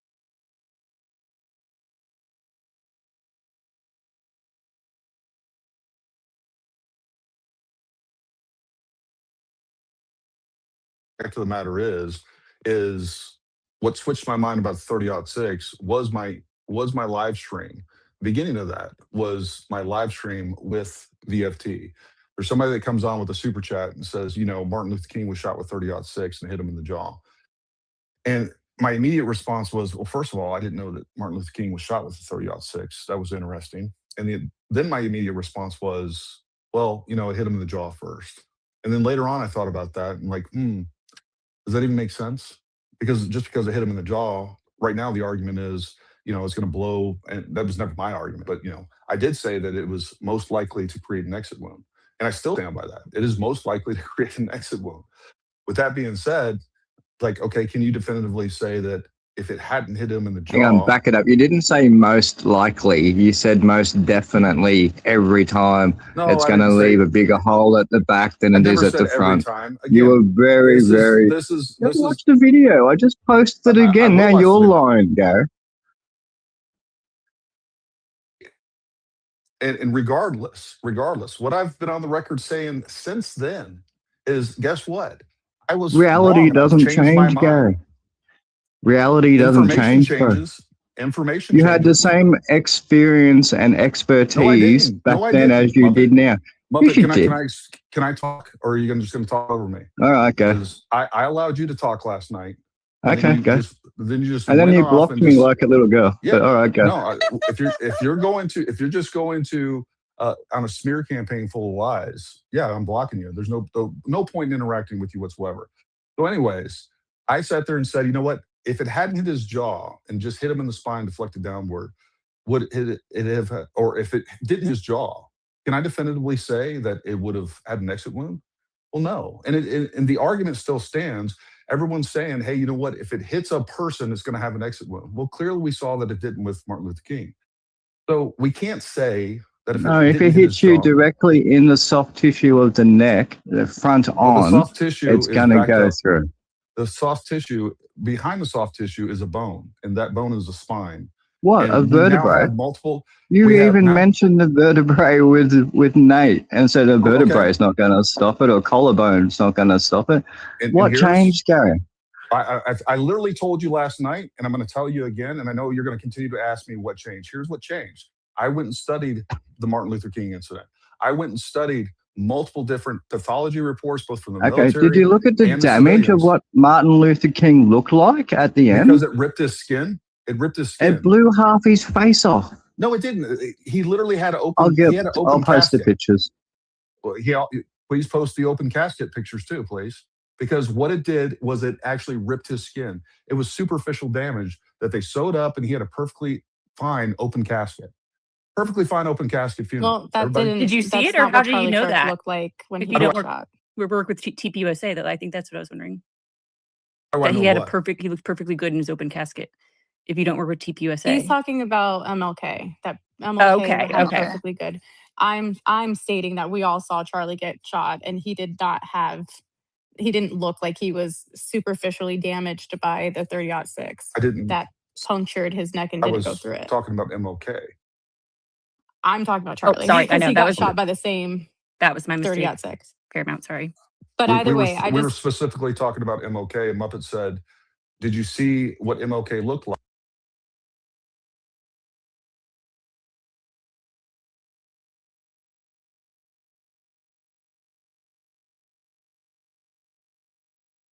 I mean, it didn't hit him in the jaw, and this is where it hit. And I've been MLK told in the that jaw. every Fed in the 1960s told the truth 100% of the time too. of how- Right. it doesn't. I know that's going to be my next thing is I'm going to bring up someone who's an Again, expert we in don't have to MLK. go off. When I grab we a don't have to mic, go off the Fed. Like there was a lot of discrepancy around MLK, and that's yeah, he's totally wrong about MLK. But when I grab a mic, then it will stop resetting like that. It just keeps resetting because I don't have a mic. But I think I might grab one again in a second, just to ask him a couple of questions. But thanks everybody for hanging around. Hey, Uncle Tom, if you're gonna go on and ask him, he in the beginning didn't think it was a 30-06, and then what new evidence did he get that made him That's what he's totally? talking about. He's saying because he read some pathology reports on MLK, he's just making up a bunch of bullshit. But that's what he's talking about now. Which in reality, the conversation between you and I was clarifying when you kept stating that Candace Owens claimed that Erica Kirk murdered her husband and is also a sex trafficker. I corrected you over, a couple of times that you kept stating that Candace Owens never actually made that claim. yeah. And So I said you're after right, that, but what we still have is no, you never defamation did. through. You recorded your space. You never said I was right. You kept repeating Okay, that but Candace what Owens she has claimed those done, things. is defamation through implication. It is Right. So case that's what law. you shared with me. The Yeah. conversation I was having with that person was not about defamation. And the comment you left to me was, I need to educate myself. And then you listed this whole. Hey Leslie, do you want to do you want to bump Bronson down or something? I'm gonna grab a mic again. He's not gonna talk. Bronson's not gonna talk anyway. I mean, honestly, I've already said it in the space a handful of times. I thought you were pretty respectful to me. The other people came after me like with a vengeance, but that it's very, I'm being accused of being disingenuous when Well, that was I'm extremely disingenuous. There was well. nothing I That's was lying about, and okay. nor was I trying to defend her about whether or not she was being defamatory toward Erica Kirk. Okay, and everybody in this space has claimed. Most people have claimed that I work for Jews, that I'm a traitor to this country, that I have been paid off by the government to So say you what I'm have the saying. right to sue them if you wanted to, I guess. No, what I'm saying is you're saying that people are claiming that you were disingenuous. I think that you are disingenuous. No, they were saying I was lying as if I Okay, was the one stating I that think Erica you're being Kirk. dishonest when you state that, and we'll just agree to disagree. I don't think that you're a Dishonest bad of what? person. I don't think that you're a bad person. I don't think. Dishonest of stating what? Just clarify What what you're I'm saying. is when someone says she's not claiming that. No, she is not. I've never stated that she claimed it Because directly. truthfully, she never said Well, those what she specific has words. said, in her texts is, I'm going to ask her why she killed her husband. And Yeah. if and that's that fair is though. that's a direct thing, and then she's also called her a black widow. So there's plenty of implications. Well, they've called But her really she never said Erica Kirk killed her husband and She Erica said, Kirk is a sex I'm going to trafficker. ask her why You've she killed her claimed. husband. That's I'm going to fine. ask You her claimed why she over and killed her. over again that I'm she made those direct She statements. did. And all I that's said, not a direct statement or that's accusation not a in the direct court of statement. law. Hold In on, That hold on, hold the on. law truthfully, way. whether I like Candace or not, she's never made those direct statements. And I then am you going to coming in ask and her why she killed her husband. It's declarative. It's yeah, so declarative she that she can killed her also give husband. context as to why she said that, but it's not She's going going to to mean that she was ask. making a But statement she claiming that that's what the she claim did. is already there. She's going to ask, why did you kill your husband? No, the claim. Okay, No. so No, that backstory, is. That's because just I have facts. context. This is what I I'm have talking about. Wait, hold on. Leslie, No. But Leslie, you this is what there? I'm talking about. She's claiming Because that I she Where's killed have her husband, and now I'm going context to ask her of that why she killed her husband. conversation, Gary, This I will this is actually why you're give dishonest. context. This is Nope, why you're I'm going to give dishonest. context. If you Give some stop talking, context. I can actually give context. I mean, it's So the horseshit. But context go ahead. behind the text message that the one that you cling on, trying to support your claim, stating that Erica or Candace Owens said something she didn't, was everybody in Spaces and on X was claiming that Erica Kirk was involved in her husband's murder. This is before Candace Owens even brought her in her story. She hadn't even had the interview with Erica Kirk. She never even had the meeting with her yet, which means she wasn't even talking about her. So No, when this she is made that text message, not a claim, when she was having a that is a funny claim. conversation with someone that was leaked, That is a claim. she was making a joke It's according declarative. to the other people that were stating that Erica Kirk killed her husband or were believing that she killed her husband. That is Okay, well, not, you are not I acting in good reject your faith. interpretation of When, it. yeah, nope, not in it. She said it It is herself. You interpretation. are acting out of good faith. You watch her videos with a fine tooth comb. You cannot sit here and try to pretend that that's not what you do. So you are the one acting out of bad faith. No, You're not no, acting in good faith by I claiming that you 100% don't already believe. understand the context No, of what she like said. But either way, I'm once again not here to defend her. I'm making it very the other clear that I don't hold on. need you The to other thing that you explain to argued, me the the other thing that you definition argued that she of wasn't implying. defamation. I'm Hold on. once No, again the just other addressing thing the that you conversation, claimed the last text. night was that she wasn't I'm even just implying. addressing the That she comment wasn't that even you tagged implying. me in. Like, I don't need you to tell me I need to educate myself you do need because to I educate am not yourself. You trying to already stated claim you need to whether or educate not yourself on the Candace case. You already said that was you hadn't involving read Erica, was any of the creating relevant defamation documents. between Erica Kirk or not. You can talk over me as much as you want. It's still not going to change what I'm And you trying can to talk bring up over to me you. all that you want, but you I do need was to still educate talking. yourself. You do The need to fact that educate y'all talking can over me. maintain a steady thought's impressive, to be honest. All I right, can I mean, bring yeah. this up in between that kind of goes between both of you because you're saying educate her about the, or she needs to educate herself about the case where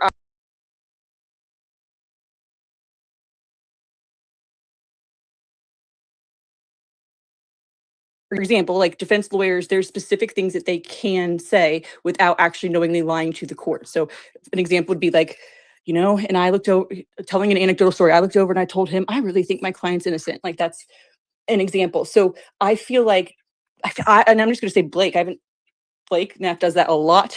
I've seen him do that a lot. And then they turn around and say that can't, like, if we just ask one question, like for me, I'm just like, okay, well, what happened? This looks weird. And then for them to jump to, well, then I can't answer this question, or you're jumping to 100 and saying, like, to me, you're saying you can't answer that question, or you're saying that I killed somebody. Like, that's not fair on my end. So is that what you're kind of saying? He just Renee? says he's repeatedly said that Candace Owens stated that Erica Kirk killed her husband and that Erica Kirk is involved, or Erica Kirk is a sex trafficker. No, And what without I said trying to get into specifically, anything, Well, I would agree what I that said what I said specifically is what she is saying through implication. And by the way, you denied that she even implies things. no, I didn't. That's also false. Yes, you did. No, I You didn't. said no. She's not implying that. She's asking different questions Yeah, about different elements. she has an opinion. She was So sharing her opinion. Well, the core issue would be.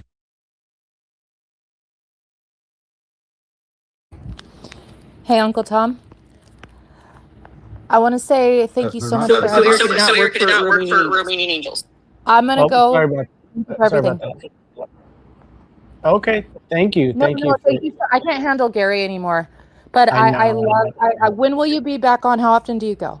Is it every day? or what? Definitely Saturday mornings, most likely, and then probably I was thinking about doing Tuesday,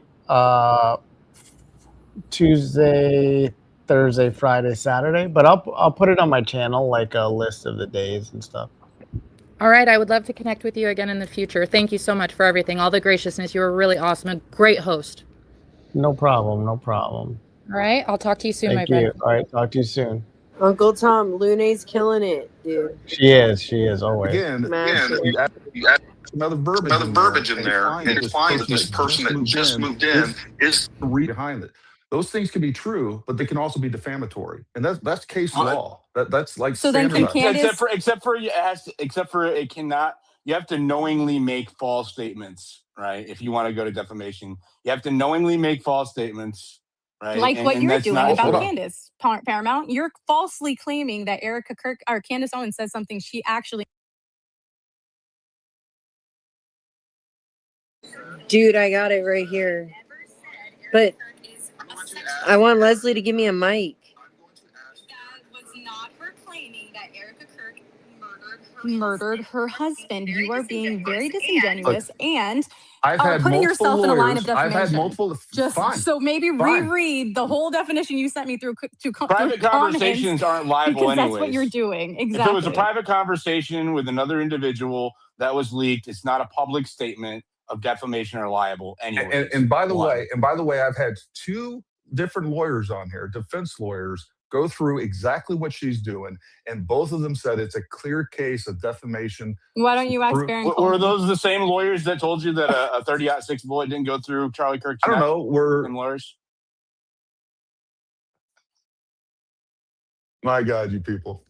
And see, we can't even stick to one subject. I mean, no. I once again just addressing the comment you tagged me in, because it seemed like you were just trying to add fuel to the fire of your, No, your I very agree. over I emotional agree. women. I 100% agree. It had nothing to do with the I agree conversation that I was defending myself in. I 100% agree that you need to educate yourself on defamation through. Okay, you do, because you've No, I been creating defamation against Candace Owens every single time. I mean, during the space, you've at least done it a handful of times. No, I haven't. So unless you're willing to get sued by her and then Sue me. follow the Please statements try. that you've, that's fine. But you sound like you need to be educated. Either way, I could care fucking less No, I don't. if she Like, gets you're the sued by one. Candace Erica Kirk or not. I think she's actually looking for Erica Kirk to sue her, and that's her. You That's haven't her read word to half fight. of half of the documents that go through there. Why do I need Literally to? every time I Yeah, get one of you and on, we actually stick to facts. When we I actually am stick to actually facts, like, you sticking to cannot facts. defend You just keep anything that you talking guys are over stating. The me fact and is keep that Candace Owens you is keep not. She backpedaling has and been in making a it seem like defamation you didn't campaign say what against you Erica said when you Kirk did say and what you TPUSA. said, for There one, is and no evidence two, that anyone else you're now tagging me was in guilty something of that this has crime other than absolutely Tyler nothing to do Robinson. with the Oh my We God, have conversation we're this a is having. not mountain of productive. Stop. evidence. It's not We have productive. a mountain of It's not evidence. We have productive. terabytes. We have over 300 terabytes of We just can't hear video both. footage. And they're going to show all this stuff. And you guys are going to be proven wrong once again. And again, Candace lied about Fort Huachuca. It's a fact. Erica Kirk wasn't I there. hope Brian she Harper wasn't there, and actually she's going to lose gets. the I lawsuit hope that because of it. happens. And she was sitting on. I would She was love for it sitting to on happen. I think exculpatory Candace is evidence. actually. So, I mean, that's the fact. I don't think this is productive at all. Gary, if you don't mind, can I bring? All right, so let's go to Gary, I have a hands. Let's go to question for you. hands. Let's Hold go on, to wait. hands and be Gary, civil do because you we're all why? family. Let's go to hands. Hang Hey, on, Blake. Gary, Can I finish Gary, up? why are you okay with the women on your show calling everybody prostitutes, and I y'all have never seemed heard to. a single person calling one a prostitute. No, I was being called a prostitute.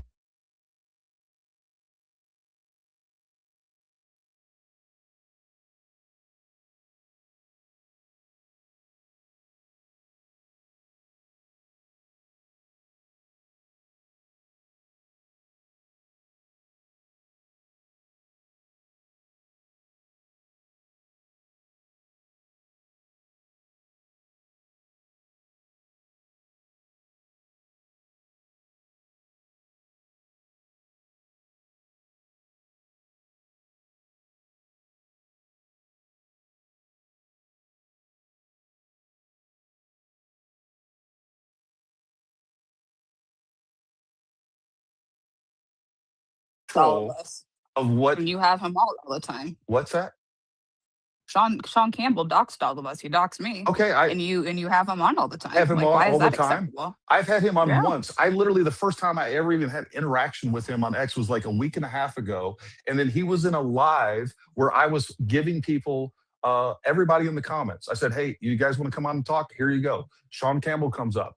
He starts talking about something that I know nothing about. And the next thing you know, He's so I'm being accused of being defensive, his dude. employer, of working with him. I've never talked to the guy until like a Okay, week I'm and a just half asking ago. if you condone it or not.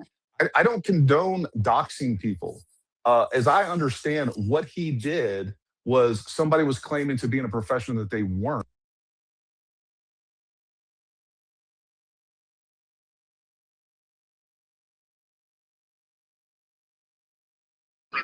You know, you're a doctor or you're a lawyer or whatever it is, and you're not that, that's fine. Do I condone? I've been doxxed. I've had death threats. I get them all the time. People have come to my property and That doesn't damaged make my it okay. property That doesn't right make it after I okay. was doxxed.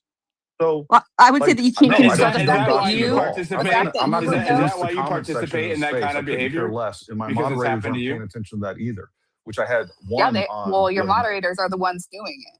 Like, Your moderators are pretty terrible, and you don't seem to be condoning it. Who's That's all I'm pointing out. like literally on this space? I've been called Jen, an the producer, blocked me. agent of Israel. The implication there is that I'm a traitor.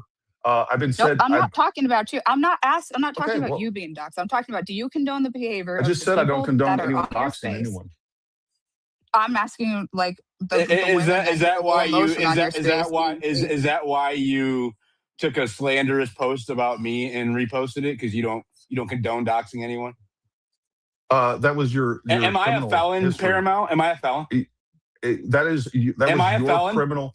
That Am was I your a felon? criminal. I Am don't know. I a? I don't know. You don't I know. think you're a criminal. You You're a posted criminal. it. You You're a posted it. criminal. Am Albert, I? Wait, are I you know who saying you that are. I have a criminal record whatsoever? Wait, can I ask you a Why are you question? going quiet? Hold on. Why are you going quiet? Do I have a criminal record? You posted on your timeline that I did. You said you don't dox people, you don't lie people, you don't defame, you don't slander, you don't do libel, right? Do I have a criminal record?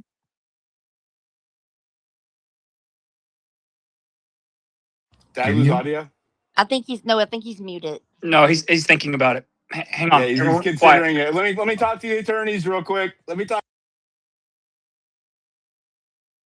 Why am I getting muted?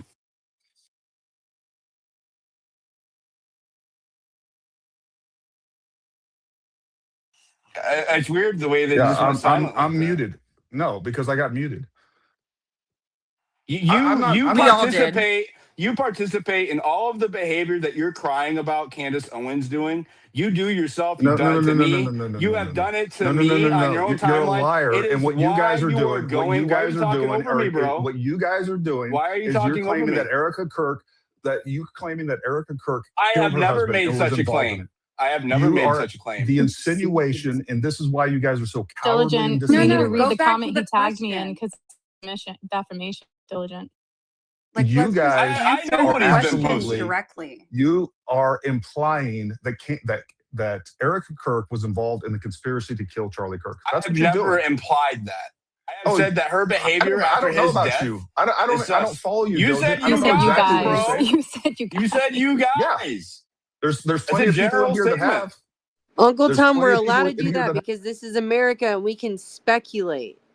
And you don't have to make outright claims against people to speculate. This guy's a clown.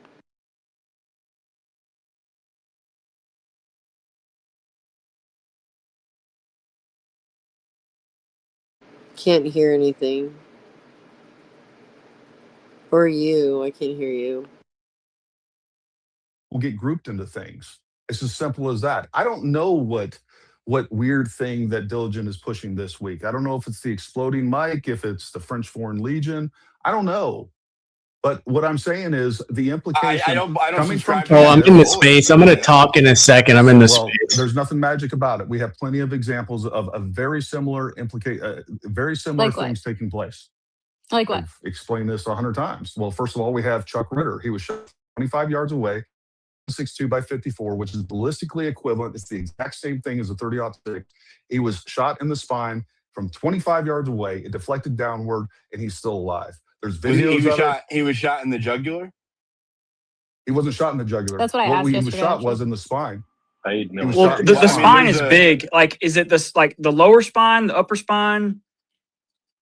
C spine is much smaller and will fracture much easier. It literally doesn't matter. The point He was here falling over and hit him right down the length of the line, didn't it? Details So don't matter now. what your claim is that we need an exact template of what exactly what happened with Charlie Kirk, the exact same bullet and everything else. Gary, what you've we used know, that same argument as close to in the reverse. original shot as possible for an accurate outcome. Yeah, Gary, that's how these work. 100%. Well, here we go. The same We have conditions. somebody that shot was 25 yards Whenever away. you 25 yards recreate away. something, you try to recreate the exact specific conditions that the event occurred under, right? You don't try to take something else that is completely different variables So and what factors. you can't do is you can't give me an exact replication of anything, because what I'm trying to tell you right now is that we have someone that shot from 25 yards away in his spine. We have no exit wound, and he's still alive. So whatever you're saying that is going to happen every single Well, time he is wasn't just shot in false. his neck. It's just false. Did you bring up It doesn't MLK matter if he was earlier? shot in his neck. He was shot in his Paid by the spine. military. Did Oh my anybody God. correct you on MLK? The 30-06 bullet that entered MLK exited his body, re-entered his body, bounced around his teeth, and then came to a rest near his Bounced shoulder. around in his teeth. The round bounced around in his teeth. No, it fractured his jaw, went into his neck, and Where is hit the his jaw spine and deflected located? downward. Where's the jaw located again? I just It did bounce posted around it in the his teeth. comments. It's right there for you to see. It's lower It blew half mandible, his bro. face off, Gary. Yeah. And it didn't exited blow- his body and entered his body, and it had so much energy after it exited There and we go. re-entered his body. It created a bunch of damage after it re-entered his body. I'm literally talking to people that are insane. Like, It's you in the literally ME are playing, report, bro. you were literally just it's mental illness. Gary, Yeah, there is Leslie, no, there's nothing. no reason to fair. fuck Like, with can you put everybody. it in the nest, This please? is so Gary, funny. you cannot continue to just call names, talk about mental No, illness. let him please, do it. let me do finish. it. Well, we can't continue to pile on him. And it's Yeah. not. I'm trying Who's to just piling? intervene. Diligent asked him a question and he started attacking Like, him. Come So on. horrible. 47 So people horrible. before Hey, I can even guys, finish a comment. hey, Before I can even hey. finish a comment, I got 12 other people jumping in and just playing That's games. exactly how The it was fact when of- I was in Yes, I'll do a better job. No, it wasn't. First of all, I didn't let anyone Yes, jump it in was. the first time that you and I I'll do a talked. better crazy job. That's journalist on me. lady, I'll be a that was better exactly host. what was happening. Can one of you co-hosts drop a tampon down for Paramount? He's having a moment. Diligent, you are such a little bitch. Okay, Seriously. no more names. No more names. Like, let's just have a civil There's conversation. no reason to just be like calling people names. It's But he ridiculous. could sit here and like I'm when you trying- I guys don't when think you guys anybody sit here should and You be clutch just your said pearls, it's Nobody should when mental be you doing guys sit here and this. clutch your pearls, You he's sitting there just telling said me it's to He mental said I illness. needed Because a tampon. when you this sit there and say statement you ended need about tampons. MLK. He's been sitting here talking. Everybody in here has been You sitting here just talking told me I shit. was And when I crazy do for it, and making when a I do it factual back, statement. when I do it back, Alright, Gary, you guys stop. flip Gary. out. No, it Gary. applies to everyone. Yes, go ahead. This applies to Everybody. everyone. The tampon guys. does So not apply to please me. stop just Just for the whining. Hey, record. guys. We are So hold on. supposed to be grown ass fucking adults. When I was talking to Louisiana, That was Wolf Dad. Okay. Can I All right. speak? Okay, Can yield we all take a to the collective breath? co-hosts and to the hosts. Can we Yield all to the take a host and wait, co-hosts. Wait, can we all take a big collective breath? Just Okay, well, I'm just going to make a statement. I was paying attention listening to the back and forth between Paramount and Diligent. Diligent was making a statement on what happened to MLK. You paused Paramount, and then you said it's like talking to a bunch of whatever. Maybe you said idiots or something. He told and me then you that said I this was is suffering a mental mental illness. So yes, that is exactly what you resort to, and probably because you're not in your live stream. I It's can called definitely tell guys. the homonym. difference. Hey guys, if a host or co-host is speaking, do not speak over them, please. Thank you, Jordan. I'm always the host, bro. Not really. That's because what we're Asians sitting here do. talking about something else completely, and then he jumps in. Did the lawyer tell you it was the 30-06? This is like the disingenuous, constant nonsense that like we can't But even see, have the an fact adult that you're just conversation. like, just stop. Like, it doesn't have to be like you guys just keep going back and forth like toddlers. Like, he said this. I'm He just said, pointing well, it out makes that it you're okay. making false. It doesn't make it okay for any It's of just it. It's not okay for anybody to do it. pointing out. Can you're I making just clear false. one thing up that Gary keeps bringing up?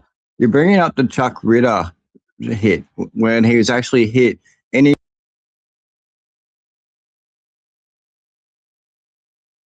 Falls down and travels down the full length of his spine, down 15 inches through his body, and that's why it doesn't exit. You're comparing apples and oranges. Hit with deflected, which is even a bigger deal, is that he was hit with Full Metal Jacket. He wasn't hit with a core lock bullet that is You're going talking to about do exactly what he was supposed to do. And if you guys watch the Julian Dory, we have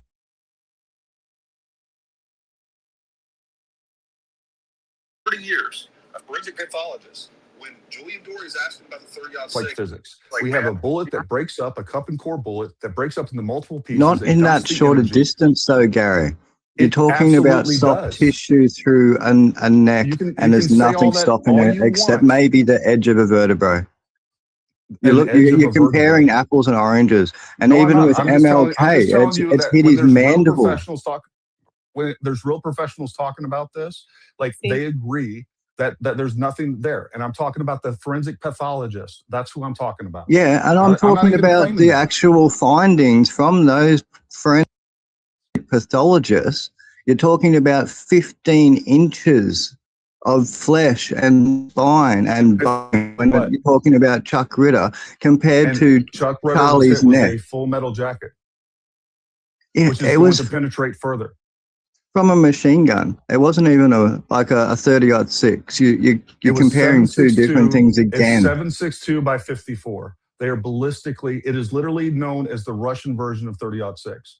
Ballistically, energy-wise, But they it's are not. identical. It's not a 30-06. Oh my God, dude! See, this is what I'm Okay, talking weren't about. you It doesn't adamant? matter. Weren't you adamant that Charlie Kirk was wearing a bulletproof vest for a while there? Yes, I was. Okay, Yes. so I'm just trying to point out that a lot of the time you speak in absolutes. I watched your I didn't videos when speak you were in saying absolutes you on were those. very adamant that he was wearing a bulletproof vest, where someone like me who has nothing to do with ballistics or bullets or anything could tell he had no bulletproof vest on, and that was where you were creating your theory around that. No. You're incorrect. So this is what happened. The very day that he was shot, I sat there and watched the only videos that were available.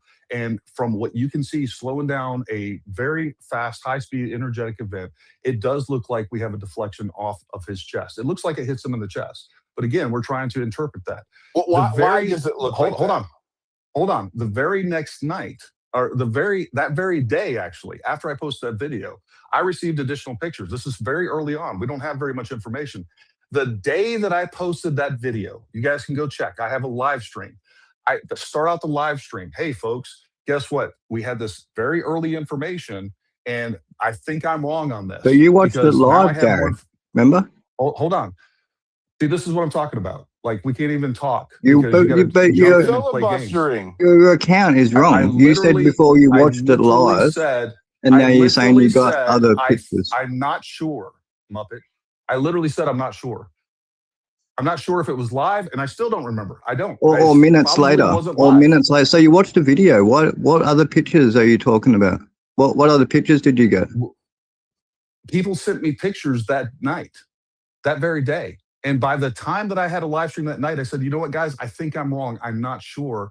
And I'm just letting people know that right now. I and then, remember. by the way, what's that? I was just going to add, I was just going to agree with you, right? At first, it did look like he had something under his neck, right? Not body, because you could see his nipples. And then when you get other photos from different angles, you can clearly see that the shirt is hugging his chest tight, right? So, just again, though, you are now attacking people who are drawing conclusions like you did based on the limited amount of information that's available, right? The reason why you thought there was body armor and that there was a deflection is because of the strange behavior of his shirt, right? Which I know some And the people limited attribute information you to had. cavitation, right? But it doesn't look like cavitation to me because it appears to start from the center upward. If you got hit in the neck, cavitation goes outward like a ripple in a pond, right? So Well, the problem is we're not high-speed ballistics, and we can't interpret what is actually taking place in there. We're losing 98.4% of the actual energy and all the action taking place on a 30 frame per second camera, which is where that one came from. We're losing 98% of a bullet's moving around 2,000 feet per second. But since then, we've seen higher definition, higher frame rate, 60 frames a second, 4K video. You still 89%. You still can't tell. You still can't interpret correctly what is taking place. And at the end of the day, the fact of the matter is here's the other thing I will say. This is something I just did the other day. We all have spent so much time looking at that in slow motion.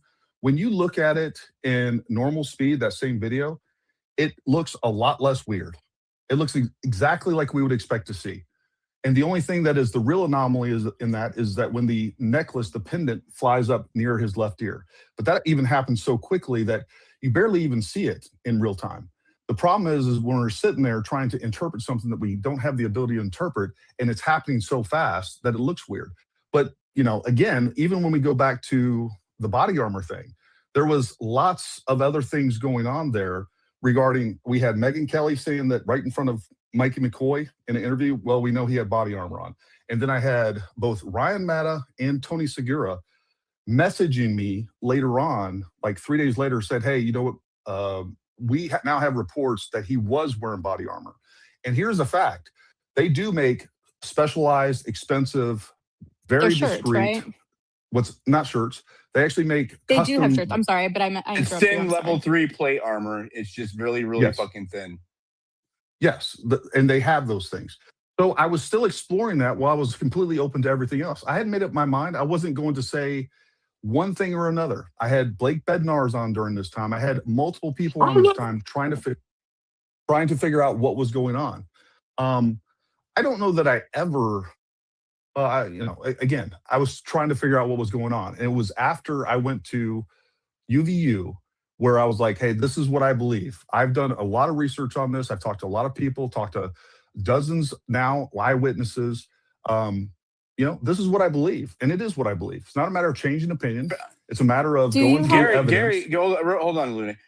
I also went to UVU and documented talking to witnesses that were there, right? And they don't really exactly fit the government or the official narrative, right? But I haven't espoused a belief because of all of these discrepancies on both sides, right? I haven't espoused any belief. I'm not out here telling people what to believe, right? I'm out here telling people I'm not telling people what to believe either.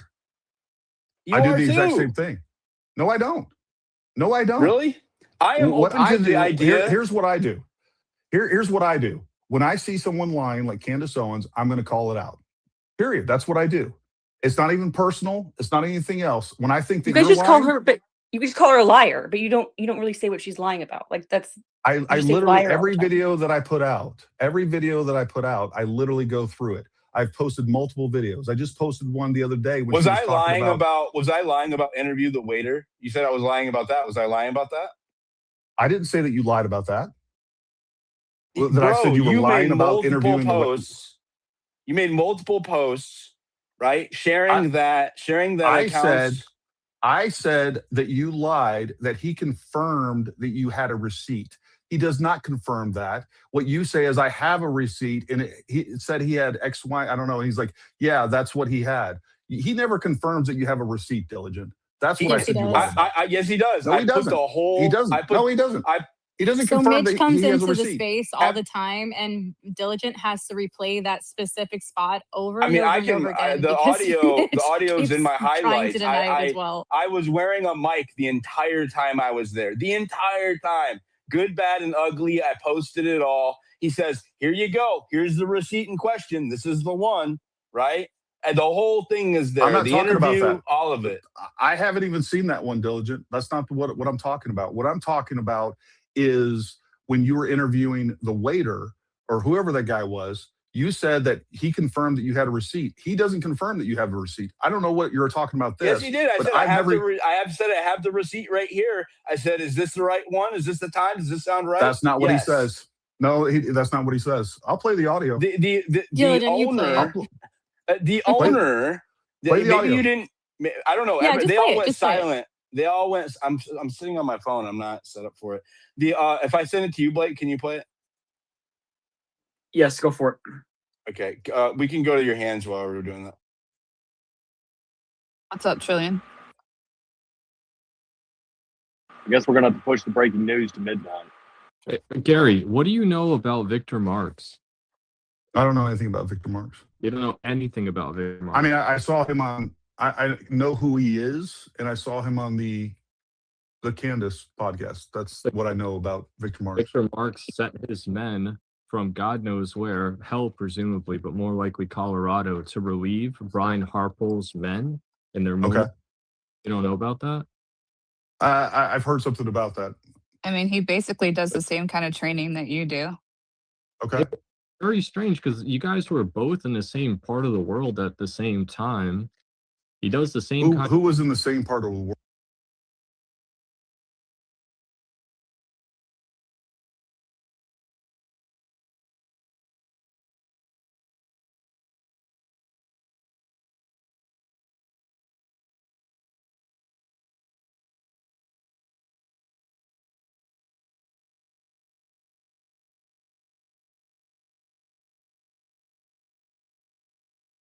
more than 48 hours past the event. And so what's very interesting is that you couldn't come up with an answer, except like some video came out that you couldn't even remember what it was. So what Well, I don't even understand what your statement is right now. you're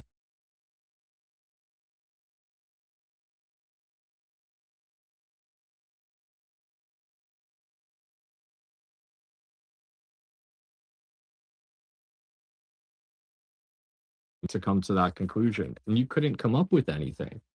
So if you snap the So line, are you saying what 48 hours, information I had after the first 48 hours that I have now? yeah. I have a ton of more information. What are you Well, talking about? I asked you, never you said couldn't come that. up with a single thing. What are you So talking one about? of You're a those, liar. This is you this is can't why I quote a blocked you. single This is single why I word. blocked you, Trillion. Blake, Yeah, Like where did you send it, Dill? Gary. I it's posted up in the in your own jumbotron. I words. don't know. I You can. call me Okay. some kind of like It is. Democrat It idiot. is. It is the. There's timestamps on it, so you can, if you click on it, open it. It is the 12:22 timestamp. You can just click on it. Says owner sets receipt in front of me at the counter. That's Says that not I what can I'm keep talking it. about. That's Hold not on, the hold video I'm on, talking bro. about. Hold on, bro. Let me finish. So you know about this post. You just said you didn't know. You didn't see this. You did see this post. You just described it to me a second ago. I have not watched that, and that was not. I've never commented on that video. I've never watched it. I didn't even know that you posted You commented it. on the Hold on. receipts. You commented on the interview. What I'm talking about is the one where you're sitting there with the headless guy. That's the only one that I've seen. Like.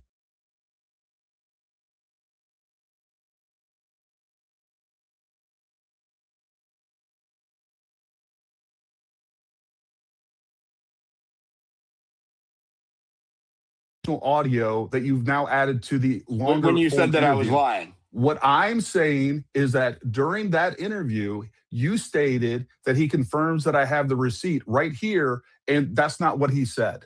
And that isn't what he said.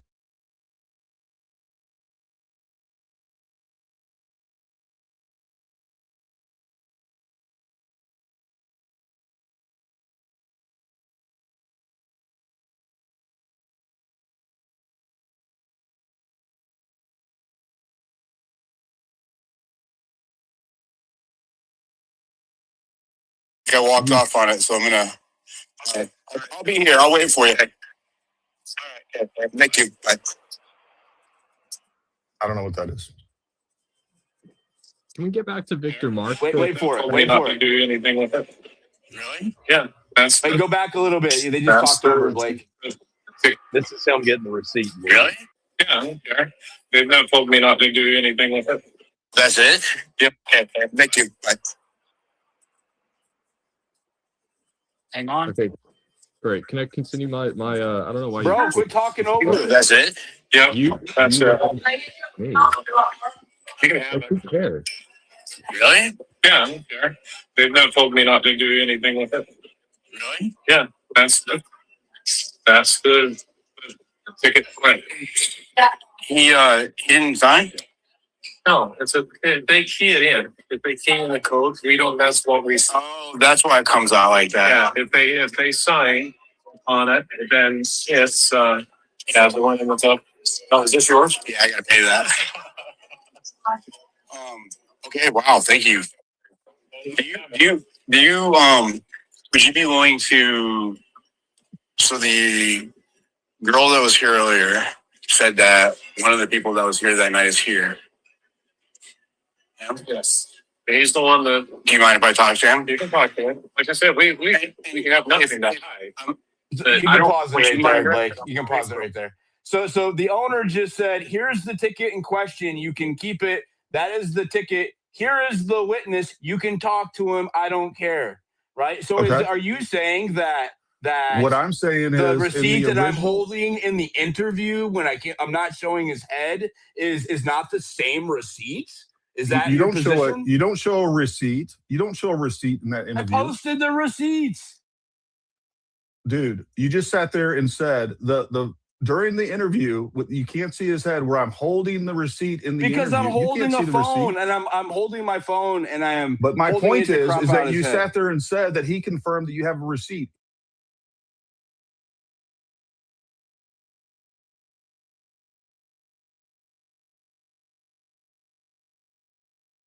Where's that clip? Where's that clip? I'm not going to post it. Well, I'm just telling you, I'm not going to post it. You see what I'm saying? You see what I'm saying? Where's the clip? You know what I mean? You are holding my feet to the fire. Can you guys hear me? About these minute. No, I'm not. I'm actually not. Details. Hold on. Listen. No, I'm not. I actually think that you're telling the truth. I think that you're telling the truth. You know with that I'm whatever telling the truth. Hold on. I think that you're telling the truth by what you said, even what the owner said. What I'm telling you is that I have the owner telling me something completely different. And I'm not. Oh, sorry. Why would you Quinn, not sorry. post that? I'm Because he listening asked me on my not to. other device. He asked me not to. So I'm not going to. So you have there's the that, owner but lying, what I and think, what you're hold on, saying hold is on. that the owner's lying. What I think he's doing.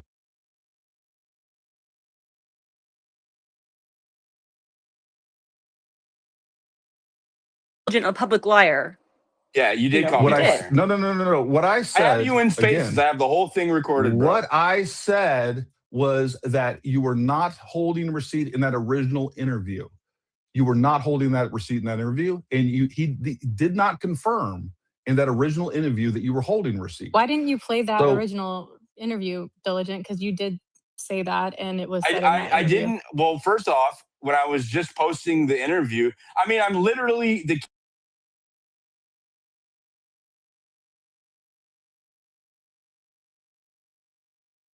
I don't mind. All he did is take his name badge off, and I asked him because he was reluctant to do an interview with me because he knew you assholes would attack him, just like what occurred to the owner and me when I posted it. Right? He was afraid. They were afraid. Those people are afraid to come forward with their truth because they don't want to get attacked. That's 100% true. I cropped his head out. I told him to take his name badge off, and I was holding the phone. The reason why I didn't post the whole thing happen or the whole audio at first, one, is because I didn't even realize I had it until later on, right? I was wearing my lapel microphone, ironically, right? But it was a DJI, not a Rode, by the way.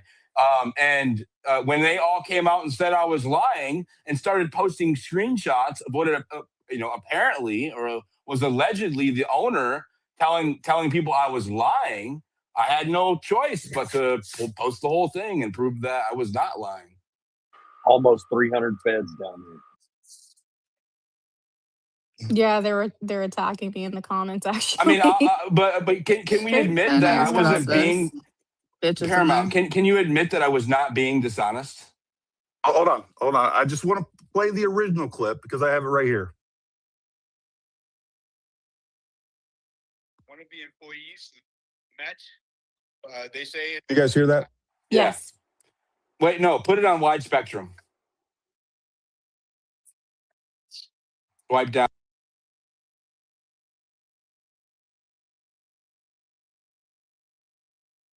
They're currently fighting with the an audio that they're working on, so you guys aren't missing much. But yeah, X is acting up. Can we just chill? I mean, you don't need to do this. Blake's got it pulled up. Blake, click on the last link on that timestamp. It's in the same audio.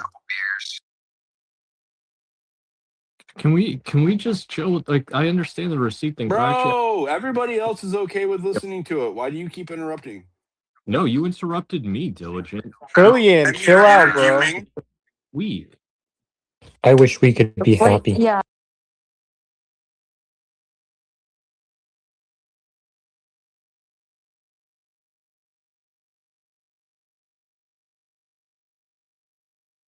Here at Cowboys Smokehouse in Panguitch, Utah.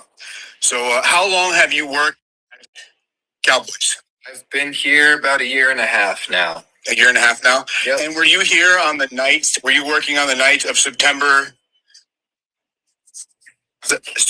Yes, I was working here. I remembered him coming in, sitting at the bar. He ordered a steak, a couple beers. Did he sit at the end of the bar? Close to the end, second seat in. I wasn't the waiter who was taking his order and everything, but I did have a couple interactions with him, just trying to help out. And yeah, I heard his voice and it was unforgettable. Unforgettable. And were you also the one that called it in to Candace? Yes, I did send in the tip. Everything after I'd notified my boss, we reached out to the authorities. He contacted the FBI. They got our contact information, but we never heard anything from them. You never heard back from the FBI after you reported it? Never heard anything. And that's kind of what prompted me to send it in. It just didn't sit right with me.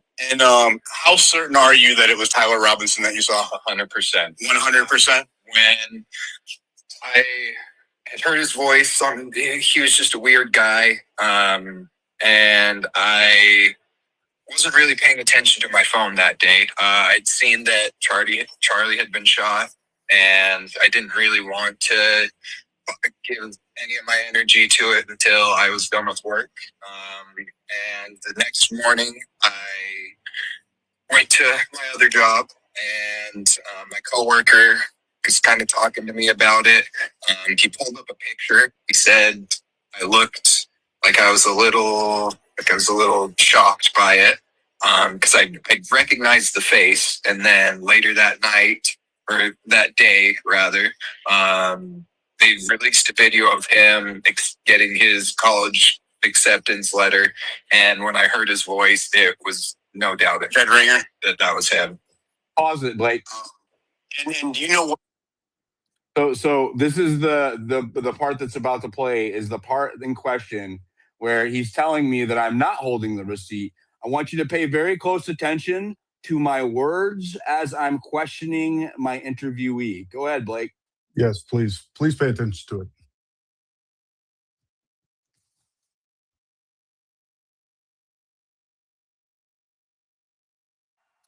Did we lose him? 9:47 on the checkout time. You got to go back a little bit. That was him. And do you know what time he left? It was close to closing, so it was around. What time do you guys close? 10 o'clock. The receipt that I have here, and I have the receipt that was used that night by him, says 9:47.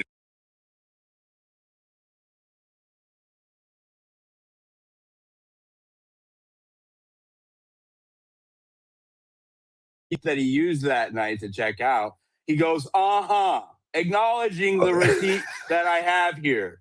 Literally. He's acknowledging what you're saying, dude. No. Then why would he acknowledge that if that's what is he? Is he acknowledging Come this on. imaginary receipt that he watched the boss give me? What are you saying? He would say, really? what receipt if Diligent didn't have the receipt? What? Like, I don't see a receipt, sir. What receipts are you talking about? He's going to stop him. He's going to stop him and say, no, you don't have a receipt. Yeah, why not? He's not showing the receipt. Why wouldn't right he? People don't do that, especially a young he kid literally right was standing in front of the bar, in front of me, watching me, as his boss handed me the receipt, as his boss told the other worker to go get me a Ziploc baggie to put the receipt in. And then he walked in the other room with me. All I ever stated about this, Diligent, the only thing I've stated about this is that he did not confirm that you have a receipt. What he confirms is the time. He says, yeah, that sounds about right. That's what he confirmed. When he asked him if he had the receipt in his hand, the kid said, I said the receipt that I have he never here, asked, he never see. This is what you guys do. I didn't ask him. Change the thing. I said I have the receipt here. He didn't say.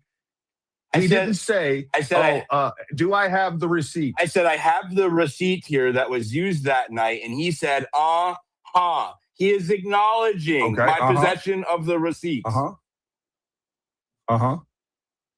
He does not ever confirm that you have a receipt there. That is. This is worse than that being a rifle. And your conversation with someone at the restaurant, like, is that why you're so on this angle? Is that you actually have the contradictive statement? He just said that I was being honest. No, I'm about saying it. this conversation with Gary is just reporting. like worse than having. That's definitely a rifle. I did say that. Okay, so if I'm being truthful in my, Paramount, if I'm being truthful in my reporting, and this kid, not only this kid, but another waitress who is much old. Listen to what I'm saying. Much older than him. If my reporting's accurate, Listen, if my reporting is accurate, then there are two witnesses that 100% positively ID Tyler Robinson in Panguitch 3 hours away at 8:55 to It's not 3 hours 9:47 away. p.m. It's not It 3 is 3 hours hours away. away. It's It's not 3 literally 2 hours hours away. and 59 It's not- minutes.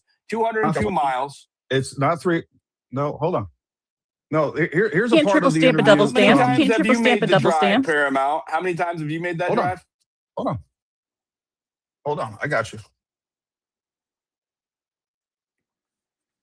This is what I will play from that interview discussion, because this is just talking about timelines, not about his opinions or anything else. Are you talking about the clip where I said 2 hours mistakenly? No, I'm not talking about Europe or anything else.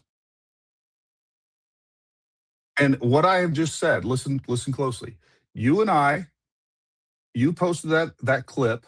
It was actually a shorter version of that, if I remember correctly. Could be wrong. It doesn't matter.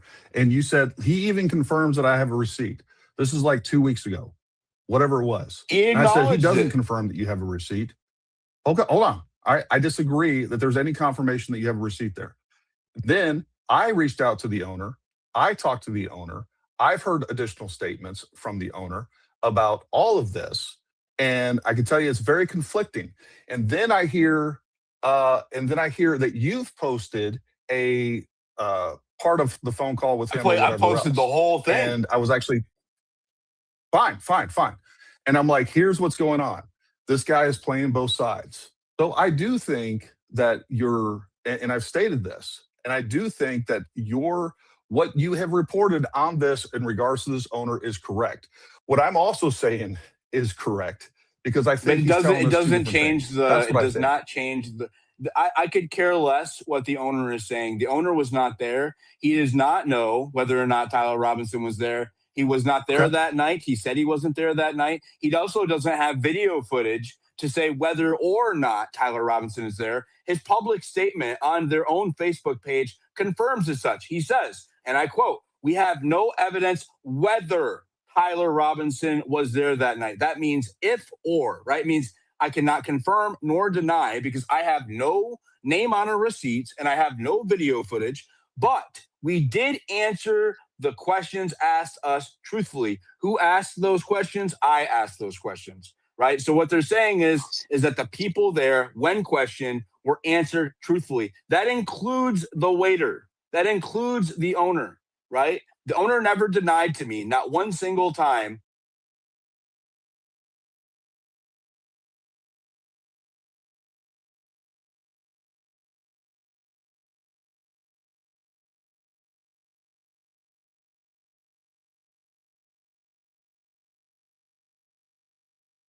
Is the other server that I'm not going to name, and I'm not going to name either one of them, but the two servers that served him that night, they positively ID him 100%. Their opinion is the one that matters, right? And if you are being honest and seeking the truth, like you say you do, and not trying to push a specific narrative, you would acknowledge that and acknowledge that it creates a problem with the timeline, right? You just admitted that I was honestly reporting. The owner saying playing both sides, all of that shit's irrelevant. The fact of the matter is, no. Here's what is relevant when it comes to the owner, and I'm gonna pull it up, and we're gonna talk about it.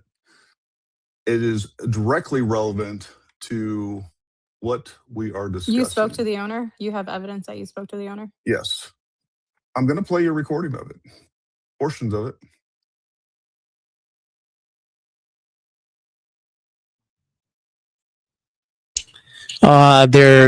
They're quiet right now. They're looking for some audio or something. When you were playing whatever the Diligent video earlier, we couldn't hear it. So I don't know if you have wide spectrum on or not. Paramount Tactical interviewed the owner, who made a statement saying that Diligent. Can you hear me? Okay. Testing. Can you hear me? Oh, sorry. I got so many different audio streams like in my ear. again, I'm trying to figure out. why Sorry, would somebody who is Quinn. not there? Why would what they have to say be relevant here. to the investigation? That's okay. You can get there well under 2 hours. What is I'm that? just listening Anybody to can. this epic crash out. Oh, I gotta reset X. Yeah, so Paramount interviewed Diligent's owner. In I've in a been week or listening. two, I will make the drive on video. I'll speed.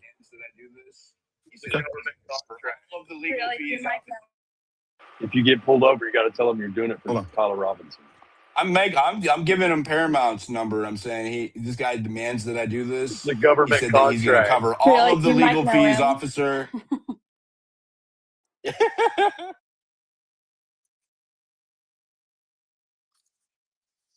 Can we kind of like get this?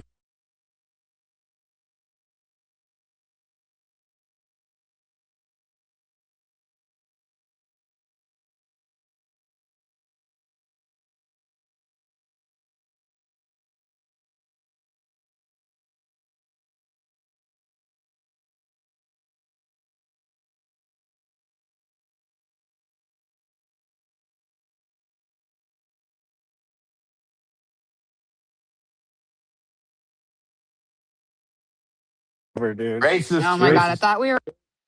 Well, can I just I finish? thought we were not talking shit, I would have dude. been done. Like, you guys can go on about the receipt thing. Like, Do you not remember we talked about being a family? All right, Oh, big Tom. family. We talked about being a family earlier. Let's go. What does the receipt? The receipt thing is an actual alibi, dude. No, let's just Oh, Go, Trillion, Trillion. go Come on, for it. Trillion. Ask your question. How is it an alibi? What if he went to go eat a steak later that day? It has to do How- with the alibi. It matters. You're an idiot.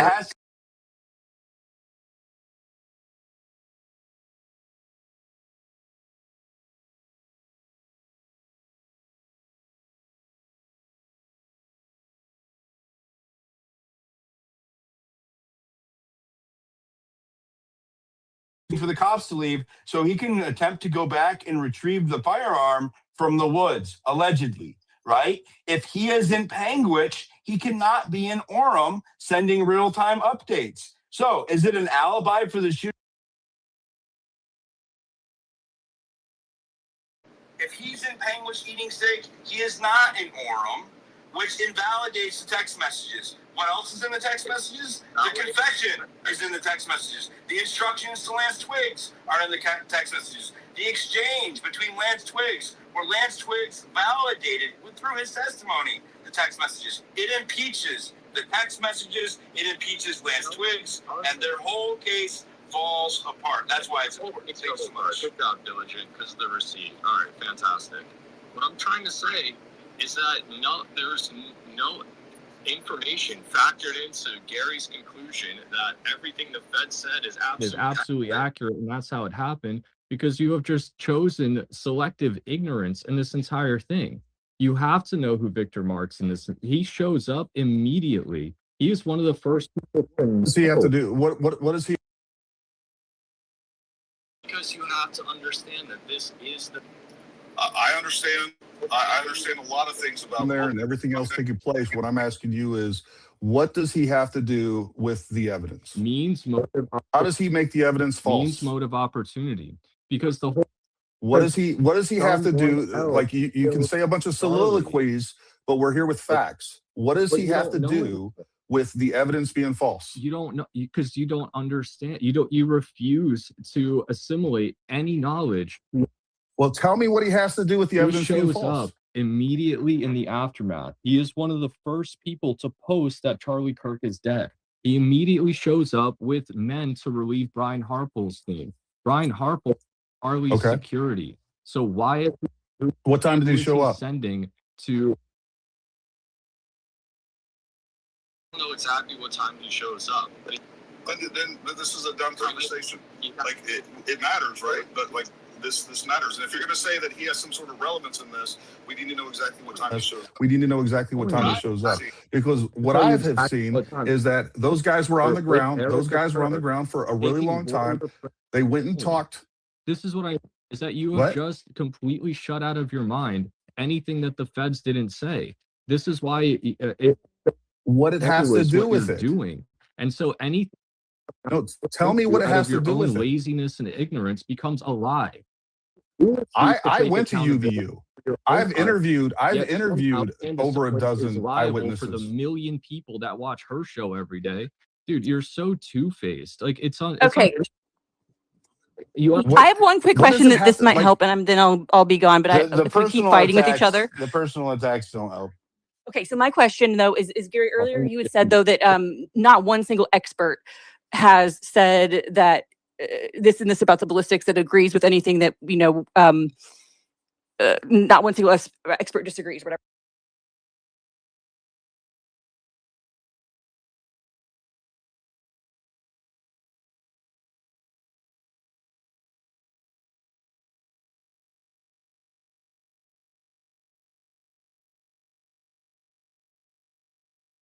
What your question is? Is he an expert in Captain Fools? Yeah, and I was an expert in Captain Fools too. Well, he's Are serving you over an 400 expert? combat What I'm missions. saying is that Do you consider yourself what an I'm expert saying in is terminal ballistics? I just literally was talking I about just this wanted earlier.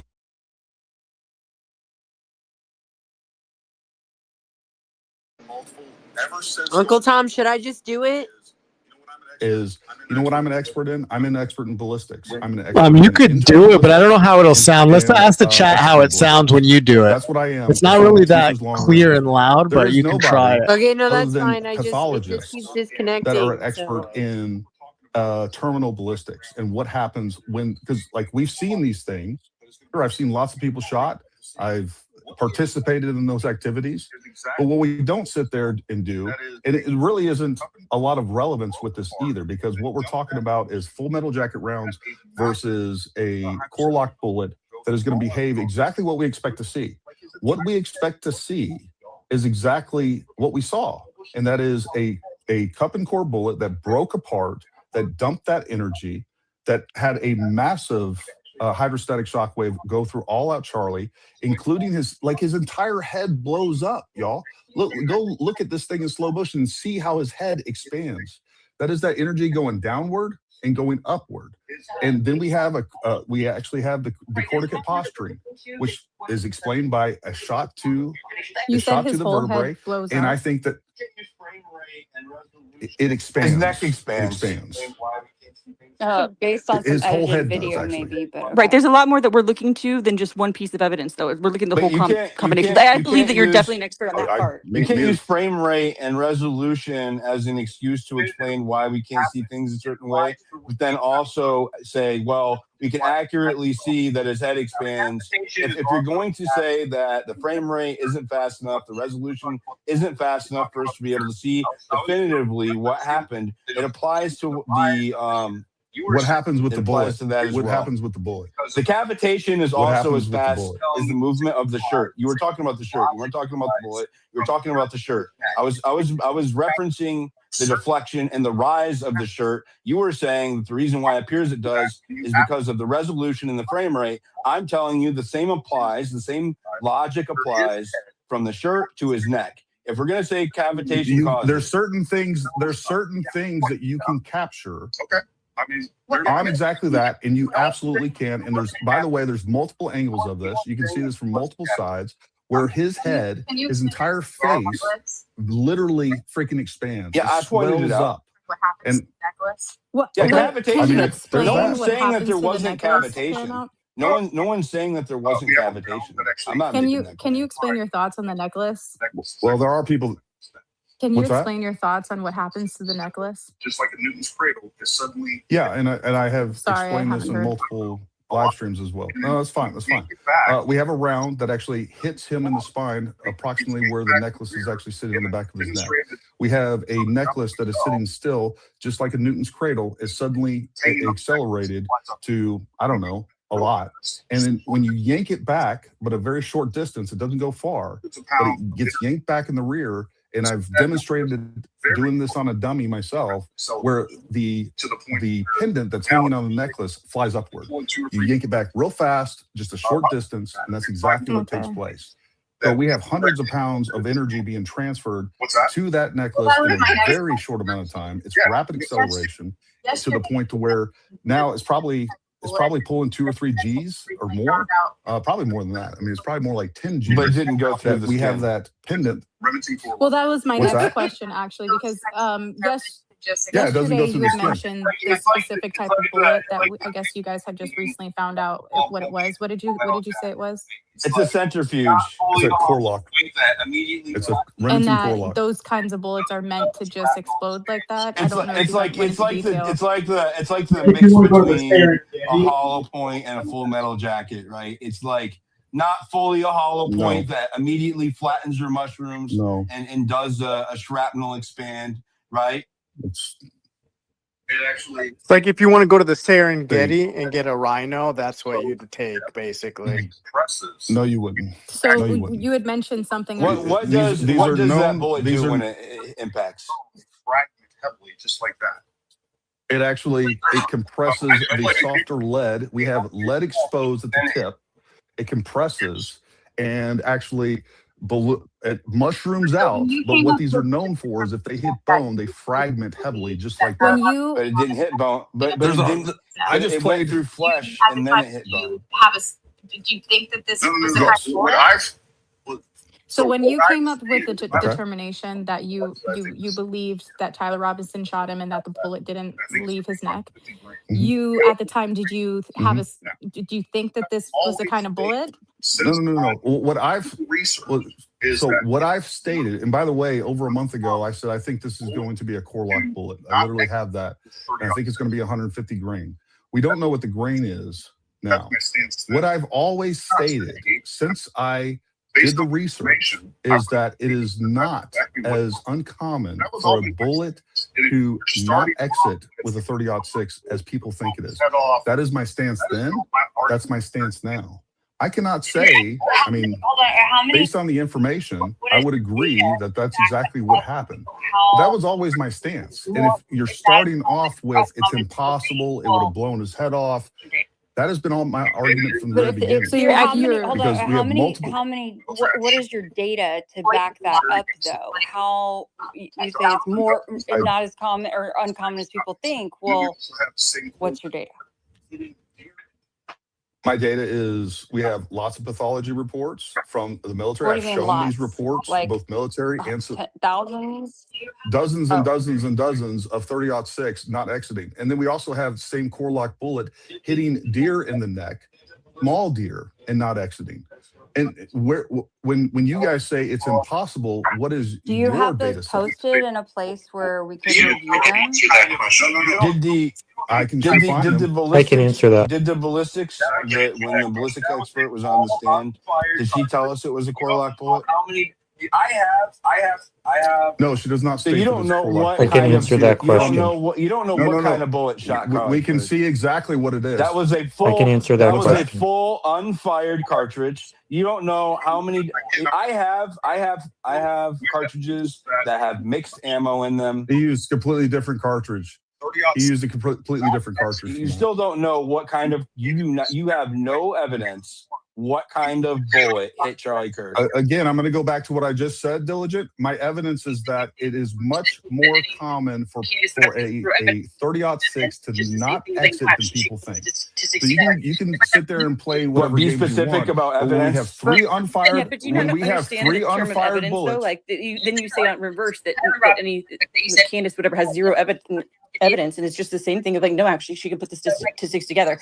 It might not come to the same conclusion you think, but I just, well, Gary, then one time you were saying this that you said then why did you she said about state- the Tyler why did Robinson she real quick state- that you said, well, until I find out it is him, or unless it's someone can prove to me it's not him. Then I'm gonna, then it's pretty much what they tell me. It's got to be him.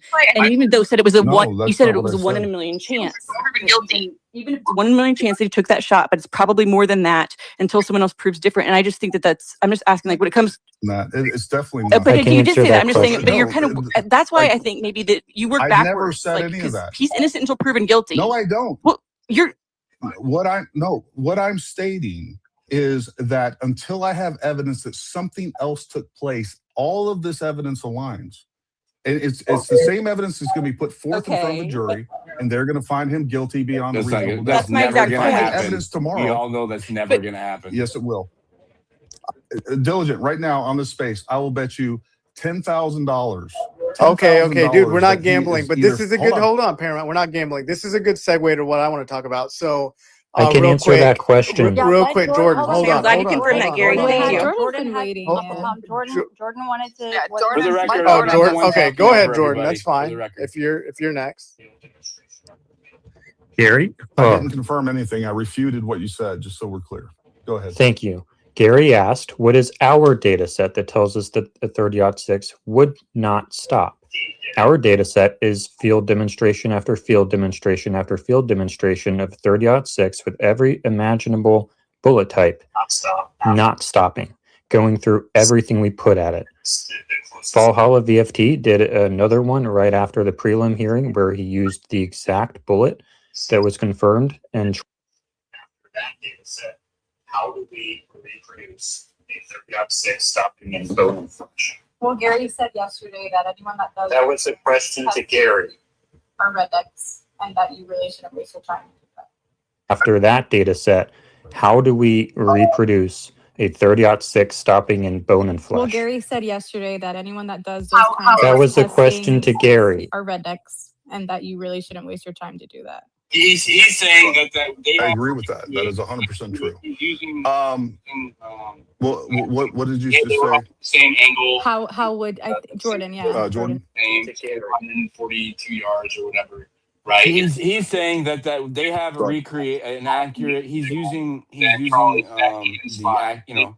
were up at the same angle. It was same pitch, same 142 yards or whatever, right? And it was through thicker, denser bone material than Charlie's neck and spine, and it just completely blew out completely on the back, right? And are you just Yes. So counting my that? question is, what do we have to do to Well, get I did one of these things to stop?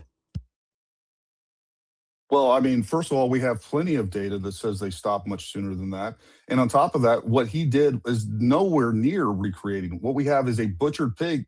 The other side of it was completely open. So I don't even, we definitely saw that it The taped fragmented together package and had is what we're referencing, not the pig. and a taped together package, and it was frozen, and it was also frozen meat. Look, I could give, Which is I'm gonna put right now, harder. I'm It's gonna post. denser when it's frozen.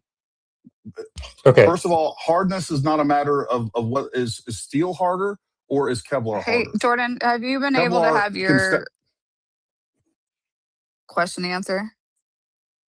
I want to rephrase it. Gary, you say that you are a ballistics, terminal ballistics expert. I believe No, I'm you're not not. a terminal.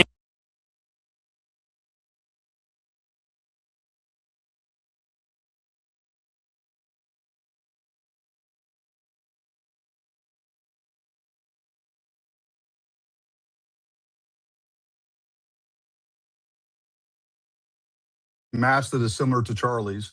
You take something that's close to a similar analog to Charlie Kirk, use the exact same bullet and the exact same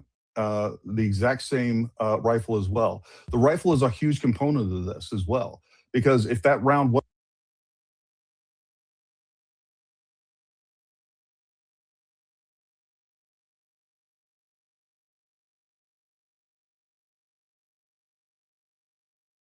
The when we have first a part. bullet that's going to We did the first part with an okay, analog. How do we get it to tumble?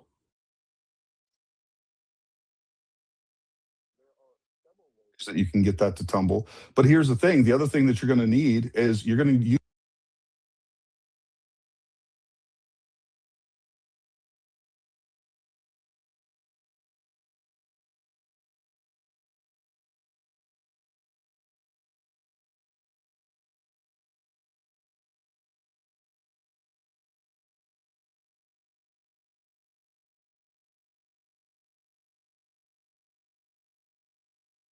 If I'm going to go out on a range in a week, 2 weeks with a gun, and I'm going to be able to shoot stuff at stuff with Kelly, what do I need to do to get it to stop in a T-bone steak with the round tumbling T-bone or steak. something?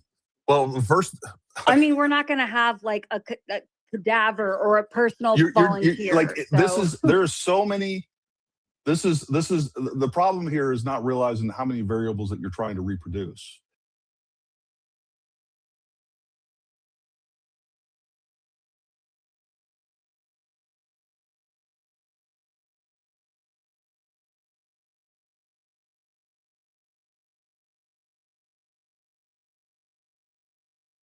that stopped in 11 inches. Stopped in 11 inches. There's no bone in that. That doesn't even come close to the representation of what's going on there. So that's 155 grain, 30-06 that stopped in 11 inches. We have full fragmentation. We have a massive cavity, a permanent cavity, never mind the temporary cavity that would have created through the hydrostatic shock wave. So that right there, you add a human spine in that, which is designed to displace energy, and it's a huge shock absorber that has billions of pieces of, it's all tied together through meat, through muscle, sinew, cartilage. Like, this is not that hard to sit. Well, To sit here and say that this is they impossible is they did that with the cow bone, which is much thicker. with a cow Yeah, bone. very fresh too. What I'm telling you is what we have is we have 4 people. And I want, like, a hard bone does not simulate the human spine. It doesn't even come close. A spine that's not, I will say that the closest thing that you could possibly do to recreate what we've seen on there that I've seen so far is what VFT did. The distance was right, the angle was approximately right, and then we shot a pig. What I would have liked to have seen is not to have the pig butchered to the front, which, again, even then, what we have is we've removed all the fluids from this. That's a huge component of this as well. Anytime that you shoot a high-powered rifle round into water, it's going to shatter, just shatter. So all of these things play some major components. That's as closest as we've gotten. And given how much that bullet fragmented, had the front of the pig not been open, I don't think that we would have seen any sort of pass through. I agree. And on The top pig of should that, have we been. have Yeah. plenty that, yeah, like on top of that, we have plenty of examples of small deer that are very similar to what we would see with Charlie Kirk that have been shot with no exit wound. Okay. I literally played a video with Ron Spoomer the other night talking about 30-06 in cup and core bullets. Exactly that. He's like, the problem with those is they usually don't exit, and all this damage is done inside the deer, and we don't have an exit wound, so now we don't have a blood trail. Like, this is known. Yeah. Well, no, you Like, just smuggle that in. If you shoot it at water, it's going to penetrate 18 to 24 inches. So stop saying, you made it sound like it's just going to hit the surface of the water and shatter. No, it's going to penetrate the water significantly. So, like, stop. I don't know what the water is, but you tried to okay, smuggle that in there. Gary, you argued. What I'm telling you again. I was just going to ask Gary if you have a thread. Sorry, Jordan, I'll go right back to you, but a thread on examples of, for sure, 30-06, doing the damage. I've done like 6 3-hour podcasts. No, I'm not talking about a podcast. I'm saying on X, because not everyone. Well, I know you're not talking about a podcast, but what I'm saying is I've sat there and you were talking about a podcast. dozens and dozens of hours. I understand. So then it shouldn't be that hard. Maybe Jen, the producer, can help you put together a thread of your best evidence for X. Why don't you guys look it up yourself? Gary, there's no need to be rude. I just asked if, since you have done the research and you have talked about these examples, that it would be super helpful if you're trying to get a point across to this other side, then to make a thread with, these things in an order. Then it's like you've put you've put your side out and given people an opportunity to go look at it. That's all. I mean, I think that's reasonable. I have. Yeah, that's very reasonable. That's fine. That's fine. I'll put together a thread of all this stuff. I mean, I have talked about these on X, amongst other things. And what I do want to show you guys. I think at this point, almost 10 and a half months in, like, we all need to just see official, as close as possible. And Jordan's big deal is doing testing. If you're not going to be able to do testing to recreate, then, sharing your examples as close as possible to what helps prove your case, particularly with the 30-06, I think people would certainly appreciate it. Fair enough.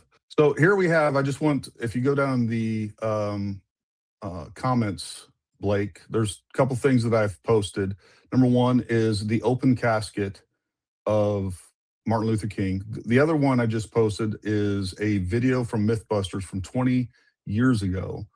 They're actually shooting 9mm versus 30-06. So which of you guys, what do you guys think? What's going to penetrate further, 9mm or 30-06? And, you know, Blake, I'd appreciate if you play that.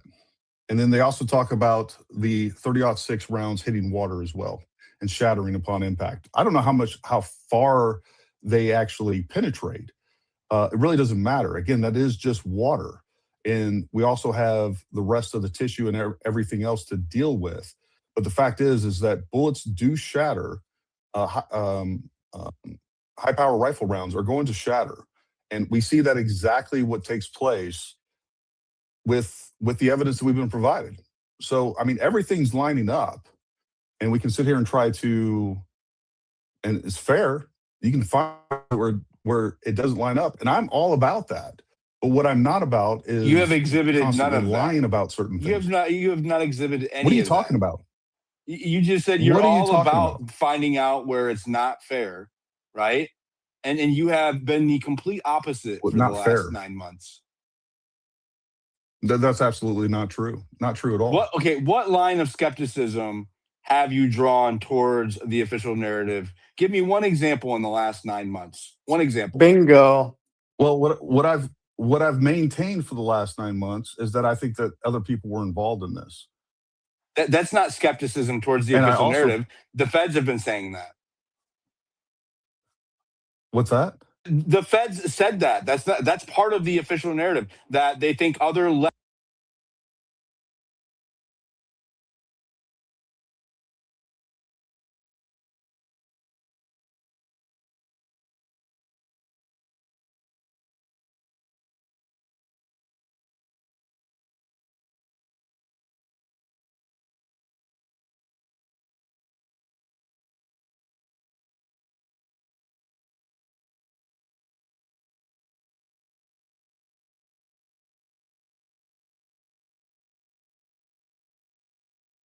narrative or something that didn't add up that was presented to us in the last 9 months. One. I was skeptical for the first 2.5, 3 months. I was about the first 2 months. Again, I can't remember exactly when I went to UVU. I think it was mid-October or something along those lines. Here's where when I saw what was. Here's why I'm skeptical of the federal narrative. When I look at the chain behavior of the necklace, I look at the back of it. It's not disturbed until 80 milliseconds. That's not consistent with cavitation. That's why I reject the cavitation theory. The back of the necklace should move first, but it doesn't. It moves 80 milliseconds in.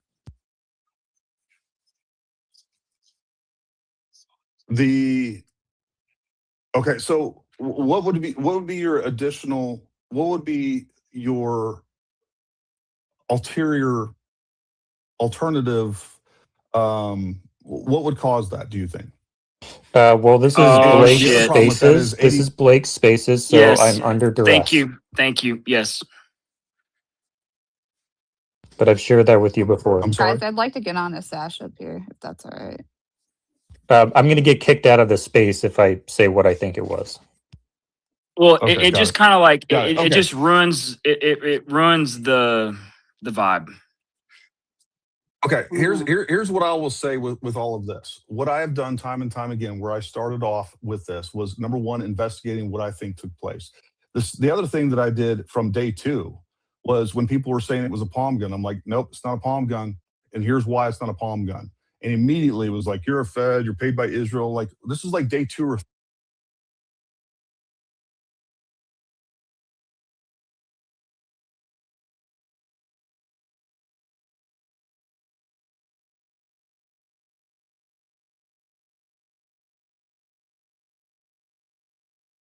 we also have social media personalities that lie a lot, and they're highly incentivized to do so. I'm not So incentivized that's to where do I so, and stand. I And haven't when I lied see at all. But you've been calling me a liar, and you've been saying I'm a grifter, which neither is true. I spent $4,000 of my own fucking money to go over there and investigate. Okay.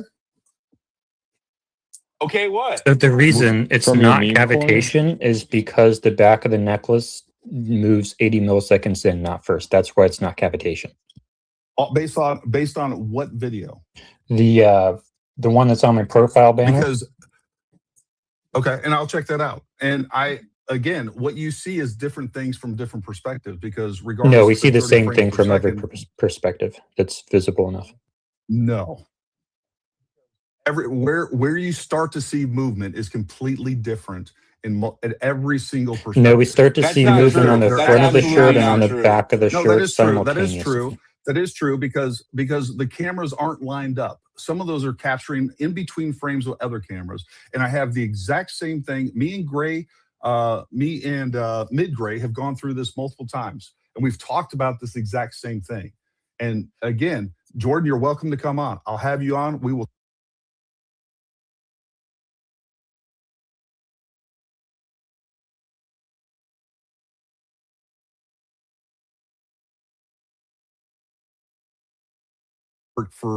You work for the government and you Is that protect true? the that was Is me. that like, true? okay, I do want to ask you about that. Do you work for the Yeah. government? Okay, we need to get other people up No, here I do asking not. questions too. So You don't. So you're not contracted for the government? No, I'm not at all. And I covered That's that. not a lie. true. That's not true, Gary. We've discussed it earlier, and maybe you've completed your What? contract. But I mean, there's also That is not working for the government. When I sell gear to the government, that is not that I don't that work is for the a government. Walmart he said doesn't work for the government. If contracted. somebody comes in He with a said government credit, contracted. Were you contracted? that is, I am not contracted. That was not that was a sale. That was It a is a purchase contract. contract. It is through the SAM system. It is a purchase contract. You had to put It in is a not. bid. It is not. How long ago were you contracted to the government?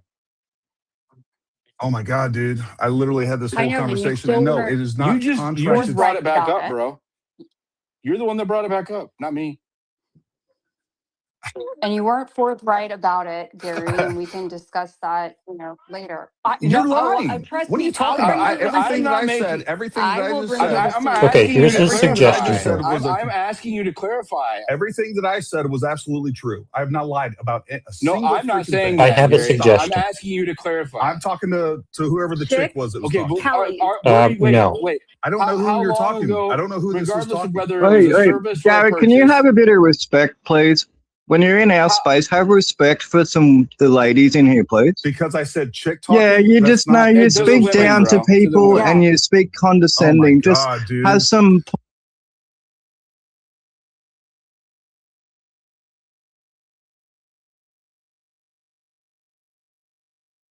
Talking, you guys can sit here and say whatever you want about me. You can sit there and say I lie. You can sit there and like twist my words around. You can sit there and call me names. You can sit there and say all these things. And when I do it back to you, suddenly I got He's 15 just saying people the clutching women, their bro. pearls I would talking like about to me. say something nice about Gary.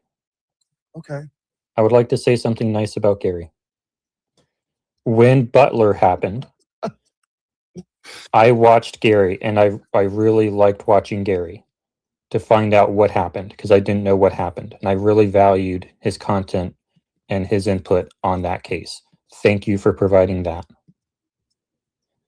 You're welcome. What I Which, by the way, I went through all the exact same things as I'm going through now. what I think All I'm happens trying to now, tell you though, guys. what I think happens now, though, and I think I still have it pulled up. What I think happens now is we get into some fights and we get super unprofessional.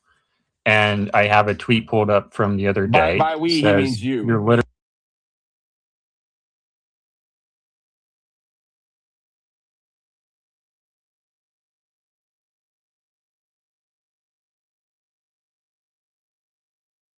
as intelligent and talented while matching her depravity and evil stride for stride.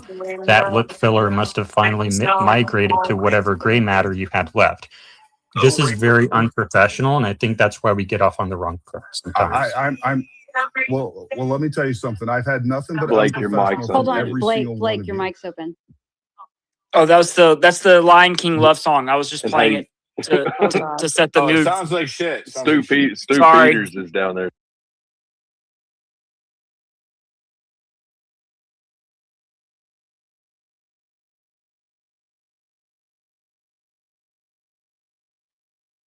sit here and play this game where we clutch our pearls and we're going to pretend that everybody in here is righteous and doesn't get into it with people and say things on X. They do it all the time. What I will say is that I do my very best when you guys come to my spaces to not do that to you, and I don't let people cut you off. And when they When do, it was I when it's drop recorded them. though, And because everybody I was that's cut been off a handful of times by very lunatic, You kept me muted, emotional bro. people. You dropped me. Women And dropped actually. me. Yeah, I did, because you wouldn't stop talking over me and anyone else that was talking. I give you guys plenty of room to talk. I make sure that I talk to you with respect, and I don't get that in return when I come to your spaces. I get attacked Gary, from if I 15 have different a people by 15 neutral different ways. 0 follower account host, both of us as co-hosts, will you debate me one-on-one? And then you'll be a co-host, I'll be a co-host. Nobody can mute each other. Nobody's gaining followers. Nobody's gaining anything from it. It would just be me, you. I will debate on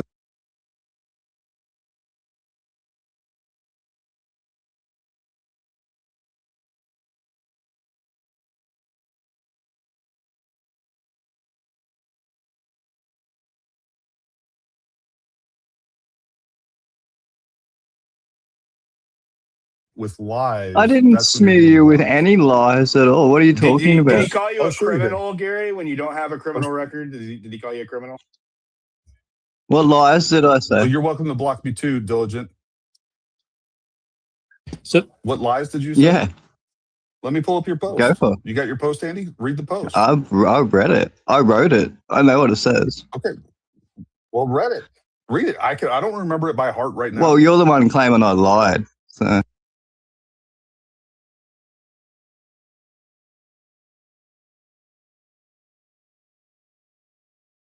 I will find the post and I will happily tell you what the lies are. the Hey, why? Gary. I don't really care if Hold on. people call me a This liar, makes it. but just have some facts to back it up. Well, I'm going to back it up with facts. This makes it hard to believe you changed your mind. You had same qualifications and experience that you do now as you did back then. You were already an expert on ballistics and firearms when you said this, and other experts agreed. The other experts haven't changed their mind. Right after the podcast, the Fort Huachuca,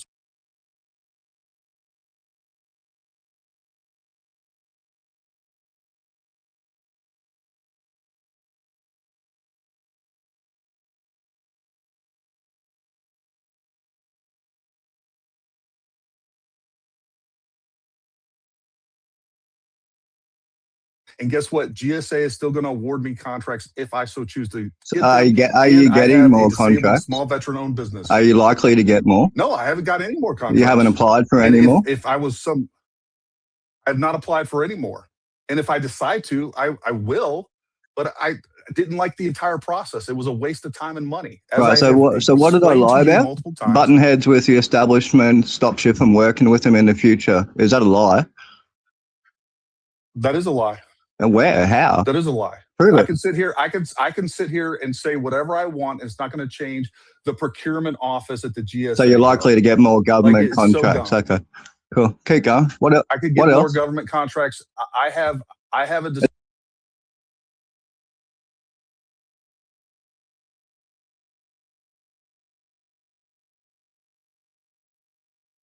They don't feed me talking points. Right. They just That's a feed you lie. Erica's alibi You in claim- text messages with pictures you in read them a text saying, message don't on share, your Gary. Don't podcast, share. dude.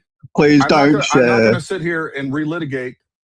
And I did share, didn't I? Yeah, you did accidentally because he's feeding you talking points. What are you?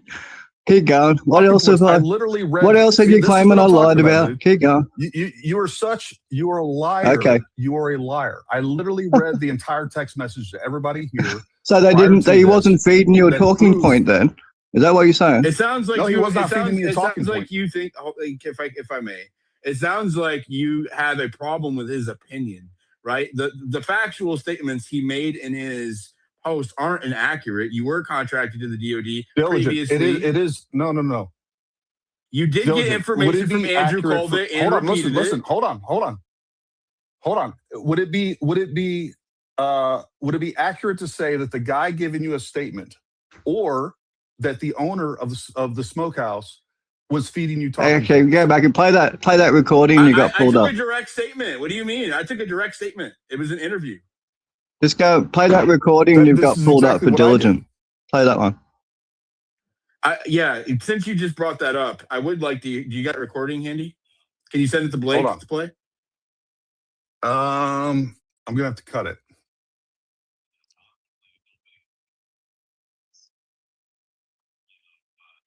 Are you listening to it right now, or are you like editing? Yes, I'm trying to listen to it and cut the relevant portion out of this. Okay, well, I'll just continue talking shit I'll about just have you. you while you notice. do that. I'll just have you notice.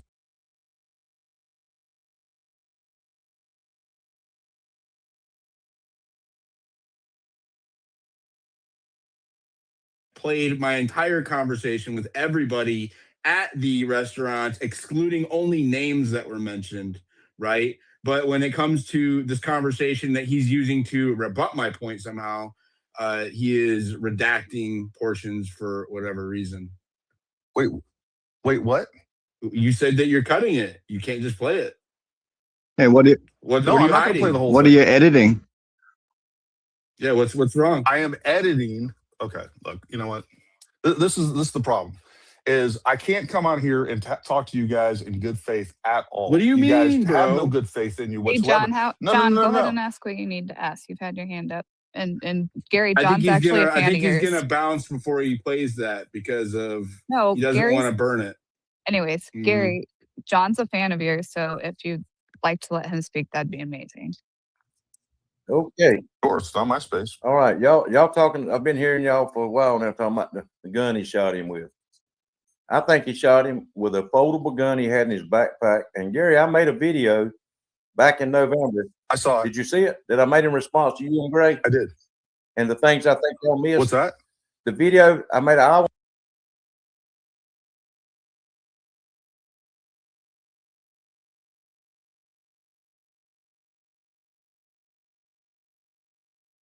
Yes.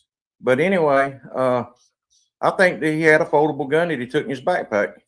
And I think it might have been maybe a 300 Blackout, a CH Special. Okay. Where was the shooter at? The Losi Center. I think Tyler Robinson killed him. I think Tyler Robinson killed Charlie Kirk. But I think it was with a different gun. I don't think it was the Mauser 98 30-06. I believe he put that in the woods. They staged that gun in the woods well ahead of the event, and he actually took a foldable gun in his backpack up on the Losi Center. Okay, why would they do that? So that when the bullet don't match, when it comes back, if the bullet don't match the gun that he left them in the woods, that gets him off. Well, it's matched. In that it's not exclusive, but we do what we do have is a 30 caliber bullet that's going to look with the rest of the evidence presented to the jury. The preponderance of the evidence. We have DNA evidence. We have multiple admissions. We have there's no evidence that anyone else did this or that Tyler Robinson is. There's no exit wound. And no, I'm saying Tyler Robinson. There's also 5 other people's DNA on all of the objects in question, and Tyler's was the oldest and most degraded. Not all the objects in questions. What we have is, again, we have the vast majority of the DNA, and we're going to expect that. Everything that I have, my DNA is going to be on them, and of course, my wife's DNA is going to be on them. Or if somebody else uses my gun, they're going to be on there. But when you have 89% of it Tyler Robinson, when you have 89% of it Tyler Robinson, and you have 95% of it Tyler Robinson, and you only have 5% and 11% contributor. You have those reversed. One of them was 85, 89, and 90. He was 95 on one, and he was the lesser contributor on the other. You're talking about the towel and the he wasn't. driver. That's a lie. That's incorrect. It's not incorrect. That is incorrect. That is incorrect. What's the truth? That is incorrect. Okay, but let's let John finish. It's 90. John, go ahead. Well, John, I just to go ahead. Go ahead, bud. Sorry. I just don't think that Tyler Robinson would be stupid enough to go show his face 3 times on the campus that morning and then just go up there and shoot him with the gun and go across the road and just leave it in the woods. I mean, he left his towel, his screwdriver, he left everything. Why didn't he leave his backpack? Well, I mean, that's why he was Gary, caught. That's why sorry, I just have a quick question. Go ahead. Did you ever cover your thoughts on why the gun was or how the gun was put together in the woods if he left his screwdriver on the roof? The gun. What do you mean? His gun was put together. How it was put together? If the gun was not assembled when he jumped off the roof, how did it get assembled in The the gun woods? was assembled when he jumped It off was the assembled. roof. The gun was it was assembled. Yes. Okay, so he used the screwdriver to assemble the rifle when he goes out of view of the camera, as stated in multiple documents, and then he shoots. Then why and was he gets up. limping? We can how see do it. you know? and then How Why do was you he know that limping? Okay, went can to- y'all just let hold on, hold John on. have like finish his shit, dude? Without How y'all do you jumping how do in. you Just know like that he the went to things the you want. woods after he left the camera? Diligent, that Diligent, includes you. Can John please just finish?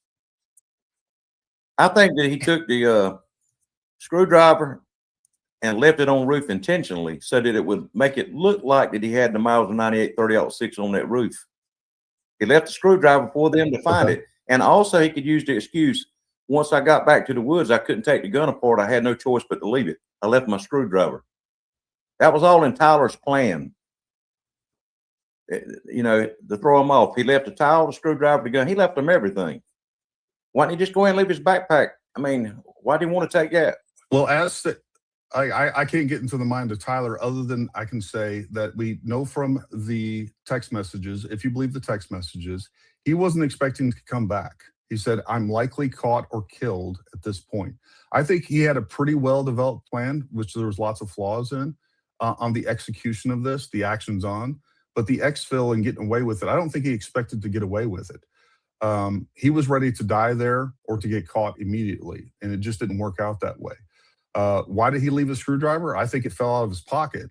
I mean, you put a screwdriver in your pocket, your adrenaline is running. I don't. It's speculation. So he would have used but the fact is, the screwdriver beforehand, not Nope. afterward. We're letting John finish. Sorry, Nobody's no. interrupting John I was just anymore. a question. I is mean, what he was John's not saying. talking right now. Yeah, I was just trying to understand. Diligent.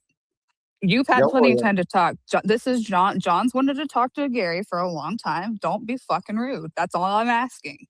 Well, I mean, I pretty well said what I want to say. I just think that Tyler took a different gun up.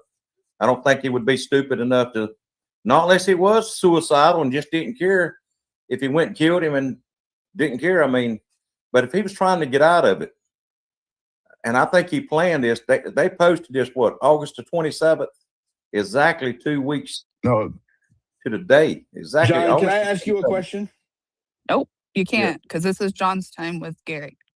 But anyway, they posted this August the 27th, exactly 2 weeks before September the 10th.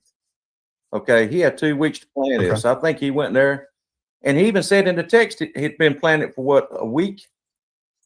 So he'd already planned at least it. a week, I think, something like that. I think he'd already went to UVU. He probably checked the neighborhood out. He probably flew a drone over everything. He probably walked on the campus. I think he had it all laid out. And when it comes to September 10th, he just went and made it all happen. Why He had it do you all think planned that? exactly what he was Why gonna do do. you think that? If you don't mind. What do you mean? Why do I think that? What have you seen that ties Tyler Robinson to that exactly?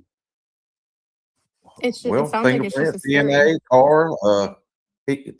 Tyler Robinson was definitely at UVU.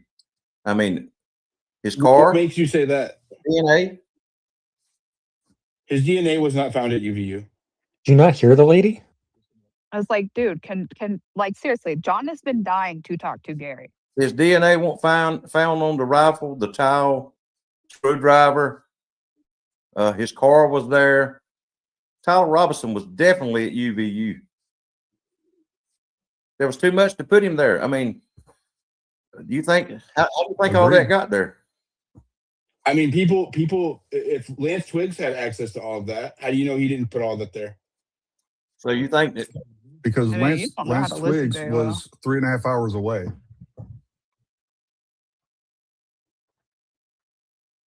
I mean, the law enforcement have went through Lance You have Twiggs. no They've evidence of where he forensically was. He was examined his sleeping. You have phone. no evidence to support your statement. Dude, Diligent, please. I have no evidence where you were, Diligent. I have as much evidence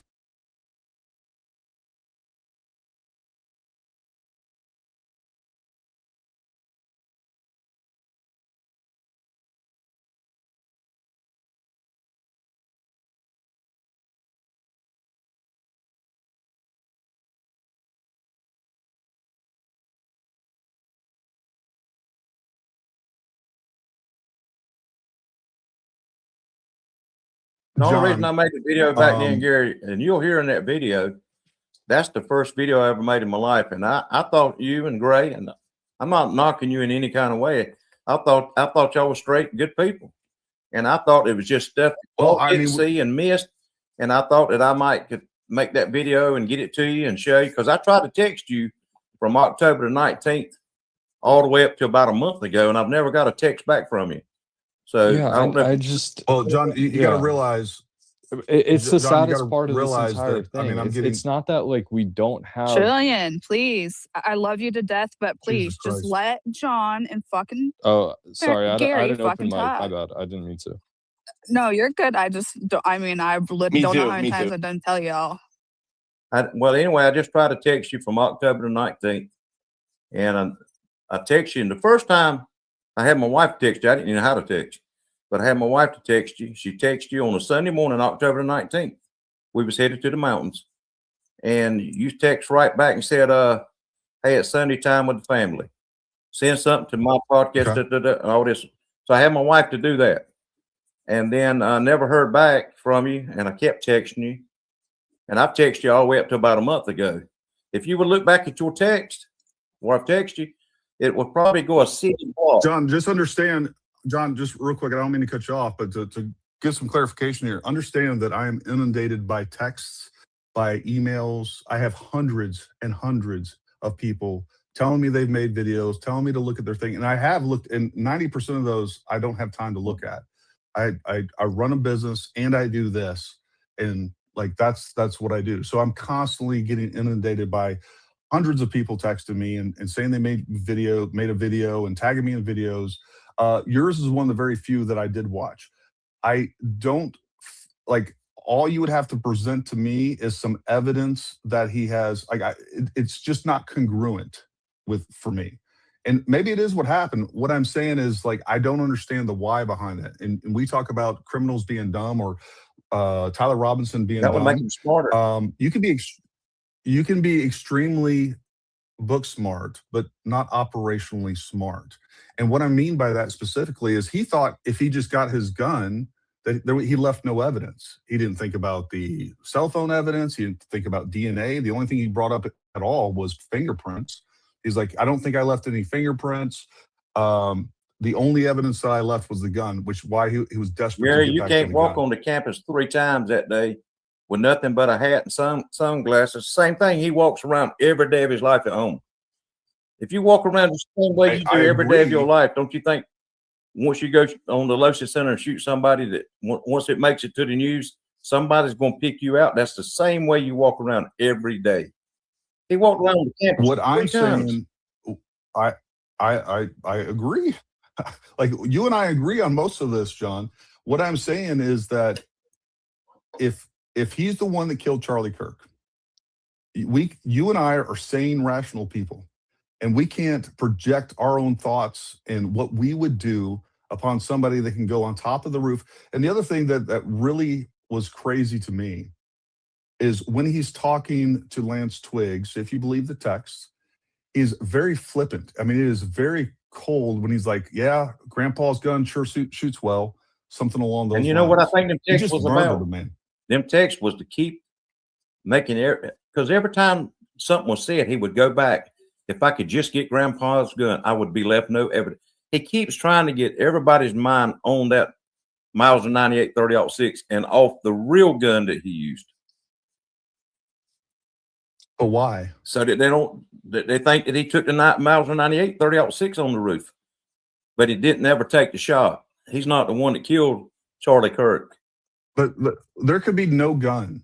Like, so many of these homicides we get convictions without a firearm at all, even though that it's a firearm related homicide. Like, the amount of other evidence that they have, he's going to get convicted. They just happen to have a gun. Just because it's inconclusive doesn't mean that it wasn't the gun. And I don't think what we saw there was, 300 black. I really don't. But even if it was, I don't understand why he'd have a folding gun and then he'd be walking around with a limp. Well, if the bullet come back, disappear. If the bullet come back, What's that? If the bullet had come back and it was conclusive, and they could fire a few rounds out of the Mauser 98 30-06, and then take the bullet that come out of Charlie's body. If it doesn't match the Mauser 98 30-06, immediately he's out. He's off of it. He didn't kill Charlie. If the bullet didn't match the gun that he left. I mean, it's an interesting theory, but again, we don't have any evidence. You are speculating on what he was thinking or what he was coming up with, and I don't think that You're right. You're right, because Gary, you just speculated that he's going to be convicted as well. So can you Muppet, you can't interrupt either. Let John finish this. You know this is his go, dream. John? Here's I just what want to pull Gary up. Here's what I looked at. predicted. Here's what made me come up with all this. I looked at. He went on the campus 3 times, showing his face just the same way he walks around at home every day. Okay, he has 2 different backpacks, a blue one and a black one. He walks around in the morning. He goes to the campus at 8:30 with the blue backpack. He walks back around the neighborhood at 9:57. Comes around by Phil Lyman's family at 10:08. He comes back to the campus with the blue backpack. But when it comes time to kill Charlie, he changes clothes and he has a black backpack. So, of showing his face 3 times, 2 different backpacks, walking that side of the neighborhood, working that neighborhood that he does not go when it comes time to kill Charlie, he takes a whole different path. Why is he in that part of the neighborhood that happens to line up with where they find the gun at in the woods? He keeps going by that area like he's keeping an eye on that patch of woods. Just all those things together, everything together, and taking a black towel. Why did he take a towel? Well, he took a black towel to actually cover the gun. Exactly. So you wouldn't know what kind it is. You could take a black towel and put up over. Again, you could take a black towel and put over a gun and make it any kind of gun you want it to be. I mean, I can't definitively argue that. I mean, I think it's decent reasoning. I'm just saying that there was even if all of those things happened, was he just going to get rid of? I guess he just got rid of this folding gun. That's what I think. I think we don't see. I think when he comes running back out on 800 West, when you see him come running out, he's got his backpack. I believe he has the gun in it that he killed Charlie Kirk with. I think he's in a hurry to get back to his car and go get rid of that gun. Put backpack on when he's the one that he actually used. The one I think he actually used. I think he wanted to hurry up and get back to his car and go somewhere and get rid of that gun. He left them to 30-06 intentionally. The screwdriver, the towel. He left them all that to make them think that that's what he used. I think we could all agree that walking around the campus the multiple times that he did was, no matter if he's going to switch guns or not, didn't make sense. Switching clothing didn't really make sense. It's not effective. They're still going to see his face. And by the way, he wasn't thinking about his cell phone. They're going to be tracking that cell phone. So there's a lot of holes here, and I can't read the mind of Tyler Robinson as to why he did what he did. But I think, essentially at the end of the day, what we're doing is we're just inventing something that sounds good to us that we don't have any evidence for. I'm not saying it's a decent theory. I'm just saying we don't have any additional evidence for that. If he'd have done what I'm thinking, and let's say if it took a foldable gun that shot a 2.23 or 5.56 round, he would have got out of this. When that bullet come back and it was a whole entirely different bullet than the 30 caliber bullet, it would have been it would have been perfect. He would have got out.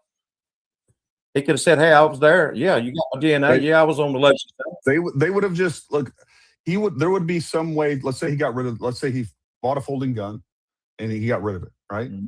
There would be some sort of purchase record. No. There would be other people that would most likely know that he had a folding gun. There'd be other ways to track this down. Hey, you're right. But they're not looking for it because I don't think it exists. Cassidy, we love John. He's an old fella. And that's Tyler had a way to get a gun. There's other people behind this. It ain't just Tyler. Okay. But what I'm saying is if they found that bullet didn't match that rifle, it wouldn't mean that he's innocent. They would just expand the search for something else. And if you came up with this idea, then a detective would be like, clearly he used a different gun, but we know it's that guy. We saw him on camera. We saw him on the roof. We saw him go out and talk to the TPSA staff setting it up. I mean, they would just be searching for a different gun. I say in my video, it wouldn't make him innocent. I say in my video that when he goes back at 10:08 by Phil Lyman's family's house, that I bet you he goes right up on the public walkway above Charlie's tent and looks back at the Loesch Center. I've said that. Maybe if you go back and listen to my videos, I'll say that I guarantee you he goes back over to the Loesch Center. I mean, back over the public walkway right at Charlie's tent and looks back at the Loesch Center. But now we find out he did go there, but it was to talk to somebody with TPUSA.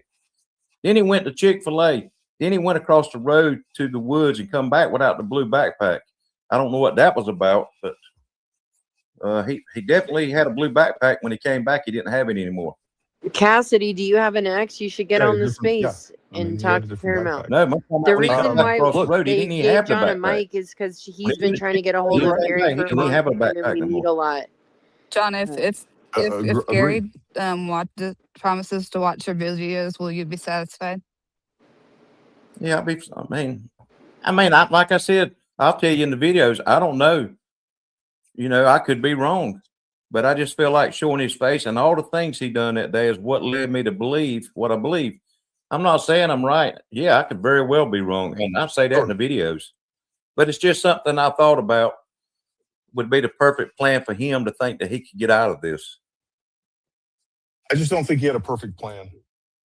I don't think that he was really planning on getting out of this, and we see that we have indications. I don't know. I can't read his mind, but I mean, why didn't he just do Leslie? like then? Are you in here still? Come off the Loesch Center after the shot and say, "Hey, yeah, I've done it." Leslie's Again, doing I both. can't read his mind. I don't know why he did. I don't know why he decided that he was going to kill Charlie Kirk. She's focused on the other one right now. He decided to execute the exfil the way that he did. I mean, I don't know. I mean, it's just we can speculate it all, to the moon and back, but I don't know. And there's what no is right now, Karma there's no Justice? evidence What's of your that. ex name? I mean, I Does think what we Leslie see have is that you blocked, or I mean, everything Paramount? looks like to me we have a ballistic match that's good enough that says that it's 30-06 and that Tyler Robbins.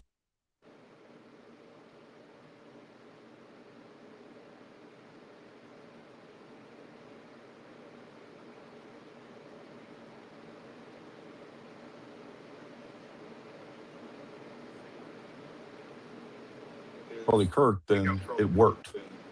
It worked. It was sufficient for what he was trying to get done. But don't you think that going on that roof with that old Mauser he had with the scope set weight? I mean, if I was going to go to kill somebody, I believe I could have had a better gun than that, don't you? I mean, he worked with the gun that he had. I don't know. And I could ask her, but I got I think it worked good enough for what it is. I see people. Look, we have a long-range course coming up this upcoming weekend.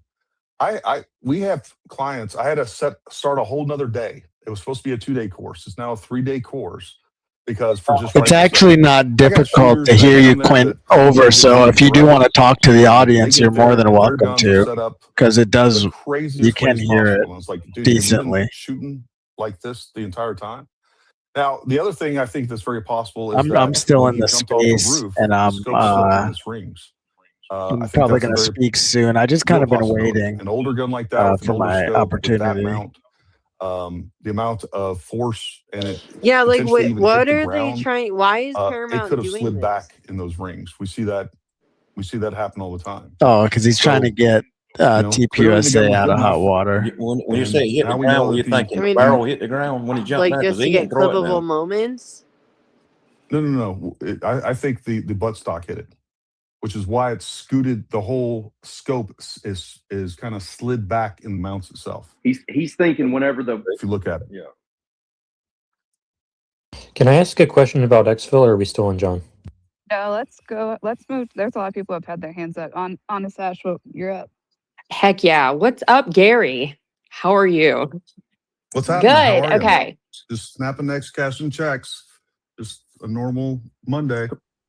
Or Saturday, Sunday, whatever. Dear day Lord, it is. yeah. Go ahead. All right. So a leftist gay trans activist killed Charlie Kirk. He sits in jail, blah, blah, blah. No evidence supports any other theory, period. That's what you posted today, right? Have you reached out or had any conversations with Robert O'Neill? I've reached out to Robert. Has he O'Neill. responded?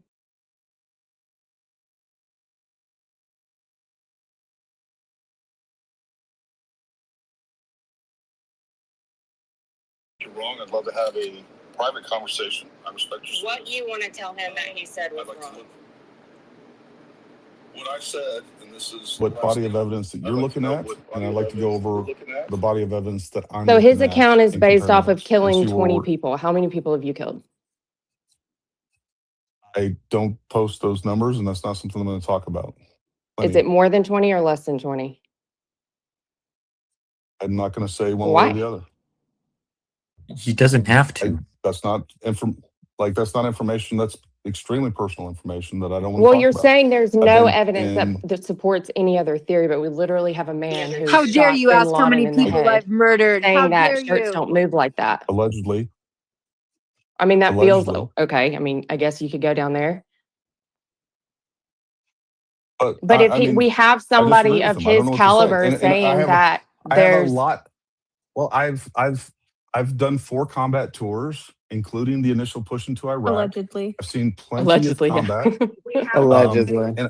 And I just allegedly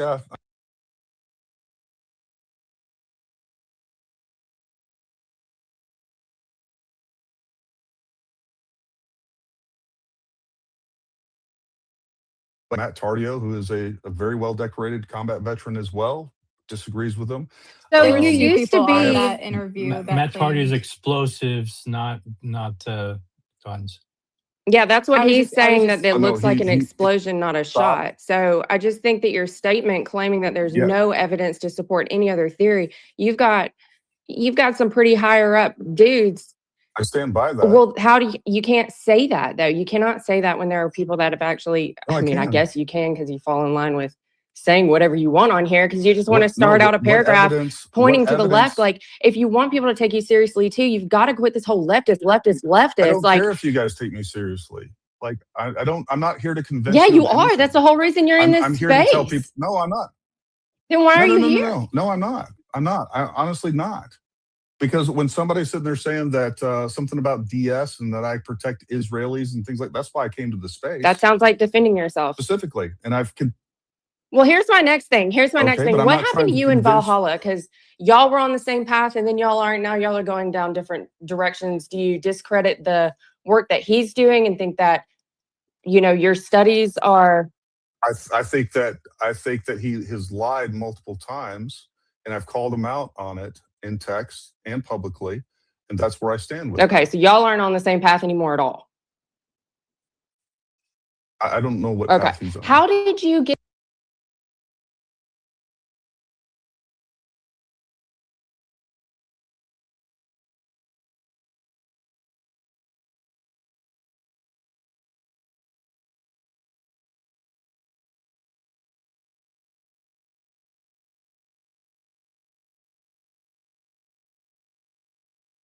I'll say this.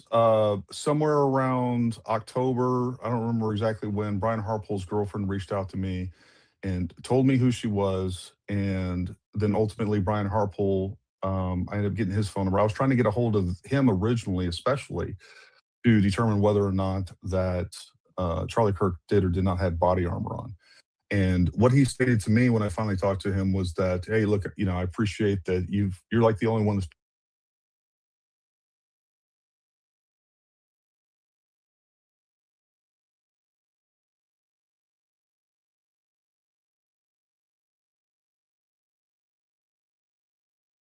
Andrew Colvett. And I was trying to confirm or deny whether or not Charlie was wearing body armor. I sent that DM probably, I don't know, probably maybe a week at most after the whole thing took place. And then he finally responded to me in like November because I had been talking to Stephen Gardner. And I think that Stephen Gardner had said that he knew how to contact Andrew. And I actually said, look, I'd really like to hear from Andrew on this. And I think it was like November. I think it was actually late November that I ended up the first time that I talked to Andrew okay? Colvett. And then is this how you got brought into the whole like Mitch Snow smear campaign? No, that was completely separate. Those were two different tracks altogether. First thing that I became aware of about Mitch Snow and that whole thing was the original podcast by Candace Owens, and I actually watched a reaction video from Nate over at VFT a couple days after that original podcast aired. So that was December 9th that she aired the first Fort Huachuca meeting. I saw that and I saw his reaction to it. I didn't even make a video on it. I was like, that's crazy. And then Candace released the second one with Mitch Snow December 19th or 18th. And that's where I got involved. And in how? this. Had nothing. How did you get involved? How did you get all of his exes? How did you get this guy that claims to be his son? How did like all of that happen? Yeah, so the first thing that was going on was people were reaching out to VFT and to me. And then I started talking to Nate, and we were like, he was getting some information. I started.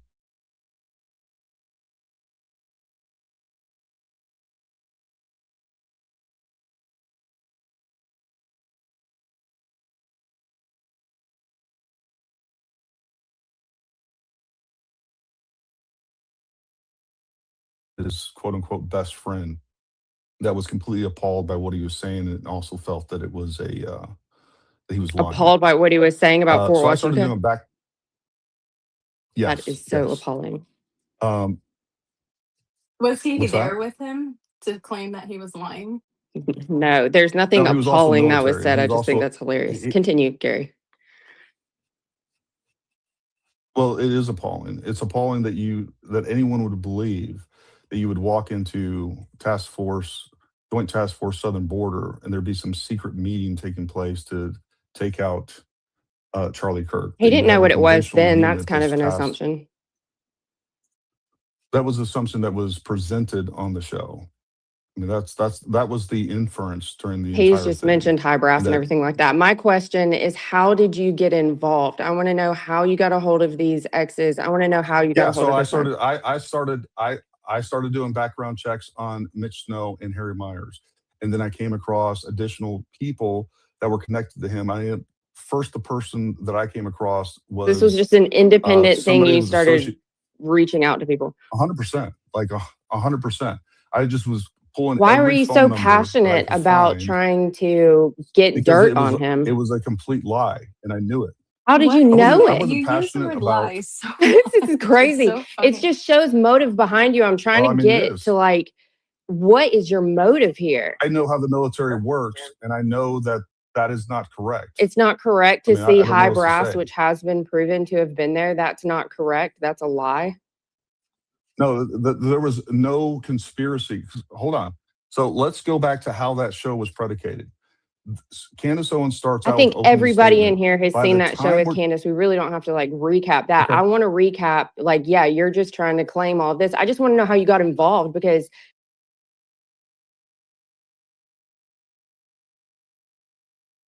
combat. Sees this guy come on Fort Huachuca and he goes, you know what I'm going to do? I'm going to go find exes and I'm going to go find fake sons and I'm going to go do a smear campaign like we're on Jerry Springer. That's exactly what you did. way out of line no, with it's not. like your No, it's not. role, I would presume in this Did you not case. just claim that you did My role is background whatever. checks I'm a on free Mitch American. Snow? My role is to do whatever I want to do. So what's that? Did you not just claim that you did a background check on Mitch Snow, which is obviously where you got Yeah, information? and So as that an is what you American, I can did, do that. just like what Honest Asher said you did. Campaign. I wanted to know the truth, and I actually and I did a background check on him, like any good investigative journalist could and would do. This is long. Anybody when- else in here? when Did y'all Candace immediately does do a that- background check on When Mitch Candace whenever you does that saw on it? Erica Well, then you Kirk, should. that was wrong, though.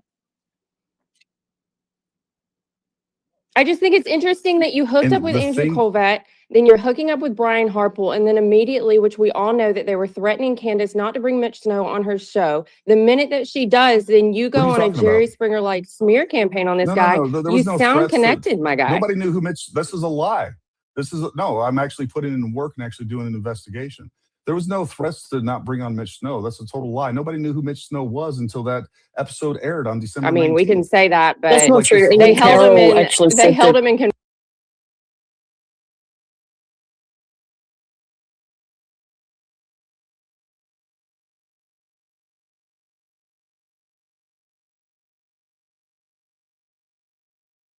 Mitch Snow talking to Candace or anyone. Or anyone. I'm just interested So in why you military- were like, I'm gonna go find exes. I'm gonna go find fake sons. I'm gonna like tell the world this guy is just this horrible human. Real No, he's son. not. It's That's his actually real not. son. That Nope. is his real son. You're wrong. It is You're absolutely his wrong. real son. Okay. You are. Get the guy to do a DNA test, Okay. Mr. Well, then prove it. Investigator. So wait, Prove it. real quick, what's the difference Prove between it. what you did with Miss Snow and what Candace Owens did with Erica Kirk doing her background check and all of that? Because he claimed and she claimed that there was a conspiracy that was taking place at Fort Huachuca. He to did kill not Charlie claim that Kirk. on Candace Owens That's the at difference. all. That is he said Candace who claimed he that. saw and That was how the No, he she saw let him. him speak on her channel and share what he thought he saw. What she said opening up that was, hey, after this episode, the US government is going to have to admit that they are involved in the conspiracy to kill Charlie Kirk. That's what she opened up that episode. Okay, with. well, I'm What does just that have to trying to do get with what your Mitch saw? involvement and how you involved yourself. That's really Well, you keep talking over me and I can't even talk. So I just told you what my involvement was. And yes, Well, I'm not going to sit there and let if somebody you that I know is a can, green beret. if you can align yourself and not put going yourself to in a hand- position, not necessarily, but if you can align yourself and put yourself in a position where you have a YouTube channel and you can, you're really good at, say, orating or defending certain positions. On Gary's side, he's able to, he's not risking being canceled. He's not risking being debanked.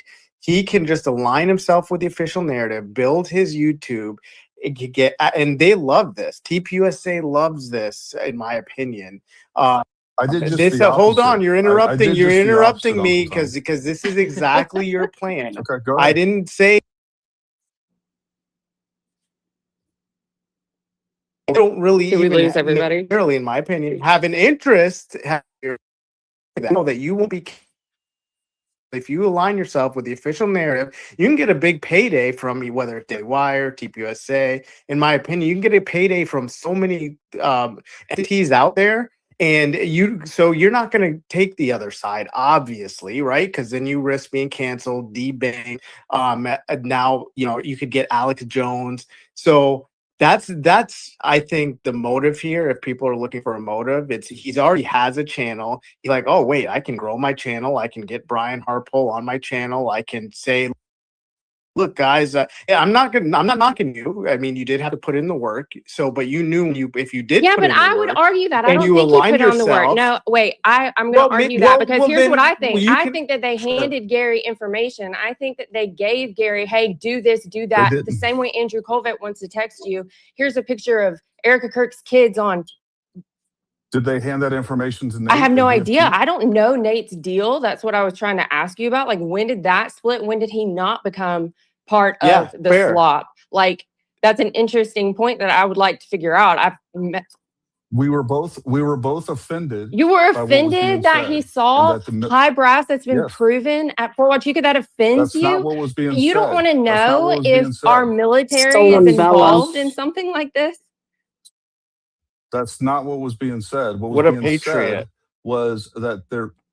Yeah, this guy's risked his Yeah, I life to am a come out and patriot. say I've some actually stuff like served my this, and he's country. had his life Wait, smeared I and want to hear what everything. he's saying. What? Who is saying? I think you asked a good point. You asked a good Well, question. yeah, because You I'm said, just what are you like getting offended into this over? whole area where it's like, Gary, this is where the distrust comes from. It's because you aligned yourself with something that has nothing to do with ballistics. You come out of the gate swinging like a joke. Don't interrupt me too. You come out of the gate swinging, talking about X's and drama and BS that has nothing to do with even a man in your role. And then it's like paid. Yeah, Man your in my role. role. You are a military man. Why are you talking to exes? Why are you bringing up kids? Why are you doing like childish smear campaigns on people trying to discredit people because they saw something at a fort. And How did then that you offend start you? out the gate. That's how I saw you start Are out the you gate in all of this. done talking? He's buffering. He's buffering. Yeah, and Well, I give you a break to talk I'm and you don't buffering. talk. No, I'm trying to let her talk. What are you talking about? I don't. Every time that you pause, I talk, and you said, "Don't interrupt me."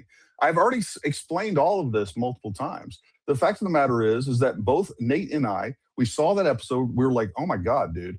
They're basically saying that the U.S. military down at Fort Huachuca, of all things, and that he walked into some secret meeting that didn't happen. That you're not going to. It's already been proven that that meeting did happen. He never There was a claimed to SAM walk flight into that it. flew out of it. How has it been proven? How has it been proven that that meeting took place? How has it been proven that it hasn't? What is the guy What? right underneath the Secretary I of don't need to War prove that a was negative. already there, and there's the FOIA that has been denied with everybody else that was on that flight. But he Some meeting From took the place? White House denied it. So first you start off. So first you start off saying it wasn't a meeting about a conspiracy, but yet that's exactly what Candace Owens said, and that's exactly So what they're is implied throughout speculating the I'm for entire talking what? about the episode. Mitch Snow stuff. I'm just talking about how you came into this entire investigation looking like you were working for Turning Point USA. And that's why I'm trying to ask, like, how you got involved. That was I don't know why you keep going to this whole Candace Owens So stuff. does VFT? Does Nate look like he's working for? Well, that's what I would love to know TPUSA? too. When and how did y'all split?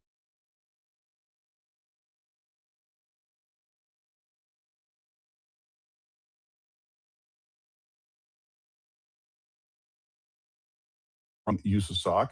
I was exploring other leads. We were both sharing the information, and it went from there. And the first thing that I did was get Mitch Snow on the phone, and he's lying to my Yeah, I've face. heard that And I entire just phone asked him- call. You were acting like you were his Yeah, best no, you didn't fucking actually. friend. You didn't And there actually. was somebody else on the You call. didn't actually. There was No, someone don't else. talk- Was that no, Valhalla? don't cut me Was off. he on the call Do not too? cut me off. Do not cut Just me off. wondering. Do not cut the me women off. off. Don't cut me off. Don't cut me off. I'm sitting here telling you that number one, first of all, you haven't heard that entire phone call because 30 minutes of that was missing. 30 Oh, I've minutes heard of it, that phone buddy. call was missing. You have not heard the 30 minutes that was missing I've heard the because whole call. they didn't post it. No, you didn't. I'm telling you, 30 So minutes who was the other missing. person that was And I on the still have call with records. you? Because there was another number on the phone call. Who was on it with you guys? Was that Valhalla? Another number. There was no other number on the call. Yes, with there me. was. What are you talking? What are you talking There about? was another person on the call. I was just going to see if you were going to admit if it was Valhalla or not. Call with us. Hmm? There was the only person that was that the only other voice that was on the call was Amy, Mitch's girlfriend. Okay. Someone else was on the phone call, and we have a phone number. And I was just wondering if we need to research into who wasn't. it was. No, it wasn't. Who was it, Gary? There was nobody else on the phone Oh, call. maybe it was somebody more important than Valhalla. You're welcome to post it. I Post will. it. You're I will making a dig lot of into claims that. here. Please post Okay. it. Please I got post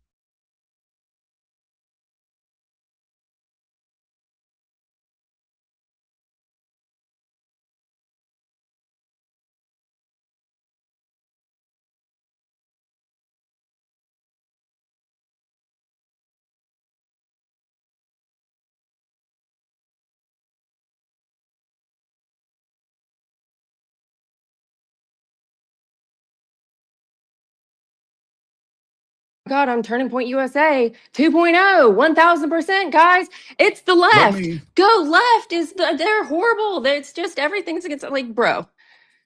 Come on. Cool. Well, You're let the me play. only You one talk in this about group changing right now that stories. has had a story change. Hey, Yeah. it's okay Really? to have new information come in and change your mind on something, and let's be respectful here. Hold on, because no, I'm not the only one that has changed their story dramatically. As a matter of fact,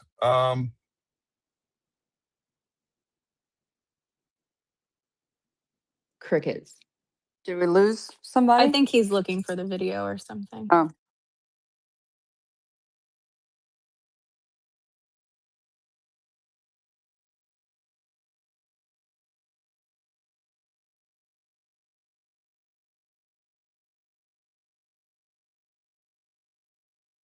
Prepared so far is a ballistics test the gel, right? So I went and tracked down the source, went to their website, looked at what they have there. It doesn't show the distance, but Do you know about Robert Maher? He is Dr. Robert Maher. He is the foremost audio forensic expert in America. Okay, he has stated that it was going just below 800 meters per second, and you had stated that you believed it was 165 grain, right? Correct. I think it's 150 grain.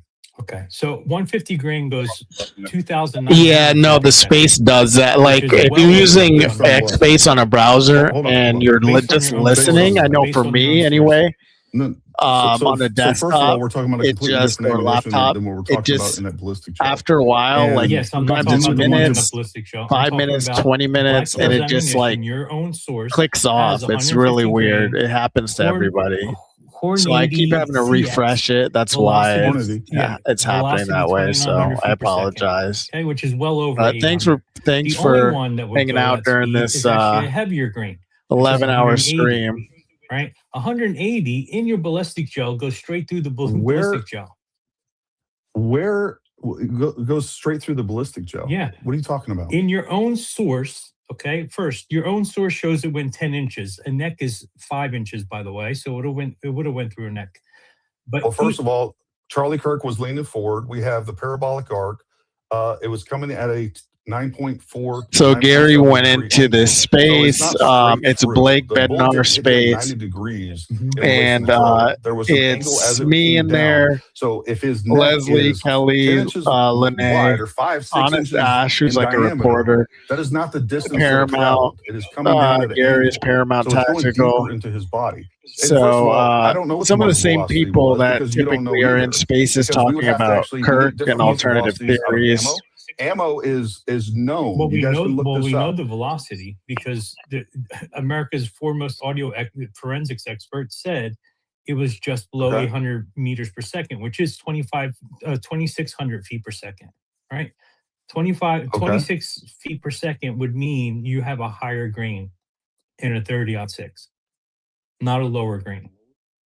A higher grain would go through, and you said it's quite common for it to not go through. You can't find the video. No, that's not what I said. I said it's more common than people realize that it doesn't go through. How about 180 grain, which is what would be needed to be traveling that speed? A higher grain bullet is going to go slower. Yes, exactly. That's what I'm saying.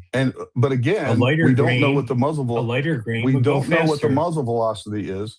A bullet, we can take 10 different rifles. We're going to get different muzzle velocities. And by the way, whatever muzzle velocity is on a box of ammunition, this is on a Springfield. It doesn't matter if it's on a Springfield. What I'm telling you is that the muzzle velocity, like where are you getting these velocities From your on the own box of bullets? your own source, from the Black Hills. It's in the source. Jumbotron. He shared it. From your It own doesn't source. matter. But what I'm telling you is it doesn't, like, again, where did they get the muzzle velocities from? They're telling you here a 30-06 Springfield shot 180 grain In Black Hills Barnes ammunition. yes, on Black Hills ammunition.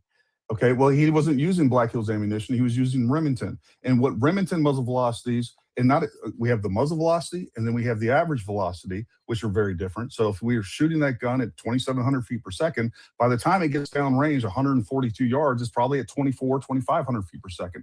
We have massive bleed off within the initial exit of that round. And again, you're talking about Black Hills versus Remington. And whatever the box says on the Remington ammunition, I can tell you is probably 200 feet per second faster than what you're going to see in reality. And then also you get to barrel length. What barrel length did they test that on? All those things matter for velocity. So I don't know what you're trying to argue here. Typically, it varies about 150 feet per second.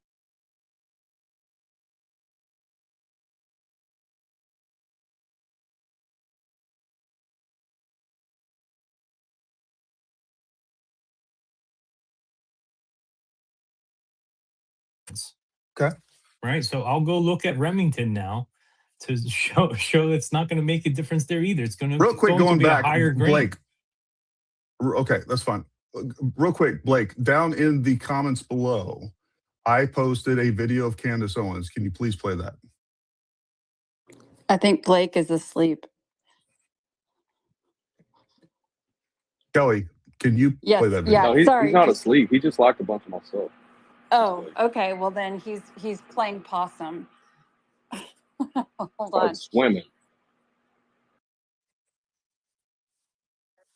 Yeah, I got to get to a computer real quick. I'm working on it. Working on it.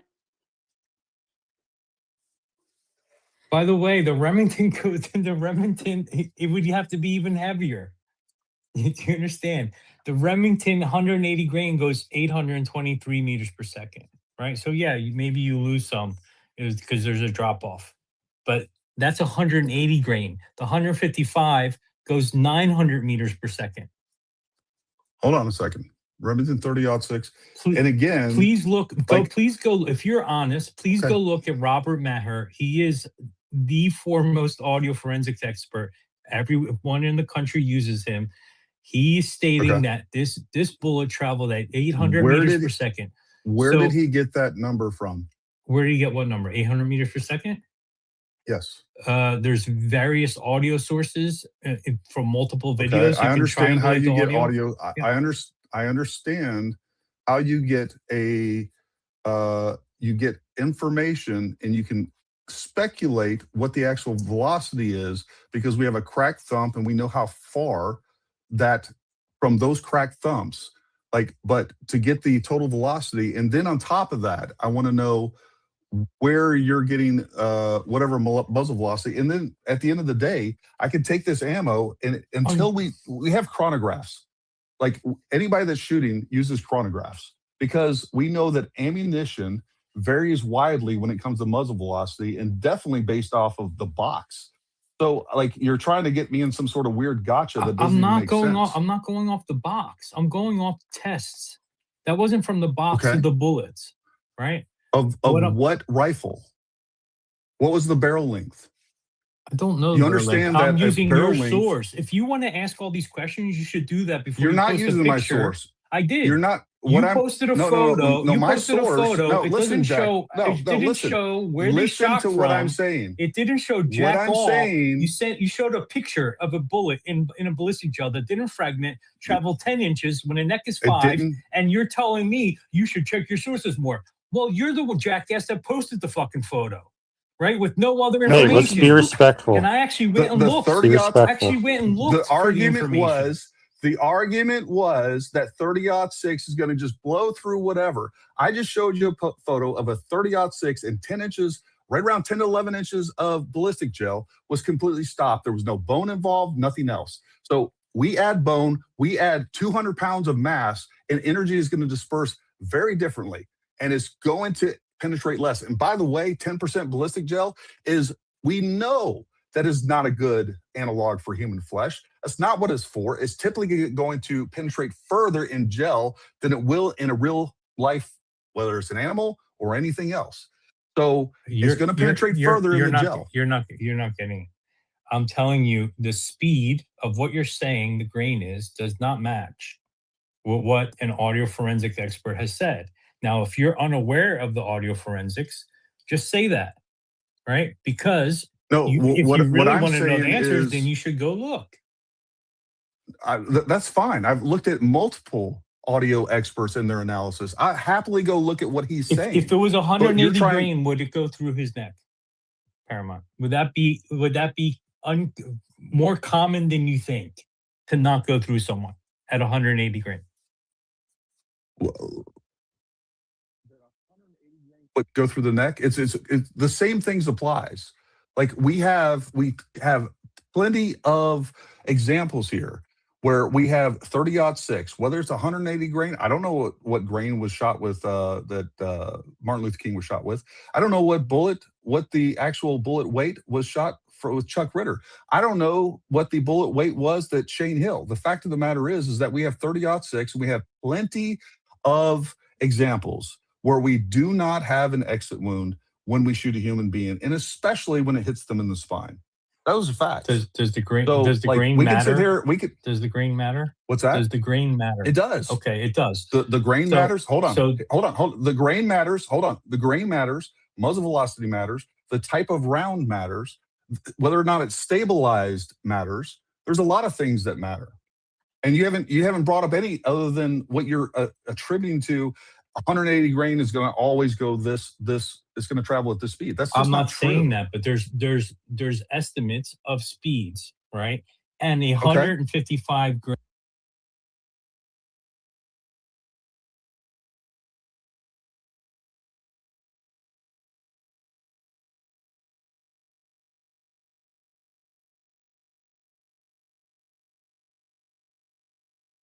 Depending Okay, on the gun. so it's not that bullet. It's not All in right, the it's not that range. bullet. So where did that bullet come from? It came from the building. 100 and what was it? 153 feet. 138 yards away. Yeah, 150. Here it says 153 meters to So be you're precise. saying so. And what's that? Here it says 153 meters to be precise. That's incorrect. It's 138 yards, but regardless, I said it doesn't really matter. meters.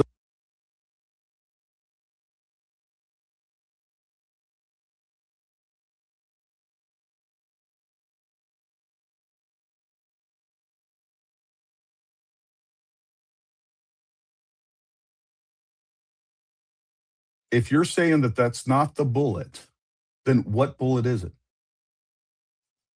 I'm saying if it was to be him, it would be a higher grain. Oh, and I've said this multiple times. I think it's 150. It could be 165. Okay, so it could be 165. Let's say it's 185. Yeah, and at where do we go 185 from here? and at 185, it's not going to blow through his neck. What we know is that whatever hit him didn't blow through his neck. Like, I don't know what else to tell you. So, I don't know where you're going with this. We have a round. We have the forensic reports. We know what it was. It was a 30 caliber family round, and he was shooting a 30 caliber gun. And where do you want to go from here? They didn't state what grain the bullet was. They didn't state what grain the bullet was. So I think it was 150 grain. Could be 165. Could be 180. Either way, it didn't penetrate. So what's your point? So the point is it wouldn't have been him. Okay, so who else shot him? And what they shoot him with? Where were they? I don't know. Okay. I don't know. Frankly, he doesn't I even do know have that I to have a lot of prove that. questions. It's about, it's about Tyler. Did he do it or did he not at this point? Yeah, and they have all the evidence that is saying that he did. There's no evidence that he didn't do this. So if you're going to give Disagree. us an alternative, well, that's fine. Yeah, that's Where's the Well, the evidence point that he is, you did? can hold that position, but just shut the fuck up about Candace. There's no No, I'm reason going to to mention continue. Candace. Why are you? Why are What? you trying? Like, to, why? why are you trying to It just be silence out me? of emotion? Like, because you're No, it's because emotional she's about lying. her? No, but she's Wait, that's lying. not. Well, It's okay, simple. but there's Between a laws proper, about like- lying. There's laws about defamation. There's laws about slander.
that already has our tax dollars behind it. There's already people on the job of the official narrative. We've got MSM. We've got people on that already. You don't need to be doing that. And there's attorneys that handle defamation.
Take a little break here. Let's take a little break here. Hey, Okay. Kelly, can Well, you I can you didn't. play I've got the can you video. play If the y'all would video? let me talk for a dang Let second, Kelly I've got talk. the video pulled up, and Yeah, y'all I'm got just it. trying to give Y'all you quit talking over us. 30 seconds. Is it this Candace clip that's 30 seconds long That sounds about right.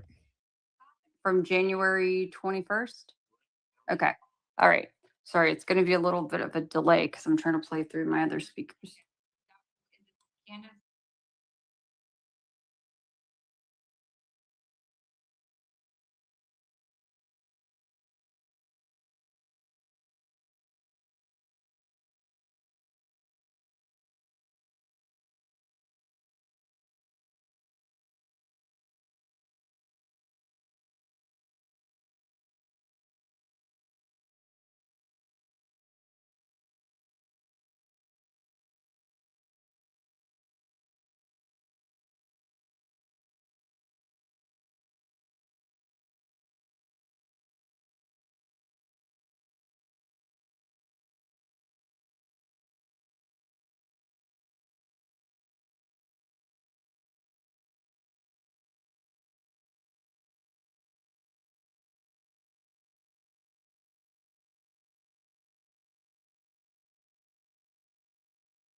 Hold Should on. be able to do it. No, wait. We gotta let Godboy talk, please. Thank Yeah, I just have a quick question for you, Gary. If Turning Point itself is not filing a lawsuit against Candace, and I understand they like sent her a cease and desist, but that was kind of a hollow piece of paper anyway. If they're not filing a lawsuit against her, doesn't that tell you everything you need to know? And why do, I guess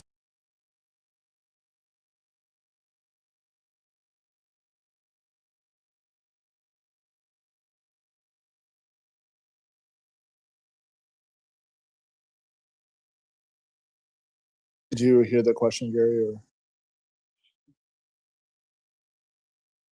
can you guys hear me? Sorry.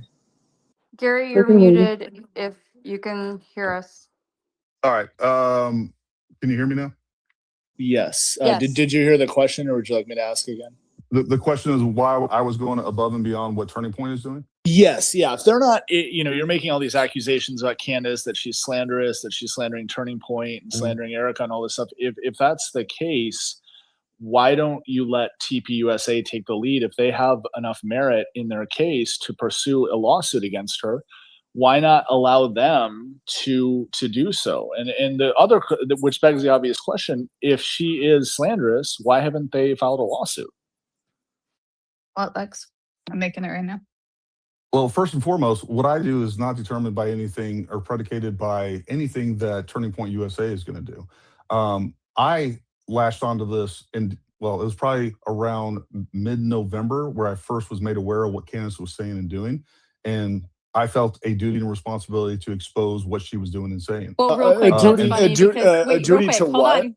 Oh, Hold sorry. on, real quick. That's funny because yesterday you said that they are going to sue Candace as if you I do knew think that they're they going are to sue. going to sue I do Candace think that yesterday. That's why I literally asked, yeah. also said, I literally also said, I'm speculating on that, but I do think they're going to sue Candace. What's the I holdup do. though? Why haven't they filed a lawsuit? Wouldn't they have done that like a year ago, months Again, ago? this is Like, no. So again, this is speculation, but I think they're trying to get through the midterms. And if they do file a lawsuit, it's going to take up a lot of time, resources, energy, people, and I don't think they want to take away from the midterms. They have